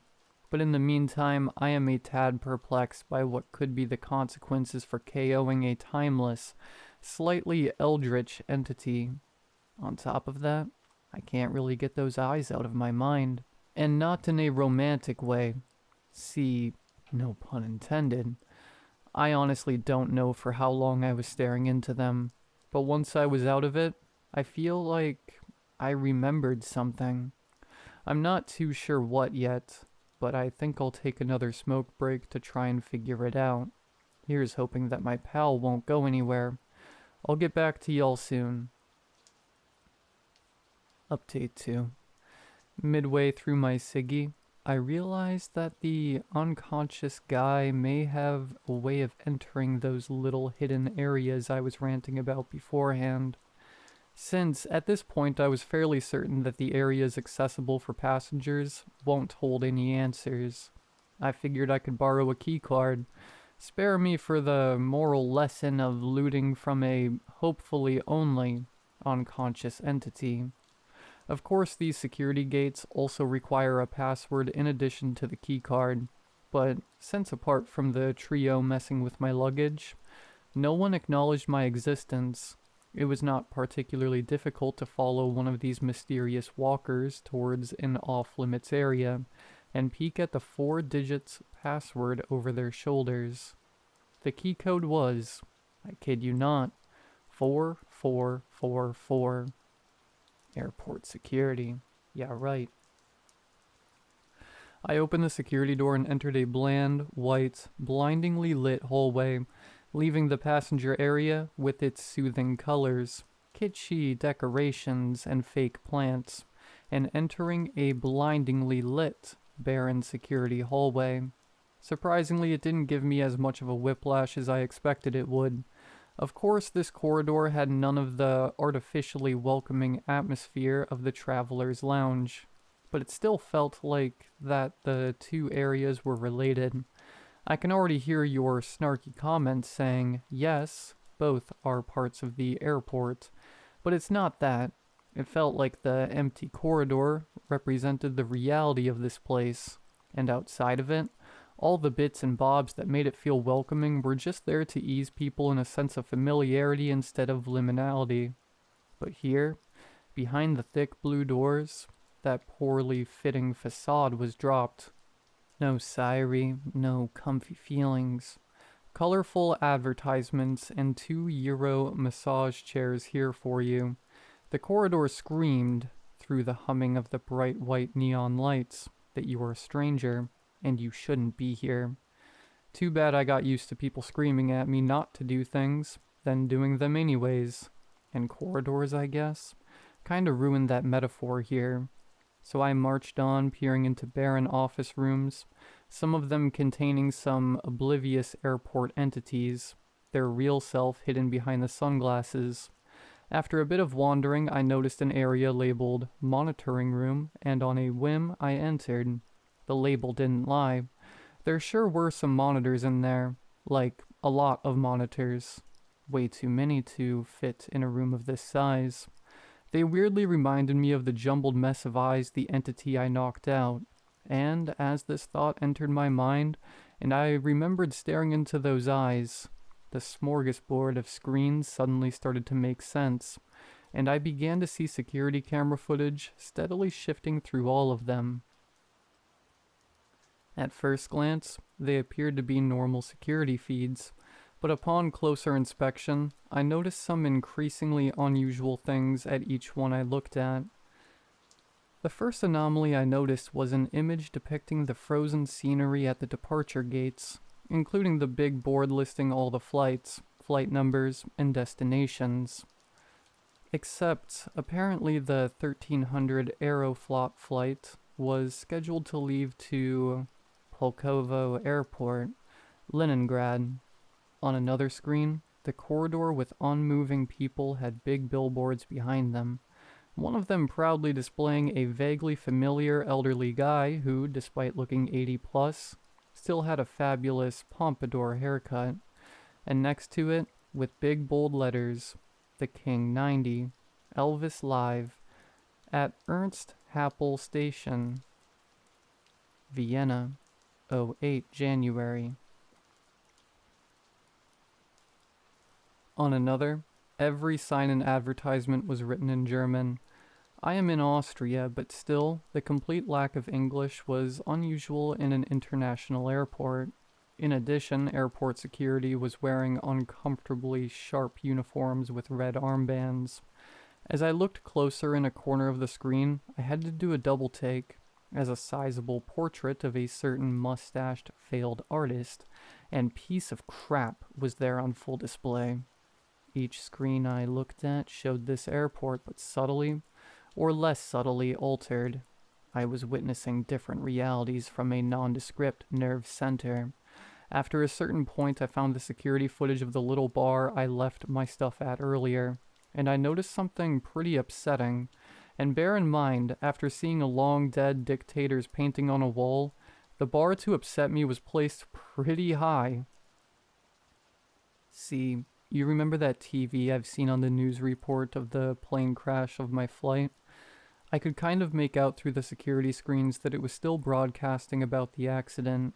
The issue is, the broadcast was the same in all the alternate realities, no matter how many screens I was looking at. Apparently there are some worlds where Elvis survives or where the USSR still stands, but it appears that my plane overshoots the runway and blows up in each one. Bit of a bummer, really. I snapped out of staring at the screen thanks to the beep of a walkie-talkie laid down on the table next to the screens. The sound was followed by a conversation of the airport staff in their unusual, incomprehensible language, until it stopped being incomprehensible. As I started to focus on it, just like on the creature's eyes and later on the screens, I simply realized that I understood what they were saying. I'll try my best to translate. Execution error for Cornerstone event number 4778. Due to passenger/victim manifest incomplete. Please advise. Handler A out. Handler A, we may have an update on your situation. Analytics department confirmed the identity of the interloper. Missing Cornerstone event. Manifest perimeters are at value match with interloper. Handle B out. You know those moments when two people are crap-talking a third one, not knowing that said third person is within clear earshot of them? The whole stitch began to feel like that. I mean, I'm pretty sure that you figured out who they refer to as interloper the same time as I did. Yours truly. Now, as the subject of the conversation, I felt that I was warranted to contribute. So I pressed the button on the radio and, to the best of my ability, I tried to speak in their language and mimic their expert talking style. Handler A, Handler B, this is Interloper reporting. Please advise on how to assist in resolving issue with Cornerstone event parameters. Interloper out. A bit of inconvenient silence followed. I had a feeling that someone was about to be fired. Roger that, Interloper. Please stand by until HQ is instructed. More silence. This is Handler A to HQ. Initiate Cornerstone event rollback. Active Handler Group, this is HQ. Please confirm rollback request. I was wondering if they were aware that I can hear all of this. Handler A confirming. Handler B confirming. Active Handler Group, this is HQ. Air France flight. Of course, my flight. Return to Cornerstone event launch position. Awaiting parameter correction. Finally, they got back to me. Interloper, this is Handler B. Do you copy? Interloper, come in. Loud and clear, Handler B. I responded, fighting back the urge to wish him good luck in his future job hunt. Interloper, please return to the initial spatial coordinates of departure from your host timeline. Once your spatial coordinates are approved, your temporal coordinates will be reset. Please continue routine to ensure Cornerstone event success. Right, great. So I go back to the security gate with this whole mess started. My good friend Handler B resets time. I board my flight, then crash and die, and ensure that the Cornerstone event is done in my timeline. Wouldn't that be a right, heroic sacrifice? Roger that, Interloper will comply. I said, hell no, I thought. I'm typing this note just in front of that ominous security gate that froze the moment I passed it. If I understand the handler correctly, the moment I pass it again, time will restart. One way to find out. See you on the other side. Final update. Okay, so it worked. I'm typing away from the same bar I was sitting at, except now everything is in motion again. All is well now. Well, almost all. As soon as I passed through the gate and everything suddenly reanimated, I began to feel a bit nauseous. Was it the fact that after hours spent in a frozen, soundless, and timeless world, suddenly the hustle and bustle of reality returned? Or was it because I was still hungover as hell? And it didn't occur to me that I could have nicked a paracetamol while time stood still. Don't know. But I needed to shake it off and get the closest thing I could to a cold shower, a thorough face wash. Except as I was drying my mug, staring at myself in the bathroom mirror, the eyes of my mirror image started to blur and proliferate. Who knows, maybe soon I will have to invest in some large dark aviators. I can also catch some unusual changes in the corners of my eyes. Is that a poster of Elvis over there? That sign that was just in English just a moment ago? Is it now written in Cyrillic? But apart from these minor inconveniences, most things seem to be okay. So am I about to board a crashing plane? No. As you may have figured that I am not great in following instructions, as soon as I was back, I set my VPN up and sent a couple of anonymous emails to airport security, to the police, to Air France, letting them know that something is off with that flight. I see that it is delayed now, and they are replacing the craft, citing technical issues. If I'm actually losing it, and imagine the whole thing, I probably ruined the day of my fellow travelers. But if not, then I just helped those poor guys to live to see another day. But about the implications of me doing that, well... So, all sunshine and rainbows, right? I ought to pat myself on the back. I messed around with beings beyond time and prevented a major accident. Yeah, normally I would, but there are some subtle things going on that overshadow my urge to celebrate. See, the eerie sunglasses wearing part of the crew is still around, and they definitely look a bit more agitated than before. And while I couldn't really catch all their conversations, here and there I hear some jumbled radio fragments I still understand. They mention a certain cornerstone correction protocol and enhanced intensity events in close proximity. Now what does that mean in practice? Hell if I know. But, and I know I am being pretty vague here, it sounds like stuff is about to go down. Well, either way, they're calling my flight. Suppose it is time for me to leave this godforsaken airport.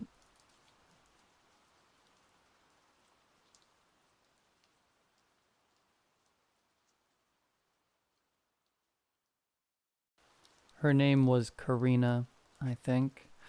It's weird. You'd think I'd remember her name properly. She was certainly unique. We met in Psych 101 back in college. She was a little shy and had a bit of a goth aesthetic. I'm not usually bold, but I took a swing at talking to her, and we actually got along okay. Okay enough that I asked her on a date a few weeks into the semester, and she said yes. We grabbed a bite to eat. I almost expected her to be vegan, but no. Ordered a big, juicy steak. Somehow I can remember that, but not her name. She was pretty reserved at first, but I got her to open up by asking about her interests.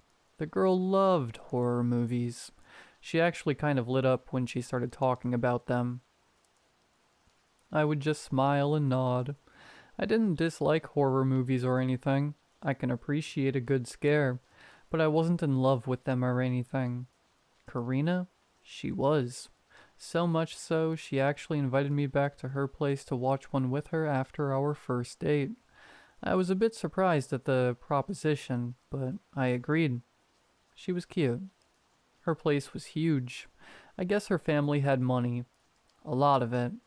They boarded her in a sizable house, almost a mansion with no roommates. I definitely found it odd, but I quickly grew to appreciate it. At least for a while. That first night we watched a pretty standard slasher. She didn't seem too into the movie, and I didn't think too much about it myself, as we didn't end up watching the whole thing. We got distracted. We started hanging out more, but pretty early on it became clear that staying in and watching horror movies was her favorite pastime. I asked her to be my girlfriend anyway. While I wasn't a huge fan of the films, the nights spent doing this always ended eventfully.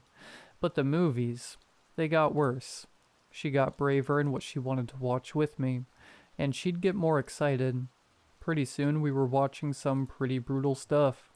Movies I wasn't exactly comfortable with.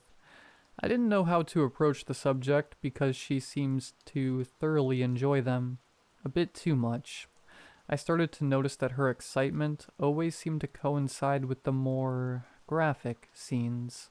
And honestly, the gorier and more deranged, the more wild she got. I would enjoy myself, but the backdrop of the movie, it was more than a little off-putting. I remember trying to turn it off one time. It was like I had to hit the power button on her instead. She stopped almost immediately, telling me she was tired. She seemed annoyed, but didn't say anything directly. I started to get the sense that she had an unhealthy obsession with some pretty dark stuff. I knew things wouldn't last, but I was having fun, even if the films had gotten more than a little disturbing.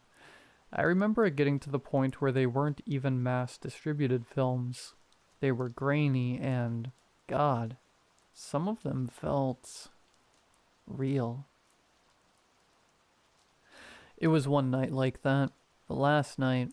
We were watching some VHS tape of what seemed to be a man being tortured. It felt too real. I tried to let her know it was making me uncomfortable, but just like every other time I tried to broach the subject, she was almost immediately on top of me. She was extra energetic that night, and after some of the things she did, well, the man's screams suddenly weren't so distracting. Though, they were there, and they came into sudden focus after I heard the doorbell ring. Karina gasped, giddy with excitement, and dashed to the door. I stood and tried to peer the far distance into the entry hall from her spacious living room, and I saw her excitedly lifting a sizable package. The screams from the TV subsided to whimpers as blood spilled from the tortured man. She looked back at me then, and her expression faltered a bit. "I'll be right back. Just have to put this away," she had said, before disappearing into a side hallway that I had never given much thought to before. Her voice had a strange quiver. It seemed like excitement and nervousness mixed. My curiosity was piqued. I tried asking her what she got once she returned, but she merely resumed her vigorous activities. We took it up to her bedroom, and that night was like nothing I had been up to that point. She was invigorated. Our activities eventually subsided, and I laid back in her black-clad bed, closing my eyes. I could feel her staring at me. I peeked an eye open, and she quickly looked away. She laid then too without saying anything. I tried to cuddle with her, but she was rigid and unyielding. Something seemed off, and I felt the unease that had slowly been settling in about to creep into my mind. I knew I had to end things. She was disturbed. I remained quiet. So did she. We laid there for a long time. Sleep couldn't find me. I felt uneasy. This was not helped by the fact that every 20 minutes or so, I would feel her sit up, and I would sense her staring at me. I peeked once or twice. It was a cold stare. I could always make out some sort of noise or other indication that I was not fully asleep, and she would quickly return to lying down. Eventually her breathing did slow, and she appeared to drift off. I could not follow her there. Something was off, and I felt like it had to do with the package. After a time, I decided that I wouldn't be able to sleep, not until I knew what made Karina behave so strangely. An invasion of privacy, I know, but in the dead of night, I slipped out of bed all the same. I crept down the stairs that led back down to the living room, careful not to creak any loose floorboards. It was a lovely house, but a bit old. When I got to the bottom, I realized we had left the tape running. The man, he was dead. His arms and legs were missing, and he just lay in a pool of blood on the floor. But I could tell the tape was still playing. I knew that no movie would show a dead body for that long. I hastened to the hallway that had taken the package down before, and even debated leaving then, but curiosity gnawed at me. I walked down the hallway, realizing that I had never been in it. There were 3 doors, a bathroom, a linen closet, and a locked door at the end of the hallway. It was a traditional lock, and I snuck back to the entryway to find her keys sitting on a small table. There were 2 keys on her ring, other than the one to her Mercedes. I went back and tried them both. One must have been for her house, and I guess the other was for the mailbox or something, because neither worked. I decided to leave it be and just try to get some rest. I snuck back upstairs and was about to lay down when I noticed her clasp bag a few inches from her fingers on a side table. She went everywhere with that thing. I had even noticed her checking it obsessively on several occasions. Another invasion of privacy, but I couldn't help it. I quietly lifted the flap and poked around inside it. Lo and behold, there was a small pocket on the inside, and in that pocket, a pearly key. I remember her stirring when I set the bag back down. I stood stock still until her movement subsided. Then I snuck back down the stairs. The key fit. It unlocked the door, and behind that door, a nightmare. On display in clear cases were dozens of dismembered body parts. Some seemed preserved, others, not so much. The smell was not egregious outside of the room, but inside I wanted to vomit. There seemed to be intricate ventilation systems inside each case, but honestly, that's not what I was focusing on. I remember the one closest to the door, a human leg severed at the knee.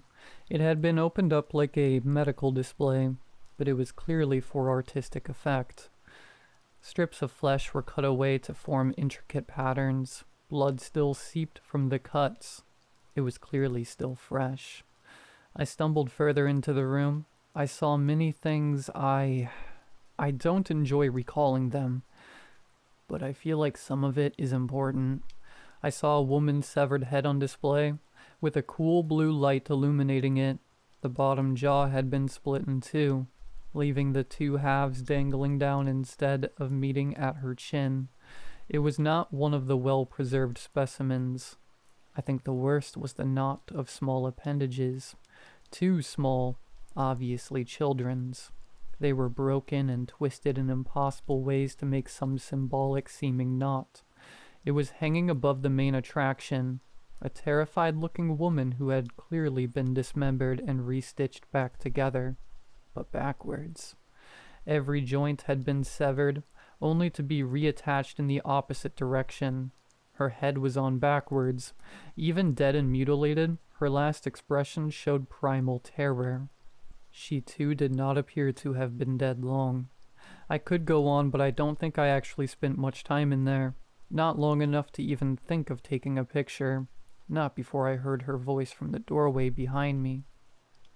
"Do you like them?" I'll never forget that question. Asked quietly and sweetly, and in the most menacing way I have ever heard. I turned to look at her. She was in a white sleeping gown. Her black hair was disheveled. Her pale skin glowed. So did the knife in her hand. She charged me. It was a jerky and unnatural movement. She tackled me with a strength that seemed incongruent to her small stature.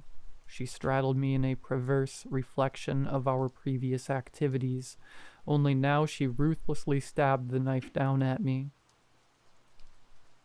147 stitches. That's how many I ended up needing, mostly on my cheek and neck, but a few on my face. It's a miracle none of her attacks nicked anything important. She wasn't a big girl. I managed to throw her off. And believe me when I say I tore out of that house like a bat out of hell. I remember her ragged screeches as she chased me out with that bloody knife.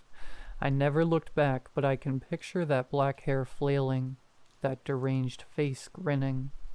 She was gone once the cops got to her house. So were her grotesque collectibles. At least, that's what they told me. The officers didn't seem to want to look me in the eye. I never heard from her again, never saw anything on the news. Hell, I don't know if I would even recognize if I had. I can't even seem to remember her last name, but I know what I saw. I've got the scars to prove it. Whoever she was, whatever she was. I hoped she was gone, but last week I got a package. It was a child's arm severed at the joints and reassembled in reverse. I of course reported it to the authorities, but there was no information on the package, and somehow nothing on my doorbell camera, despite it clearly being hand-delivered. But I've got a pretty good idea of who it's from.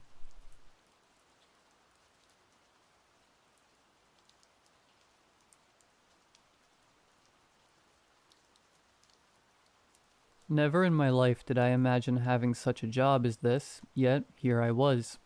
I found a job listing for a company called Bell, Home Security and Surveillance, with paid training. Bills were stacking up and I wasn't getting any replies, so I filled out an application. Received an email almost instantly telling me I got the job. No interview? I thought. A document contract was attached to the email, a DMCA. The email read that I got the job, and to keep it, I had to sign the contract and essentially promise not to speak or share details of my training and position. I was in no position to argue or complain, so I signed. Didn't even read the entire contract, which I know I should have. Come October 1st, it was time for my big first day. I was asked to arrive around 9 p.m. Seemed like I would have the graveyard shift. I put the address on my GPS, but nothing came up. I searched it up and nothing. As I was about to email the company, my GPS automatically refreshed and started giving directions. I was puzzled, but paid it no mind. Didn't want to be late on my first day. I started the engine and drove off. The office building lied far from the city in the outskirts, deep, and I mean deep into the vast woods. A road veered off from the highway, which I had to take to get there. I drove across the bridge over a small river and finally arrived at my destination. The building had a weird shape to it, unlike anything I seen. Instead of your usual boxy structure, the building was tilted as if about to fall over. No windows or doors were visible, just white walls without a single speck of dirt or dust. I left my car at the parking lot before the building and got out. I approached the wall, which suddenly slid open. A man in a black tuxedo greeted me. "Mr. James Morgan, welcome to Bell. We're happy to have you." "I'm happy to be here." I shook his hand and followed him inside. We walked down various empty halls with no rooms in sight. I remember looking up to see the walls reach for the sky with no ceiling in sight. The man stopped at a corner and pressed his hand against the wall, which slid open the entrance. Inside was a small office complete with a desk, computer, and 3 chairs. Cabinets and drawers were stacked with papers. "Please, Mr. Morgan, take a seat." I took the closest seat as he took the one behind the desk. "Mr. Morgan, here at Bell Home Security and Surveillance, we take our job graciously in ensuring safety to our customers from all dangers." I just nodded as he went along. Danger comes in many forms: theft, break-in, but we specifically specialize in a very specific kind of danger. "What kind of danger?" "Tell me, Mr. Morgan, do you believe in ghosts?" Lost for words, I wasn't sure how to respond. I mean, how do you respond to such a question in such an out-of-place scenario? I'm an open-minded person. I see what I believe. "Do you know why the company's name and logo is a bell?" "No." "It's named after the Bell family, a religious family that lived in a church, with a notable bell tower." He retrieved an old photo from the cabinet behind him and placed it on the desk. "They were known for ringing the bell every time danger appeared, to alert the town not from any invading armies, but from witches." Taken aback from his words, I glanced down at the photo to find an old family from the 1800s holding pitchforks and torches. "That's where it began, and we have continued their legacy ever since." "Wait, you're a home security company that warns people about ghosts?" "We wait for a sign of paranormal activity, thoroughly investigate it from here, using the cameras and sensors. If needed, we also use our hidden drones to properly scout the place." He returned the photo to the cabinet and continued. "If a creature or otherworldly entity poses a threat, we immediately send a list of instructions to our client that share just enough details to know what type of entity is in their house and what to do." He leaned back on his chair and held his hands together. "As our friends back here guide the client to safety, a team is dispatched to that location to deal with the entity. They then have 3 options: capture the entity, neutralize it, or eliminate it." So you're ghost hunters. We're no different than any other home security organization. We just take it a little further. Unreal, I thought. A dream. If not, then what? Okay, so what am I gonna do exactly? You'll be part of the team that deals with the entities directly. That's where the paid training comes into play. He stands up and waves me towards the door. After you. We left his office and headed further into the hallways, eventually coming across a locker from near a giant garage. A guy in a black uniform stepped out. James Morgan, I take it? I shake his hand. Pleasure to meet you. The name's Michael Waters, and the pleasure is all mine. A little bell was pinned to his shirt along with the name tag. Let's get you into one of these, shall we? I nodded my head and turned to find the previous man now gone. Didn't recall hearing his footsteps either. In the locker room, I was handed a black t-shirt and pants, a belt with a few pouches for storing stuff, and a little bell and name tag. Nervous? Michael asked. Are we really ghost hunters, or was that man just messing with me? What man? The man, the guy in the tuxedo that walked me over here. He was standing right next to me. Oh, I see. Don't worry. Nobody could see the woman that hired me either. Michael began loading equipment onto a black van with a satellite on top, a giant yellow bell on its side. Really pushes the little theory me and my folks got going on. And what's that? The company is run by ghosts. Good ghosts hunting bad ghosts? Or something else and probably much worse. Yeah, we help people, but I think it's all theatrics. What do you mean by that? Ghosts or not, you need money to get your resources, so they pose as a home security company, help people on the side who then talk about the great, wonderful customer service we provide, refer their friends and families. Pretend to be the good guys so people pay them to do what they only care about? Yes, not every time though. Some of my folks were told to purposefully leave customers in danger and fend for themselves. Can't sell home security if all homes are safe, you know? It was a lot to take in. I was ready to just leave and pretend this was just a bad dream, but I guess Michael took notice. I wouldn't leave. It's too late now. Too late? I don't know what happens when you leave. I do know that everyone that quits or walks out is never seen from again. I froze in place. Did Michael just threaten me? Had a good friend. He applied for this job despite my disagreement. You see, they find us losers who are stuck in debt. People that can't find a job. Promise us a huge paycheck. They do pay us. He placed a container into the van and shut the doors.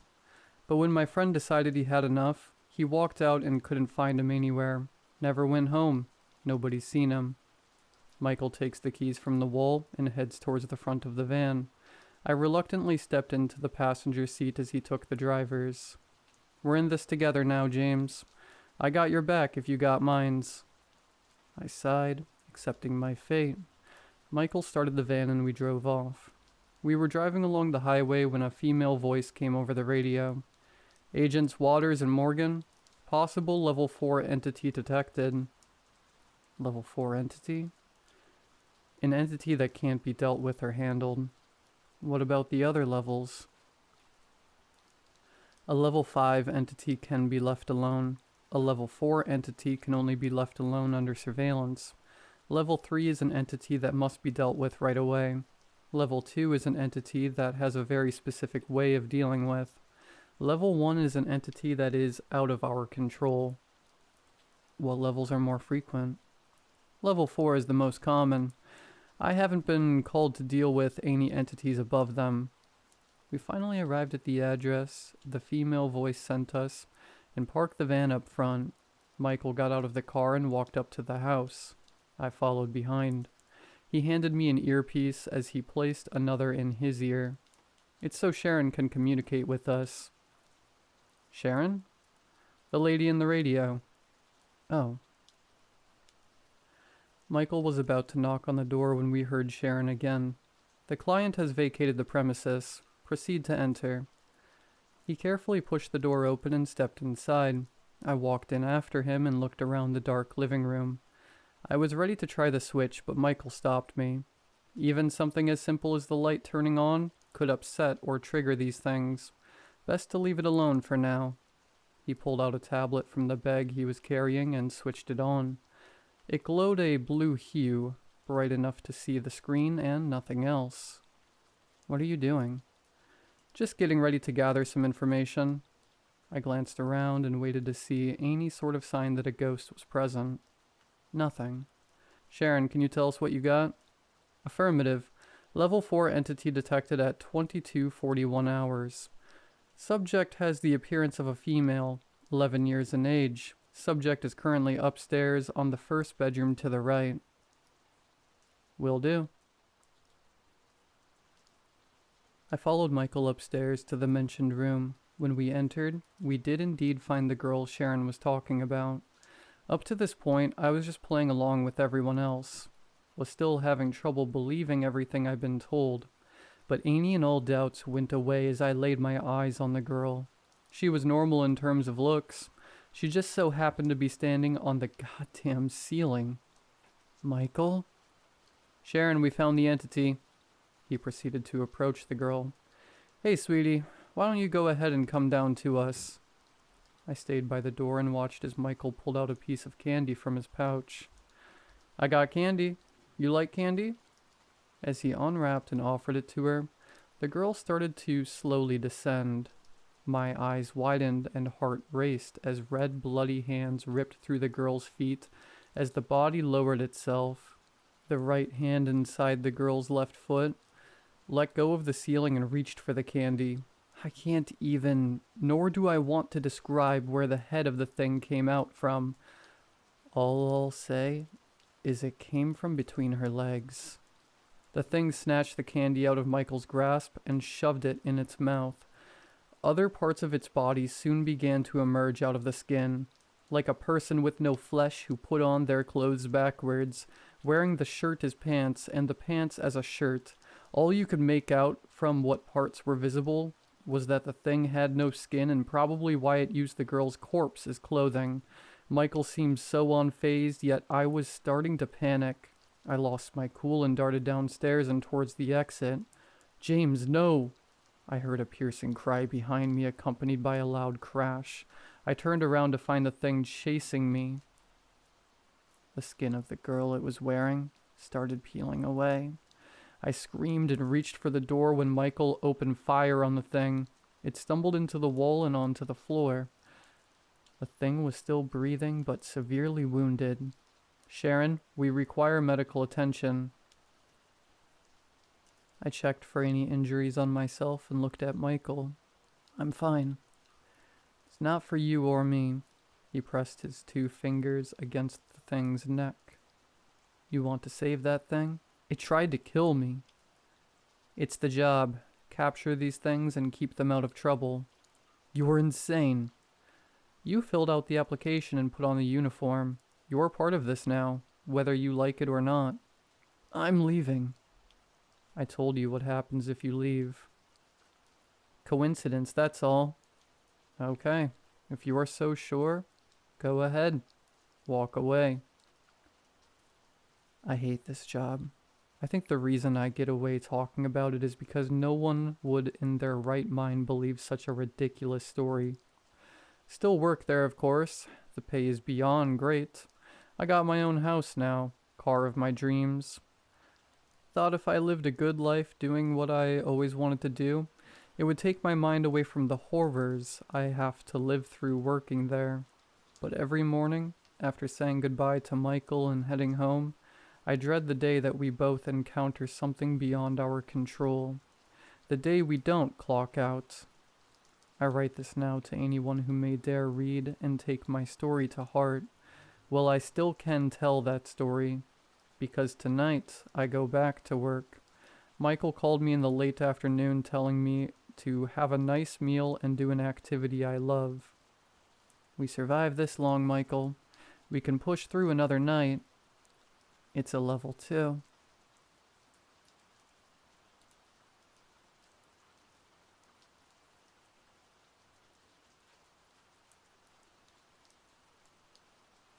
Hi, I'm posting my story here because of what is happening to my house. I need help and I don't know what to do. I live in Minnesota. I moved here a year ago to start a master's degree. The area I live in is beautiful and I have already made a life here. I have great friends, an amazing girlfriend, and there are a lot of opportunities career-wise for when I graduate. This place is my home. I live in a small rental house, just big enough for myself and my cat. It came at a cheap cost, especially considering the area I'm in. Of course, I knew it might be a paranormal red flag, but I took a chance anyways. Honestly, the idea of some activity was comforting in a way. You see, I have been having paranormal experiences since I was 5 years old. Every place I have ever lived in has had at least some activity, most of it harmless, some not so much. I didn't get a weird vibe when I toured the place, and at that price, how could I say no? It started off small, as things tend to do. An object out of place here and there, and my hairbrush went missing only to return a few days later in the exact spot I had left it. Okay, harmless enough, so I left it be. About a month after moving in, a friend I had made in one of my classes came to my place to eat some dinner and have a few drinks to wind down from a busy weekend. The red wine kept pouring, and soon enough, my friend had to use the restroom. She came back to the living room laughing slightly. I asked what was funny and she told me that I was the biggest neat freak she had ever met. I do like to keep things organized, but it's not obsessive, and I've never been called a neat freak before. I gave her a quizzical look and in response she said, "Oh, you know, the way you've organized your bathroom." I kept things set up as most people do, so when I asked her what she meant by neat freak, she beckoned me to come look. As I walked into the bathroom, it looked nothing like it had before my friend had come over. Every single thing I kept in my bathroom was lined up in a perfect row. From the biggest item to the smallest. "Oh," I said, clearly thinking she had done this as a joke. I didn't know her all that well, after all, so I thought maybe she just had a weird sense of humor. I stared at the formation for one more second, and after an awkward pause, we went back into the living room to finish dinner. Things were quiet for about a week. Then one Saturday morning, I walked to my kitchen to start a cup of coffee. I stopped in my tracks as I saw the silverware. Every utensil I owned was sprawled out on my kitchen table, but not randomly. Every fork, spoon, and knife were in a perfect circle, all pointing inward. A chill crept down my neck. Somehow this seemed more sinister than a missing hairbrush. 2 days after the silverware incident, I came home from class later than usual. I flicked on all the lights, said hello to my cat, and meandered into the living room. I froze. All the cans in my cupboards were stacked, one on top of the other. It looked impossibly tall and definitely not stable enough to hold itself up like that. My breath caught in my throat as I looked further into my living room. Every piece of furniture downstairs had all been piled up, with one chair sitting on top. It looked like someone had broken in, built a Christmas tree out of furniture, and placed the smallest chair on top, like some messed up star. I had heard of these types of hauntings before, but in all my years of attracting entities, this was unlike anything I had ever experienced. Of course, I tried to think of anything logical that could explain this. Maybe someone had broken into my house and played the most insane trick on me. But there was no forced entry, and I had the only key. I took some deep breaths and reminded myself that I wasn't being harmed physically, and my cat seemed to be fine. So I took on the long task of undoing everything. I was starting to feel really uneasy being home.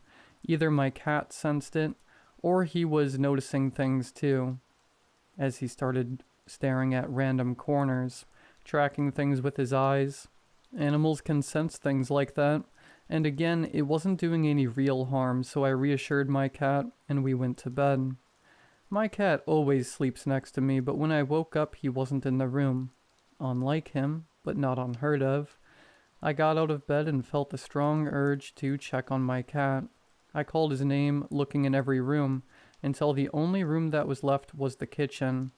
As I walked in, I screamed. There was my cat, covered in a red goo. My God, I thought. That can't be blood. Please don't let that be blood. I approached him slowly. He looked at me nervously, but he didn't seem to be hurt. I examined the substance only to discover it was ketchup. I opened my fridge and the ketchup bottle that had been nearly full was almost empty, with the cap still open. Up until now, the entity had only been interacting with inanimate things, but now it was messing with my cat. I can handle a lot, but when something starts interacting with a living being, I knew that what I was dealing with was no normal entity. Mess with me, sure, but leave my cat alone. So I did what I always do with an unwanted visitor. I demanded that it leave and never come back. I told it it was not wanted here, and was no longer allowed to be here. Somehow this only made things worse. I went to bed that night and made sure to lock my cat in my bedroom with me. Telling things to go away usually worked, but this was on a whole other realm. It was the most unrestful night of my life. I woke up groggy the next day, running everything through my head that had happened so far.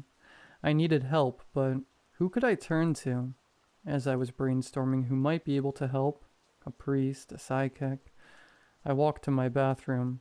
I flicked the lights on and almost screamed in horror. Staying was written all over the walls in various substances, with toothpaste to shampoo. I almost fell as I backed out of my bathroom. My eyes scanned every surface of the hallway, the living room walls, and all over the kitchen, only to be met with thousands of staying, written over and over again, and balanced perfectly upright on the kitchen table, was my biggest kitchen knife. But that's not the worst part. Whatever this thing has had ripped a picture of some old friends and me off the wall. It had torn the picture up, leaving only my face intact. The picture of me was speared right through my eye with the tip of the knife. Please, I don't know what to do. I don't even know what I'm dealing with. I don't think moving out of this house will help. This thing will follow me. The house is not haunted. I am.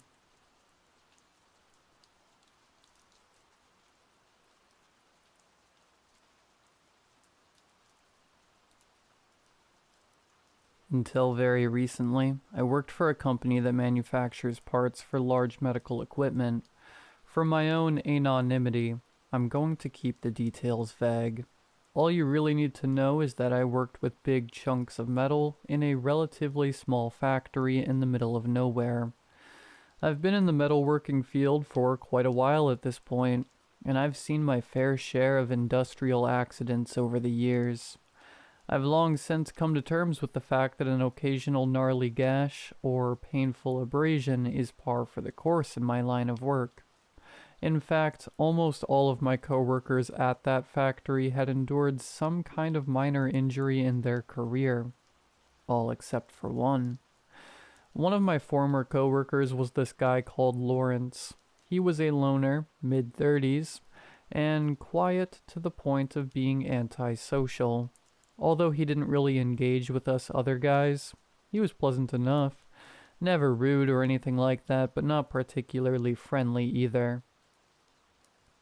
People still tried to joke around with him all the time, though, mainly about the fact that he seemed to never get hurt, or even react to things that should be painful.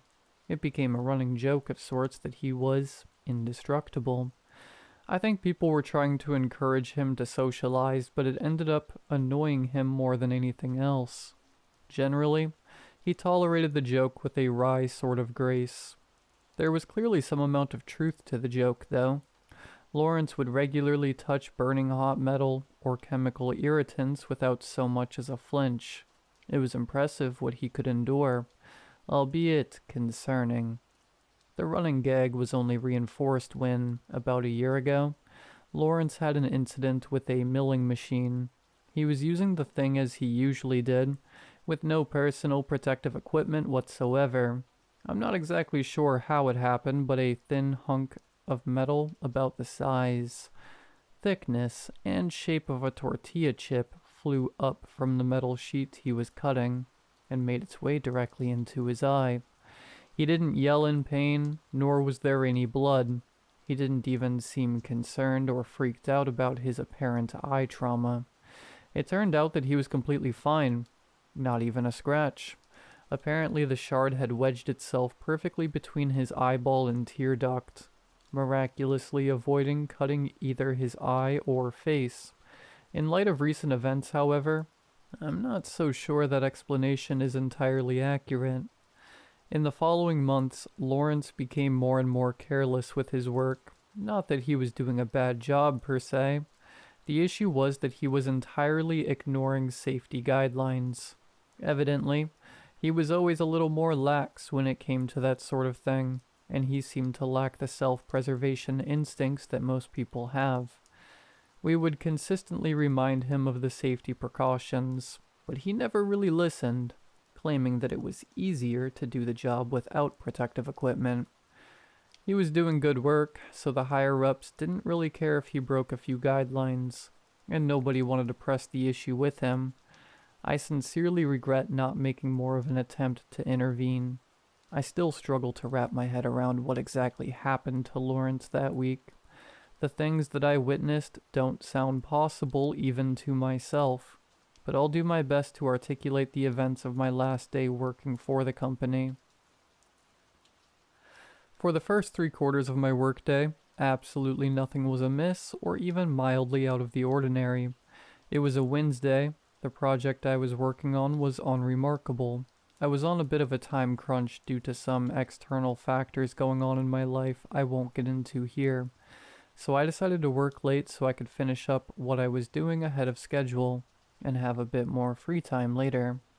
Lawrence apparently also decided to work late, which wasn't surprising, as he did so somewhat often.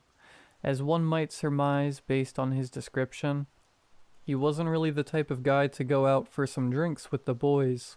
Instead of socializing, Lawrence was working a loft. I assume the majority of people reading this aren't very familiar with the types of machines used for the large-scale metalworking, so allow me to give a highly condensed version of what exactly we're dealing with. A metal lathe is sort of like a potter's wheel for metal, a turning machine that we use to cut, sand, and face metal. They allow us to cut metal extremely efficiently and symmetrically, and Lawrence stuck his hand in one. I have no idea why exactly he did so. I can only assume it was a careless mistake. The second his hand connected with the spinning rod of metal, he yelped in shock. Lawrence and I were the only two on that side of the factory floor, and I guess that means I was the only one besides him who saw the initial impact. I braced myself to be splattered with chunks of gore as my coworker was obliterated by an industrial machine, but the rain of blood, guts, and brain matter I was expecting never came. For an infinitely tiny fraction of a second, I thought maybe nothing had happened at all, but then I looked back up and my ephemeral relief was replaced by horror and confusion. There was no blood, no screaming. Lawrence only looked confused. His arm was caught around the metal rod he was cutting, but instead of being violently ripped from his body or sucking him into the machine, it was stretching. It seemed like he was made of clay until I heard the stomach-churning pop sound of his shoulder being pulled from its socket as he stumbled forward. His arms had wrapped around the rod dozens and dozens of times, looking like a coiled spring. He had a look of panic on his face. I guess he must have been frozen in shock, but he finally started to scream. In what felt like 20 minutes, but was really only half a second, his arms seemed to run out of slack, and his body was pulled into the loft. At least, his upper half was. His legs stood in place as his torso stretched at its midsection, joining his arm in the spring-like coil. His screaming faded after a few rotations, giving way to a gurgling, retching sound. A small amount of vomit leaked from his mouth, little droplets of it landing on the floor and the walls as his upper body spun in place. At this point, I finally came to my senses and rushed to try to turn the thing off. I didn't actually have to do anything, however, because by the time my initial shock had subsided, the backed up folds of Lawrence's skin and flesh had jammed the machine. I had no idea what to do from there. In my dazed state, I hadn't noticed the guys who were working on the other side of the factory floor had gathered around. Everyone had this look in their eyes like I'd never seen. This horrified, confused, glazed-over look only present when one witnesses something beyond comprehension. I called the police, not able to fully explain what I'd just seen. I was probably babbling incoherently. The police arrived. They called who I assume was the FBI. The FBI guys called someone else. Soon enough, Lawrence's body was being unwound from the piece of steel by government officials and carried away. I thought he was dead. He was making a sound. I thought it was agonal breathing, or some sort of death rattle. But when I saw his face, I knew he was trying to speak. He was fully conscious. The image of his eyes as they made contact with mine will be laser cut into my retinas forever. Needless to say, I quit my job.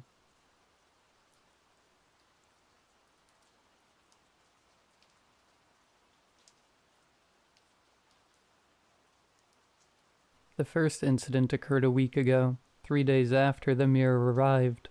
I woke up at 7:30 in the morning to a chilling cold, so disabling I could barely get out of bed. You might think that's just me being a dramatic teenager, but it was a cold like I'd never experienced before. It cut through the skin. I visited cousins in Norway on Christmas holidays that were warmer. My first thought was that the central heating hadn't been turned on, which was strange in itself considering that's the first thing my mom does in the morning. She wakes up each day at 6 on the dot, so when I got up an hour and a half later, the house is usually nice and toasty. I don't expect her to do these things like some spoiled brat, if that's what you're thinking. She just does them because she's a considerate mother. Anyway, I assume she had either slept through her alarm or that, for whatever reason, it had failed to go off. Jane Harris isn't exactly the type of person to sleep through an alarm, so I decided it must be the latter. Once I'd plucked up enough courage to confront the piercing cold, I headed for her bedroom. In the corridor, the wood flooring felt like ice beneath my bare feet, and I instantly regretted not putting my slippers on. Her door was closed when I reached it, which was odd because she usually keeps it slightly ajar for the cat to go in and out throughout the night. I put my ear to the solid wood but heard nothing. I knocked twice. No answer. I knocked again, the added force stinging my knuckles.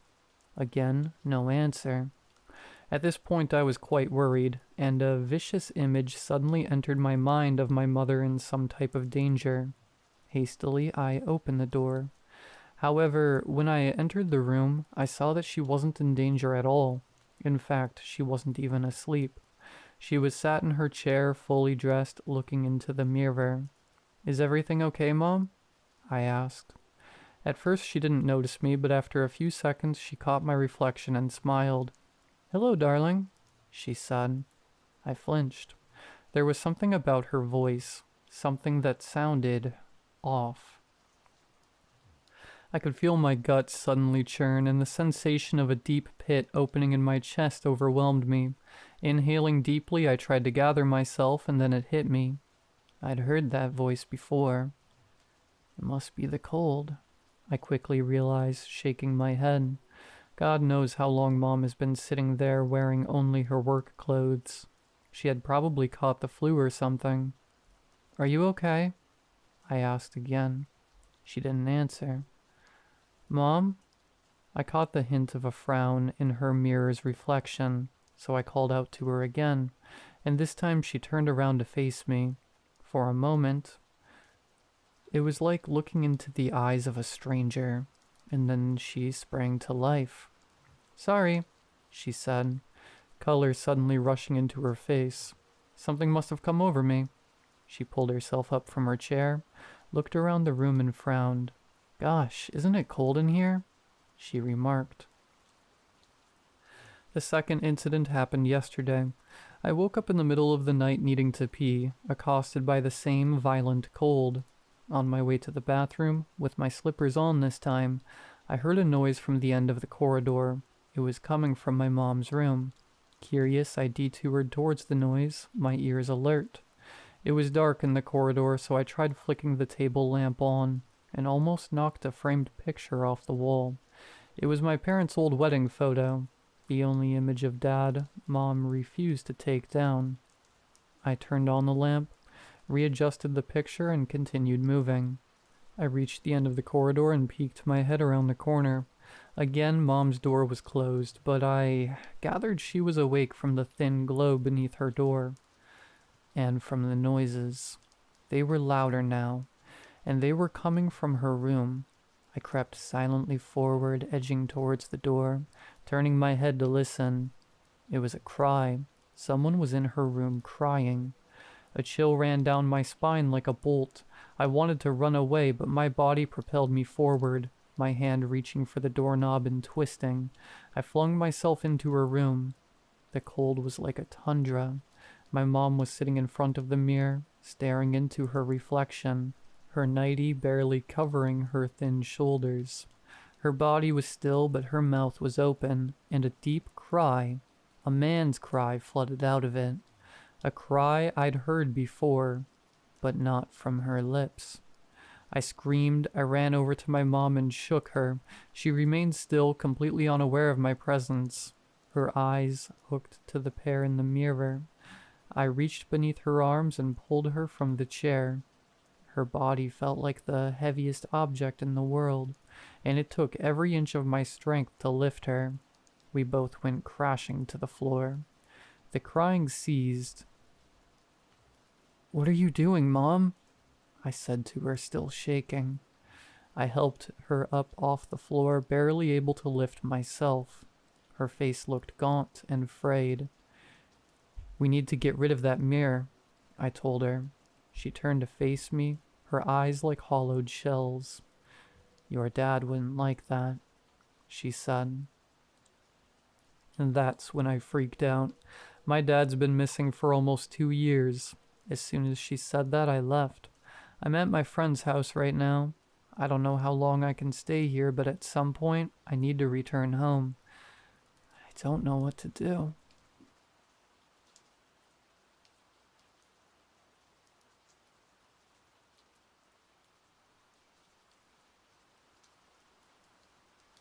My mom insisted we spend the holidays at our cabin in the woods. She said it was the perfect place to become one with nature. I never liked it there. The cabin was old and creaky, buried under fresh snow that made everything silent and eerie. But my sister Tori didn't mind at all. She'd sit by the fireplace, flipping through Mom's worn-out fairy tales, her eyes shining like she knew a secret. One evening, as the shadows outside grew long and dark, Tori stared out the window. "Do you think Mom's stories are true?" she whispered, her breath fogging up the glass. I looked up from my book. "They're just stories," I said, trying to sound confident. "But what if something's out there?" she asked again, her voice barely audible. A chill ran down my spine, but I shrugged it off. "You're letting your imagination run wild," I replied, forcing a smile. That night, Tori begged me to go into the forest with her. "Just for a little while," she pleaded. "I want to see if we can hear anything." I didn't want to go, but the look in her eyes made it hard to refuse. Reluctantly, I bundled up, and we stepped out into the cold. The snow crunched under our boots as we walked into the trees. The forest was thick and dark, the branches above twisting together like a web.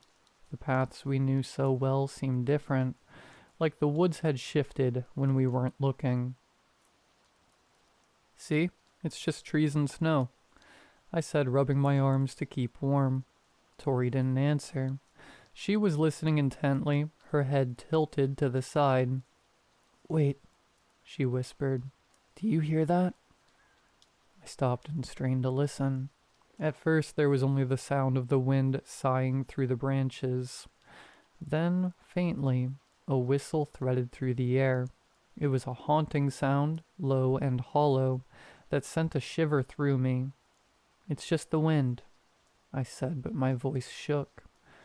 The whistle came again, clearer this time. It seemed to wrap around us, drawing us deeper into the woods. Before I could stop her, Tori stepped forward. "Maybe it's someone who needs help," she said, her eyes wide. "Wait." I reached out to grab her, but she moved too quickly, slipping between the trees. Panic gripped me as she disappeared from sight. "Tori?" I shouted, my voice echoing. The only answer was the whistle, now sounding like a mocking tune. I stumbled after her, the shadows pressing in. The trees seemed to close around me, their branches scratching at my clothes. My heart pounded in my chest. Then I saw it. In a clearing bathed in cold moonlight stood a towering figure. It was like nothing I'd ever seen. Its body was thin and stretched, limbs bending at unnatural angles. Huge antlers twisted from its head, seeming to swallow the light and cloak it in darkness. Its eyes were empty holes, and from its jagged mouth came the haunting whistle. I stood frozen as it turned toward me.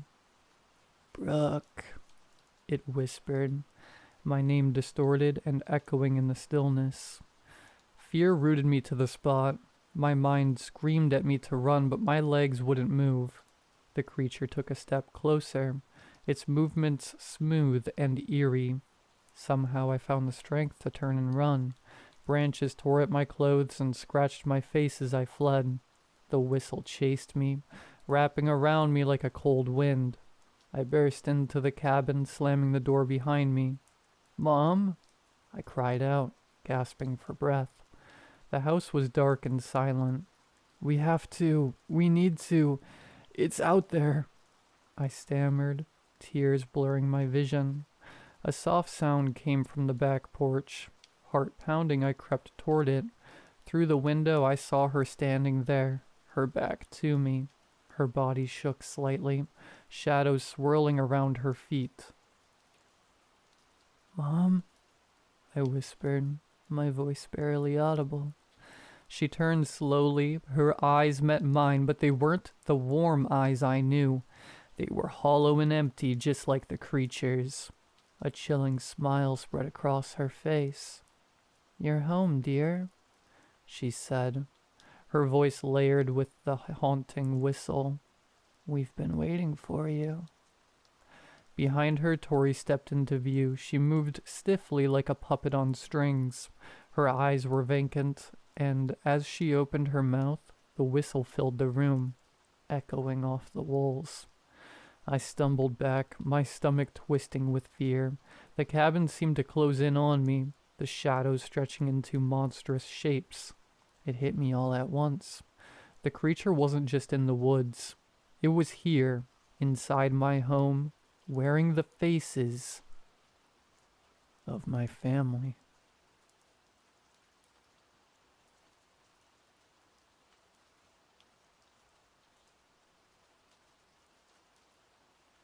Firstly, a quick introduction.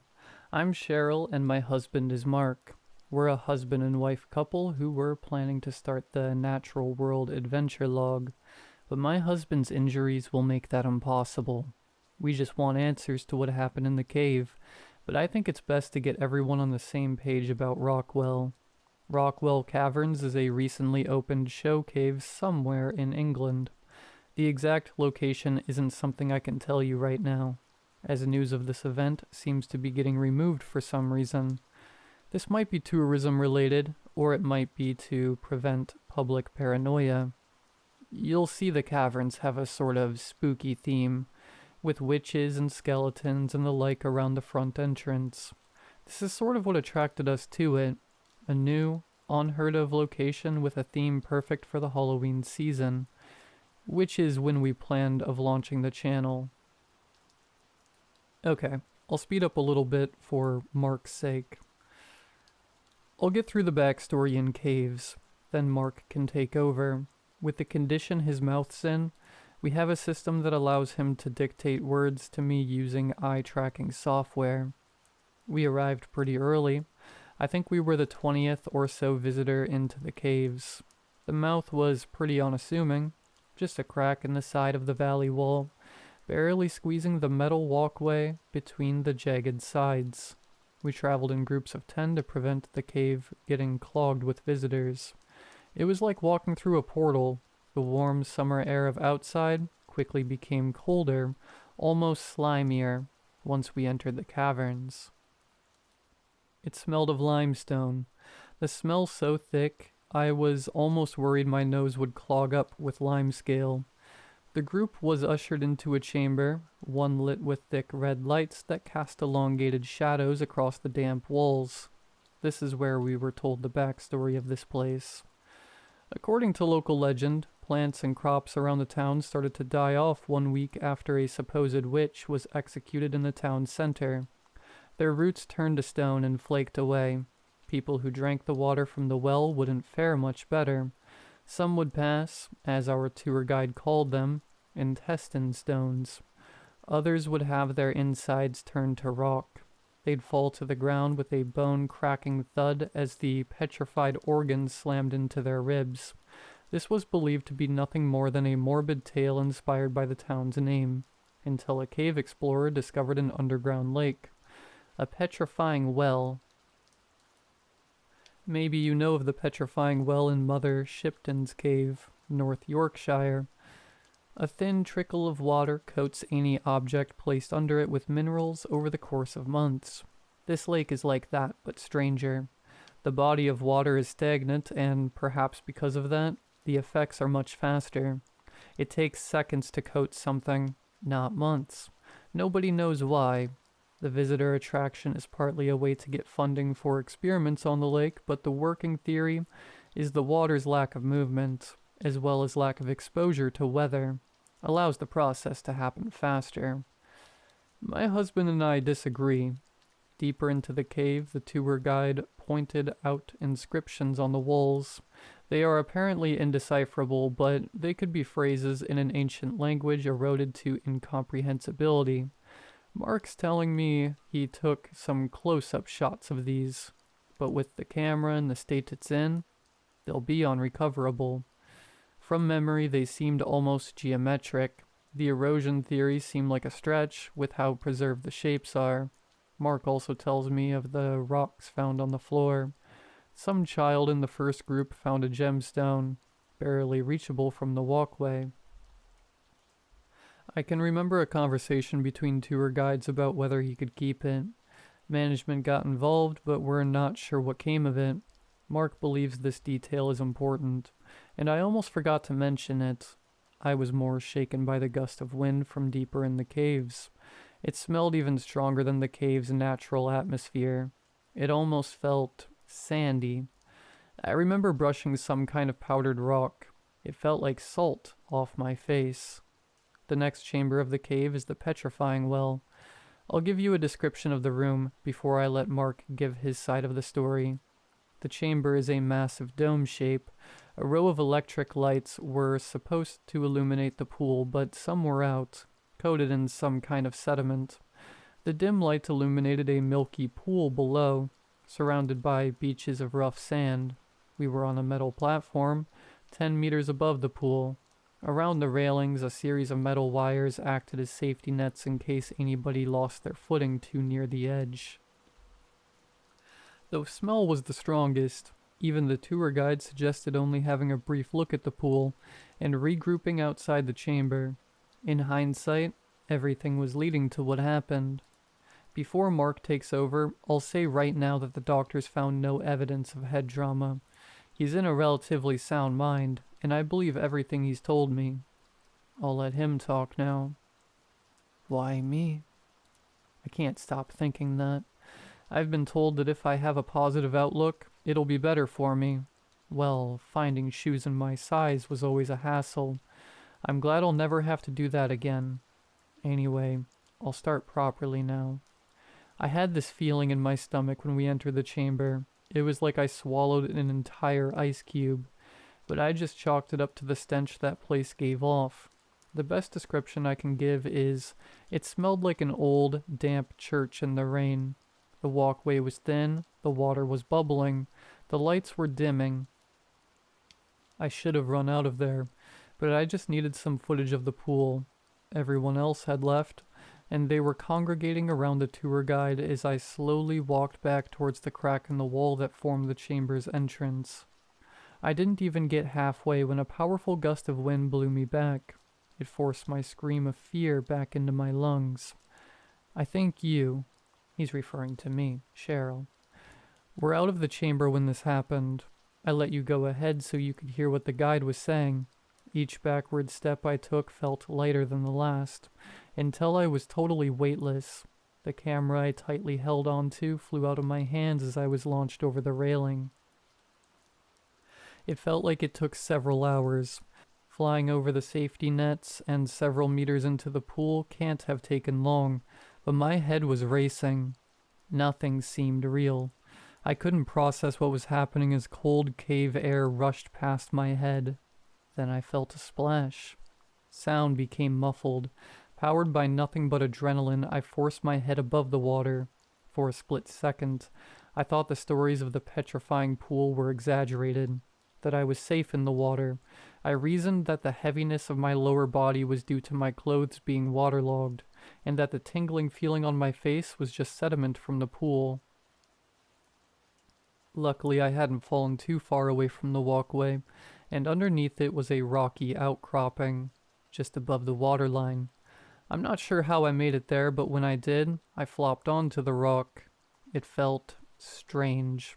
Not the rock, but the impact. It was like my entire body was wrapped in a hard, rough bandage that dulled all sensation.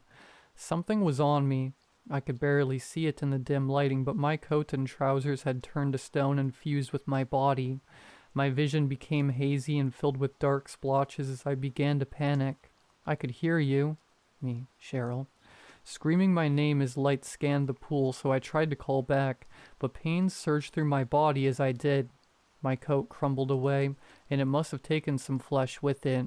The parts of my chest that weren't numb burned and screamed in agony. In a panic, I tried to grab my chest, but my left arm began to flake away. By the time I grabbed my crumbling body, it was only a stump. The water on my face hardened into dust. I brushed it off with sharp stings of pain as the rock was torn away, before everything turned black. I jolted back awake. At first I expected to be in my bed, maybe wrestling with you for the covers, but the stench of limestone quenched that fantasy. The lights were mostly out now. The cave became a wall of darkness. Everyone was gone. I assumed they left to get help, to start a search party. The skin I had left was sweaty and clammy. Intense nausea throttled my stomach as I rolled around on the rock. I couldn't feel it, but I knew fragments of rock were chipping off my body. Even my mouth was turning to stone. That was all I was, a lump of stone with a head. My face bled and I could feel several layers of rock scraping against each other as I moved. Well, I couldn't feel the rock, but I could feel the vibrations made by the friction, and the echoing of these vibrations in my teeth. I lay in a panic-induced haze when I heard a splash. A light flicked, illuminating the outline of a humanoid figure in the pool. That thing wasn't human. It was too thin. It looked more like a skeleton linked by just enough muscle to hold it together. I kicked and rocked, trying to move away from the water, when my shin slammed into the metal support of the walkway. As a metallic clang echoed out, I could feel me crumbling away. Something grabbed me and scraped my chest with what felt like a blunt metal pole. The light flickered again. This skeletal figure had me pinned down with its finger, and was scratching something into my skin. I tried to scream, but my mouth had completely hardened, with just a crack where it used to be. With as much power as I could muster, I kicked it with my remaining leg. A puff of dust erupted as my leg evaporated into powder. I covered my face with what I had left of my arms. When the light flickered off and a silence overcame the chamber, my stomach, drunk with nausea, churned and tightened. But I blacked out before I ever got the chance to throw up. Mark is getting exhausted from this now. He's listening to his favorite music. Of course, he made a pun about it being rock, to raise his spirits. We're not sure how long he'll survive in this condition, or if he'll ever make it out of the ICU, but he seems to be on the upturn now. But a few things have me concerned. In the weeks it took Mark to dictate his side of events to me, the camera was recovered from the pool. It was on the walkway but covered in a thick layer of sediment. Most of it was intact, but the rubber grips were turned to stone completely. The picture of the markings he took are exactly the same as the engraving on his chest. Some say that he did that to himself in a state of panic, but that can't be true. The fragment of fingernail found in the scratches are old, way older than 43. The cave is pending investigation, and nobody can understand what caused the wind, and rumor has it that the rock found by the child was a currently unclassified type of gemstone. But what really has me scared is the black lump on my hand. It's heavy and hard, like stone. I never touched the pool, only Mark. Does anyone know if this petrification is contagious? Does anyone know anything about the curse of Rockwell Caverns?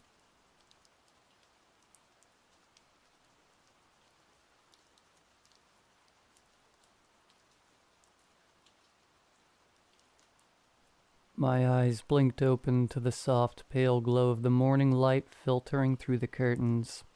I lay still, my body sunken into the familiar dip on my side of the bed, the weight of sleep lingering in my limbs.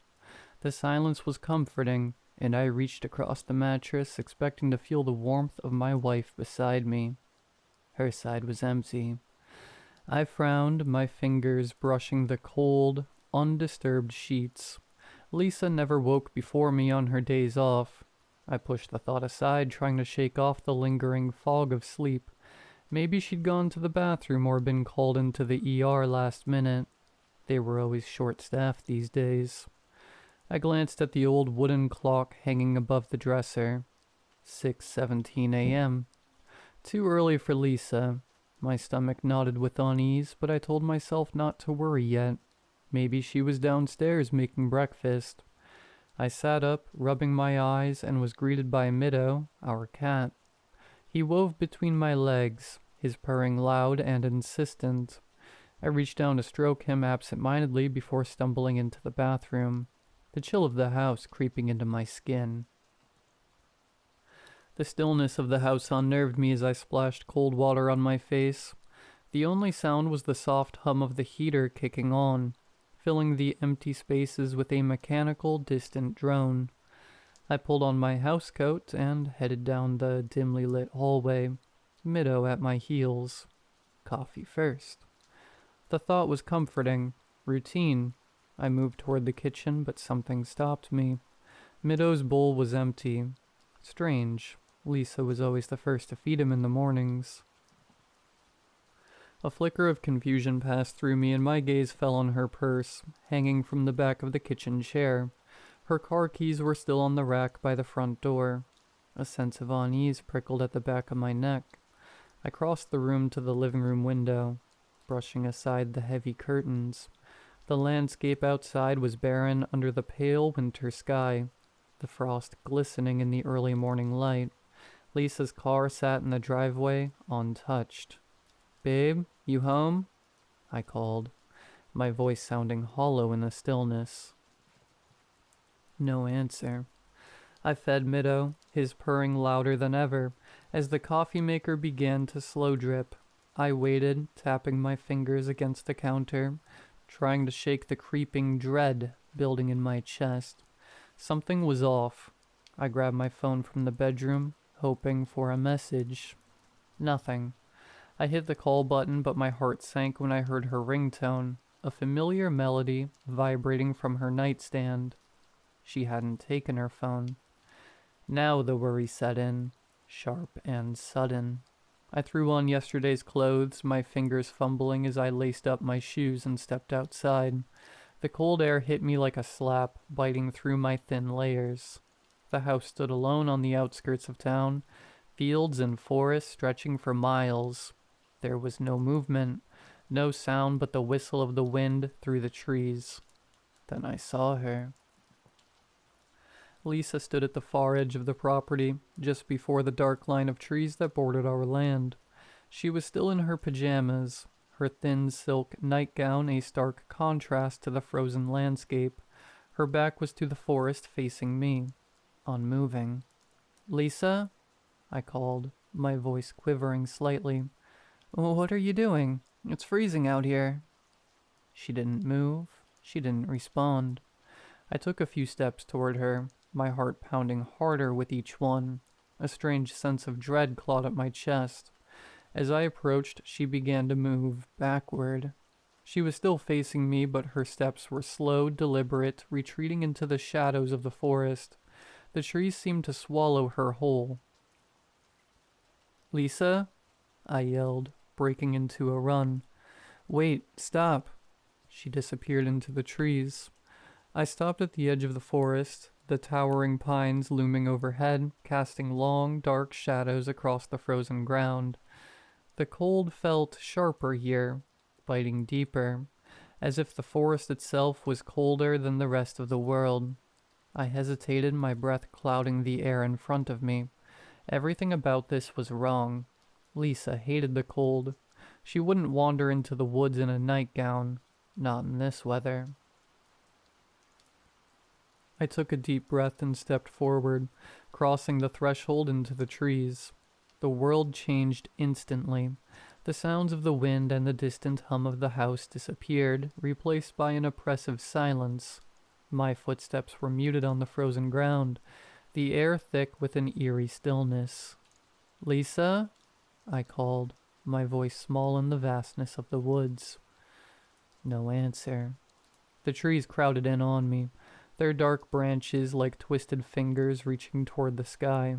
I moved deeper, my eyes straining to see through the thick underbrush. Every shadow seemed to shift, every tree standing like a silent, watching sentinel. The cold bit through my clothes, but I pressed on, my pulse quickening with each step. Then I heard it, a voice, soft and distant, carried on the wind. "Edgar." I froze. It was Lisa's voice, but something about it was wrong. Too delicate, too close. "Lisa?" I called, spinning around. "Where are you?" The silence pressed in, thick and suffocating. Then once again the voice came. "Edgar, this way." The voice echoed from deeper in the woods, sending a shiver down my spine. Without thinking, I ran toward it, the panic now fully taking hold. Branches whipped at my face. Roots seemed to rise up from the ground, snagging my feet and tearing at my clothes. The cold air burned in my lungs as I stumbled through the forest. Finally, I broke through the trees into a large clearing. The ground was frozen, barren, and lifeless, the trees forming a circle around me like towering sentinels. At the far edge of the clearing I saw her. Lisa. She was hunched over, her back to me, her nightgown streaked with dirt and blood. Her shoulders shook with soft, pitiful sobs. "Lisa?" My voice cracked, tears of relief welling in my eyes. Before I could take a step, my phone buzzed violently in my pocket. Startled, I pulled it out and glanced at the screen. It was Lisa's number. A cold wave of confusion and dread crashed over me. I looked from the phone to the figure in the clearing, my heart pounding in my ears. With a shaking hand I answered. "Hello? Edgar?" Lisa's voice came through, frantic and full of fear. "Where are you? I've been trying to call you for hours." My throat tightened. "What? I'm in the woods. Where are you?" "I'm at home," she cried. "I went out for breakfast with Lacey, and when I came back you were gone. I've been calling and calling." I stared at the figure in the clearing, still sobbing, still covered in blood. My mind reeled as I struggled to make sense of what was happening. Lisa, if you're home, then who? The line cut off. The phone in my hand going dead as the battery drained in an instant. I stared at the dark screen, a cold sweat breaking out across my skin. The sobbing stopped, but was replaced with a soft, creeping giggle. My arms hung at strange angles, twisted and contorted unnaturally. She took a step backwards towards me, then another, her body jerking and spasming with each movement. "Run," she whispered, her voice no longer human. I didn't wait. I turned and ran, my feet barely touching the ground as I tore through the forest. The laughter echoed behind me, growing louder and more hysterical, a sound that chilled me to my very core. My heart pounded, my breath came in ragged gasps. And still I ran faster than I ever thought possible. Branches lashed at me, roots tripped me, but I didn't care. I could hear her. No, it, closing in. Its twisted limbs crashing through the underbrush, its laughter ringing in my ears. Finally, the edge of the woods came into view. I threw myself through the trees and collapsed into the frozen grass, gasping for air. When I opened my eyes, I was surrounded by paramedics, friends, and Lisa. The real Lisa. She was holding my head in her lap, her face streaked with tears. They told me I'd been missing for 6 hours. I said nothing. I couldn't explain what had happened. No one would believe me if I tried, so I told them I didn't remember anything after making coffee that morning. But I know what I saw. They kept me in the hospital for a few days running tests and scans for my brain to make sure my breakdown wasn't related to something serious.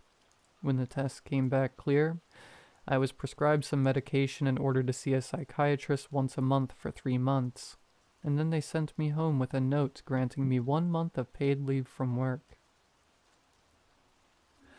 Lisa took a couple weeks off work to stay with me. She never left my side. Wherever I was, she was. Admittedly, it was hard looking at her the same way after what happened. I felt paranoid, uneasy, terrified that whatever chased me through the woods was still out there, just waiting for me to come back. Or maybe it would come for me in the night. I hardly sleep anymore. I spend nights listening to the ticking clock above the dresser while who I think is Lisa sleeps soundly next to me. A few days ago, I was in the basement doing the laundry. It's a chore that both Lisa and I tend to procrastinate on. I pulled out an armful of dirty clothes from the overflowing laundry basket and stuffed them into the washer. I looked back into the basket and froze. In the bottom of the basket was Lisa's nightgown, the same one that thing had been wearing in the woods. An awful feeling blanketed over me as flashbacks filled my head. It became worse when I reached in and pulled it out. Her nightgown was tattered and torn, stained with dirt and dried blood.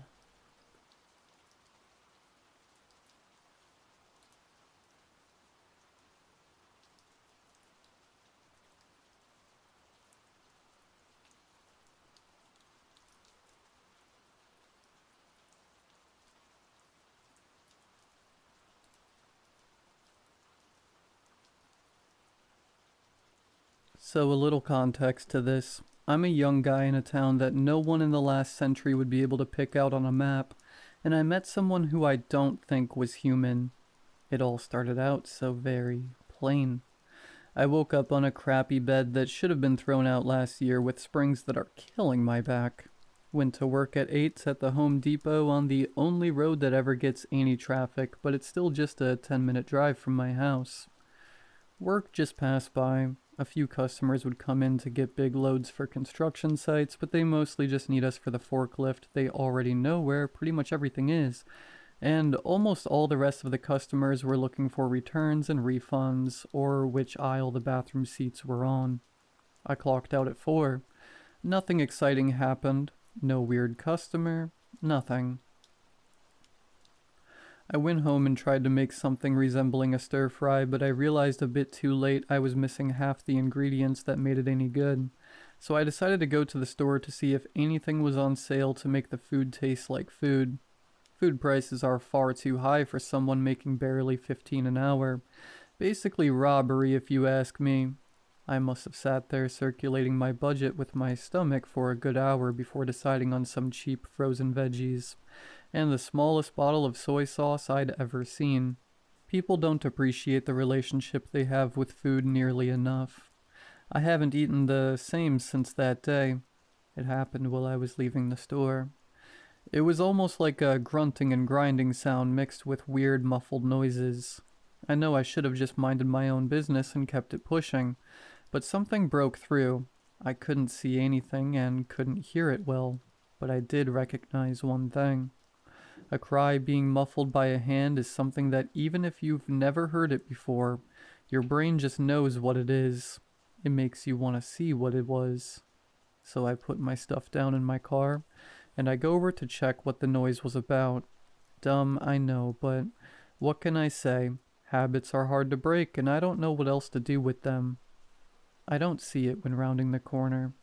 It's a weird array of buildings, and the lights seem to be the only on in the parking lot. It wasn't pitch black out, but not much better than the lights too far. So I walk into what looks like an area for employees to go in through the back, and that's when I see them. There must have been at least 6 guys on the ground. It was hard to tell with some of them being on top of each other, but that's not what caught my attention. The girls, or women maybe, I don't know how old they were, but they looked college age. There was 4 of them. I knew because they were just sitting there staring, hands over their mouths trying to push the cries back in, almost scared to make a sound, yet none of them seemed to be gearing to run away. Almost like they were in a panic attack but trying to put it in a box, if that makes sense. But the strangest thing of all was the guy standing next to the guys on the pavement. He looked as if he had just come into the situation too. He didn't feel hostile, you know? Like that feeling you get when someone's been aggressive or threatening just wasn't there. He seemed almost bored. The closer I got, the more things I noticed about the scene. By the time I stopped, I was about 30 feet away. I could start to make out some objects on the ground. Pipes and broken glass. A broken piece of wood. Almost all of it had some trace of struggle tied to it. None of the girls or the guy had any signs of struggle or something that made me think they had anything to do with the fight. The guy standing there looked to be early 20s. Light skin and couldn't have been taller than 5'11". He had almost black hair, or maybe it was dark brown. Hard to tell. Just an average guy you'd pass on the streets. But then I saw his eyes. They were so brown. And what first looked like boredom, on closer look almost seemed like... I don't know what the word for it is. Like someone looking for the secret image in a picture but can't quite tell if it's even there. I don't know what made me not call out or ask him what happened. After all, this whole situation felt off. Did a big fight happen? Was he involved or just a passerby? Why wouldn't the girls take their eyes off him? And then he looked over to me. He didn't say anything, but I could almost feel the words popping in my head from his stare. Like, as if he was saying something about modern art or the state of affairs of young people. As if the vision couldn't be realized and he couldn't be bothered to try and understand anymore. Well, he kept taking glances at me. He began to walk around looking at the debris, like he was searching for something in particular. He kept giving me side glances, almost as if picking out a gift for a friend, and he couldn't decide. The girls started crying harder as he moved, almost petrified, when he came near them. Finally, he picked up a piece of rebar and inspected it closely and gave me a look of something along the lines of, "A mighty sword." And he swished it around him like a kid playing with his new favorite stick. Then he threw it near my feet. The sound of metal and concrete will never be the same to me again. Then while I'm looking between him and the rebar, a small grin began to form on his face with a look of, "You don't like my present?" My brain, being sensible, told me I should pick it up. After all, if he was the one who messed up 6 guys by himself, a weapon was mandatory. Quick of a thought that was, came something far more sinister. The grin was beginning to widen and morph to a bigger smile. His feet, I noticed, were almost sideways. His legs sounded heavy, and the way he walked seemed almost as if it took great effort to do so. He walked so casually, as if he was about to greet a long-time friend he hadn't seen or heard from in a while. Maybe that's what it would have looked like from a camera. Every one of his steps triggered something in me, something almost instinctual. I still hadn't said anything, and I barely so much as twitched, but I knew what this feeling was. Prey isn't the right word for it. I was a part of the dinner now. Something like a cat would do with a mouse he had no interest in eating, only making it suffer before the end, priding itself on the pain of things weaker than it. It was suffocating when he was in front of me. He looked down at the rebar and then back at me, almost pleading for me to pick it up, like a kid whose dad won't play make-believe anymore. When I didn't move, he lifted his arm and pointed at me, close enough to almost be touching me, but not quite there. His eyes gave me a look of, "I'm not touching you." One of the girls was starting to curl up in her knees, but her hand never left her mouth. Then he did something strange. Keeping his finger pointed at me, he slowly began walking in a circle around me. I stared straight forward, but I could feel his eyes on me the whole way around. The first time he came around, his smile was still playful, but he stopped right in front of me again. He held a finger up and looked at me as if I had one of something. Then I realized he was telling me I had one question, so I asked him the only question I could think of. "What are you?" His smile got larger. "Hungry." Almost too high of a voice for a man. Almost slurred. Then he began walking around me again, but this time felt different. When he stopped behind me, the girls' faces changed and the cries almost couldn't be covered anymore. Everything in me was telling me to turn around and try to fight for my life before the thing behind me took it without a fight. But I did nothing. As he was coming over my other side, his smile hadn't changed, but the way his eyes looked hasn't left me. Almost like he had sunk further into his face, but they contained an anger that hadn't been there before. But just like last time, he held up one finger, only this time I couldn't think of a better question. Then it came to me. "Who are you?" I barely stuttered out. His smile almost seemed to tear at the points of his mouth as he spoke. "Fun." Only this time his voice was almost split, like two people saying it at once. He tilted his head from side to side, almost debating on his next course of action. He settled on walking around me again, only this time he didn't stop behind me. His face looked almost unreal as he rounded my side, like it couldn't decide if he was experiencing euphoria or anger so hot it would burn him alive. This time, though, the finger that had been pointing at me was the one he held up. He kept making a swirly motion with it, as if telling me this would be the last question. My mind was racing, trying to figure out what to say so I could leave alive. I thought about asking to leave, but what about the rest of the people here? What happens once I leave? I still didn't understand what was happening now. I could only think of one thing to make it stop. One way so the girls and those guys might be able to leave so that someone might survive. I tried to summon all the bravery I didn't have to ask him the next question. "Can you please leave?" I squeaked out. I don't think that's what he wanted to hear. His hand came right in front of my neck and he began snarling at me. He moved forward and began sniffing around me, almost smelling for something. It took him a minute before he seemed satisfied. Well, he pulled away. The look on his face began to change back to how he was when I first came over, but it had almost an amused look to it, like he had never been asked that question before. Then he leaned in too close to my neck and ear. His breath was so cold if I couldn't see him in front of me, I would think a freezer might have opened right next to me. He whispered the last thing he said to me in my ear, but being careful not to touch me. "All right." His voice sounded almost monotone, like his fun had been killed. And then he began walking away into the darker parts of the night. I could hear him humming. It felt like hours before anyone moved, almost scared to do anything to bring that thing back over.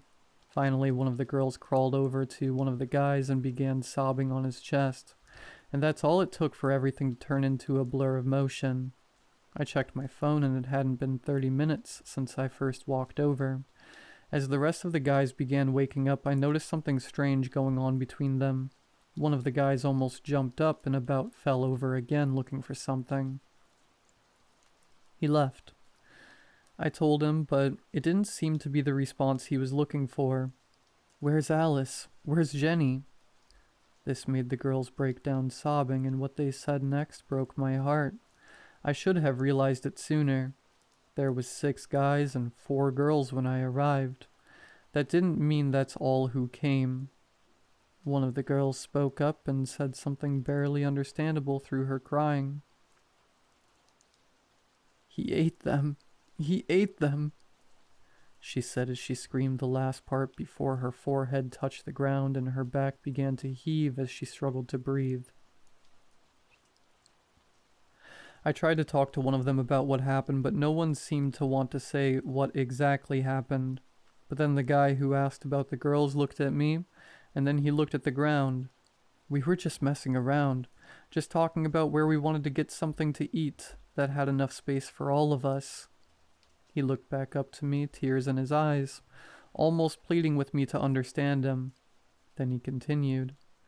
"We go to the college at the edge of town. It's only a 20-minute walk to the restaurants, and we were just taking a shortcut when we..." He stopped halfway, almost scared to say what happened next. Then we saw him standing there looking up at the sky, giggling to himself. He paused for a moment, then continued. I asked him what was so funny about the sky, but he ignored me and kept giggling to himself. "You should have left him alone. All of you guys should have left him alone," the girl next to him half screamed into his ear. I didn't know. He looked back up at me, but this time he was ashamed. He wasn't doing wrong, we just thought he was slow and it would be fun to mess with him a bit. So we walked up to him and began asking him questions. "What questions?" I interrupted him. "Just dumb stuff, you know? Like who he was and what he was doing giggling at the night sky behind a store. Everything was fine until..." He paused again. "Until we started touching him." I looked at him in disbelief. Questions burning on my mind on what the hell it took for them to think that any of what they did was okay. But I needed different answers. At first it was just us touching his clothes. He never stopped smiling, so we thought it wouldn't hurt for us. "You thought he was harmless, you mean?" I cut him off again, only this time it was of frustration. "Yeah, we thought he was harmless, okay? Is that what you wanted to hear, huh? It's not like we were beating on him. We were just playing around." "Until we weren't." His eyes looked almost crazed with grief at this point. He was so fast and strong, almost like he wasn't even human. At first he was just throwing us around until Jake picked up a pipe and swung it at him. After that he stopped pulling the punches and then it goes dark. He finished looking at the girls for an explanation. The brunette girl was the one who began talking despite looking in between her knees, almost too scared to look at the world, at the night. "After he laid all of you out, he kept hitting you guys, so we tried to get him off you. She stopped and then started again. Alice and Jenny hopping on his back, but it didn't matter. He slammed both of them into the pavement, just as quick. But then he looked at us and we saw his face." "What about his face?" I asked. A different girl spoke up this time. "It wasn't normal. It almost looked like a mask of a face twisted in anger. But we all could feel the threat in the air." "What threat?" "If we moved or made a sound, we'd die." she said quietly. But Jenny and Alice didn't want him to go back to beating the guys, so they fought back. It was another couple of minutes before anyone said anything, but then she finally started up again. Jenny was the first one he started on. Her voice wavered. He grabbed her by her hair and thigh and shoved her down his mouth, and then in went Jenny. She finished, and then she looked over to me, and then you walked over, taking another breath. And then we thought there was two of them. All of them broke down at the statement of not knowing what else to do. We decided to call the cops. We decided to tell them that a man who fit a description of the thing that came here tonight had abducted the two girls at gunpoint rather than what actually happened. No one would have believed anything about that night. The cops grilled all of us for weeks and pulled all the camera footage they could find, but the girls and the thing were never found again. Just gone. Like he had never been there that night. Even now, my hands and fingers are shaking as I type this out, trying to rationalize what happened as if words could ever capture the feeling of terror of that night. Of him. I know no one who reads this is gonna believe this. So I'll only ask you one thing. No matter what they say or what they look like, don't talk to the things that roam at night. You never know if they've eaten yet.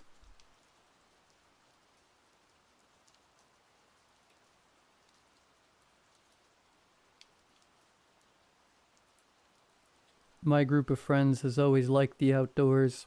The four of us have always enjoyed a weekend of camping and fishing. I would have never guessed it was going to turn out like this. I always hear stories of crazy things happening out in the woods, but I never thought it would happen to us. Last weekend wasn't out of the ordinary to begin with.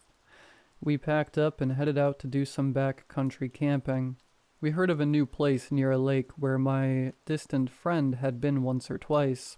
We were told that this area was quiet and had great fishing. Our group consists of 4 guys who have loved camping in the wilderness for our whole lives. Todd is maybe the roughest of the 4. He stands at 6'3" and is up for almost anything. Ryan is definitely the smart one in the group. He usually doesn't let Todd do the dumb things he wants to.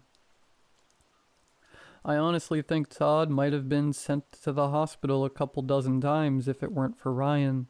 To be honest, I don't add much to the group. I'm just here for the good time and really follow what everyone else is doing. Liam is a little bit different. Before last weekend, I would have called him the skittish one, never really wanting to do any of the stuff we're getting ourselves into. Not to make fun of the guy, but he just usually doesn't get into trouble. It's for this reason that I have such a hard time trying to stomach the things that I saw this weekend. We hiked for about 2 hours to find the perfect place to set up camp. God, it was beautiful out there. A nice open place right beside the lake. The water looked almost like glass with the reflection of the hot sun shining up to shore. Who knew a place so beautiful could be filled with so much horror? We decided to take 2 tents instead of 4 this weekend to conserve some weight. I got bunked with Ryan, and Todd was set up with Liam.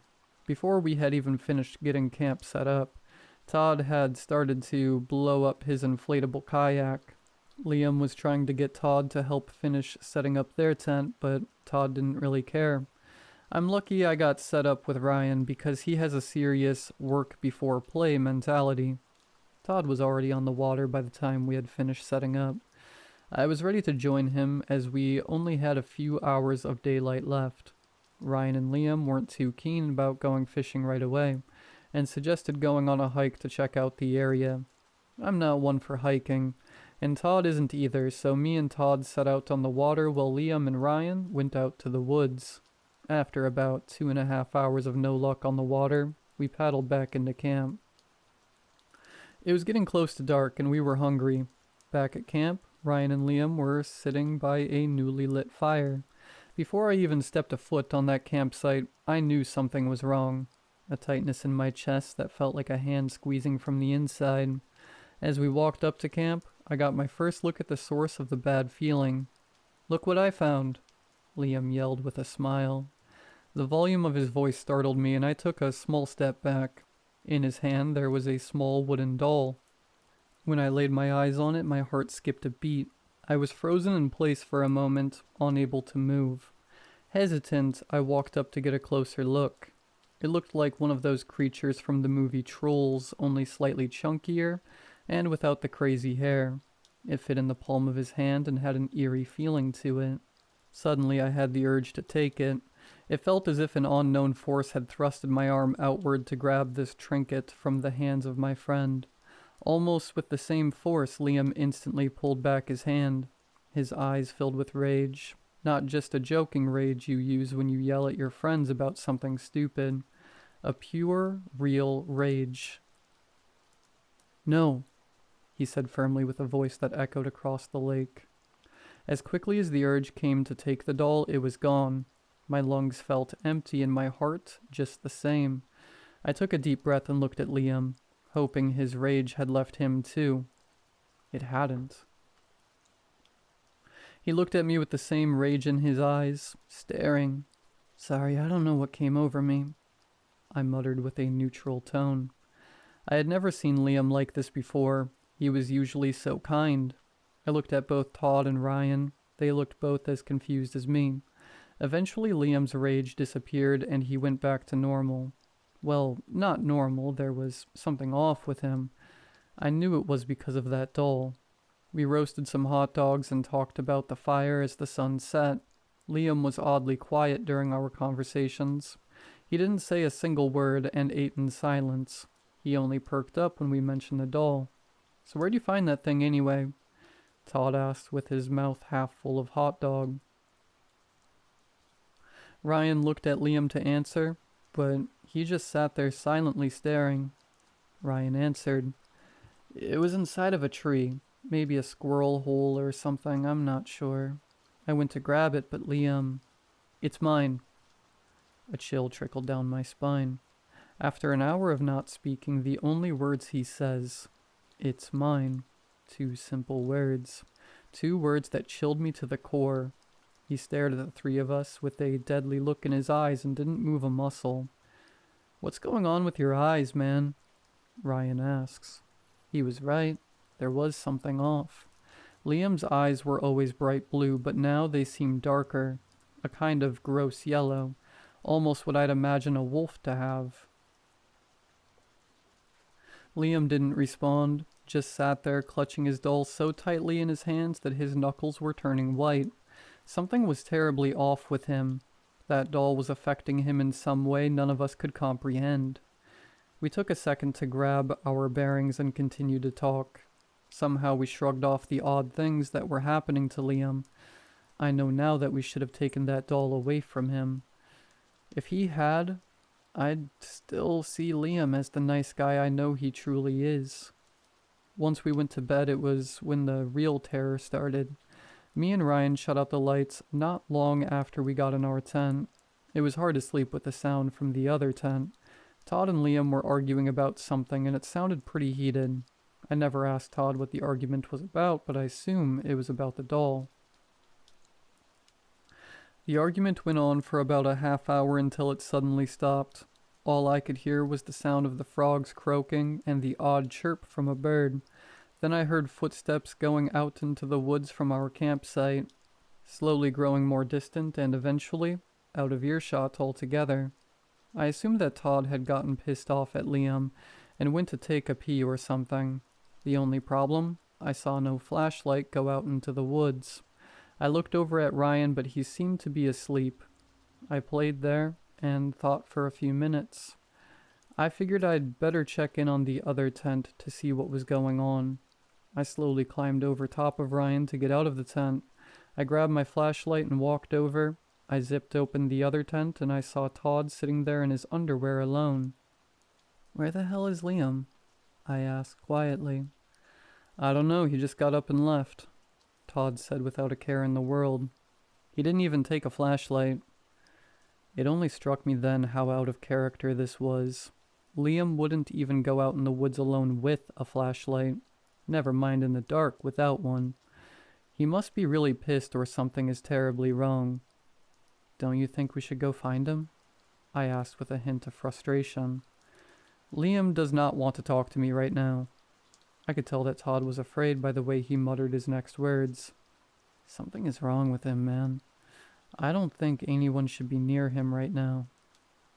I left without saying another word to Todd. Once he makes a decision, he's set in his ways. I knew he wasn't stepping a foot out into those woods. I thought he was just being dramatic, making an excuse to stay safe in that tent. Todd could not have been more right. I wish I had known. I shook Ryan awake and told him Liam was alone in the woods without a flashlight. That idiot, Ryan spat out as he threw some pants on. It's not often that good Christian Ryan uses the Lord's name in vain. I guess he just wasn't too happy about being woken up in the middle of the night. We flicked on our flashlights and pointed them in the woods. Even with the beams shining full blast, the woods were as dark as ever. I couldn't shake the feeling that something awful would happen in those woods. Every minute in those woods felt like they dragged on for hours. I could feel my heart pounding on my chest like an animal trying to break free. The horrible feeling I had when I saw that doll had come back. It had never felt more real. The only thing keeping me sane was the sounds of the forest. It's usually not comforted by buzzing bugs or screaming crows, but something about the noise calmed me.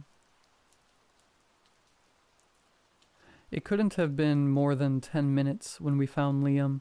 The noises of the surrounding forest cut out instantly, like someone had just pressed pause on their phone. Me and Ryan stopped and froze, as if we had turned to stone on the spot. I had never felt so vulnerable.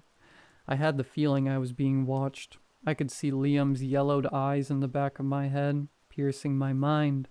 I knew that he was looking at me. I just couldn't find out where. I snapped out of my petrified stance and started to look around. Ryan quickly followed suit. I couldn't see a thing. Even with the flashlights, the darkness had consumed the forest around us. Something broke the silence, barely audible, but it was there. A labored breath, almost like a panting dog. The sound that was so quiet was somehow so loud. It consumed everything around me. I couldn't place where it was coming from. Again, I froze in place. Something had fallen on my shoulder. I reached my hand up to touch the foreign object. It was wet. Wet? What out here would fall on my shoulder that's wet? I pointed the flashlight at my hand. It was red, dark red. It was a drop of blood. I felt my ears pounding with the beat of my heart as I looked at the liquid on my finger. The only place it could have came from was up. I looked above me and saw the source of the breathing, a pair of yellow eyes looking straight at me. That stare locked me in place. Any muscle I tried to move was halted by an unseen force. It was up high, really high, higher than any man I knew could climb. Up there on that tree perched the man I knew as Liam. His body was darker than the night itself. His arms looked to had grown a foot in length. His legs, too. Maybe my mind was just painting a grim portrait, but I swear his body was different. I couldn't make out a single facial feature. All I saw was a blank canvas with those glowing yellow eyes. I knew it was Liam. I remembered those eyes by the fire as if it happened 5 minutes before. It was him. It was Liam. Under one of his large hands looked to be a small rodent, or at least what was left of one. I remember it so clearly. Every time I close my eyes, I can see those eyes staring at me. Like the snap of a rubber band, I regained control of my body. I ran. I ran back to camp faster than I've ever ran before. I could only hope Ryan was following me because I was not looking back. I entered the clearing of our campsite and saw Todd standing in front of his tent. What's going on? I heard screaming. I don't recall screaming or even making a single sound. Ryan must have cried out while I left him there. I looked at the kayaks on shore, and no, that was the only way to be safe. Get in a boat, I screamed at Todd. I looked back at the forest and I saw Ryan running into the clearing with his eyes wide. He stopped for a second and clutched his heart to catch his breath. Boat, I screamed, this time directed at Ryan. As I looked back, Todd had one kayak in the water, dragging a second. As quickly as before, I ran to the boat and jumped in. Ryan followed not far behind. I paddled and paddled until my arms gave out, only looking back to see that Ryan and Todd were close behind me. "What happened? Why are we out here? It's cold," Todd yelled with confusion. I hadn't even noticed he was still in his underwear. This was the least of my worries at this point. Neither me nor Ryan felt the need to answer Todd, too petrified to say a word about our experience. My heart had finally decided to slow down. A part of me wanted to look back at our camp, see if that creature was there watching us out in the lake. No matter how hard I tried, I couldn't find the strength to look. Without saying another word, I laid down in my inflatable kayak. The small waves rocking me back and forth made my eyes feel heavy. I eventually dozed off. I woke up to the bright light of the shining sun. The rocking sensation I felt the night before had disappeared. I looked around and saw that I was beached up on a rocky shore. It was on the same side of the lake as the campsite. I could see my neon green tent not 300 feet from where I had landed. Along with the tent was 2 kayaks up on the shore. Someone had gone back. Who would be so stupid to go back to shore with Liam around? If Ryan had seen what I saw, there's no way he would have gone back. It had to be Todd. I looked around me again. I saw Ryan's kayak not too far from me. He had ended up quite close to where I was, about 20 feet further from the camp than me. I paddled over to Ryan and gave him a few pokes with my paddle until he woke up. "Todd went back," I said calmly to Ryan. Even being awake for seconds, Ryan knew how dire this situation was. "He did what?" he asked me firmly. It was less of a question and more trying to cope with what he had just heard. He kicked off and we paddled back to the campsite. Strangely, nothing felt off when we approached the campsite. Nothing like what I had felt coming back the day prior. I just knew. I knew by some feeling in the back of my mind that the doll was nowhere around our campsite. We beached our kayaks and hopped out onto dry land. Once I stepped on that rocky shore, the uneasy feeling returned. This time it wasn't about Liam. It was about Todd. After the walk back to the truck, Ryan called, and police were within 3 minutes. I told them that Todd and Liam must have gone out into the woods in the night and didn't come back.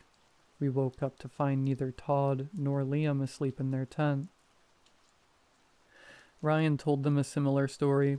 Not one of us said a word about the doll, or what we saw in the woods the night before. As of now, the investigation is still ongoing.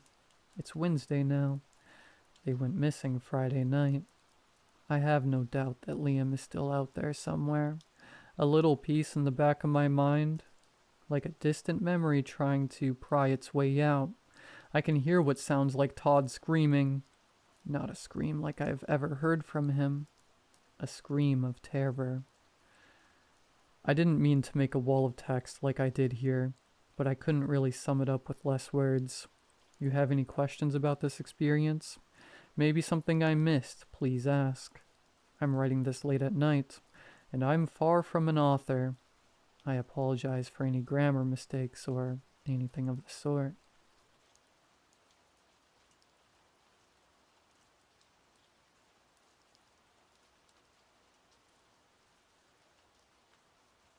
So this happened about 10 years ago when I was working as a cab driver in New York City. I'd lived there almost all of my life, and this was when I had just started driving. I think it was my first or second week. Not really sure. Anyway, one night I got a call to pick someone up. I remember it was late, around 2 or 3 a.m., and the streets were pretty quiet. I waited outside for about 5 minutes, but nobody came out. That happens sometimes. People order a ride and then either forget about it or decide not to go. After waiting a bit longer, I decided to cancel the ride and just move on. This was in the Bronx, by the way. And as I was making a turn to head back to the main road, something really strange happened. Out of nowhere, this girl knocks on my window. And when I say out of nowhere, I mean it. I didn't hear her walking up or anything. She just appeared, like she came out of thin air. She looked pretty normal though.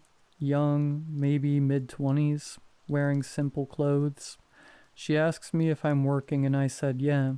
Then she tells me where she's going and asks how much I charge. Now, since I was new to the job, I didn't really know what to charge, so I just asked her how much she usually paid. She said $10 and I was like, alright, cool. She gets in the back seat, and as soon as she sits down, she asks me to turn off the AC and the music. That was weird because it was summer, and it was really hot that night. I wasn't blasting the AC or anything, just keeping the car cool. But she seemed uncomfortable. Still, I did what she asked. It's not uncommon for passengers to make little requests like that. The weird thing, though, is that she didn't say another word after that. Nothing. Usually passengers either chat or sit there quietly scrolling on their phones, but she just sat there staring out the window. I thought maybe she was tired or something, so I didn't think that much of it at first. When we got close to the destination, I asked her for her building number. No response. I asked again, a little louder this time. Still nothing. That's when I glanced in the rearview mirror, and there was no one there. She was gone. I freaked out. My first thought was that maybe she got out of the car while we were stopped at a light or something, but that didn't make sense. The doors were locked, and I would have heard or felt the door open. I pulled over, got out, and checked the back seat, but there was nobody there. I know for a fact that she got in the car. I talked to her. She was there, but she just vanished. To this day, I have no explanation for what happened. I wasn't tired, I wasn't imagining things, and I don't drink or do drugs. This was real. It's probably the creepiest thing that's ever happened to me, or at least one of them. I still think about it sometimes.